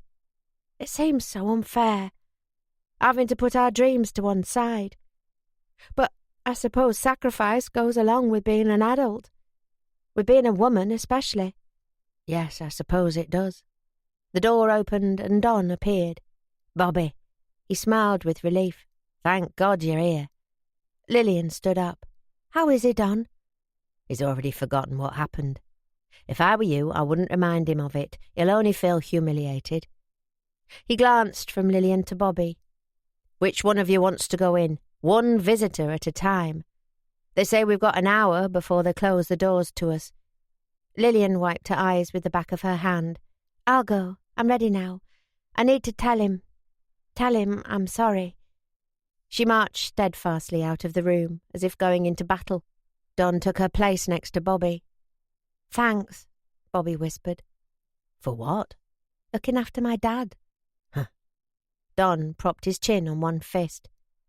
If I was a better caretaker, I'd have made sure I knew damn well where all those bottles I brought went to. I'm surprised you'll still talk to me. It wasn't your fault. Or Lillian's either. No one could have known he'd do that. She glanced at him. Has he really forgotten what he did? I don't know. It suits him to say so, and it suits me to go along with it. He'd be so humiliated if people knew that it wasn't an accident. Only 4 people know that, and there's no reason they can't forget it again just as well. Don gave her hand a pat. Don't worry, love. His secret's safe with me. Don, I feel so guilty. I should never have left him. I know you're bound to feel like that, but you've got your own life too, Bobby. Besides, if you'd been here, I doubt you could have prevented it. Why do you say that? There's only so far you can keep watch over someone if they've made up their mind to self-destruction. Perhaps you might have held it at bay a little longer, but in the end, it would be inevitable. It's not what's outside, it's what's in your dad's head that's the problem. It's still my responsibility. Dad's my responsibility. Bobby lapsed into a pensive silence. Thanks for going to visit Sel, by the way, Don said after a little time had passed. We'll go get her tomorrow, if that's really what you think is best. Bobby stirred herself. Yes, the sooner the better, I think. You say the school aren't cruel to the children? They're not cruel or neglectful exactly, but it seems to me that they're shirking their responsibility to care for them adequately. The headmistress has this ethos. She's obsessed with making sure the children are physically fit and tough enough to face the adult world. In principle, it sounds like a healthy attitude, and the majority of the children I saw there seem to be thriving, which I suppose is why the governors don't intervene. But it's not an environment where anyone sickly or sensitive is going to be happy. She scowled. There's a horrid little bully who's been making Sal miserable, and the headmistress refuses to do anything about it except to tell her to toughen up. She's losing weight, Don, and she looks exhausted. She told me she couldn't sleep for worrying, that she'd rather face the bombs than this girl Mavis, who's been making life hell for her. As bad as that? Worse. The child beats her as well. I saw the bruises. The devil she does. I'll have Sal out of there tomorrow morning. He shook his head. She never said a word to us, the poor mite. When we visited for Christmas, she promised us she was as happy as a sandboy at the place. She didn't want you to worry about her. She was quite upset when I wouldn't promise not to tell you. But I knew I had to do something. It's making her ill. I'll have that headmistress's head on a spike for this, Don muttered. Get Sal out of there first. She's better off here, at least until you can find a more suitable home for her. Then you can figure out what to do about Miss Newbold. Aye, I'll not have her there another minute. I don't care what the law says about taking her out of school. They can lock me up for it if they like, but I shan't leave my little girl there to be mistreated. He nodded to the door, where Lillian had appeared with one of the nurses. Here's your sister. It's your turn to go in, Bobby. Yes, all right. She took a deep breath and got to her feet. Bobby left Lillian with Don and followed the nurse to the ward where her father was being treated, feeling rather nervous. She had no idea what she was going to say to him. Suicide was one of those things that happen to other people, never within your own family. It was a subject too shameful for most people to feel comfortable talking about. Could her dad really not remember that he'd attempted to take his own life? Would he try again if his family weren't there to watch him constantly? It was hard to imagine what the future might hold now that this had happened. It changed everything. She found herself thinking of Charlie, remembering how calm and firm he'd been the night he'd treated Maid. Dependable wasn't a word Bobby imagined anyone who knew him would use to describe Charlie Atherton, but underneath his flirting and fun, Bobby sensed there was another Charlie, one she could rely on in a time of crisis. There was something reassuring about his presence. She wished he was there with her. Bobby found her father sitting up in bed. She'd been preparing herself to be shocked by his appearance, and he was certainly pale and gaunt, with a sickly tinge spread over his flesh, but actually he didn't look nearly as bad as she'd expected after his ordeal. He had a copy of the Bradford Courier spread across his lap, which Bobby guessed Don had brought for him, and was peering at it frowning. "Hard work without my glasses, this," was the first thing he said to her. "Can't see a bloody thing." Bobby took a seat by his bed quietly, although she longed to give him a hug and sob on his neck, let her feelings out. She knew her father hated any over-the-top display of affection. "I'll bring them for you," she said. "No need, I'll be home tomorrow." He lifted his gaze from the paper to look at her. "So you've come back again?" "I came to see you. Don called and told me you weren't so well." "Load of fuss over nothing," he muttered, closing the newspaper. "Never felt better in my life." Bobby sighed. "Dad." "Aye?" "Why didn't you tell anyone the mill had laid you off?" His eyes glazed, then he scowled. "They'll be sorry. I'm only 50. I'll get another job yet." "You won't if they catch you drinking at work." He shot her a sharp look. "Who's been telling you lies like that? Never touch a drop but to wash down a meal." She reached for his hand. "I just want you to be safe, Dad," she said softly. "I hate to think of you. That is, if you're struggling with things. I really wish you'd talk to us so we can help you." "Lot of nonsense. Nowt wrong with me. I'm as fit as a man half my age." Bobby lowered her eyes. It was clear that denial was the only way her father could cope with what had happened today, and there seemed to be no way of breaking through that. "You know we all love you," she said. "We want to help you stay safe and happy. All right?" "That's women's talk." But he summoned a shaky smile for her. "Soft lass." She smiled too. "You'll let the women look after you for a while then, just until you're better?" Nowt wrong with me, I keep telling you." He pressed the hand in his firmly. "But if it's going to stop you and your sister pecking like hens at me all day and night, you can make a fuss for a little while." A nurse had appeared and was lurking around the bed with raised eyebrows, clearly signalling to Bobby that the visiting hour was over. Bobby took the hint and stood up. "That's all I wanted to hear." She bent to kiss her father's forehead. "Take care of yourself, Dad, for me, eh?" He was silent for a moment, his head lowered. "I must be a terrible burden to you," he said quietly. This, Bobby knew, was as close as he was likely to come to discussing what had really put him in a hospital bed. She looked earnestly into his eyes. "You mustn't ever think that. You're no such thing, Dad." "Aye, well, no point crying about it." He looked up at her, and when he spoke again, there was an unfamiliar softness in his voice that Bobby hadn't heard since she was a child. "I'm right glad you've come home again, Bobby. Right glad." Chapter 30. Bobby was in the kitchen of the little house on Southampton Street cooking a stew for tea when the door opened. Her father had come down in his dressing gown and slippers and was leaning heavily on the doorframe to support himself. "Dad," she said, beaming at him, "are you sure you're well enough to be up?" "I'm as well as I ever was, as I keep telling you," he said. "What's more, I'm as hungry as a hunter. What's that you're making, lass? I could smell it from upstairs." "Beef stew. Well, it's more gravy stew, but there's at least some meat in it, and a baked bread to mop it up with. You need something heartier than bread and butter for your tea while you're recovering. I'll serve up as soon as Lil gets home from work." She left the pot bubbling to kiss his cheek. "You sit down and I'll bring you a cup of tea.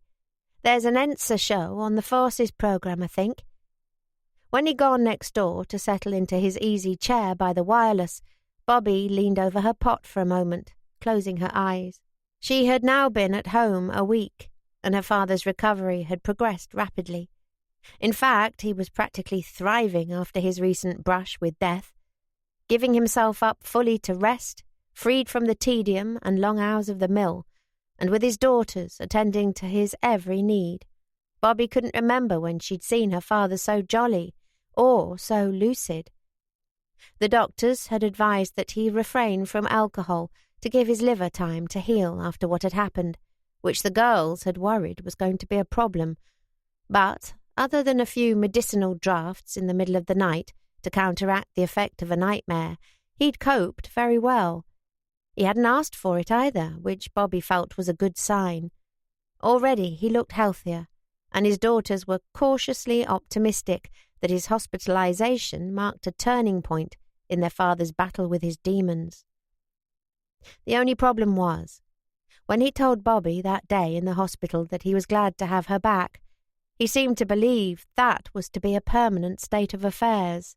Bobby didn't dare to disabuse him when he was still fragile and in need of care, but she was starting to wonder what she was going to do about it. Reg had been more than generous in granting her compassionate leave from work, telling her to take as much time as she needed, and on full pay too, but she needed to make a decision soon about what she was going to do. And that wasn't her only worry. There was also Lillian. Bobby had persuaded her twin not to resign her commission in the Wrens just yet, knowing how much it meant to her, and instead Lil had requested deferment for an additional week for compassionate reasons. This, Bobby hoped, would buy them time while they tried to come up with a solution. But no solution had presented itself, and Lil was due to leave in a month. It was painfully obvious to Bobby now that their father couldn't be allowed to live alone. And yet, why should Lil have to give up on her dreams? It seemed so very unfair.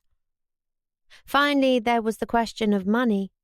Bobby was earning a paltry £1 a week, and although she was sure her siblings would contribute to the household income, things were going to be very tight indeed without her dad's salary from the mill. It was evident that he was no longer in a state of health, either physically or mentally, where he could work long hours without it causing him depression of spirits, and he wasn't a young man either. Bobby had racked her brains, but she just couldn't think of a solution to their problems. Everything seemed hopeless. She peeked through the door into the living room, where her father was laughing heartily at a comic song on the wireless. It made her smile to see him happy, but she felt a little sad too. How long could it last if the status quo at home were to change for him again? There was a knock at the front door. Bobby wiped her hands on her pinny and went to answer it. "Knock, knock," Don said when he found himself on the doorstep. "Is Rob laking about?" Bobby smiled. "If you're asking if he's up to the pub, then I think it's a little early in his recovery, but I'm sure he'll be thrilled to see you. Come in, Don." He followed her into the living room. Her dad got slowly to his feet to clap the younger man on the back. "I thought I'd stop by while the girls are at the pictures," Don said, shaking his head. "They've gone to see some tripe from Walt Disney. Pinocchio, I think it is. I was glad to have an excuse to leave them to it." "Pull up a chair and fill your pipe, lad," Bobby's dad said, gesturing to the seat by the fire. "Actually, Rob, could you spare your daughter for a moment before I get too comfortable? There was something I wanted to discuss with her privately."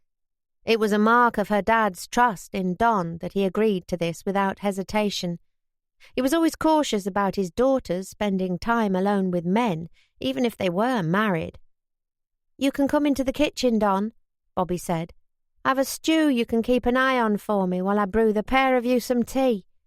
Don followed her in and closed the door behind him. When they were alone, he took a piece of paper covered in type from his pocket and unfolded it.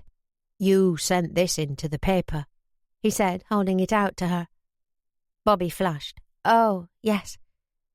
It was a report she'd written on what she'd witnessed at the evacuees' boarding school, including all the details of Miss Newbold's damaging methods and their effect on the children who weren't strong enough for prolonged physical exertion. With it, Bobby had included a letter explaining that this was to be Don's security if the Board of Governors refused to act on his complaint about Sal's treatment. She could have given it to him directly, of course. He'd visited her father twice since he'd been released from hospital, but somehow sending it to the courier and to Don in his official position as editor had felt more proper. "Like I said in my letter, I don't want a byline or anything like that," she told him. "I just want the school to be exposed if the governors won't act on what you've told them. The parents of the children there have a right to know how Miss Newbold is running the place. You can publish it anonymously, or put your name to it if you want. Reg wouldn't like me writing for another publication while I'm employed by the Tyke." "Bobby, you do know this is an excellent piece of journalism, don't you?" Bobby frowned. "Is it?" Don pulled out a couple of chairs from under the little dining table. "Here, sit down." "Wait a minute. Stew and tea." She turned the stew down and left it to simmer, filled the kettle and put it on the hob to boil, then took a seat. As usual, Don got straight to the point. "I'm here to offer you a job," he said. "But I've got a job." "I'm here to offer you a better job. A job that's worthy of your talents. Not just women's interest stuff, but the real meat. Who's that lady journalist from the last war you were always bending my ear about when you worked for the Courier?" "Dorothy Lawrence," Bobby murmured. He waved her report at her. This would be the sort of thing she'd do, wouldn't it? Exposing cruelty and mistreatment in a school, and knowing what to look for to find it out. Someone who can do that is someone I want on my staff, Bobby. Tony wouldn't have been able to write this in 100 years. And the new cub we hired hardly knows his arse from his elbow. I'm lacking a right-hand man, and I want him to be you." But what about the Tyke?" Don sighed and put the piece she'd written down on the table between them. "The Tyke is a nice enough little magazine for what it is, but as I've told you time and again, you're better than that. Is this really what you imagined for yourself when you said you wanted to be a reporter? Writing pieces about country dances and Thirsk Cricket Club and, I don't know, the mating habits of wood pigeons for 12 and 6 a week. £1 a week. Reg gave me a pay rise after Christmas." "Did he indeed?" Don leaned back and folded his arms. "I'll treble it." She frowned. "What?" "You'll be on the same wage as Tony. £3 a week plus your expenses. Not that you aren't worth two of Tony Scott, but that's a good salary for a woman. I've got big plans for the Courier, Bobby, and I'd like you to be part of them, as a fully fledged reporter, not a junior. But I should think that would mean enough to support your dad, if he can't find another job, and it means you can stay here to take care of him. I know it's been on your mind, worrying what's going to happen to him. Not to mention that you'll finally be doing the job you always told me you were desperate for. What do you say?" "It's a very generous offer," she said quietly. "I bloody know it is. One that can solve all your problems. So?" Bobby stood up to stir her stew, as much for something to do as anything. She felt dazed. Don was absolutely right. If she took his job, it would be a solution to everything she'd been worrying about over the past week. Lillian could join the Wrens as planned, knowing their father wouldn't be left to live alone. With a salary of 60 bob a week, money would no longer be such a worry.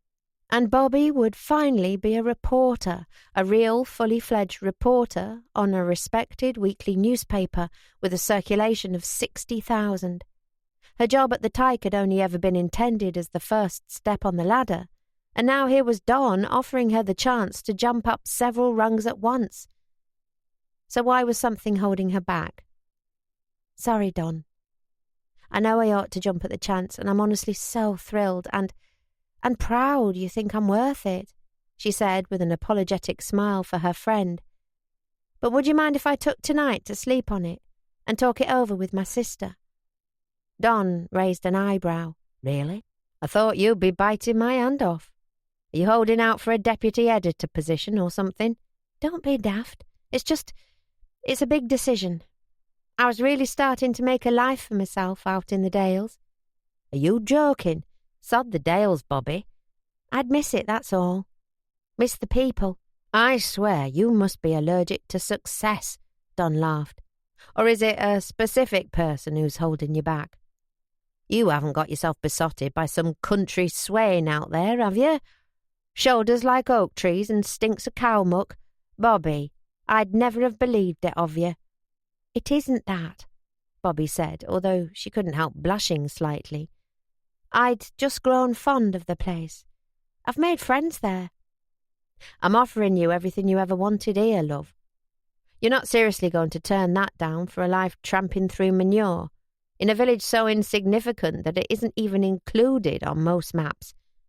"I'm not turning it down.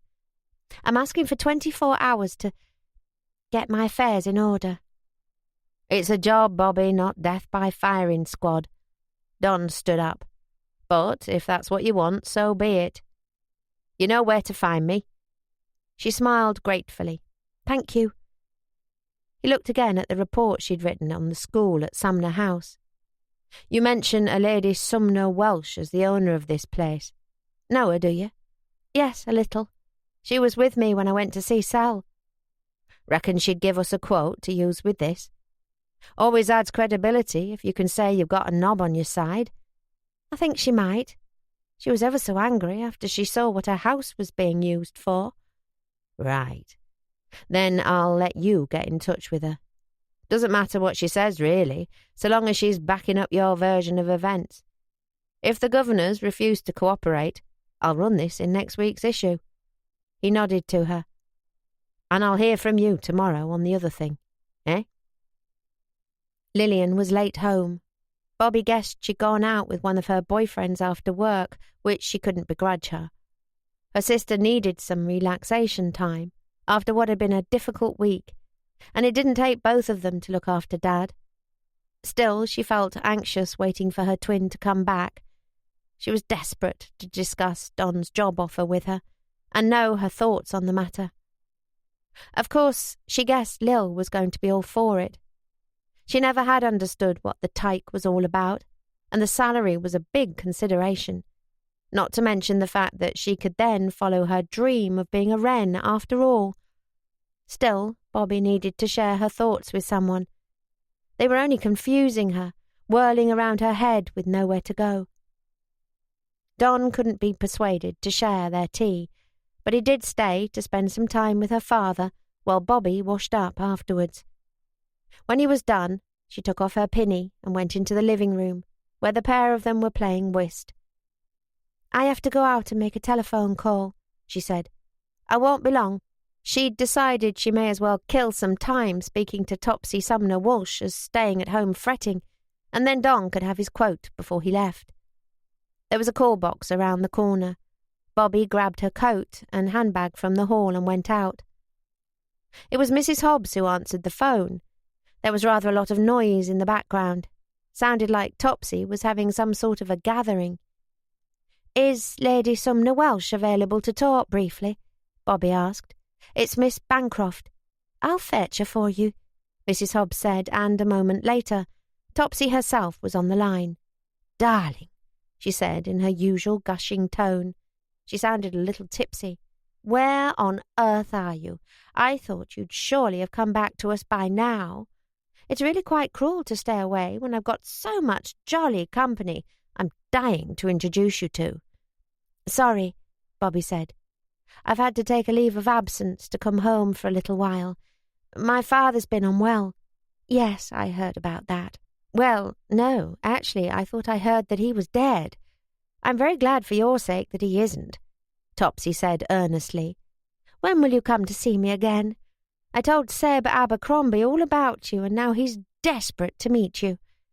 Bobby felt herself once again being sucked into the whirlwind world of Topsy Sumner Walsh, and tried to get the conversation back on track. "I'm not sure when I'll be coming back to Silverdale," she said. "My father's still recovering. Listen, I was wondering, did you speak to your godfather, the chair of the school governors?" "Oh, yes, that," Topsy said in a vague sort of voice. It was clear her attention had moved on to other things since their visit to the school. "Yes, I rang him directly the next day. He didn't sound at all concerned. A good, healthy way to run a school, he said, when I told him about that rotter, Miss Newbold, although of course he went to Eton, where they go in for all that sort of thing. And you know, apparently I can't just have my house back if I don't like it. There's a new law or something that says they can use it for the war effort as long as they like, and I can't do a thing about it. Isn't it appalling?" Yes," Bobby said. "My friend sent a complaint, too, when he found out the way they treated his daughter, but the governors didn't reply. He's the editor of the Bradford Courier. Anyhow, he's planning to include a piece I wrote about conditions at the school, since the governors won't take action."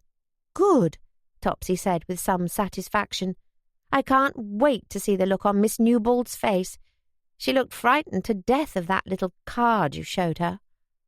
I was wondering, would you be willing to be quoted? Just to say how shocked you were to find out how your house was being used, or something like that." Bobby paused. "Then the children's parents will understand you didn't know anything about it when it all comes out." This, she thought, might carry some weight with Topsy. "Of course, darling, if it will help those poor little children. You make something up and put my name on it." "I'd prefer it to come from you." "Oh, all right," Topsy said. "Then you can quote me as saying, 'I never liked that ugly, beastly Miss Newbold, and I wasn't surprised at all that she turned out to be a wrong 'un. And I think it's a crime that the government can take people's houses off of them and do whatever it likes with them without the owner's permission, especially when they've been so public-spirited as to offer the use of them.'" There. Bobby ran through this in her head, her lips moving as she tried to formulate it into something that sounded a bit more like a newspaper quote and a bit less like Topsy Sumner Walsh. "So what you're saying is you're shocked at the use to which your house has been put and the treatment of some of the children there, and you hope that those responsible are dealt with accordingly," Bobby suggested diplomatically. "Yes, that would be all right, I suppose." Bobby fumbled in her bag for her notebook and scribbled this down in shorthand before she forgot it. "Oh, but darling, I haven't told you my news," Topsy said gleefully while Bobby wrote, the telephone receiver tucked between her ear and shoulder. Bobby's attention was only half on what Topsy was saying as she wrote down her quote. "Well, it was really all thanks to you that I decided to do it," Topsy said. "That little talk we had in the cottage. He really can't be allowed to continue breaking hearts all over the place, and he's such a dear old thing, and so handsome. He'll be even more dangerous when he gets his RAF uniform, I'm sure. It's a public service, really, to take him off the market, and perhaps it shan't be so bad being a vet's wife. Besides, he can give all that up if he marries me. I've got pots of money I'm not using." Bobby frowned. "I'm not following you." "I'm talking about Charlie, darling. I've decided I will have him after all." "You've decided?" "Bobby, don't you understand what I'm telling you? Charlie and we're engaged to be married." Chapter 31. "You're quiet tonight," Lillian observed as she and Bobby had a drink together in the Rose and Crown, the pub near their home, or near Bobby's home. Lillian, who was proudly wearing her WRNS uniform as she savoured the glances of admiring men, would be leaving in the morning for Greenwich. As it was their last night together, Sarah, their brother's wife, had come over to sit with their father, and Bobby had treated her twin to a night on the town. First the pictures to see Lillian's favourite film Rebecca for the 6th or 7th time, then the pub, and finally dancing. Although dancing was the last thing Bobby was in the mood for tonight. She had been back in Bradford for 1 month, only leaving the city for a single short trip to Silverdale to collect her few possessions before starting her new job at the Courier. Reg and Mary had been kind to her, so kind that Bobby couldn't help feeling guilty, although she knew she'd done the right thing in resigning from the Tyke. What choice did she have, after all? Her father needed her, and the job Don had offered her was too good to turn down. It was exactly the sort of journalism she'd dreamed of all her life. Reg had been understanding about her father's predicament, although, of course, she hadn't shared the full truth of what had happened that night. Instead, she told her employer that her father had taken an accidental overdose of his sleeping powder after losing his glasses. Reg had waived her notice period at the magazine, told her she was a grand little worker, and he was proud of her, then shaken her hand vigorously and wished her well. Mary had hugged her tightly, promised not to forget her and to write regularly, and said that Bobby must visit her country mother as often as she could. Bobby had paid a visit to Andy Jessup too, who'd thanked her for everything she'd done for him, and expressed his hope that she'd return for his wedding to Ginny in March, and to Topsy Sumner Walsh, who had pouted prodigiously when she'd discovered she wasn't going to be able to talk her new friend out of leaving. Charlie she hadn't seen. In fact, she had avoided going anywhere she might encounter him, staying away from his little barn cottage surgery, the pub, and his other haunts. If she saw him, she'd have to congratulate him on his upcoming wedding to Topsy, and Bobby knew the words would stick in her throat. She didn't know why, really. Of course, she'd known he was in love with Topsy from the moment she'd seen them together. There was no betrayal in the case. Charlie was a free agent, and there'd never been any sort of understanding between him and Bobby. In fact, she'd actively pushed him away, romantically speaking, knowing that out of every man she'd known, Charlie was the only one who could prove a real threat to everything she had planned for her career. And yet she knew, as soon as Topsy had told her she was to be Charlie's wife, that she could no longer live and work in Silverdale. But this too must pass, Bobby told herself. She'd soon settle into her new routine back home, and then Charlie, Topsy, the Tyke, Silverdale. It would all be a distant memory. It was better that way. Soon she was sure she'd even stop dreaming about the place. "Penny for your thoughts, then," Lillian said when her sister remained silent. "Last night I dreamt I went to Silverdale again." Bobby laughed softly and took a sip of her half-pint. "You've lost me, love." "Oh, I'm being daft. I had a dream last night that I was back in the Dales, only it was different. It was all different. You know, at the start of the picture, when Joan Fontaine's looking through the mist and overgrown trees, she sees Manderley and it's become a ruin. You didn't dream that, did you?" Lillian shook her head. "We've seen that film too many times."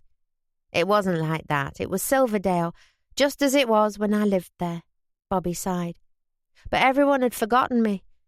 It was just the same as when I first arrived there in the autumn, all those people I'd come to know well looking at me with dislike and suspicion. Even Mary, who was always so kind to me. Even Charlie. You think about him a lot, Lillian said softly. Bobby didn't have the energy to lie, not anymore. Yes, she said quietly. I didn't realise how much I felt for him until he was gone. If you have feelings for him, why don't you tell him? What good would that do? He's engaged to someone else, Lil. Someone wealthy and lively and attractive who I could never hope to compete with. Someone I know he's in love with. I've seen it with my own eyes. But he kissed you, didn't he? Bobby grimaced. I wish I'd never told you about that. Well, didn't he? Charlie kisses a lot of people, I should imagine. If I try to convince myself he's got feelings for me simply because he flirts with me, I'm going to have to join a long queue of other women with the same idea. She finished her drink. Anyhow, things have worked out for the best. It was fate, really, Topsy stepping in when she did. I can tell exactly what would have happened if I'd allowed my feelings to go any further down that road. What? 9 chances out of 10 I'd have had my heart broken. Charlie isn't the settling kind, not with anyone who isn't Topsy Sumner Welsh at any rate, and he's never taken any pains to hide that from me. You don't know that, Lillian said. From what you've told me, he does sound fond of you. I thought as much from the moment he sent you that telegram. Perhaps he is fond of me, but he's in love with Topsy. And if he settles for me because he can't have Topsy, where does that leave me? Trapped in a home with a husband whose affections are lukewarm at best, with everything I ever wanted to achieve in life snatched away from me. I suppose when you put it like that, it's for the best, Lil. The logical part of my brain knows that, and it knows how lucky I am to have been spared. My heart's going to take a little time to catch up, that's all. Will you go to the old man's wedding? Lillian asked. An invitation from Andy and Ginny had arrived with the post that morning. I suppose your friend Charlie will be there. The whole village will be. Silverdale doesn't do weddings by halves. Bobby lapsed into silence, sipping her beer. I don't know. I'm not a part of the place anymore. I can't help thinking it would be like my dream, everyone giving me the cold shoulder and acting as if they barely know me. But it was all your doing. You helped him with his wooing. I know. I'd like to go and give my congratulations to Andy, but we shall see. Bobby slid her glass to Lillian. Let's have another, and talk about something more cheerful. I can't go dancing in this mood, and I want to be able to say I saw you off properly. All right. Lillian hesitated, and reached for her sister's hand. Bob, you are happy, aren't you? I'd have resigned my commission like a shot if I'd thought this wasn't what you wanted. But the job at the Courier sounded like what you've been hoping for your entire life. It is. Bobby summoned a smile. It's just taking me a little time to adjust to the sudden change in my life, that's all. I am happy, Lil. You're right. I've got everything I always wanted. And I don't need to feel guilty anymore about not being here for Dad. When you're home on leave, I'll be dancing a jig and waving my stockings in the air for sheer joy. I promise you. Your assignment for today, Don said when Bobby got to work the next morning. He chucked a file of papers onto her desk. I want you to sift through this lot. It's some cuttings and background information on a case going to trial at the assizes this afternoon that I want you to report on. Nasty business. What is it? Bobby asked as she sat down. Sex crime.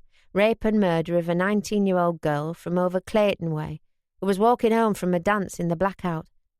The man responsible was a respected parish councillor and father of 2, apparently. I don't trust Tony with stories like this. He's too prone to collecting salacious details at the expense of the key facts. Bobby shuddered. That poor girl. I hope they hang the bastard. Don sat down at his desk to pore over some proofs. Don't let your heart rule your head, Bobby. Be a journalist first and a woman second if you want to make it in this game. You don't need an opinion. You need a story. Yes, all right. Bobby started working her way through the information in the file Don had given her, making notes on anything that seemed relevant. The case was horrific, and Bobby was forced to go through every detail as she made her notes ready for the trial. The information in the file included a coroner's report, among other things, and a photograph of the body. The girl, Pauline Barwick, had been strangled with one of her own stockings. She looked so young. By dinner time, Bobby was feeling rather queasy. "I'll go out for some pies, shall I?" she said to Don. "You don't have to do that any more," he said without looking up from his work. "Your time's too valuable to waste on errands. The kid can get the pies when he gets back."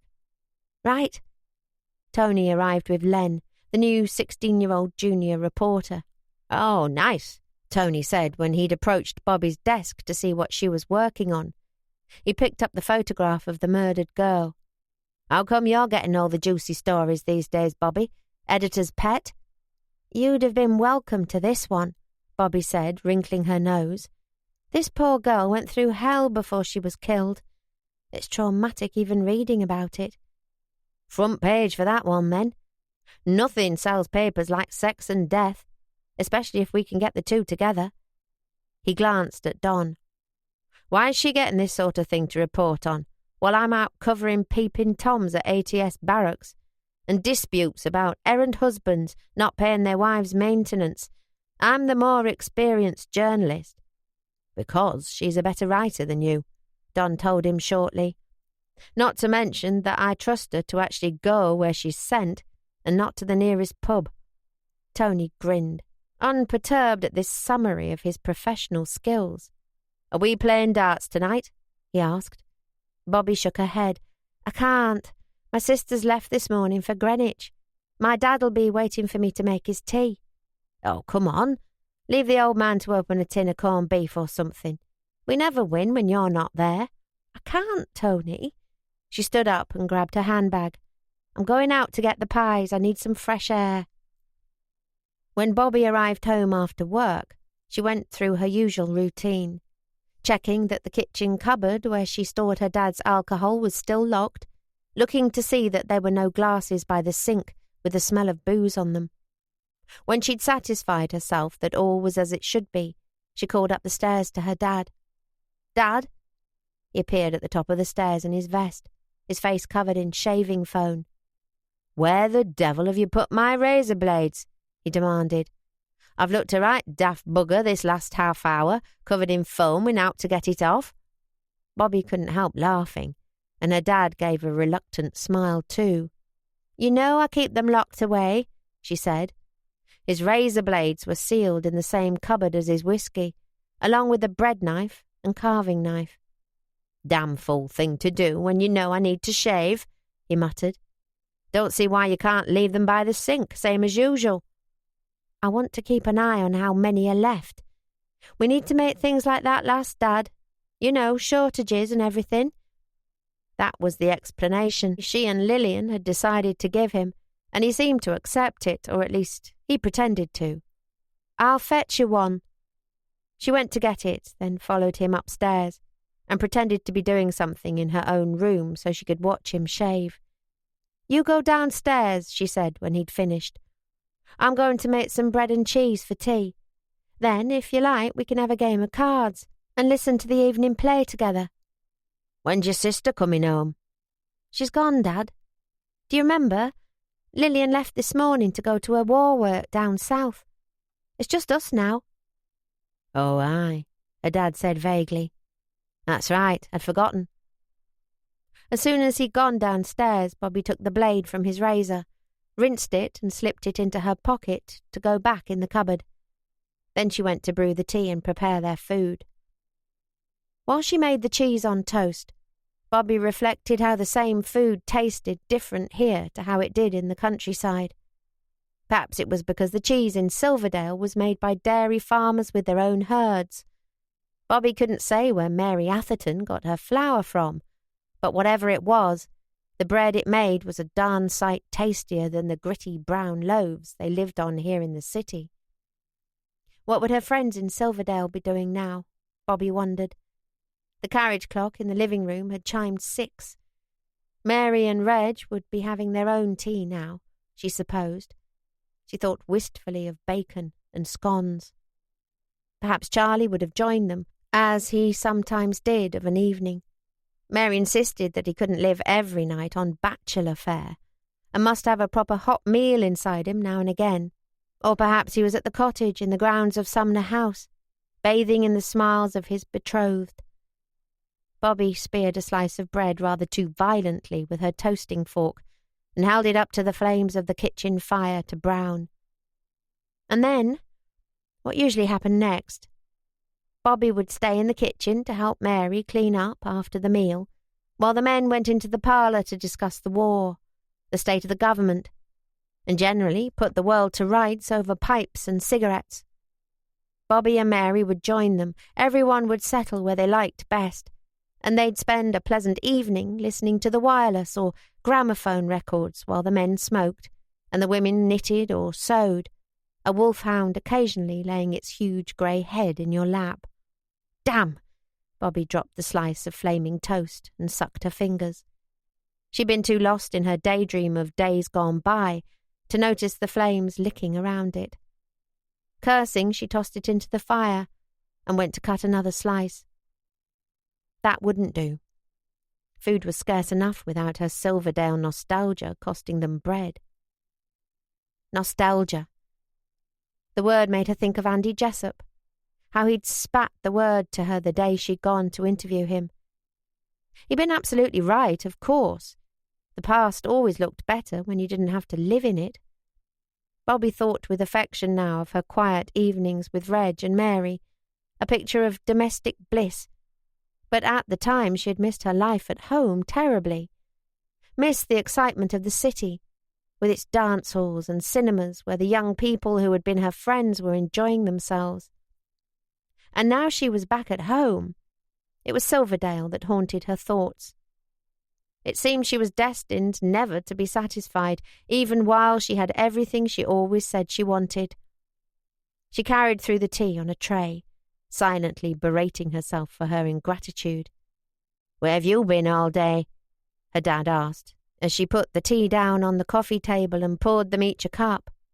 "At work, it's Tuesday, Dad." "Aye, that's right," he said vaguely. He roused himself. "What work have you been doing?" "I was reporting on a criminal case. I spent all morning making notes. Then this afternoon I went to watch the trial." "What was the trial for?"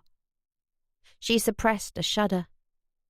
Making notes on the case had been traumatic enough, but the trial had been even worse, as well as quite horrific levels of detail about the rape and murder of poor Pauline Barwick. There had been tearful statements from her parents and fiancé that had made it very hard for Bobby to remember Don's advice that she shouldn't let her heart rule her head. Her instinct had been to stand up and scream at the judge that if he didn't hang the man, then he was a fool, and the defending counsel ought to be bloody ashamed of himself for sticking up for him. However, she had managed to keep her temper and avoid a charge of contempt of court. Murder, she told her dad. A girl of 19. She'd been interfered with and then strangled. Her dad frowned. "I don't like you knowing about such things, Bobby." "It's my job, Dad. I don't have any choice. Besides, I'd rather know about them as not. Otherwise I wouldn't know the dangers that are out there for women." "Will they hang him, this man?" "Yes. There was a unanimous guilty verdict. I'm glad. That means he won't be able to hurt anyone else." Still, she had pitied the man's wife as he'd been escorted from the dock. The wife had been pale and stern, staring straight ahead as he'd been marched away and refusing to meet his eye. It was she who would have to explain what had happened to their 2 young daughters. The man had ruined so many other lives when he'd chosen to take just one. Bobby found it hard to understand how her colleagues were able to deal so calmly with cases like this. She'd seen them sift through folders of information like the one she'd been given today 12 times when she was still a humble typist. Don was entirely impartial, emotionless and professional when he wrote reports on murders and sex crimes, the consummate newspaper man.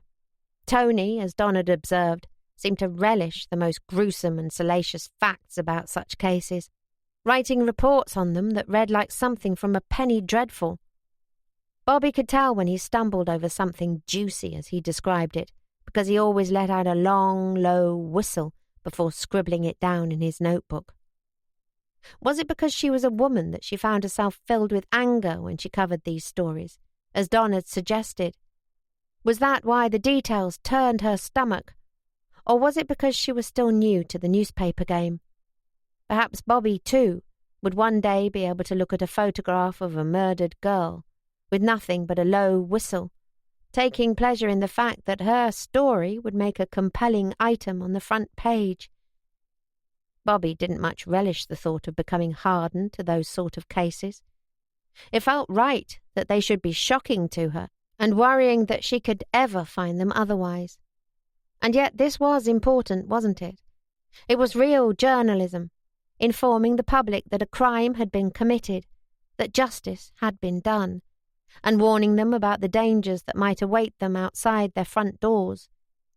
If Dorothy Lawrence could serve in the trenches, witnessing firsthand all those horrors that Bobby knew about only through her father's nightmares, then she could surely cope with reporting on the occasional murder. She needed to learn to be pragmatic and detached, that's all, as Don was. There was a knock at the door, and Bobby pulled herself from her reverie. "I suppose that must be Sarah with the bairns," she said to her father as she stood up. "She said she might come over tonight to sit with us. I imagine she thinks we'll be missing Lil." She went to answer the door, but it wasn't her stepsister-in-law and nieces who stood on the step outside. It was Charlie. Chapter 32. "Charlie." She blinked a few times, reassured herself it was actually him, and not a vision conjured by her overheated brain. "I'm sorry to turn up out of the blue like this. I had to come and talk to you. It was an emergency," he said, an anxious look on his face. "Can I come inside?" Bobby hesitated, her heart thumping as her head spun. It felt strange seeing him here. He looked wrong in Bradford somehow, like a mirage, like a dream of Manderley. "Why are you here?" she asked, still blocking the doorway. He caught the expression on her face. "Don't worry, I haven't come to try and kiss you or anything like that. It's about Reg, not me. He's too proud to admit. Well, I'd rather tell you inside. It's chilly out here." "We can't talk inside. My father's there. He doesn't like me consorting with strange men." For the first time, Charlie's worried expression lifted into a smile. "I've missed you calling me a strange man, Bobby."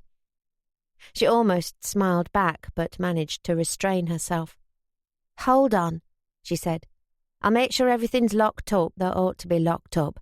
Then we can go to the pub around the corner while he has his tea." After she'd made her excuses to her father and left him to his toasted cheese, Bobby led Charlie to the Rose and Crown. "What did you have to lock up?" Charlie asked as he followed her down the dark streets. "Just valuables and things," Bobby said, grimacing slightly at the lie. "Not that we have many, but there are my mother's pearls." "You never said goodbye, you know," he said quietly. "Before you left." "I felt that was best." "Yes. I suppose I can see why you'd feel that." He was silent for a moment. "This is where you're from, is it?" She nodded. "I was born here." "It's very small." "Bradford? No, it isn't. I mean the spaces are small. I can't imagine living somewhere as a kid where you couldn't run and run when you wanted to." "Well, we didn't all have your privilege," Bobby told him shortly. "We're born where the universe decides to drop us. It isn't a matter of choice." When they reached the Rose and Crown, she ushered him inside and allowed him to buy her a drink, since she was too tired to argue about it. "Where's Boxer?" she asked when they were seated in the snug. "I thought I'd better come on the train. It's a long journey for a little horse, especially pulling a great heavy lump like me." He took out a cigarette and lit it. "Bobby, there's no easy way to put this. I need your help." She frowned. "You do?" "Not only me. I'm here partly as an emissary from Mary. There's a crisis occurring at Moorside, and you're the only one who can help us out of it." "Is everyone all right?" He shook his head. "Reggie isn't. He's had the flu for a week now, and if he keeps on as he is doing, he's going to end up with pneumonia or something worse. Mary's worried to death about him. He's been running a temperature of 105, and he just won't do as she and the doctor tell him and stay in bed." "I'm very sorry to hear that," Bobby said. "But I don't understand how I can—" "Here." He fished in his pocket and handed her an envelope. "I brought a letter from Mary. She was going to post it to you, but I thought it might help if I delivered it by hand. It explains everything." She frowned as she read it. "Dearest Bobby, I hate to be a nuisance. I know you must be very busy with your new job and caring for your father, but I'm honestly at my wits' end with Reg, and I've been left with no choice but to beg for a favour. The copy for the next edition of that blasted magazine is supposed to go to the printer Tuesday next, and Reggie is far too ill to be out of bed, but he won't be told. Twice this week I found him barefoot at his desk, tapping on that infernal machine of his. Goodness knows what nonsense he was writing, when you could practically burn your hand on his forehead. And this morning, the final straw, when I found him sprawled on the parlour floor, on top of a pile of papers. He had a dizzy spell, collapsed to the ground, and his stick rolled out of his reach, so he couldn't get himself right again. He was there for 2 hours before I woke, and heard him calling for me from downstairs. Men are such children when they are ill, don't you find? He refuses to delay the magazine's deadline, and so, dearest Bobby, your country mother finds she is forced to ask for your help. I've got it out of Reg that this March magazine is almost complete, but there is the editor's journal section still to write, as well as some miscellaneous items of copy to finish, and all the articles to be read, corrected, and typed clean before they are sent for galley proofs to be made up. It can't be more than a single day's work, I believe, or perhaps 2 at the most. No one else knows the magazine as Reg does, only you. Of course, you would be paid for your time, at the same rate as in your new job, and if you wanted to bring your father along and stay overnight, Charlie has said his cottage is yours for as long as you need it. Please do let me know by return of post if you would be able to help your old friends in Silverdale one last time. All my best love, Mary." "Is Reg going to be all right?" Bobby asked when she had finished reading. "If he stays in bed and does as the doctor orders, he'll be right as ninepence in a fortnight. If he doesn't, he's going to put himself in hospital. I'm amazed he didn't catch his death last night, on the floor for 2 hours in his pyjamas and bare feet." Charlie put out the last of his cigarette and regarded her earnestly. "Will you come? It's only you and Reggie who know what's needed, and he's in a state of delirium half the time with the fever. My brother's too proud to ask you to come himself, but he wishes he had your help. I heard him say as much in a lucid moment.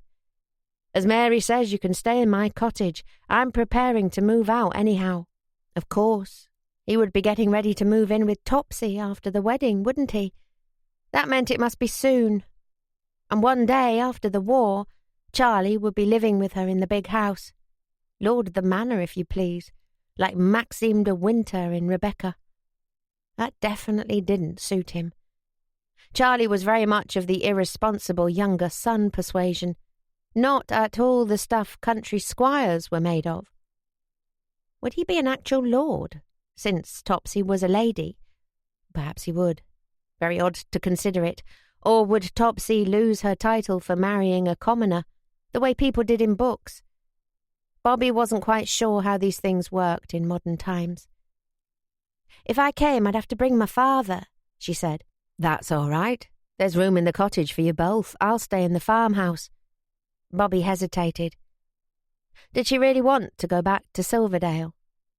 She'd been trying so hard to banish the place and its occupants from her mind, and now here it was again back to haunt her. Charlie Atherton too. The part of Silverdale she'd been trying to banish harder than all the rest. And now he was sitting right in front of her, looking at her with those hard-to-resist brown eyes. "It sounds like there's a lot of work still to do," she said. "Are you sure it could be done in 2 days? If I were to work on it over Saturday and Sunday this week?" Charlie flashed her a grateful smile. "I knew you'd help us." "For Reggie's sake and Mary's," she said, in case he should think it was him she was keen to do favours for. "But you didn't answer my question. Will there be enough time this weekend?" "Reggie says it can be finished in no more than a couple of days, if you're happy to work on the Sabbath. I'll help you however I can, and use Boxer to take it to Settle to drop off with the printer on Monday." "I'm surprised you'll have the time." She took a sip of her beer, which had gone largely untasted so far. "Aren't you busy making arrangements for the wedding?" He laughed. "The wedding? I'd say I'd done my part by agreeing to be involved in the thing. No, Bobby, I'm all yours." So that was it, was it? The only reference to his upcoming nuptials she was going to get from him. The last time she'd seen Charlie, he'd been anxious to explain his presumption in kissing her on New Year's Eve. A kiss that had all been a drunken mistake, apparently. That had meant nothing at all to him. The next she'd heard, he was engaged to Topsy Sumner Walsh. Bobby felt she was owed at least an apology for his ungentlemanly behaviour, if not an explanation. She had deliberately mentioned the wedding to raise the subject and give him that opportunity, but apparently Charlie felt he'd acted perfectly properly in playing with the feelings of 2 women at once, not to mention who knew how many more. But she wasn't going to hold Charlie's behaviour against Reg and Mary. The Athertons had both been kind to her in their different ways. They'd given her a start in the world of journalism and welcomed her into their home like a member of the family. Bobby owed them everything, and now they needed her. "I'll come straight after work on Friday," she told Charlie. "Where are we going?" Bobby's dad grumbled as she helped him board the train at Forster Square station. "I told you, Dad. We're going for a weekend away in the country." "What for? We were fine at home." "Because I promised to do a favour for some friends there. Besides, the fresh air will do you good." "Huh." But he consented to take a seat in the compartment while Bobby loaded their small cases into the overhead racks. She was hoping he might cheer up when they boarded the Pennine bus to Silverdale. It had been a long time since she had visited the countryside with her father, but she did remember their family trips to Baildon Moor on the Whitsuntide holiday when she and her siblings had been bairns, how he'd breathed the moorland air deeply and exhorted them to games of chase and hide-and-seek, waxing lyrical about the health benefits of fresh air. However, it was already dark when they got to Skipton, and in the blackout none of the countryside was visible. Charlie met them at the Bull and Heifer with his pony and trap. The trap was built for 2, and it was a tight squeeze to get them all in, but they managed it. Bobby found herself pressed far more closely against Charlie than she was comfortable with, her suitcase on her lap. She tried not to dwell on the feeling of his warm body against hers, reminding herself that she had even more reason now to be wary of him, since he was engaged to another woman. But it was only one weekend, and then hopefully they wouldn't have to see one another again. She shivered and told herself it was the cold. When they reached the little barn home that Charlie called Cow House Cottage, he left the trap next to Reggie's old car at the bottom of the track and led Boxer to the stable. Then he showed them both inside. "It's a bachelor establishment, so I can't offer you any great luxuries," he said as he showed them around. "As I tell Bobby, Mr. Bancroft, I'm in the middle of moving out at the moment, but all the important furniture is still in place. There is electricity and a telephone. I had one installed when I put part of the building to use as a veterinary surgery." He opened a door. "My surgery's in here. I wouldn't go in there. unless you particularly enjoy the smell of ether and examining bull emasculators. Did you find someone to take on your practice? Bobby asked. The vet at Smeltham has an assistant he's minded to make a partner. He's planning to hire another junior so he can take on my work here too. So, Cowhouse Cottage is going to be empty? Of course, when he returned from the war, it would be Topsy's home Charlie would be going to, not his own. Yes. He cast a wistful look at the examination table in his surgery. I'd be lying if I said I wouldn't miss the work and this place. I've lived here since I graduated from college, and it's been a cosy little home to me. But England expects that every man will do his duty, as the old saying goes. Bobby's father had maintained a frosty silence since Charlie had picked them up. She could sense he was suspicious of this young man who was all smiles and bonhomie with his daughter, but he broke his silence now. Off to war, are you? He asked in his usual gruff way. Yes, the RAF, Charlie said. I'm going this summer, once I've made arrangements to hand over my practice. I read in the papers as vets were reserved. That's right, I volunteered. Volunteered, did you? Bobby's dad looked at him keenly. Which are you then, lad? Brave or stupid? Possibly both. I don't suppose I'll find out until I get up there. Her father seemed to approve of this answer, and he treated Charlie to a rare smile. Charlie showed them around the rest of the cottage, which consisted of 2 bedrooms, a parlour and a kitchen, all on the same level, with an outhouse it shared with the main farmhouse. It was an odd sort of place, Bobby felt, with a character all of its own. Clearly it had never been intended as a home, unless it was for residents of the 4-legged variety, but some enterprising Atherton ancestor had managed to turn it into one. There were 2 windows, one at each end of the barn, with a ladder needed to reach them, and numerous small slits in the walls that had been plugged up with plaster to ensure no light spilled out during the blackout.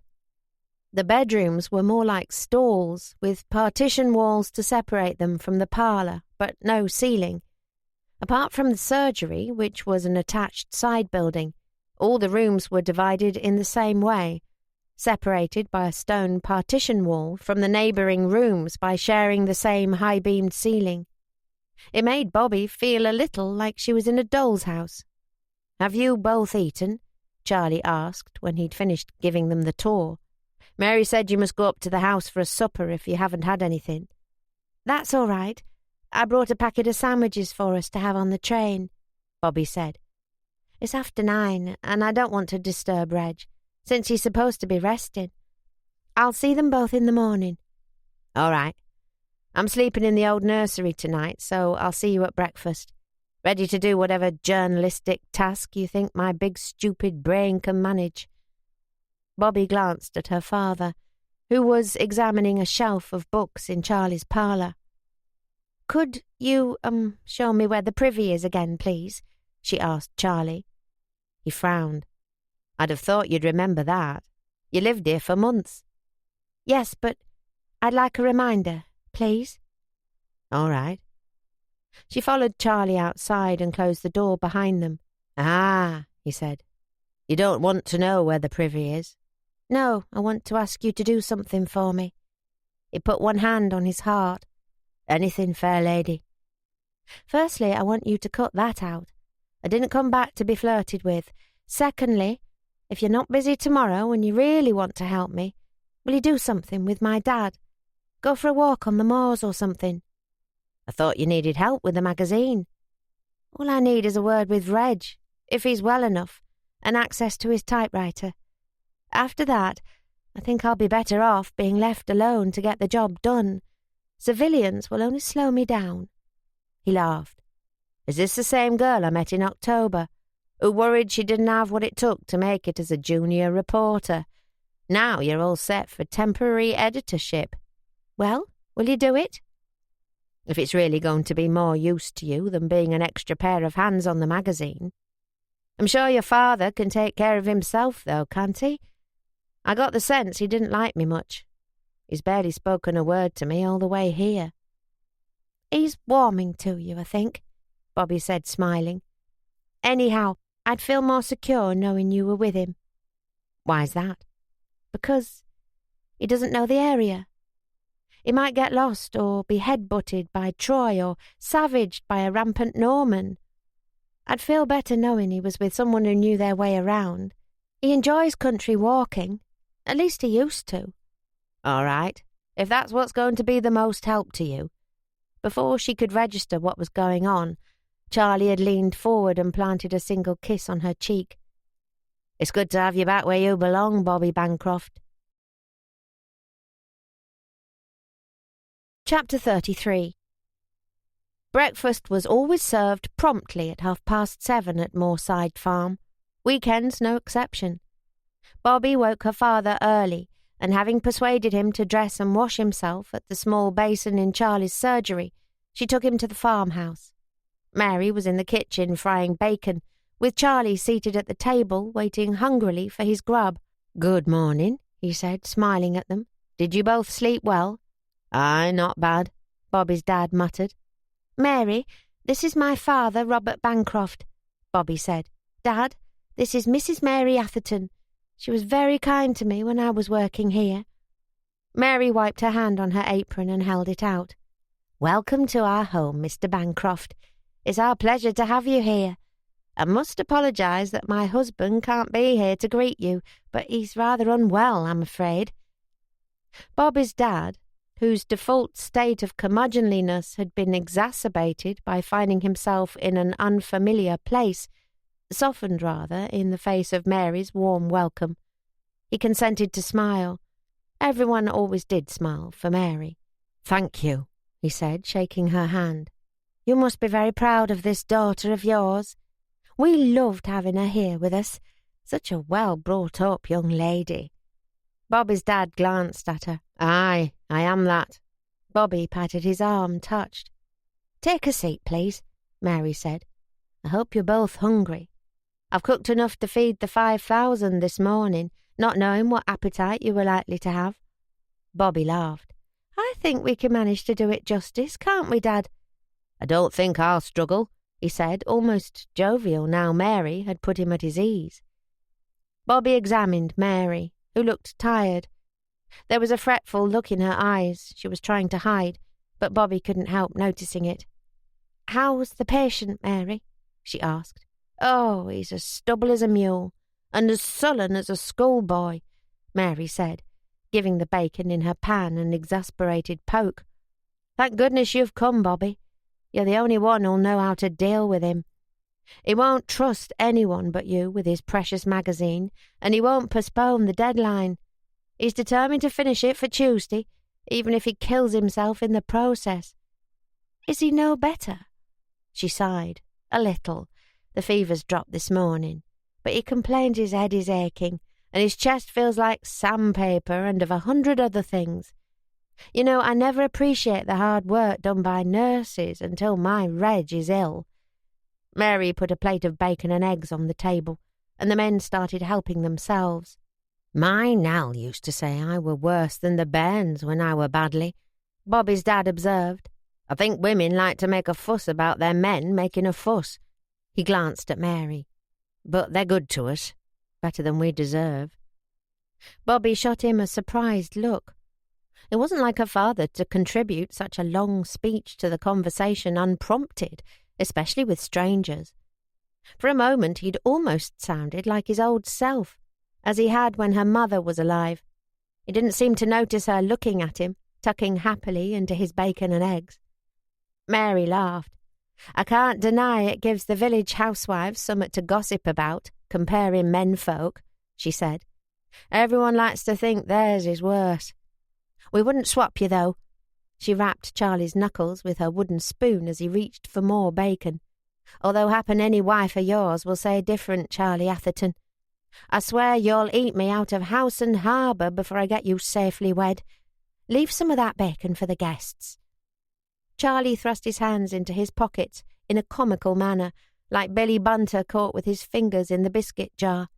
"Sorry, ma'am." Mary glanced at Bobby. "Not eating, love?" "I will in a minute," she said. "But if Reg is awake, do you mind if I see him first? I don't feel right eating without seeing how he is. Ah, you do well to go in now while he's not feverish. I don't want to wake him once he's nodded off again. Does he know I'm here? Not yet. He'd have been tumbling down the stairs in the middle of the night to talk to you about the magazine if I'd told him when you'd arrived. You go up, and I'll try to keep Charlie's fingers off the bacon for you. Bobby left them to their breakfast and made her way upstairs, past the nursery that had been her old room, to the bedroom Reg shared with Mary. She knocked on the door, and a moment later a hoarse voice bade her come in. Reg was propped up in bed on a stack of pillows, looking hollow-eyed and his flesh a little yellow. A bottle of evil-smelling medicine sat on the bedside table beside him, and there was a piece of paper poking out from under one pillow, where it had been inexpertly concealed. Bobby frowned at him. "What's that under your pillow, Reg?" "Nowt." "It's some copy, isn't it? Have you been subbing in bed while Mary wasn't looking?" He managed something like his old grin. "Aye, well, what my missus don't know won't hurt her." She held out her hand, looking stern. "Give it to me." Reluctantly, he handed it over, with the air of a naughty schoolboy.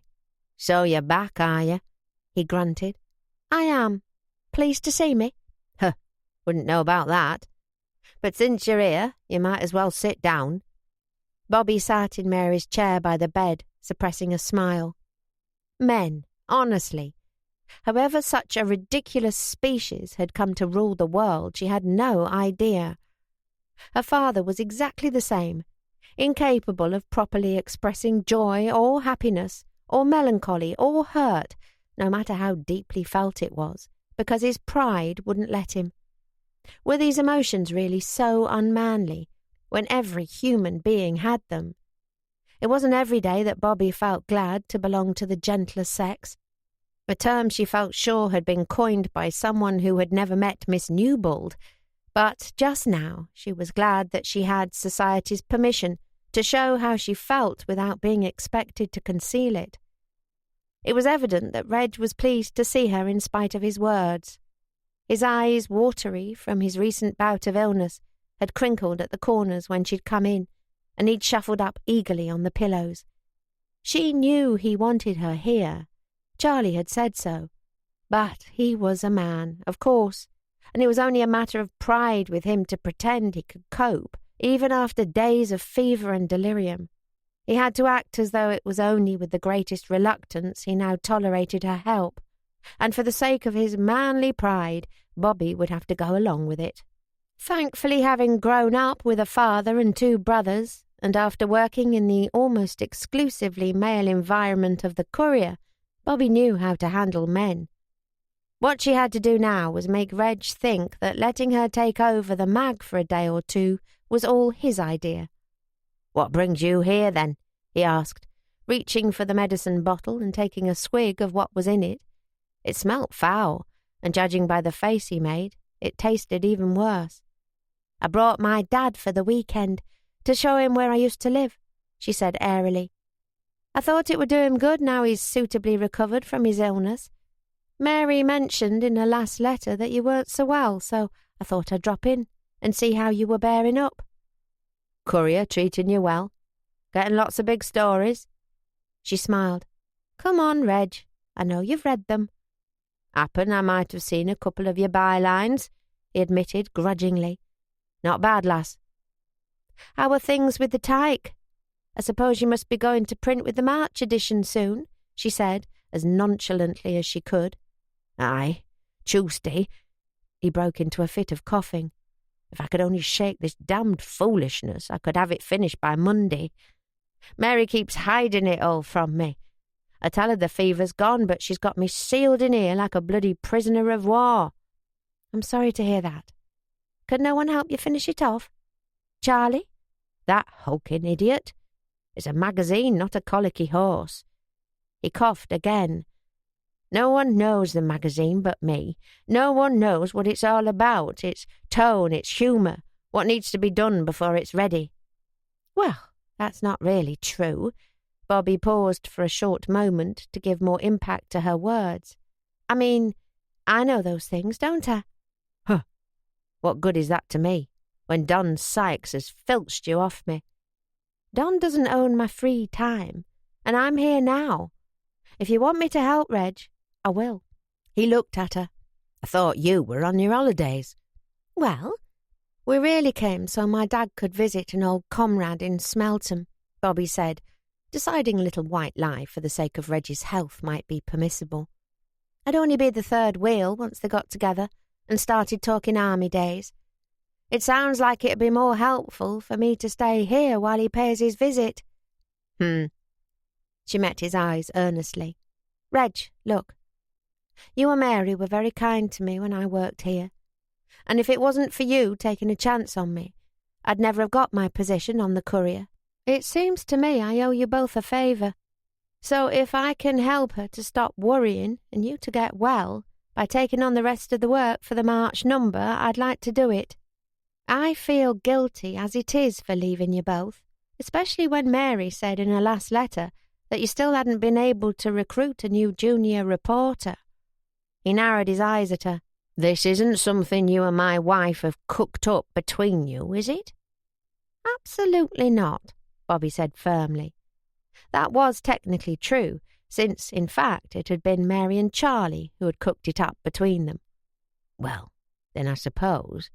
Just a few bits of copy. I'll be right tomorrow to finish it." Bobby smiled at him. "Where do I start?" "Take that down to the parlour," he said, nodding to the confiscated sheet of copy on her lap. "It's a poem someone sent in, needs correcting and typing fresh. On my desk you'll find some other bits and bobs for subbing, and there's Traditions and Folklore of the Yorkshire Dales on the bookshelf to finish a piece I started on mythical Yorkshire creatures. Letters from readers need sorting, and there's the editor's journal pages. There's a folder of bits I've been saving up you can use for them. There's your article on the Smelton hop to go in too. Been saving it to have something merry for the beginning of spring. Go through that lot and report back on how you get on." "I won't let you down, Reg." Bobby had to give it to the man. After a week and a half of illness, to be able to recall everything that needed doing off the top of his head like that was rather impressive. He seemed as sharp as a tack, despite the fever. She went into the kitchen to have her breakfast, then sent her father off for the day with Charlie while she went to work. Her dad seemed quite cheery after his hearty meal. He'd warmed easily to Mary, who was only a few years younger than him, and when Bobby had re-entered the kitchen, she'd found them sharing some memories of the music hall stars of their youth. Charlie offered to take him to a local beauty spot, Biles Crag, an impressive limestone structure some 4 miles walk away, and he agreed almost affably. After they'd departed, accompanied by the Athertons' 2 huge hounds, Barney and Winnie, Bobby went into the parlour to sift through the untidy mass of Reg's papers. Mary followed. "Oh, Lord," Bobby said, clutching her head when she saw the state of the editor's desk.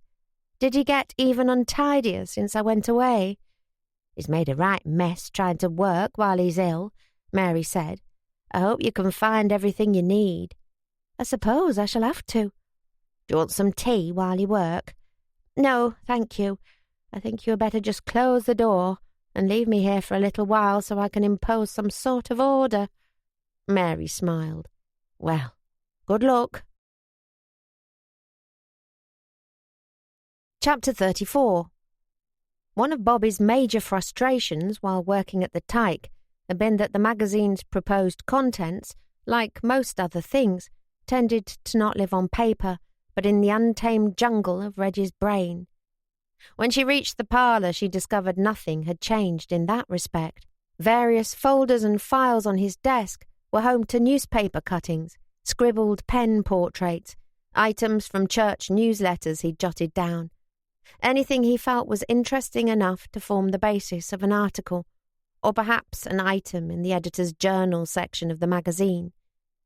This was a little like an extended editorial, featuring bits and pieces of Reg's thoughts and anything else noteworthy he felt ought to be included. The rest of the mess on the desk consisted of readers' letters, articles sent in by hopeful amateur writers, poems in Yorkshire dialect, and profiles of Dales characters living and dead written by either Reg or the little gaggle of freelance writers who contributed to the magazine. There was no order to anything, and no indication of which item might feature in which number, but Reg always seemed to know where to find everything he needed. Bobby would just have to make out as best she could. The only items that were kept neatly filed were the woodcuts, engravings, cartoons, photographs and drawings that were included on the magazine's glossy supplementary pages. Many of these were originals, the only copies, and needed to be kept safe until they had been reproduced by the printer, at which point they could be returned to their creators. These were carefully stored in labelled card folders in the filing cabinet drawer in Reg's desk. Feeling that this was as good a place to start as any, while she tried to whip the next edition into some sort of order, Bobby opened the drawer. She took out the card folder for March 1941 and opened it. "Well, well, well," she said softly to herself, smiling at the top image. It wasn't an original, but a photograph of the real painting, sadly in black and white, although the beauty of the stag's eyes somehow still came across. It was very familiar, an old friend now, Mary's watercolour of the bridge over Silverdale Beck that had hung in Bobby's old room. So Reg had decided to include some of his wife's art in the tyke after all. Bobby found a spare scrap of paper and started creating a contents page for the magazine, noting first that 4 pages of pictures for the centre of the mag had been provided. That still left 24 pages to fill, however. Hunting around, she discovered a page plan detailing advertisements for this edition and their size, which accounted for another 5 pages. Then there was the poem Reg had given her to correct. Daffodils, the golden heralds of springtime, sent in by some aspiring Wordsworth. An article on spinning in Craven, directions for a walk through Upper Nidderdale, a word sketch of an old Dale's chimney sweep with pencil drawing, and Bobby's article on the Smeltham hop all appeared to be for this number. All were written by freelance journalists aside from her dance article, and the spinning piece, which had been written by Reg. Some of these had accompanying line drawings attached to them with a pin, and Bobby hunted among the papers on the desk to see if any other drawings might have gone astray. This, she estimated, would account for another 10 pages of the magazine, including the pictures. Bobby glanced down her contents. That filled 19 of the 28 pages, and then the contents would take up 1, and the reader's letters usually spanned another 2. The letters were all stored in a folder, with no suggestions as to which number they ought to be included with, but she could pick out those that felt most appropriate to the season. Then the remaining 6 pages would be filled by the article Reg had asked her to finish, on mythological creatures from Dale's folklore and the editor's journal. It was rather an honour to be trusted with this particular section of the magazine. As the name suggested, it was Reg's own particular bit, written in the first person and consisting of his observations on day-to-day life in the Dales, the changing pace of life there, the impact of the war and new technology, and his memories of times gone by. Despite the big and important stories Bobby had been assigned since her return to the Courier, many of which had taken up a significant number of column inches on the front page, somehow the editor's journal section of the tyke felt overwhelming. Bobby decided she had better save that until last, and instead eased herself in gently by working through some of the already written pieces that needed correcting. She soon found herself smiling as she read through the piece on the Dale's chimney sweep, finding her old job settling around her like a well-worn glove, despite more than a month away. The sweep was long dead, described in the article by an old man in his 70s who remembered this colourful local character from when he was a boy, but there was still something about the way the sweep spoke that reminded her of the thick dialect of Andy Jessup. She wondered how her old friend was getting along, and whether he was nervous as his wedding to Ginny approached in a month's time. The sweep had been a notorious practical joker, Bobby discovered. including one dark night, dressing up in the hide and horns of a slaughtered bull to frighten villagers into believing he was the devil. She could imagine Charlie playing a similar prank. When she'd finished correcting the copy, she completed the article on mythological Yorkshire creatures.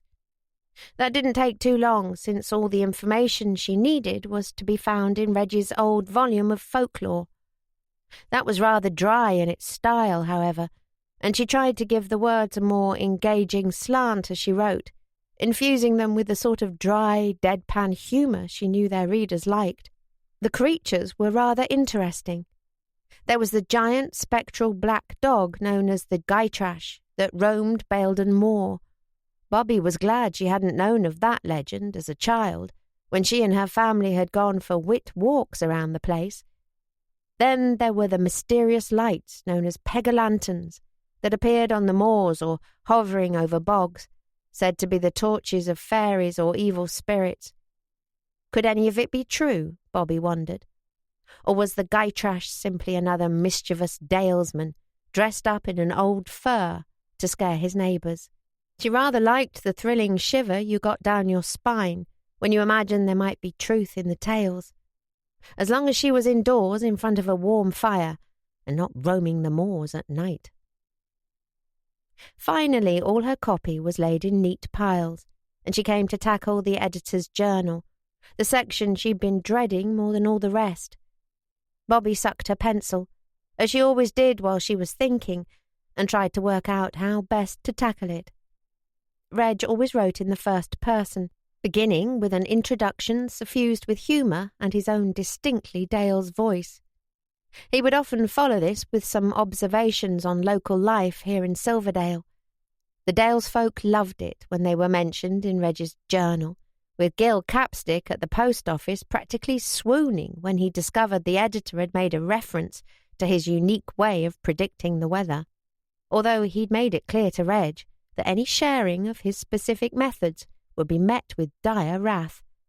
Bobby felt rather curious to see the cheery little sub-postmaster's dire wrath. After that, Reg might muse on the season, discuss what was taking place on local farms, and outline any snippets of news he'd come across that he felt might interest the readers. It was a hodgepodge of everything and nothing, but it was Bobby's favourite part of the magazine to read. But she wasn't Reg. She was Bobby, and she could only write as herself. That was it. She should write as herself. When she had first arrived here in Silverdale to start work at the Tyke, she had hoped the stern Dales folk, whose brows knit with suspicion whenever she ventured abroad, would some day accept her as one of their own. But they hadn't. When they had started to accept her, it had been for what she was, a townie and an outsider who lived and worked among them. They hadn't accepted her as a fellow Daleswoman, but as the lass from paper. Our paper, as it was so often known. Bobby took her pencil out of her mouth and started to write. I must begin this number with both an explanation and an apology, for it is not a tyke who writes to you this month, but a tykess. Our intrepid editor, Mr. Atherton, has, very sadly for his acolytes here in the Dales, been called away on a most important expedition. He's gone to explore the wilds of Northumberland, first mapped by Dr. Livingstone in 1857, which, we are told, have recently been invaded by a ferocious and feral pack of Cheviot hogs from Upper Nidderdale. So it is not Reginald Atherton who writes to you today, but Roberta Bancroft, formerly of this parish, who takes over the editor's journal for this number only. And thus I must add the apology to follow my explanation, for since you last heard from me, I have committed a most foul act of treason in leaving these dales for a life in the city. I can only say in my defence that I miss these rolling fells and wind-scorched moors almost as much as I miss the stubborn, forthright, warm and wonderful Dales people. I miss them as often as I dream of them, and I dream of them every night. I was pleased to discover on my return, however, that the Dales seemed to be getting on capitally without me. almost as if I were never here. I'm rather hurt that they can bear the loss so well, but such is my punishment for abandoning them. I notice, since my absence, that there appears to have been an outbreak of spring in the region, with the strangest little blooms bursting out all over. Of course, being a city dweller, I do not know their names, but I believe my favourites must be those little yellow blighters with the trumpet-like noses that adorn the roadsides and river banks. Bobby continued in this tongue-in-cheek style for several more paragraphs, writing as a sort of parody foreign correspondent, slightly pompous and entirely clueless about the countryside. As clueless as she herself had been when she first arrived in Silverdale, in fact, although exaggerated for comic effect. She remained lost in her words until a knock sounded at the door, and Mary appeared. "Gosh," Bobby said, blinking at the change in light as she looked up. "When did it start to get dark?" Mary smiled. "Some time ago. Reg is asking for you." "I thought he'd have summoned me every hour on the hour, demanding a report," Bobby said, laughing. "He would, if he'd been awake. Fortunately, Morpheus paid a visit shortly after you left him this morning. A convenient side effect of his medicine is that it will tend to make him drowsy. He needs the sleep, and it keeps him out of trouble." Mary came over to the desk and glanced over her shoulder. "Do you mind me seeing what you've been working on?" Bobby flushed. "It's the editor's journal section. I don't know if Reggie's going to like it much, but it felt too dishonest to write as him. I tried to write in the style I know the readers like, but still keep my own voice." Bobby handed her the piece, and Mary was soon laughing as she read it through. "I believe you're wrong," Mary said. "I think Reg will like it very much. A lovely blend of humour and emotion. He appreciates that." She put it down on the desk. "What made you think to write it that way?" "I suppose I wanted it to be mine if I was writing it," Bobby said. "In my old job at the Courier, when I was the typist there, I used to write items for another journalist, and they'd appear under his byline. At the time, I was just glad to write, but I couldn't stomach my words being put into someone else's mouth now, not after all I've done in the past few months." "This makes it sound like you miss the Dales," Mary said quietly, her gaze drifting to Bobby's journal. "I do. I've always thought of myself as a complete townie, but it gets under your skin, this place. Not only the landscape, the people too. You know Reg would love to have you back, if that was what you wanted." Bobby sighed. "I can't.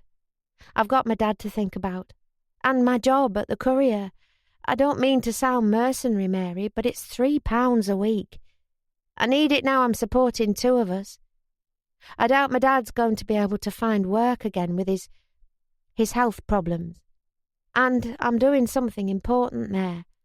The stories I work on at the Courier, exposing school mismanagement, reporting on murder trials, that matters. It was what I always dreamed of when I made up my mind to be a journalist." "I'd like to think that what Reg is doing is important too," Mary said. "For all that I blast that magazine to hell 100 times a day or more, he's right." She gestured to the pile of papers for the March edition. "This is history, just as much as your important murders and things. Perhaps even more so, for who would know what our lives were like in this forgotten part of the world 100 years from now if Reg hadn't made it his mission to preserve it?" "I know. I'm sorry, I didn't mean that to sound dismissive." Bobby smiled. "Here, let me show you something." She opened the filing drawer and drew out the photographs of Mary's paintings. Mary regarded them with surprise. "Well, where on earth did these come from?" "I suppose Reg arranged for them to be taken. Didn't he tell you?" "No, he didn't." She smiled, shaking her head. "The old fool. What does he want with these, then?" "They're to go in the March edition. I imagine he intended to surprise you with them." "The old fool," she said again, but she looked as pleased as anything. "You better go up to him or he'll be fretting. I'll come with you." Bobby gathered together the papers she'd collected from Reg's desk and took them upstairs with her. "All right, Reg, here's your report," she began briskly as soon as she reached his sickbed. She laid down the contents page. "This is a list of everything that's to go in the March number, with predicted page count. I suspect a couple of pieces might overrun, so there could be cuts to make on the proof. I think the only things that need to be typed are the piece I wrote on the mythological creatures and—" she flushed slightly, "and the editor's journal section. I've marked the corrections on the finished copy, but there were only a few literals, so I think they can go to the printer as they are, and they can fix it when they set the type. I'll type those 2 items tonight when it's done and dusted." Reg looked over the papers she'd spread out in front of him, but he didn't speak. "Show me the editor's journal," he said at last. Bobby had been hoping he wouldn't ask to see that. She suspected Reg would have preferred her to write as him, in his style, but she couldn't be Reg. She could only be Bobby. "Here you are," she said, fishing it out of the pile. He read it in silence, stony-faced, both Bobby and Mary watching him anxiously. Finally he delivered his verdict. "Aye, not bad," he said, handing it to her. "That bit about hearing the nightingale singing in the fells will need changing. Too early for 'em. Change it to song thrush." "And that's all?" "Rest of it'll pass." He looked up at her. "That'll do, lass." She beamed. "Thanks, Reg. And what's all this about my paintings, then, you daft old man?" Mary asked, putting her hands on her hips. Reg rubbed his neck. "Aye, well, happen if you look at them with the eye of someone lucky enough not to be married to you, they're a good job. Doesn't seem right to keep them to myself." "I knew you'd learn to appreciate me one of these days," Mary said with a smile. "Come here." She leaned over the bed to give him a kiss, and Bobby, smiling, turned to look out of the window to give them a moment's privacy. It was twilight, but it wasn't pitch dark, and the blackout curtains not yet drawn. In the large field beside the house, Bobby could make out 4 figures, 2 of which looked distinctly Gytrash-like. But when she looked more closely, she realised they were only Reg's dogs having a game of fetch with Charlie and her father. "They're back," she told Mary. "Ah, good, just in time for tea. Let's go down. Reg, I'll bring you something up on a tray." As the 2 women walked downstairs, Mary seemed to have something on her mind. "Will you go home tonight if the magazine is ready to go for setting?" she asked. "I want to type those last 2 items first. I'll see how long it takes me. We'll have to go in the morning if it gets too late. The last bus is at 9. "You're certainly welcome to stay as long as you like, Bobby. It's a pleasure having you back." She seemed about to say more, but just then the front door opened, and in came the excited dogs, followed by the 2 men. Barney jumped up at Bobby, and Winnie at Mary, absolutely thrilled to see these humans they'd met 1,000 times before. Mary laughed. "Get down, you daft hound, before you knock me over. Charlie, why'd you ever let them get 'em so excited?" "Oh, let them enjoy themselves, Mother," Charlie said. Bobby smiled at her father.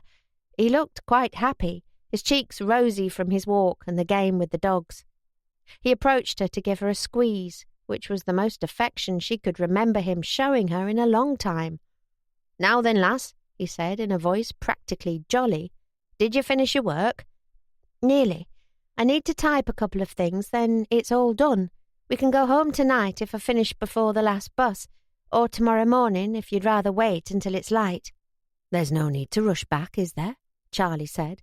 "You'd planned to stay for 2 days. Why not take one as a holiday and show your dad some more of the sights? He hasn't seen the waterfall or the gill. I'll keep you company if you like." "He's seen the inside of the pub, though, I don't doubt," Mary said, pursing her lips. Charlie shrugged. "We had 1 pint, that's all." "The last bus will be at 2 tomorrow," Bobby said. "It's Sunday, don't forget." "That's all right. I'm sure Boxer would be happy to take you both as far as Skipton Station, if you don't mind cuddling up. Perhaps I might even convince Reg to loan me the Wolseley and some of his precious petrol after the favour you did him today." I suppose we could stay a little longer. Bobby glanced at her father. If you'd like to. Aye, I reckon I could bear a bit more of this place, he said. It's amazing what a dose of fresh air and good eating can do for you. I feel like a man 20 years younger. You ought to go out there and get a lungful yourself, Bobby. She smiled. I'll do that. Tomorrow, when I've finished with this magazine. She went to the parlour with her papers. Charlie followed her, closing the door behind them. You know you'll never really be finished with a magazine, don't you? He said. What does that mean? Only that you need it. Or it needs you. You've got the same look in your eye about it that my brother gets. Sort of hungry. Bobby glanced at the closed door. Charlie followed her gaze. Oh, don't worry, I'm not going to kiss you again, he said. I know how it upsets you. I wanted to have a word in private, that's all. What about? The wedding? Not about the wedding. Why are you so convinced everything's about the damned wedding? He said impatiently. It's about my cottage. What about your cottage?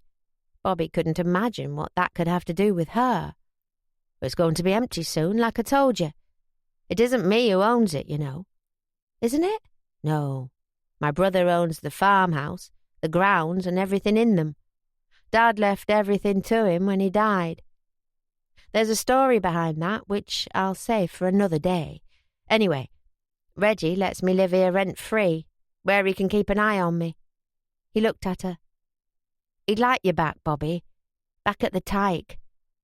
And I think that in your heart, you'd like to come back. I can't come back. I work for the Courier now, writing the news, real news, Charlie. Just because it's real, that doesn't make it more important. She looked away, staring into the fire. It isn't only that. There's my father. That's what I'm trying to tell you. Charlie came closer and rested one hand on her shoulder. If you were to come back, there'd be Cowhouse Cottage available to you. I don't mind moving out a little early and staying here with Reg and Mary until I leave. If I can still make use of the surgery during the day, I feel sure Reg would be happy with that arrangement. She frowned. You mean? I mean, you could move your father here, to Silverdale, to live with you in the cottage. He seemed happy today, Bobby, and from what I've read in your face and your voice, that isn't something he often is. He gave her shoulder a squeeze. We'd like you to come back, all of us. I'd like you to. Would you? Very much indeed.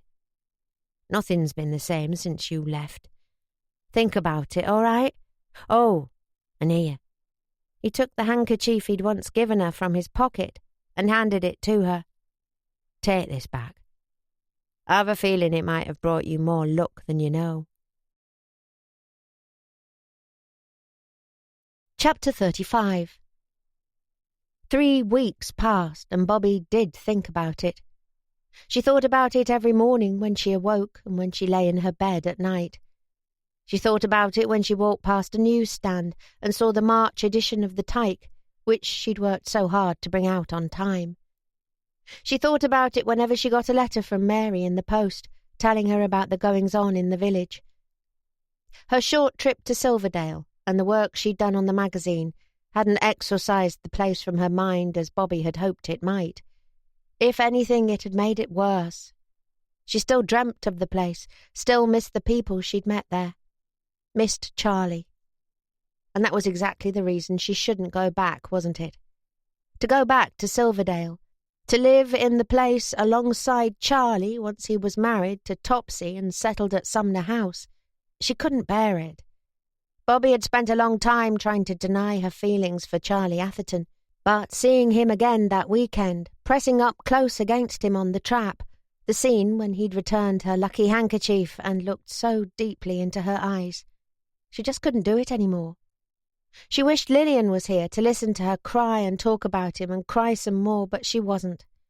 All Bobby could do was cry in the night, silently sobbing into her pillow in the bed she now occupied alone. Charlie was the main consideration, but he wasn't the only one. There was her salary.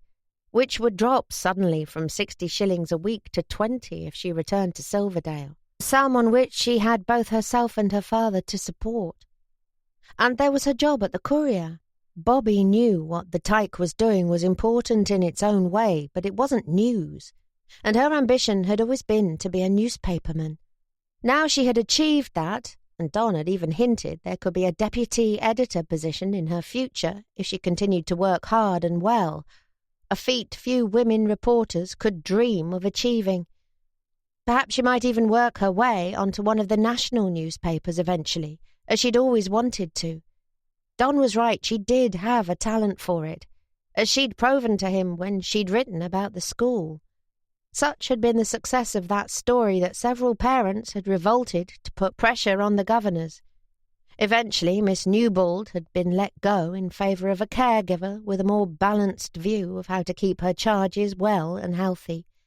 Bobby's words had achieved that. Could any amount of articles about spinning in Craven and long-dead chimney sweeps compare? "Good morning," she said to her dad when she rose one Friday for work. It was the day before Andy and Ginny's wedding, and Bobby could see the invitation peeking out from behind the carriage clock on the mantelpiece. She still hadn't made her mind up whether she ought to go or not. She wanted to wish her old friend well, but another trip to Silverdale? She wasn't sure she could bear to leave the place again if she returned. Her dad said, not looking up from the situation's vacant section of his newspaper. He went through it diligently every morning, circling jobs of interest to him with a pencil, but as far as Bobby knew, he hadn't actually applied for any. It was as though losing his place at Butterfield's had cost him his nerve, and now he never got any further than circling. He'd asked her for a drink with his tea yesterday evening for the first time in a long time. She hoped this didn't mark the beginning of another decline. "I'm going to work now," she said. "Sarah's going to come over and take you to her house for breakfast. I think she's got some kidneys in. That'll be a treat, eh?" Realising she wasn't going to get much more out of him this morning, Bobby gave up and left the house. When she arrived at work, Tony was the only other one there. He was at his desk with his feet up, sucking on the barley sugar sticks he ate perpetually whenever he was trying to cut back on cigarettes. And he was reading the March edition of the Tyke. "What on earth are you doing with that?" Bobby asked him. He removed the barley sugar. "I saw it on the newsstand and thought I'd see what sort of work our editor's pet used to do." "Jesus Christ, Bobby, did you really used to write this stuff? There's an article about spinning wool that I could use instead of sleeping pills." "I didn't write that, but yes, I wrote some of it." He was trying to rile her, and she was determined not to rise to it. "And this is what Don thought was worthy of elevating you to the upper echelons of the Courier with the real journalists, is it? He must be in love with you or something." "Actually, it was the report I wrote on his daughter's school," Bobby said shortly, taking a seat at her desk. "Can you shut up, Tony? I need to finish writing this piece about the Gregson case." The Gregson case was another particularly gruesome story Don had assigned to her. Worse than some of the others she'd had to write because the victim was a child. The poor thing had been locked in an attic room, where he was beaten and neglected by his parents, until one day found dead by a neighbour concerned about the smell. As important as it was to inform the public of the facts, it made Bobby sick to her stomach to work on it. She was half inclined to ask Don to assign her to some lighter items, like the girl stuff pieces on WI cake sales, and things that Tony used to make her write for him, except that she worried Don would stop taking her seriously if he felt her sex made her incapable of doing her job. Don himself appeared and sat down at his desk. "Morning, fellow reprobates. Bobby, is that Gregson piece done yet?" "No, it's not done yet. I've only been here 5 minutes. I'm working on it. All right, Don." He blinked. "All right. There's no need to snap. Women's problems or something?" Bobby put a hand to her head. "Sorry. I think it's this piece making me irritable. It's just horrible. If I met these parents, I don't know what I'd do, but it'd still be less than they deserved. Any chance of something a bit less grim next, Don?" He shook his head. Got to learn, Bobby. Got to toughen up. You grow a skin to help you cope with it after a while. It's what you need if you're going to make it as a newspaper man. Yes, but not all at once, surely. Not so you become hardened to the inhumanity of it. She looked at her notes and curled her lip at the description of the poor murdered child's suffering. Toughen up. You sound like Miss Newbold, Don. He leaned back in his chair and started filling his pipe. Bobby wrinkled her nose at the strong smell of his Tom Long tobacco. Reg had rarely smoked during working hours, and she couldn't quite seem to get used to the smell again since coming back. For your own good, he said calmly. We all had to go through it, Bobby. If you're going to make it as a newspaper man. But I'm not a newspaper man, am I? Bobby snapped, throwing down her pencil so that it clattered on the desk.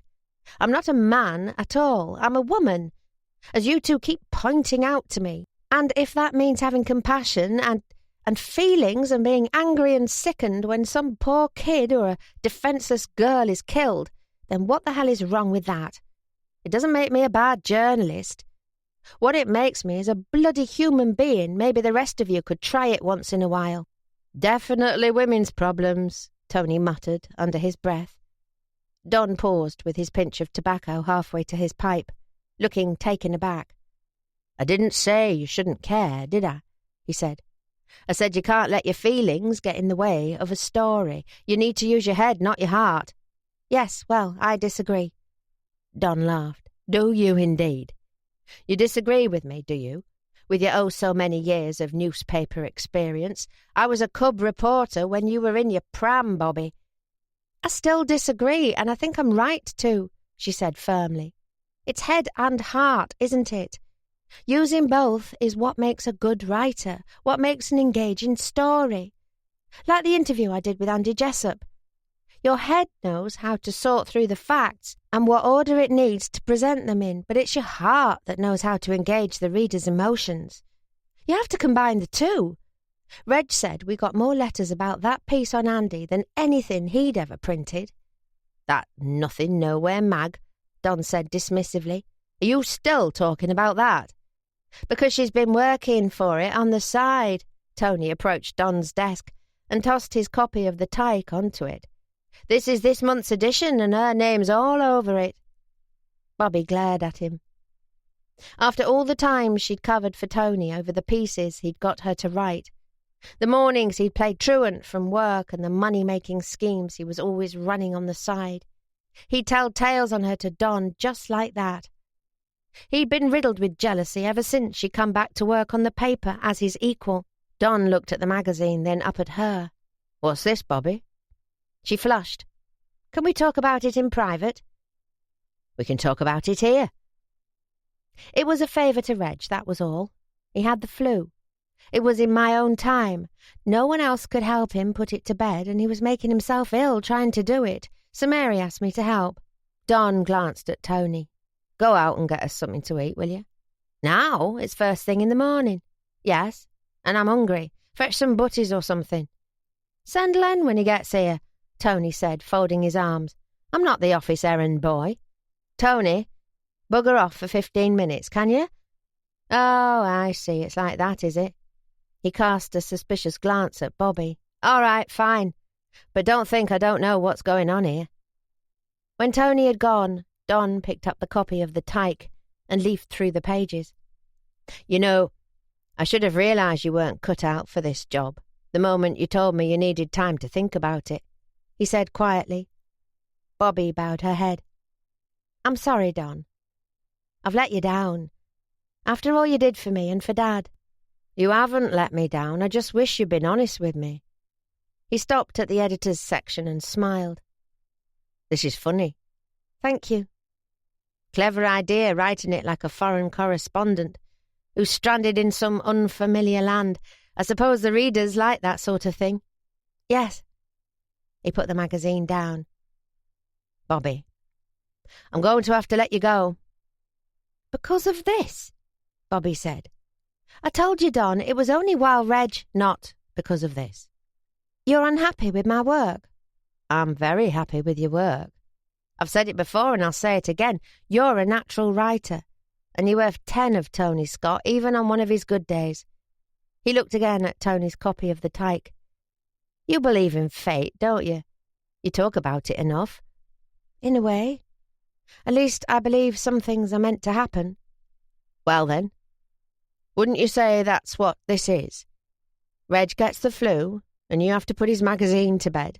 That sounds like destiny, or whatever you like to call it to me. He sighed. It's got its fingers on you, that place, Bobby, and I can tell you now that you aren't going to be happy anywhere that isn't Silverdale. That's why I'm letting you go. But if you want to tell me I'm wrong, I'll be glad to change my mind. Am I? Bobby remained silent. Aye, I thought as much.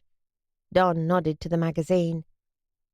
Is this ridiculous thing with its nonsense about guy trashes and chimney sweeps is under your skin, and for some reason I don't think I'll ever understand. You are a reporter, Bobby, but you belong to something like the Tyke, where you can use your head and your heart, and your writing will be all the better for it. Bobby was quiet for a moment. Her gaze fell on the page of notes she'd made about the Gregson case, then on the copy of the Tyke. Finally, she looked up to smile at him. Thanks, Don. Not that I won't miss you.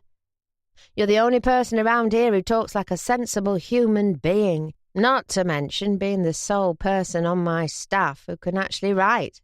He pressed her arm. Take care of yourself, Bobby. Don't be a stranger. You'll say goodbye to Tony and Len for me? I don't want to explain it to 'em. I'll do whatever needs to be done. Just go. Go and be happy. I'll watch your future career with interest. She smiled. Likewise. Goodbye, Don. Chapter 36. Bobby didn't allow herself to worry about Charlie, or about how she was going to live on her small salary, or about anything else as she walked home. All she thought about was that Don was right. Silverdale was where she belonged. The Tyke was where she belonged. She should have realised that when she'd worked on the March issue, so lost in the work that she hadn't even noticed the sun go down. The Tyke was where she could use her heart and her head, and everything else that made her the reporter and the individual she was. As for her feelings for Charlie, well, he'd be gone soon, after basic training with the RAF, out of sight and hopefully out of mind. Once he was gone, she could focus on her work and try to get over him before he came home to his bride. She paid a quick visit to her sister-in-law on the way home to ask if she'd be able to cook for her dad tomorrow, as she had an urgent journey to make. Sarah had sounded rather irritated at the unexpected change to her routine, but she agreed. Then Bobby went home to talk to her father. "You're home early," he said when she came in. We were given a half-day's holiday. It's the King's birthday or something." "Oh." "Dad, can I ask you something?" "If you must," he said, as he circled another job in the situations vacant column of his paper. "I wanted to ask, can you put your pencil down a moment?" She went to perch on the arm of his chair. "Do you remember that place we went to for a holiday? Silverdale. You know, the place where I worked for a little while." "Aye." His eyes glazed as he thought of it, and Bobby was sure she noticed a little colour come into his cheeks. "You liked it there, didn't you?" "It were all right." "You said the air there made you feel 20 years younger. That you could have explored for a year and a day and still not seen half of what it had to offer." "Reckon I did," he said quietly. "It were summat special, that bit of country." "Well, I just wondered, if I was to be offered my old job back, and there was a place for both of us to live, how would you feel about that?" "Have they offered?" "Not exactly. Well, perhaps. At any rate, they've not replaced me yet. Mary told me in her last letter that they still hadn't managed to recruit a new junior reporter. I'll have to go and talk to my old boss there. Before I do, though, just tell me, could you live there? I don't want to go without you." Her dad put down his paper, looking thoughtful. "Aye," he said at last. "It's a good, clean, healthy place. Reckon I could live there all right." Bobby beamed at him. "I hoped you might say that." The next morning she dressed in a hurry and dashed out to catch the early tram. The wedding began at 11 at the Wesleyan Chapel, so she ought to be in time to see the happy couple leave, even though she would miss the service. There was no coalman waiting for her at the Bull and Heifer, and in any case Bobby didn't want to get her best suit dirty, so she walked into the village. A couple of old friends were waiting outside the chapel. There was Boxer the horse, his trap bedecked with garlands of spring flowers, and his white mane and tail in braids for the occasion. On the trap sat Charlie, looking very formal in a morning suit and top hat. "Bobby!" He jumped down from the trap, looking delighted to see her, and before she could protest, he was swinging her around in his arms, just as she had once seen him do to Mabs Jessup. Bobby couldn't even pretend not to be pleased to see him, laughing as the world whirled around her. "Oh, my word, you're a sight for sore eyes," he said when he'd put her down. "What are you doing here? I had no idea you were coming." "Well, I am the architect of this particular match. I couldn't miss it, could I?" She nodded to the trap. "I could ask you the same question. I didn't expect to find you and Boxer here in all your finery." "Didn't you? I thought you knew all about it."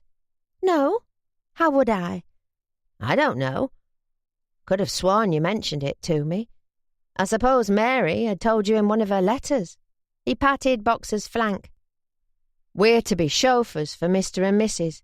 Rather a promotion, I think you'll agree. I believe we only narrowly beat Bert and his coal wagon to the job." Bobby longed to tell him she was back to stay, or that she wanted to be. She longed for him to swing her around in his arms again, and to melt onto his lips, as she had done that New Year's Eve. But that wasn't allowed. And if they were to coexist here together as two civilized adult people who absolutely were not in love with each other in any way, she needed to begin as she meant to go on. I'm not sure I ever properly congratulated you," she said, flushing slightly. "Oh, thank you." He frowned. "On what?" "On your engagement to Topsy, of course. She's a wonderful girl, Charlie. I hope you'll both be happy." They were interrupted by the doors of the chapel flying open, and the happy couple emerged with smiles all over their faces. It warmed Bobby's heart to think that after an early life, filled with so much pain and grief, Andy was now able to share this moment with the person he loved. Well-wishers threw rice and hot pennies, which were then eagerly gathered up by the village children, a Silverdale tradition apparently. Ginny tossed her bouquet into the crowd, where it was caught by a delighted Mabs. "Oh, dear, you might need to go into hiding," Bobby muttered to Charlie. But he had a faraway look in his eyes and didn't seem to be paying attention. Andy had spotted her now and came forward to pump her hand heartily. "Now then, here's one face I'm right glad to see here today," he said. She smiled. "I wouldn't have missed it for the world, Mr. Jessup." Andy nudged his bride. "This is the lass I told thee of. There'd be no wedding without her, I told thee, Gin. No one like her for words. I was cackling like a bairn when young Mabs read me her bit in our paper this month." Now it was Ginny's turn to shake Bobby's hand, with a grip so firm Bobby was almost rattling. Ginny was a sturdy, healthy-looking woman of her age, with a wide, warm smile.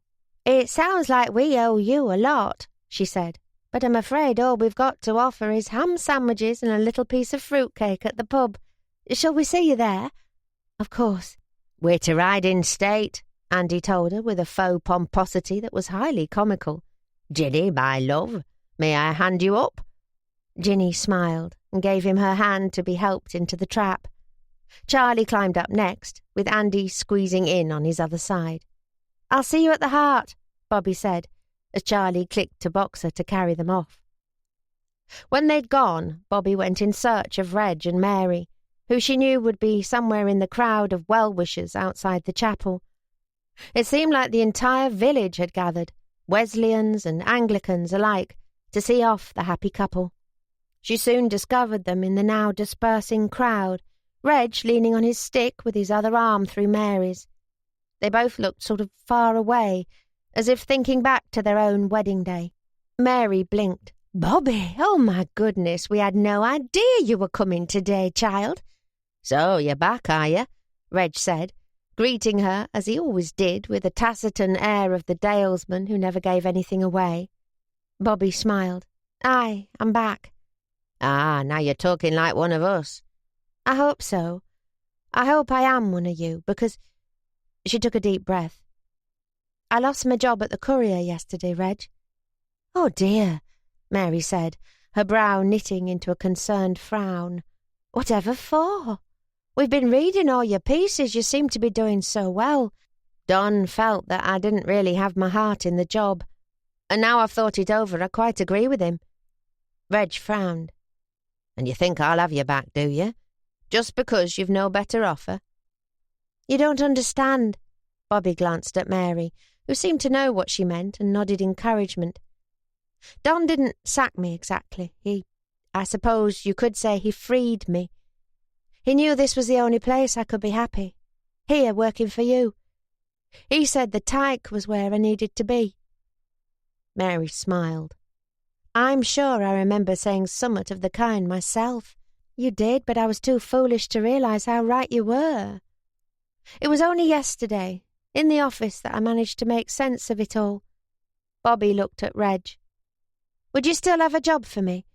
I don't mind if it's a junior reporter position. I don't even mind if you only want to pay me 12 and 6, although Lord knows how I'll support myself and my father on that." "I suppose he still needs care?" Mary asked. "Yes. I couldn't move back here without him." Bobby flushed. "But I did wonder, that is, Charlie said his cottage might be available. After he goes to war, I mean, and he said he could move out sooner if I needed him to, and stay in my old room in the farmhouse. There'd be room for me and my dad in his cottage." "I suppose there would." Mary looked at Reg. "You'll have thought of that, won't you?" "Aye, in passing." "I might have thought of it myself, in passing." Bobby laughed, and Reg finally deigned to smile at her. "All right, lass, I'll have you back. 25 bob a week is the most I can offer you, mind, and that'll be a stretch. You'll need to cook for yourself, and your old man on that as well." Bobby couldn't help herself. She threw herself at him for a hug.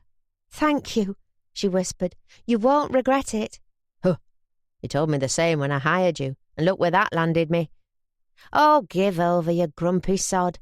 Mary smiled at her. "I'm glad you're coming back to us. It wasn't right here without you. Let's go raise a toast to your new old job in the pub, eh? I'd like that very much." But Bobby had no sooner walked through the door of the Heart when she was pulled unceremoniously back outside again by Charlie, who guided her down the side path leading to Troy's field. "I need a word with you." Charlie's expression was like none Bobby had ever seen on his face before. "Do you, or do you not believe I am currently engaged to Topsy Sumner Welsh?" "Well, yes." "And where did you receive this information, perchance?" "From her, of course. She told me over the telephone. She said she'd decided that being a vet's wife wouldn't be so bad, and she'd made her mind up to—" Bobby trailed off. "You're telling me you aren't engaged?" "That's exactly what I'm telling you. I'm not engaged now. I've never been engaged in the past. I am not engaged." "But why would she say—" Charlie put his hand on his forehead. "Because she's Topsy, of course. She thinks anything she wants is hers, men included, me included. That all she has to do is let me know she's deigned to give me her hand, and I'll jump to it. Lord knows when she was going to inform me of this one-sided engagement. On the morning of the wedding she'd organised, probably, although knowing Topsy, she's already forgotten all about it. These fancies of hers rarely last more than a week." He laughed. "Topsy Sumner Welsh, a vet's wife? Can't you just picture it? She'd as soon marry a fisherman and spend her days gutting haddock as she would helping me with sick beasts. Mark my words, for all her egalitarian talk, she'll marry some moneyed sort one of these days, and he'll just suit her." "But—" You told me you were engaged, Bobby said, feeling dazed. When you came to Bradford. I asked if you'd been busy making arrangements for the wedding, and you laughed and said you'd done your part by agreeing to it. I thought you meant this wedding. I meant that I'd agreed to act as chauffeur and lend the pony and trap. I had no idea my participation was expected as groom. Bobby tried to rally a little. You can't tell me you aren't in love with her. Topsy. The way you gaze at her. Of course I gaze at her, he said impatiently. Topsy's a person who you can't help but gaze at. I suspect you've gazed at her a bit yourself. Bobby thought back to New Year's Eve, wondering if she had indeed had the same fascinated look in her eyes as Charlie. It's true that there was something compelling about the young heiress. Her enthusiasm, her charm, her whole personality. They commanded attention. The thing about Topsy is that she's like a butterfly, Charlie said. She flutters here and she flutters there, bringing all that energy and colour, and people can't help but stop and look at her. I'm fond of her, I won't deny that. There are many ways in which I admire her very much. But as for being in love with her, she's a child, Bobby. Spoilt, wilful and giddy. I couldn't love someone like that. Not in any romantic fashion. I'm disappointed you could believe it of me. So, when you, when I kissed you. He took her hand and pressed it to his lips, as she'd once enviously watched him do to Topsy. That wasn't play. It wasn't flirting, it was real. Take it from a man who'll soon be fighting for his life in the skies. I don't kiss girls like that lightly. Only when it matters. You said it didn't mean anything. Yes. Well, that was a lie. I thought it was what you wanted to hear. Actually, it meant a hell of a lot. Just like this one's going to. He drew her into his arms, and this time, when she found his lips on hers, Bobby didn't try to resist. Why should she? There was no reason to reject his kisses now. No Topsy between them, no soaring ambition to make it on a national newspaper forcing her to keep him at bay. There was only the two of them. When do you go? She whispered when he pulled back. July. We don't have long. Then we'll make every moment count. He kissed her once more. Unless you're going to run away from me again. No, I'm staying right here. I arranged it with Reg and Mary. I'm going to move into Cowhouse Cottage with Dad, if that's all right with you, and go back to work for the Tyke. He nodded his approval. It's where you should be. You suit it. It suits you. Bobby smiled as a couple of children in their wedding clothes ran past them, laughing as they threw handfuls of rice at one another. Yes, I've rather got used to being the lass from the paper. You have been listening to A New Home in the Dales. It was written by Betty Firth, read by Claire Story. This has been a Magna Story Sound presentation. If you have enjoyed this production, please call us on 01164 9